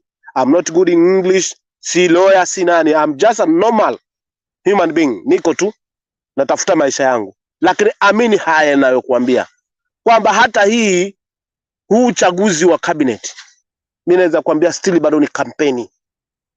Ili Wakenya tu kufumbwa macho waone akosi tulipoa cabinet mbili, mining na Aisha Juma yuko, Vuria yupo, na ni tushukuru. Jana niliona pia watu wa Ukambani wanataka hata kumruka Kalonzo kwa sababu wamepewa position mbili. Lakini hii ni kura imetengeneza ya 2027. Tunarudi ndani ya utendakazi wa hawa watu na track record. Wenye wana makosa na ni jukumu la kuwakosoa. So ukiwatetea utasema watu wa Azimio wanapinga mambo ya serikali. Hatuko hapo tena, sisi tuko kwa siasa, tulimaliza. Basi mlishinda kihaki, nyinyi mnajua na huyo Mungu wenu. Sisi tunaamini kwamba hamkushinda kihaki. That's the real fact. Na hata ukimuuza Mkenya yote anakuambia hamjashinda, kwa sababu hata kesi vyenye ilienda hatutaki turudi huko. Kwa hiyo please brother, hapa kwa hii panels nimekaa hapa kwa muda mrefu. Sioni kwamba kuna baguzi. Kuna mtu ametolewa kwa comment, kuna maneno ambayo anazungumza ambayo si haki. Na hatuko hapa kuharibu, wala hatuko hapa kufurishana. Tuko hapa kuelimishana. Kwa hiyo kaka, uteuzi wa hawa mawaziri ulifanywa kutengeneza siasa ya 2027. Waone kwamba tulikupa, akisimama kwa campaign tuliwapa mawaziri wawili. Lakini ndani ya hawa mawaziri kuna issue, kwa nini aliwachagua? Nitarejea kwa Mvurya, kwa nini amweka kwa mining? Unataka niingie tu kwa ndani, lakini nitakueleza ukweli kwa nini amweka kwa mining. Hapa tulipo tu karibu hapa kuna madini yenye yako hapa Mrima. Na taingia mwanzo, sisi watu wa Kwale hapa tunajua kwamba amemwingiza pale kwa sababu ya yale madini yako pale. Yeye Mvurya atakuwa na shares zake pale, na yeye nani Ruto atakuwa na shares zake pale, na watakomia ni sisi waliposhuru.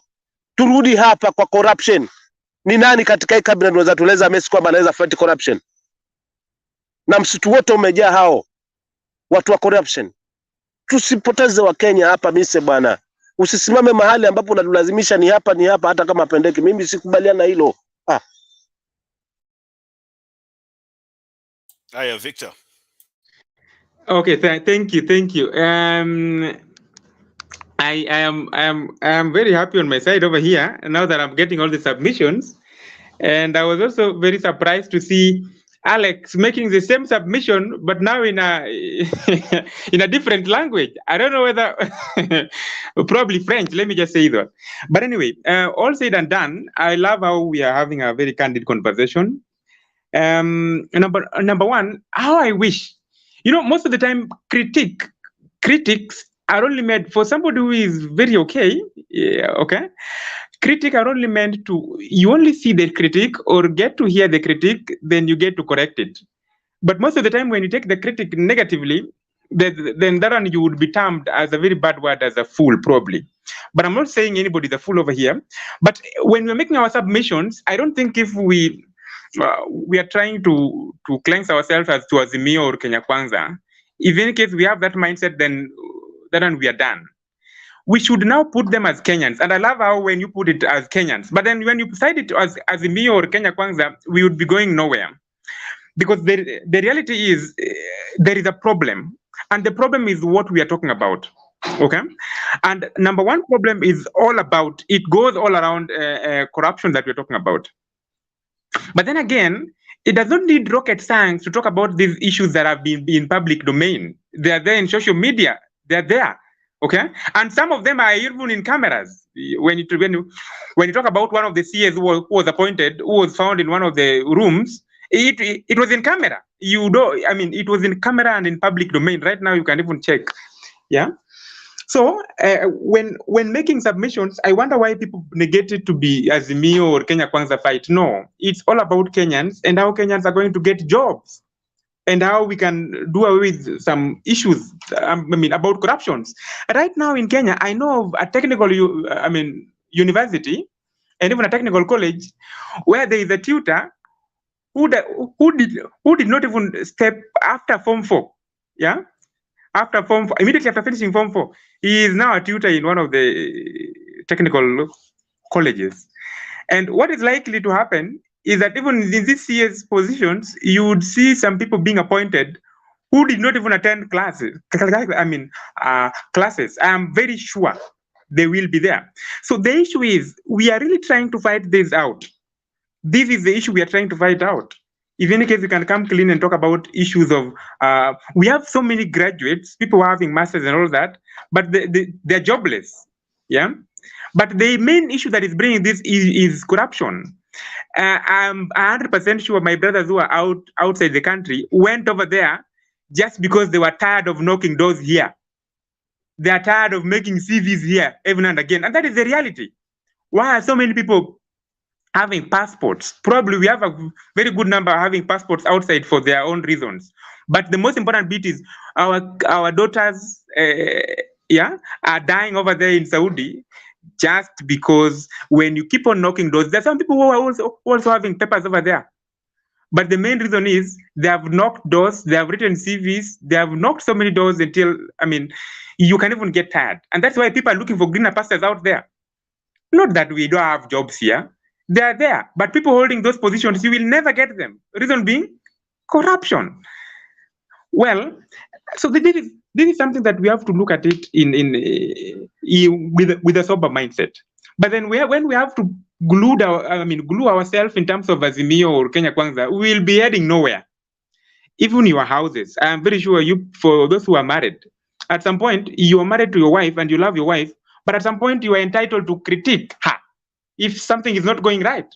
So when you critique her, does not necessarily mean that you people want a divorce. No. Critique is only meant for a positive reason, so that you can have a change. And that is why we are critiquing his CS positions that he appointed yesterday. We are critiquing not all the way Makiadi said, but we are only pinpointing some few.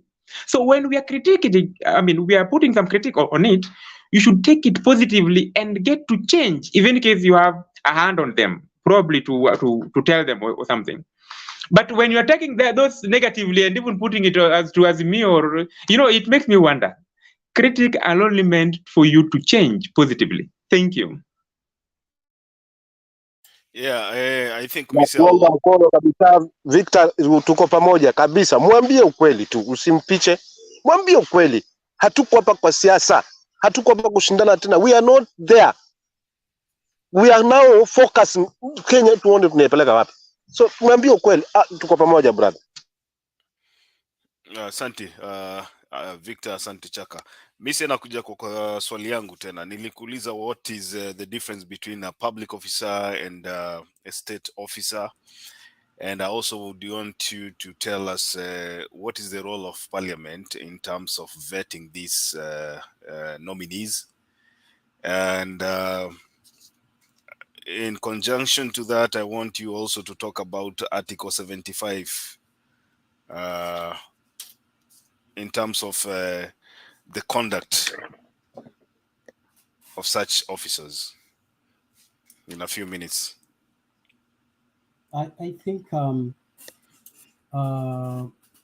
those questions I will address them, but because I was not prepared to answer them, I will address them. But before I address them, I just wanted to respond to a few things that have been said here. Victor, I like what you're saying, even though you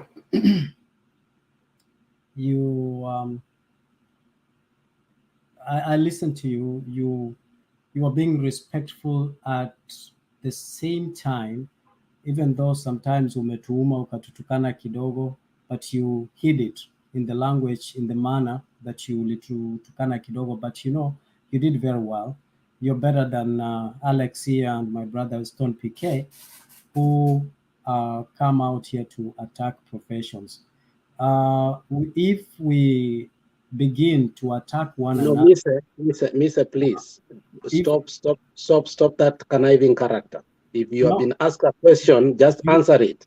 I'm answering. No, Makiadi.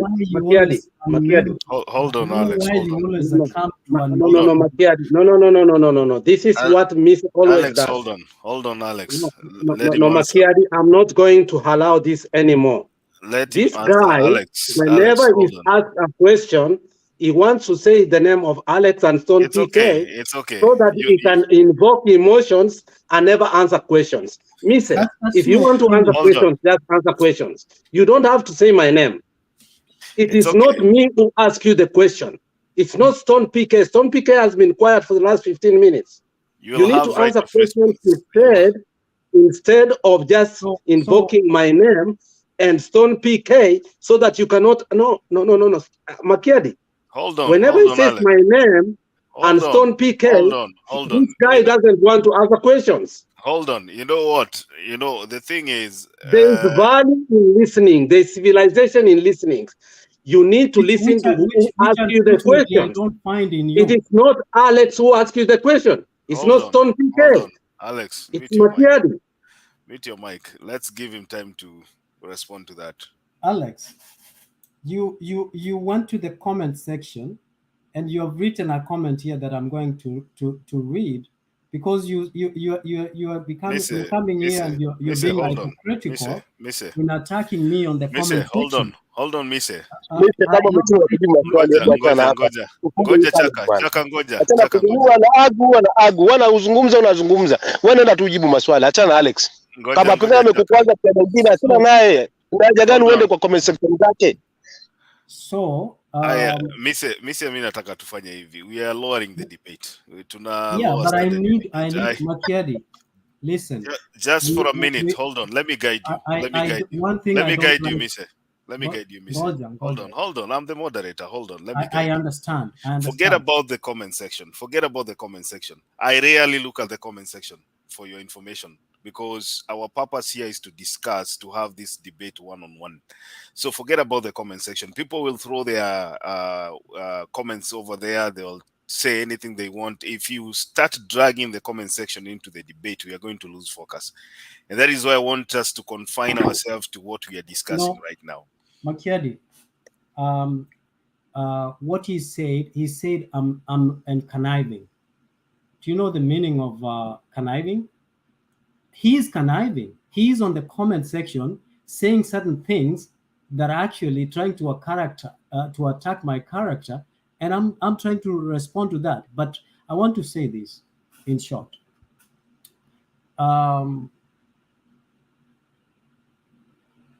Let me focus on chapter 6 of the Constitution. And I want to say that when the people that you are using as the measure of integrity do not reflect or are not the measure of integrity, because these people equally have a history. And so whereas they are not the ones who have been nominated, we go back and look at your argument, the premise of your argument. And every time I've looked at the premise of your argument, and many people here, I found them going back to use Raila Amolo Odinga and Martha Karua as the measure of chapter 6 of the Constitution, which is integrity. Now, my argument here is, first of all, politicians are human beings. They make mistakes. They do everything. So the room 360 that was being referenced here, you ought to go back to the presidency of Bill Clinton. Bill Clinton is one of the best American president whose economy during his time, we had a surplus. When you look at that, she had scandals. There was a Lewinsky case of Lewinsky. But still, that did not affect his abilities of delivering the country's economy. So looking at people and judging them, I think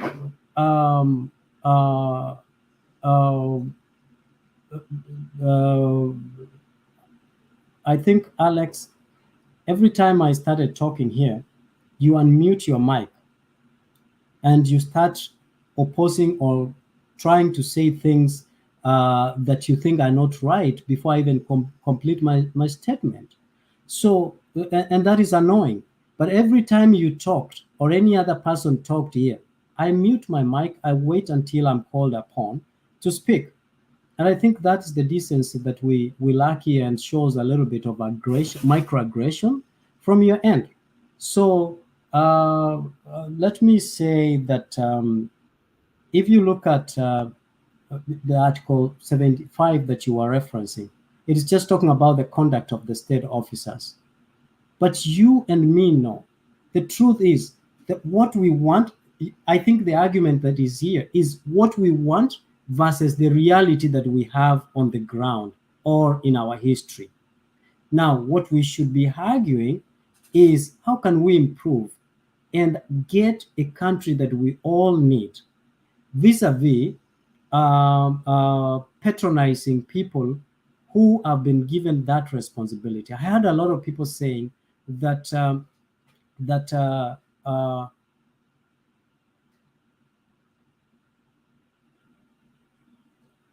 so I had a lot of people arguing that people like Matiang'i cannot work in the Ruto government. I mean, if Matiang'i, I saw Matiang'i, if all of you saw the body language when he was, when they were with the president, and that could tell you all. Nobody, hata wewe Makiadi, I hear a lot of people wakipiga mdomo hapa, mimi Ruto akiniita sitaenda kufanya kazi. Watu wote, hakuna mtu hataki kazi hapa. Sisi zote tukiitwa hapa kazi na the president, tutaenda tufanye.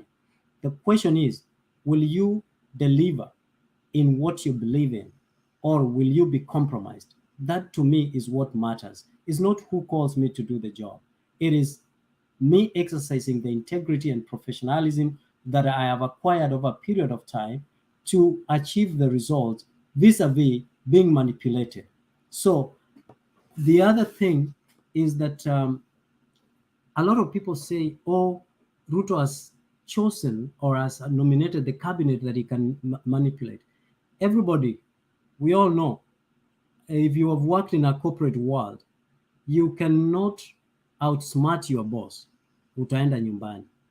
So wacha watu kusema hapa ati mimi nikichaguliwa. You have never been in a position of leadership where there are people around you. Those people around you are the around your kusema.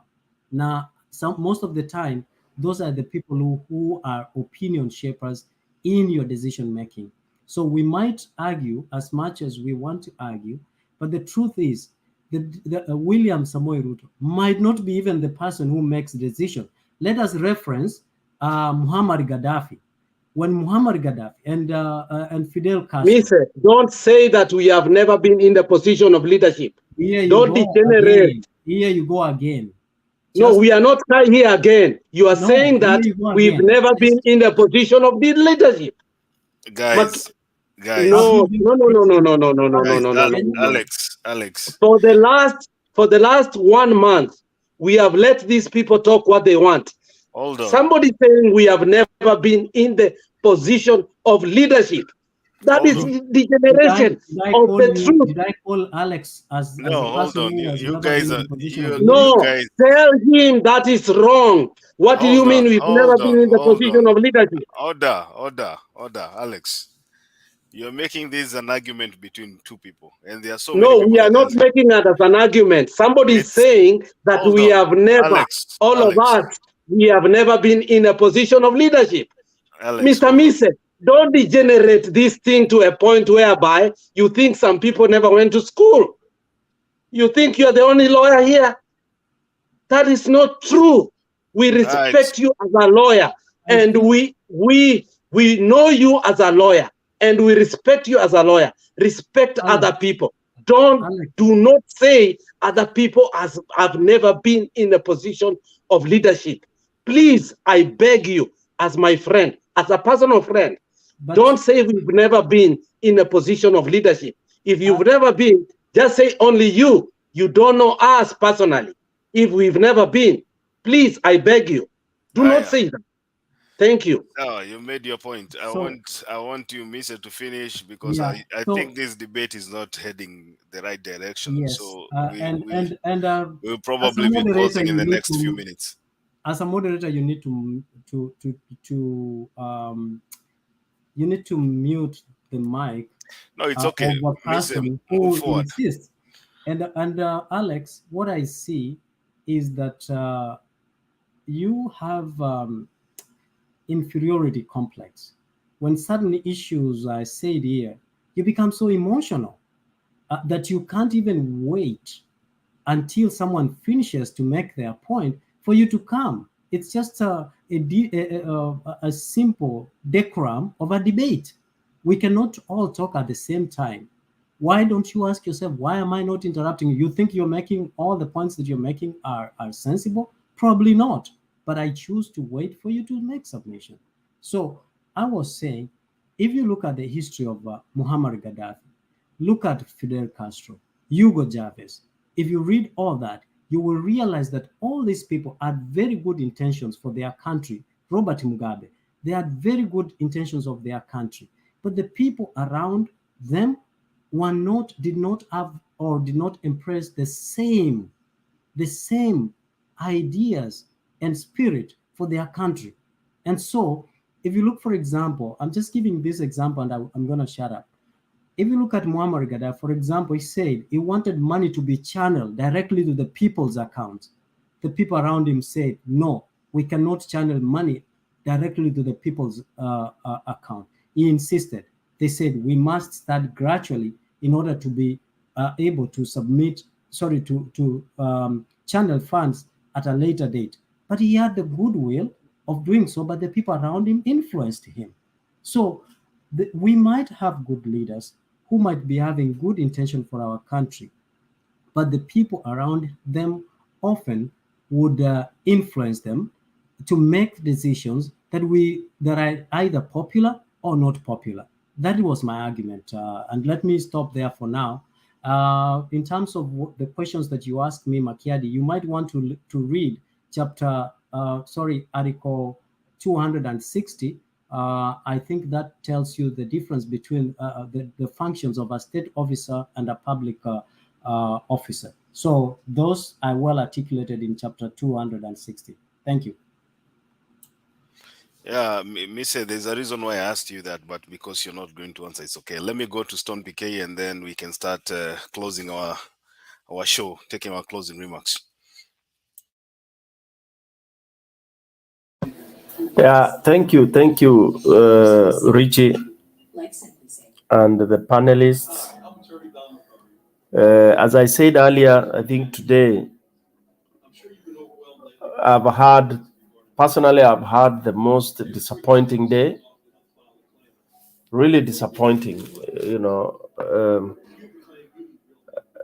because I'm assuming those who come here on this panel,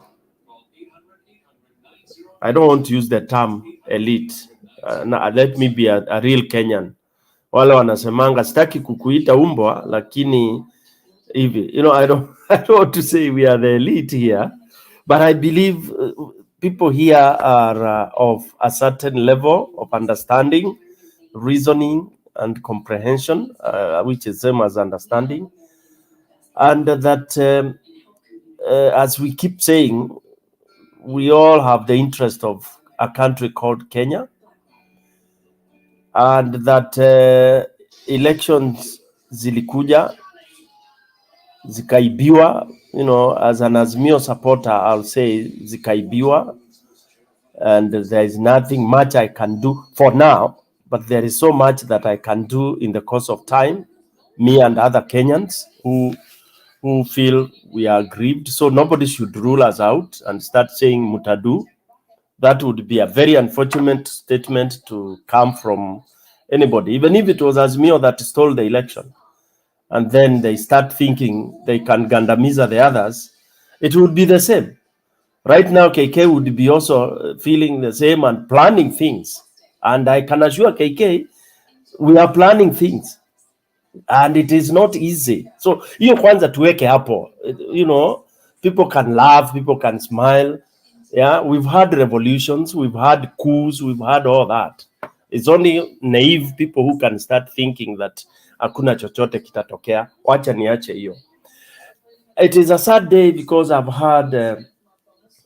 had people talk of, you know, when we are critiquing, not even, for me, I'm not criticizing, I'm just appraising.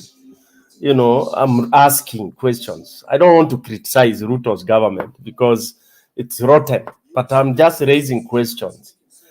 Like when you talk of, let me use the name, you talk of one character like Isa Juma, then you hear people bringing Junet Mohammed, Bob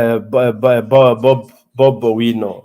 When you ask question about this, you are being told even those that are around Baba. That's very naive.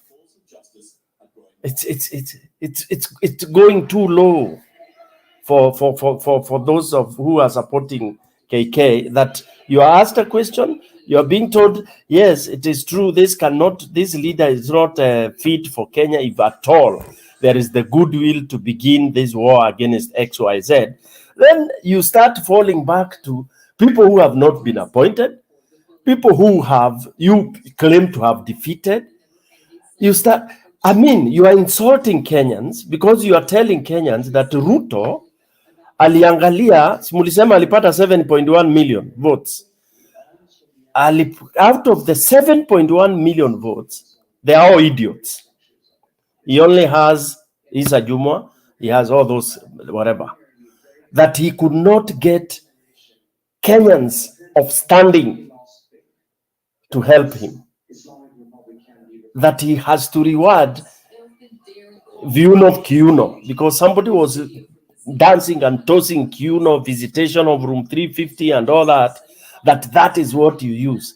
We thought we would, debunk, we would divert now from that kind of very archaic, very, very backward and primitive way of doing it for the sake of making Kenya what he claims he wanted to be. He has a pool of Kenyans that he can make 22 ministers. Mpaka sasa hata wale watu waliibiwa kura wasema, yeah, this guy has decided it's true, he will not longer be a thief. Or he will no longer work with thieves if he is not a thief. If him is clean, then you say the demonstration he will show by the people he picks, he will have set a precedence that now anaanza ukweli Kenya mpya. Why are we not looking at it that way? Why are we looking at it in that retrogressive way? And we are using a lot of Kizungu Mingi, the way people are saying, we are bringing in all the Kizungus we know, just to go around about the rot. And I said, it is 60 years down the line, we are avoiding the cancer, we are avoiding the rot by saying everybody in Kenya is corrupt. So we can never start a new page. When we want to start a new page, you start saying, all those people who are arguing about or talking about Ruto's side are Azimio people. Really? So Azimio people can never say, for example, it would have been good to look for a clean person. We go lazy and say that all Kenyans are corrupt. So all KK, all people who supported KK and voted KK are really corrupt, they have issues. That is not true. We have clean Kenyans, but they felt they supported Ruto. We have clean technocrats. We have clean professionals of high caliber, but they felt wacha wa support Ruto for their own sake, for their own reason. So for me, I tend to think when we come to such a platform, now that election is behind us, we should really try to put something, a semblance of reason and logic and intellect. And lastly, let me say, when we generalize and saying if all of us here are given job by Ruto will do, some of us will never do it. Yeah, some of us have very high integrity. Some of us have very high value. Some of us have, you know, yani, there are people who would never want to touch that which does not belong to them. So let's not generalize that saa hii Ruto akiita watu hapa. Yeah, I know kuna wale watakimbia, but not all of us. Some of us are not interested because unless you know people's background, if you are to check people's background, ujue watu wametoka wapi, you can tell what sort of people will be called from today, wakimbie waannouncewe wamewekwa kwa nini kazi ya Ruto na watachukua. But I don't want us to think that everybody will do that. Also, I don't want people to think that we are all, in that generalization. No, we are not. There are people who have their different things. I don't believe people know people's background here. And we can, you can't say people have not been in leadership. I believe some people here have been in very high positions of responsibility in various capacities all over the globe. So that, again, let's not generalize just because we come here, we discuss, we are called names, we have people commenting there. And I would advise my brother Mise, don't bother reading those comments. Personally, I don't read comments because I believe anybody who goes to the comment to attack or demean us here as panelists is a coward. So if you want to concentrate and deliberate and give people a lot of advice, make points, don't bother with the comments there. Let's concentrate with the panels here and those who are listening and want to take things positive. Yeah. Let me stop there and say thank you so much, kila mtu. Those will be my final comment. Thank you, Bwana Makiadi. Yeah, thank you so much, Stone PK. Let's go to Alex.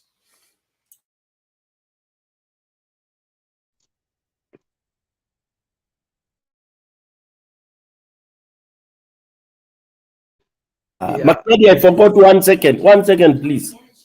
1 point. Alex, if you allow me. Sure, go ahead. Yeah, this I don't want this to go. I agree with Mise when he says that most of those leaders, he's given as world leaders that all had very good intention, and then they were diverted along the way. Mise, bro, those are failures. Those are not true leaders. A true leader stands with the virtue that you believe in. If you can be swayed along the way, then you are not qualified. You cannot be read and studied in the books of leadership and history. You should stand because you should be able to convince those who are surrounding you that you mean what your formula is. It's really what works, and they should be able to buy that. But if you fail to convince them and they suck you into their thinking, then that gives it as a very poor caliber leader. Thank you. All right, Alex. Yeah, I'll have very few words. I only came in because of my brother Mise. We are not in competition, or we are not arguing in a wrong way. And I hope you are listening because I think you are looking into something. I don't know. I saw you taking, there's a cup next to you. I don't know what is inside that cup. He's taking tea. He's taking tea.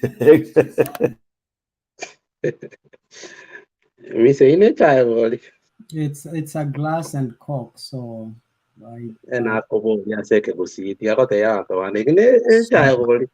soda Coke. I'm always having Coke. Oh, ine kok yale ngombi anya kere kok mbiore kya nyale ko tateri kok na ona ko holding ki omano minto ke ka konyo le rao kwane bintu bitayo onya kere kok na igule bia ikyar no igwete ndongo kwan. So I was just telling him that if it's a cock, then he's listening to what I'm saying. But if it's not the cock, then maybe he's not listening what I'm not talking to.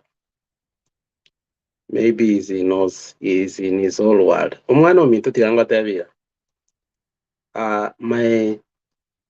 My brother, let me tell you this. We are not in competition. We are wondering if we are going back to the Kanu days, whereby if in a radio, if you are listening to BBC, you have to get a license. We are worried. Yani, we are not at peace.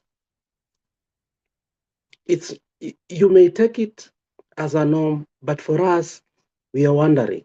There are only two tribes that have ever held the presidency. Today, if they take the presidency, they know everything. They take everything because they know. If today the Luos were to take the presidency, they have to prepare from the judiciary, everything. But if the Kalenjins and the Kikuyu have to take the presidency, they know everything. That's why we were worried. When Gisheru died the other day, we were worried. Was he killed? Who killed him? Was it what? That's why we are having this conversation. And some of our people in Kenya cannot even speak because they cannot speak because if they speak, they are worried. There are people, if you look, if you look today at the people who are speaking here or the people who are listening here, they are less than what we used to be. Why? Because there is fear. There is fear in our people. If they come here, you used to see some people here come and speak. If they speak, what will happen to them? If Bernard, if Rekesa, if some people who are in Kenya today come here and speak, what will happen to them? You are speaking out of comfort in Canada. I'm speaking out of comfort in Minnesota. Some people are speaking out of comfort because they are somewhere. But some people in Kenya today cannot speak because of Gisheru issues. And ngokumisana ya omwana ominto. Kere ogokwana buno ogokwana. Otamayakia abantu bande buna bawoboete.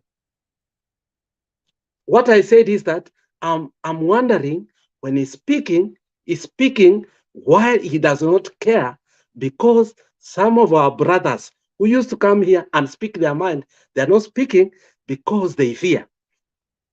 Now I'm asking him, Omwano Minto, my own brother, do you think it's worthy a conversation when some people cannot even speak their mind because they fear of what is happening in our country? We don't want a country whereby we worry if we speak our mind, what will happen tomorrow? So it's not a competition. It's about the free atmosphere that we had for the last 20 years, that you can abuse Kibaki, you can abuse Uhuru, but still you don't fear in your house. Today, you can't even talk because you don't know what will happen to you. So it's not, we don't hate somebody, but it's just that fear that has come to Kenyans, that you cannot say what you think. Now you can say because you are in Canada. I can say because I'm in Minnesota. If you look for the last 3 days, the people who speak, they are in diaspora. Kenyans can't speak anymore. They can't. Yeah, they can't. If you want me to beat my hands, we must stop that and ask ourselves, we want a country whereby even if they don't like what we speak, but we are not killed. Yesterday, what happened? It put us to the stop. It will never be the same. So, and that's why I'm telling you that let us criticize these people and tell them, look, let us disagree to agree agreeably. Even if they don't like what we say, they should not kill one of us. You know, Mr. Let me tell you, and let me speak to you candidly. If today you heard that Bernard has been ransacked and Wekesa, just because of the conversation we have been having here, are you going to be happy? I know that you are not going to be happy.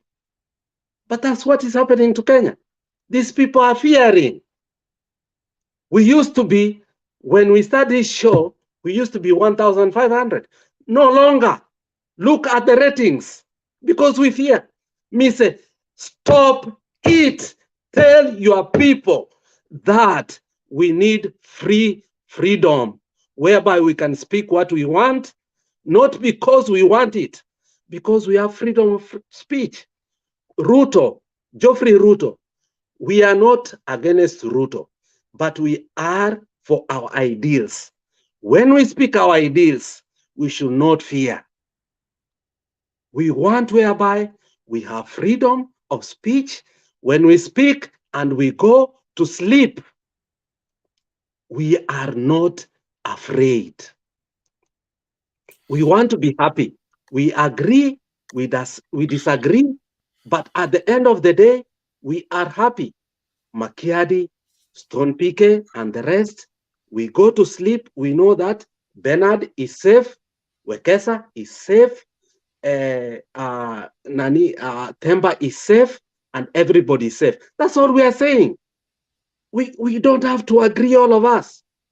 The same way we are disagreeing with you, we disagree here, but we know the next day we are going to meet you, Mise. But right now, we don't know if we disagree, we are going to meet Bernard. If we knew that Bernard today was assassinated, Mise, are you going to be happy? You are going to be more sad because you knew Bernard, but you didn't know these other people. Let us have the freedom to talk the truth of what our heart believes. That's all I'm saying. Thank you very much. I hope all of you understood what I'm saying. And that's why I came today in this channel. Not because I have anything to say, because I'm afraid that some of our panelists that used to come here are afraid to come anymore. Because if they come, there is repercussions. Okay. Sawa, Alex, you've made your point. Thank you so much. Victor, briefly, tukifunga. Well, thank you so much. Allow me make my submission. I think next time when we are coming, probably it's usually with a camera, and next time we should also have perhaps a glass of water so that we cool down the temperature. At some point, the discussion was was hot, and that is also very important, by the way, and it's very okay. I hope we are not taking anything negatively. Everything has been said very well. Now, talking about my finishing remarks. Yes, we now have the CS and the number of things that await them in their docket. For example, the health sector, we do have over-the-counter drugs that I'm talking about. Every now and again, you go to the hospital, level 5 hospital, level 4 hospitals, you would not see, you would not be get access to the drugs that you need. But then out there, you would just be sold drugs without prescriptions. So that is something that the health CS probably, I hope she can work on that as well. Education, we have the CBC. I know a number of people, there have been politics around it. I hope they tackle the issue with superiority, a problem in the CBC sector, because that is something that is very important. And remember, education is the key probably to everything. So if in any case they tackle it in a political manner, they're going to mess up everything, including all the stakeholders. Now, the sports, I hope the CSO for sports is also getting to go and iron out the issue that is the ban that we now have, so that we can lift out the ban and also get out to see on the issue of sports. Probably building stadiums. You see stadiums that were promised earlier. I hope they are going to be built as well. And we are waiting for positivity. I hope we are there can be a change. Remember when Dr. Matiang'i was elected at UON, It is on the records. He never performed when he was a lecturer, but then when he was a CS now, he performed. So we might give it a benefit of doubt, probably. And the last one, probably on agriculture. I hope the CS who is coming in, Lethika, is going to work on some issues that farmers have been crying of, fertilizers and all that. Yeah. And the last one, probably security. Security. That is the most important sector that we don't have to politicize at all. That is something that we are experiencing right now. You are not secure where you are. So I think it's very important for us to see now licensing of guns are being done, and also so that we can reduce this menace of killing even and again. We are finding people in their doorsteps killed, and every now and again it's like we are leaving no stone unturned. I mean, I've never had any. They only appear on cameras once, and then that is all. So thank you so much for giving me the chance, and all Kenyans who are also listening on the comment section. Asante sana. Goodbye. Victor, asante sana kwa maoni yako. Let me move now to Mise. Thank you, Makiadi. I just want to say that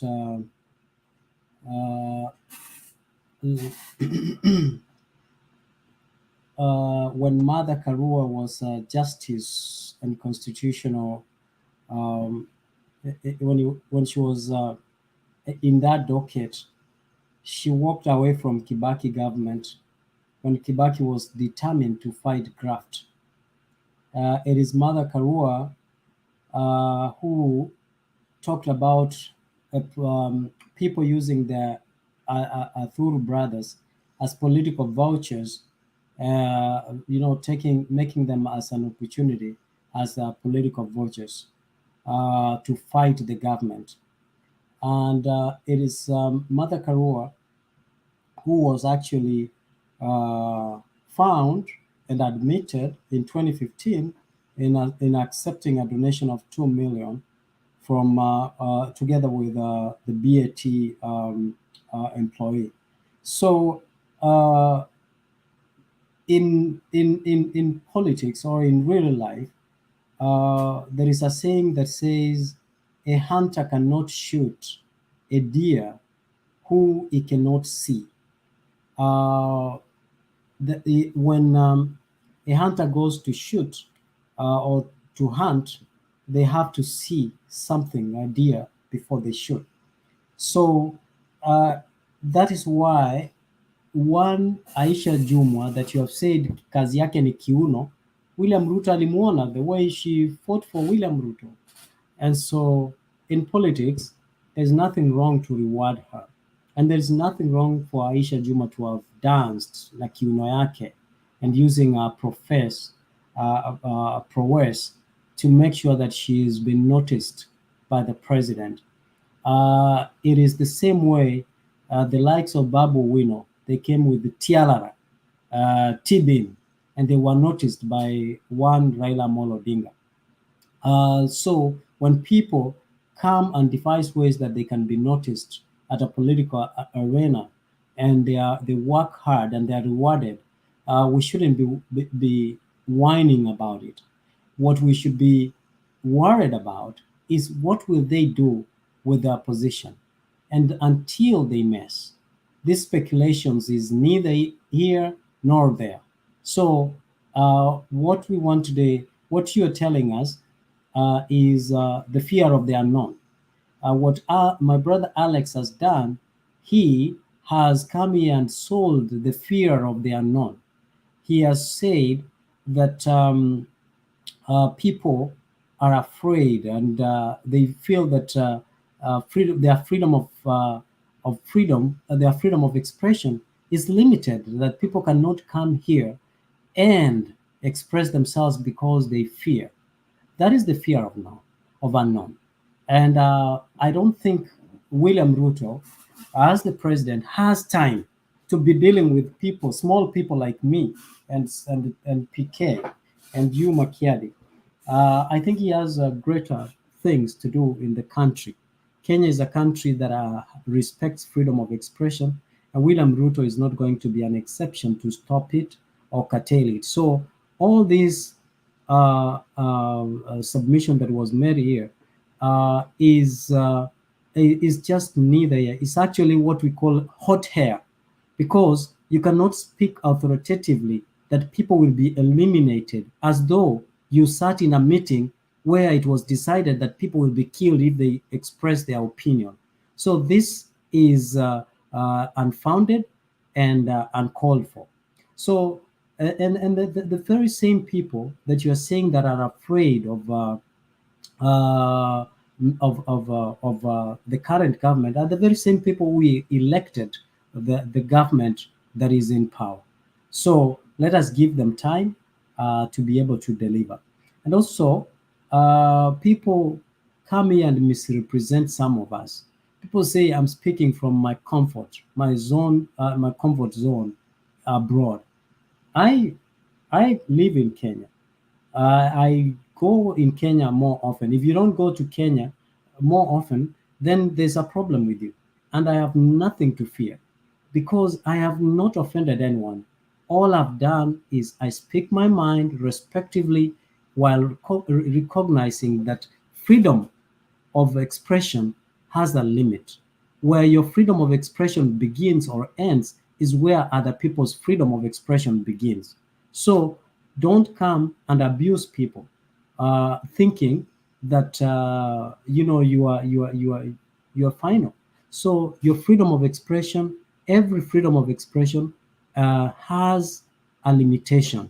Go and read properly. You talk about certain things here. Everything, every law has an exception and has a limitation. So you cannot come here and abuse people.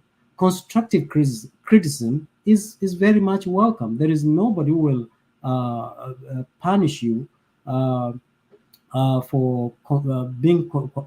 for criticizing them constructively. But if you are too personal, then that is something different. And that is people who come and abuse people. You deserve to be killed, actually. You deserve to be beaten if you are here to abuse people and patronize them and bully them. So for me, I would say that as of today, I am very hopeful, very determined. And my brother Alex, let me assure you that what you are selling is actually hot air. What water Kenya during Moi's time, it was bad. We did not have Constitution 2010.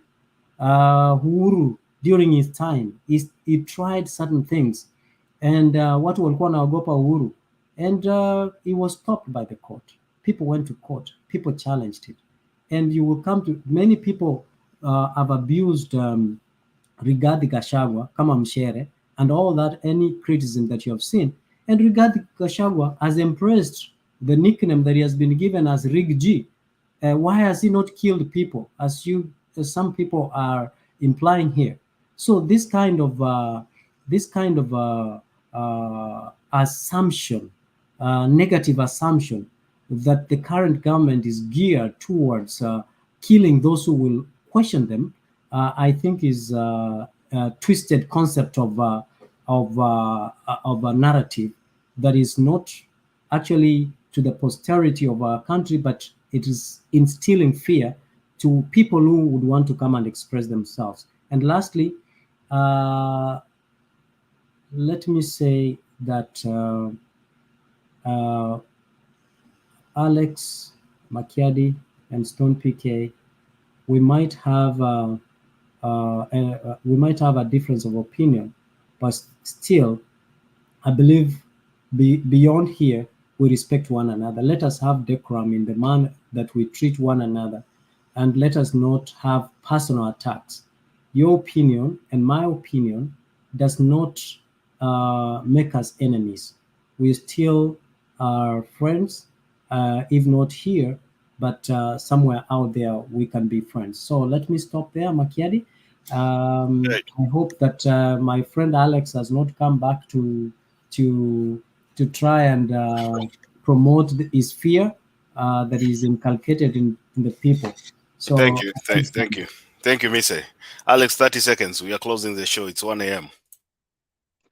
You know, I've been perturbed and I've been surprised. If anybody heard what Misa said, a lawyer a learned person, my personal friend, who said that Alex needs to be killed. A person who insists that can peer is a person who needs to be killed. I hope you listen to it. That's the only reason I come here, that the people who speak like Alex. I don't know if you heard that name. You know, let me tell you, Mr. Mise. Makiadi, can you correct that? I didn't say Alex needs to be killed. Can you please correct that? No. Makiadi, go back and see what he said. I heard what Mrs. said, but let me say this. I think we are going again down the drain. We want to start this debate again. Alex, let me give you 30 seconds to finish what you're saying. It's 1 a.m. Some of us have to wake up. I know you have an early morning and everyone here. So let's keep it short to funge debate. Make your closing remark, if you want to rebut that. Makiadi, I don't want to address Mr. Mise because he's my personal friend. He comes from my community, which is Kisi, and I dearly love him. And not only I love him, I know he's a person that can help me if I have some legal problems. But Mise, let me tell you something. Mise, as a friend, let me tell you something. The language you have used, I want you to go back and listen. It was not a good language. Please, my friend, don't say that again. Please. And I don't want us to argue. Just go back and listen what you said. It was wrong. And let me tell you, truth is incontrovertible. That is what Churchill said. Don't say that language you have said. You are a person who is beyond that. Don't say that. You said something that was wrong. I want you to go back and listen what you said. The only reason I came back it was that. Secondly, this election was not won, was not lost. It was determined by the Supreme Court. And what the Supreme Court said, it is God who said. And I already told you about that. We have many gods. We have God of money. We have God of room 360. And maybe you are part of the room 360 because you are young and you don't have, you may not have children. And you may have, you want to have children. Don't worry about that. You can have children, my friend. Don't go with people like those. We want to help you so that you can have children of your own. Lastly, let me tell you something. I have questions for your records. It's okay. They may be children of room 360. I don't know. I mean, I'm just saying. Alex, wind up. You've made your point. Mtakutana hapa kesho na Mise mmalize hii yenu. Naona haitaisha leo. And also you can Okay. Let me wind up. You can call each other mmalizie kwa simu sasa. It's okay. Let me wind up. We believe, and I've said this, the Lord's Prayer says, our Father who art in heaven. We don't believe in God. We believe in our Father. You also are part of our Father who art in heaven. And that is where we dwell, all of us. And Mise, as my friend, as my part of a person, we come from the same, we support Mr. The governor of Kisii. Wachana maneno mingi. Hii maneno ambayo ingine unaongea, haipembelezi tafadhali. Mise, angalia ukweli. Hii government, 7,000,000 haikuwavotia. Ilikuwa 7,000,000, 7,000,000 na 7,000,000. Angalia watu wengine. Tafadhali Mise, tuungane, tujenge taifa. Tika maana yo kunya gukwana mange yo bachori. Intage to ocha storega ande gento kende tai to kore ngaki ya oto obo semi obo keiga eger toro ngaki ense ngaki akoba ka kitia kobeko okoboka somono rusiororo tia kobeka no asobosie ntokuanjete mbiya mono mwana ominto nane ntokuanjete ano mwana ominto nari tiango tegento kio mweria Sawa yeno Alex. monto muya tika obochingo obwate obochori mbiya mono yesa agokonye. Safis, thank you. You've made your point. Mise, thank you. Stone PK, thank you. Mumetupeleka kando lakini ni sawa tu, tutawapatia hiyo for today. Let me close the show now. Let me appreciate those people who are together with us. We have over 222 people who are viewing this show right now. Napenda kuwashukuru sana kwa kuwa pamoja nasi siku ya leo. Kwa yale ambayo mmesikia ambayo hakukufurahisha, tafadhali tunaomba ukatusamehe. Wachana Mise aongee kitu nilimwambia ya mwisho. No, Alex. Daka 30 seconds. No, wachana Mise. Umwana minto na gotenga ki tebi aba kusiba minto ngano banjete. Kiaramba guanjete nando no bugambi ntoda gokoa nyamira na gokoa ngwa boli chikura bakanga gokoa nandi na abatebi nimba gokoa batebi ngakiotagete. No, sawa Alex. Mupe 30 seconds. No. Mupe 30 seconds tafadhali, kwa sababu kwa sababu kuna hujaelewa kitu nimesema. 30 seconds. 30 seconds. Hata Darius amesema 30 seconds. Mise kuana. Do you want to respond to that? Because I have to leave. Do you have something to say? 30 seconds.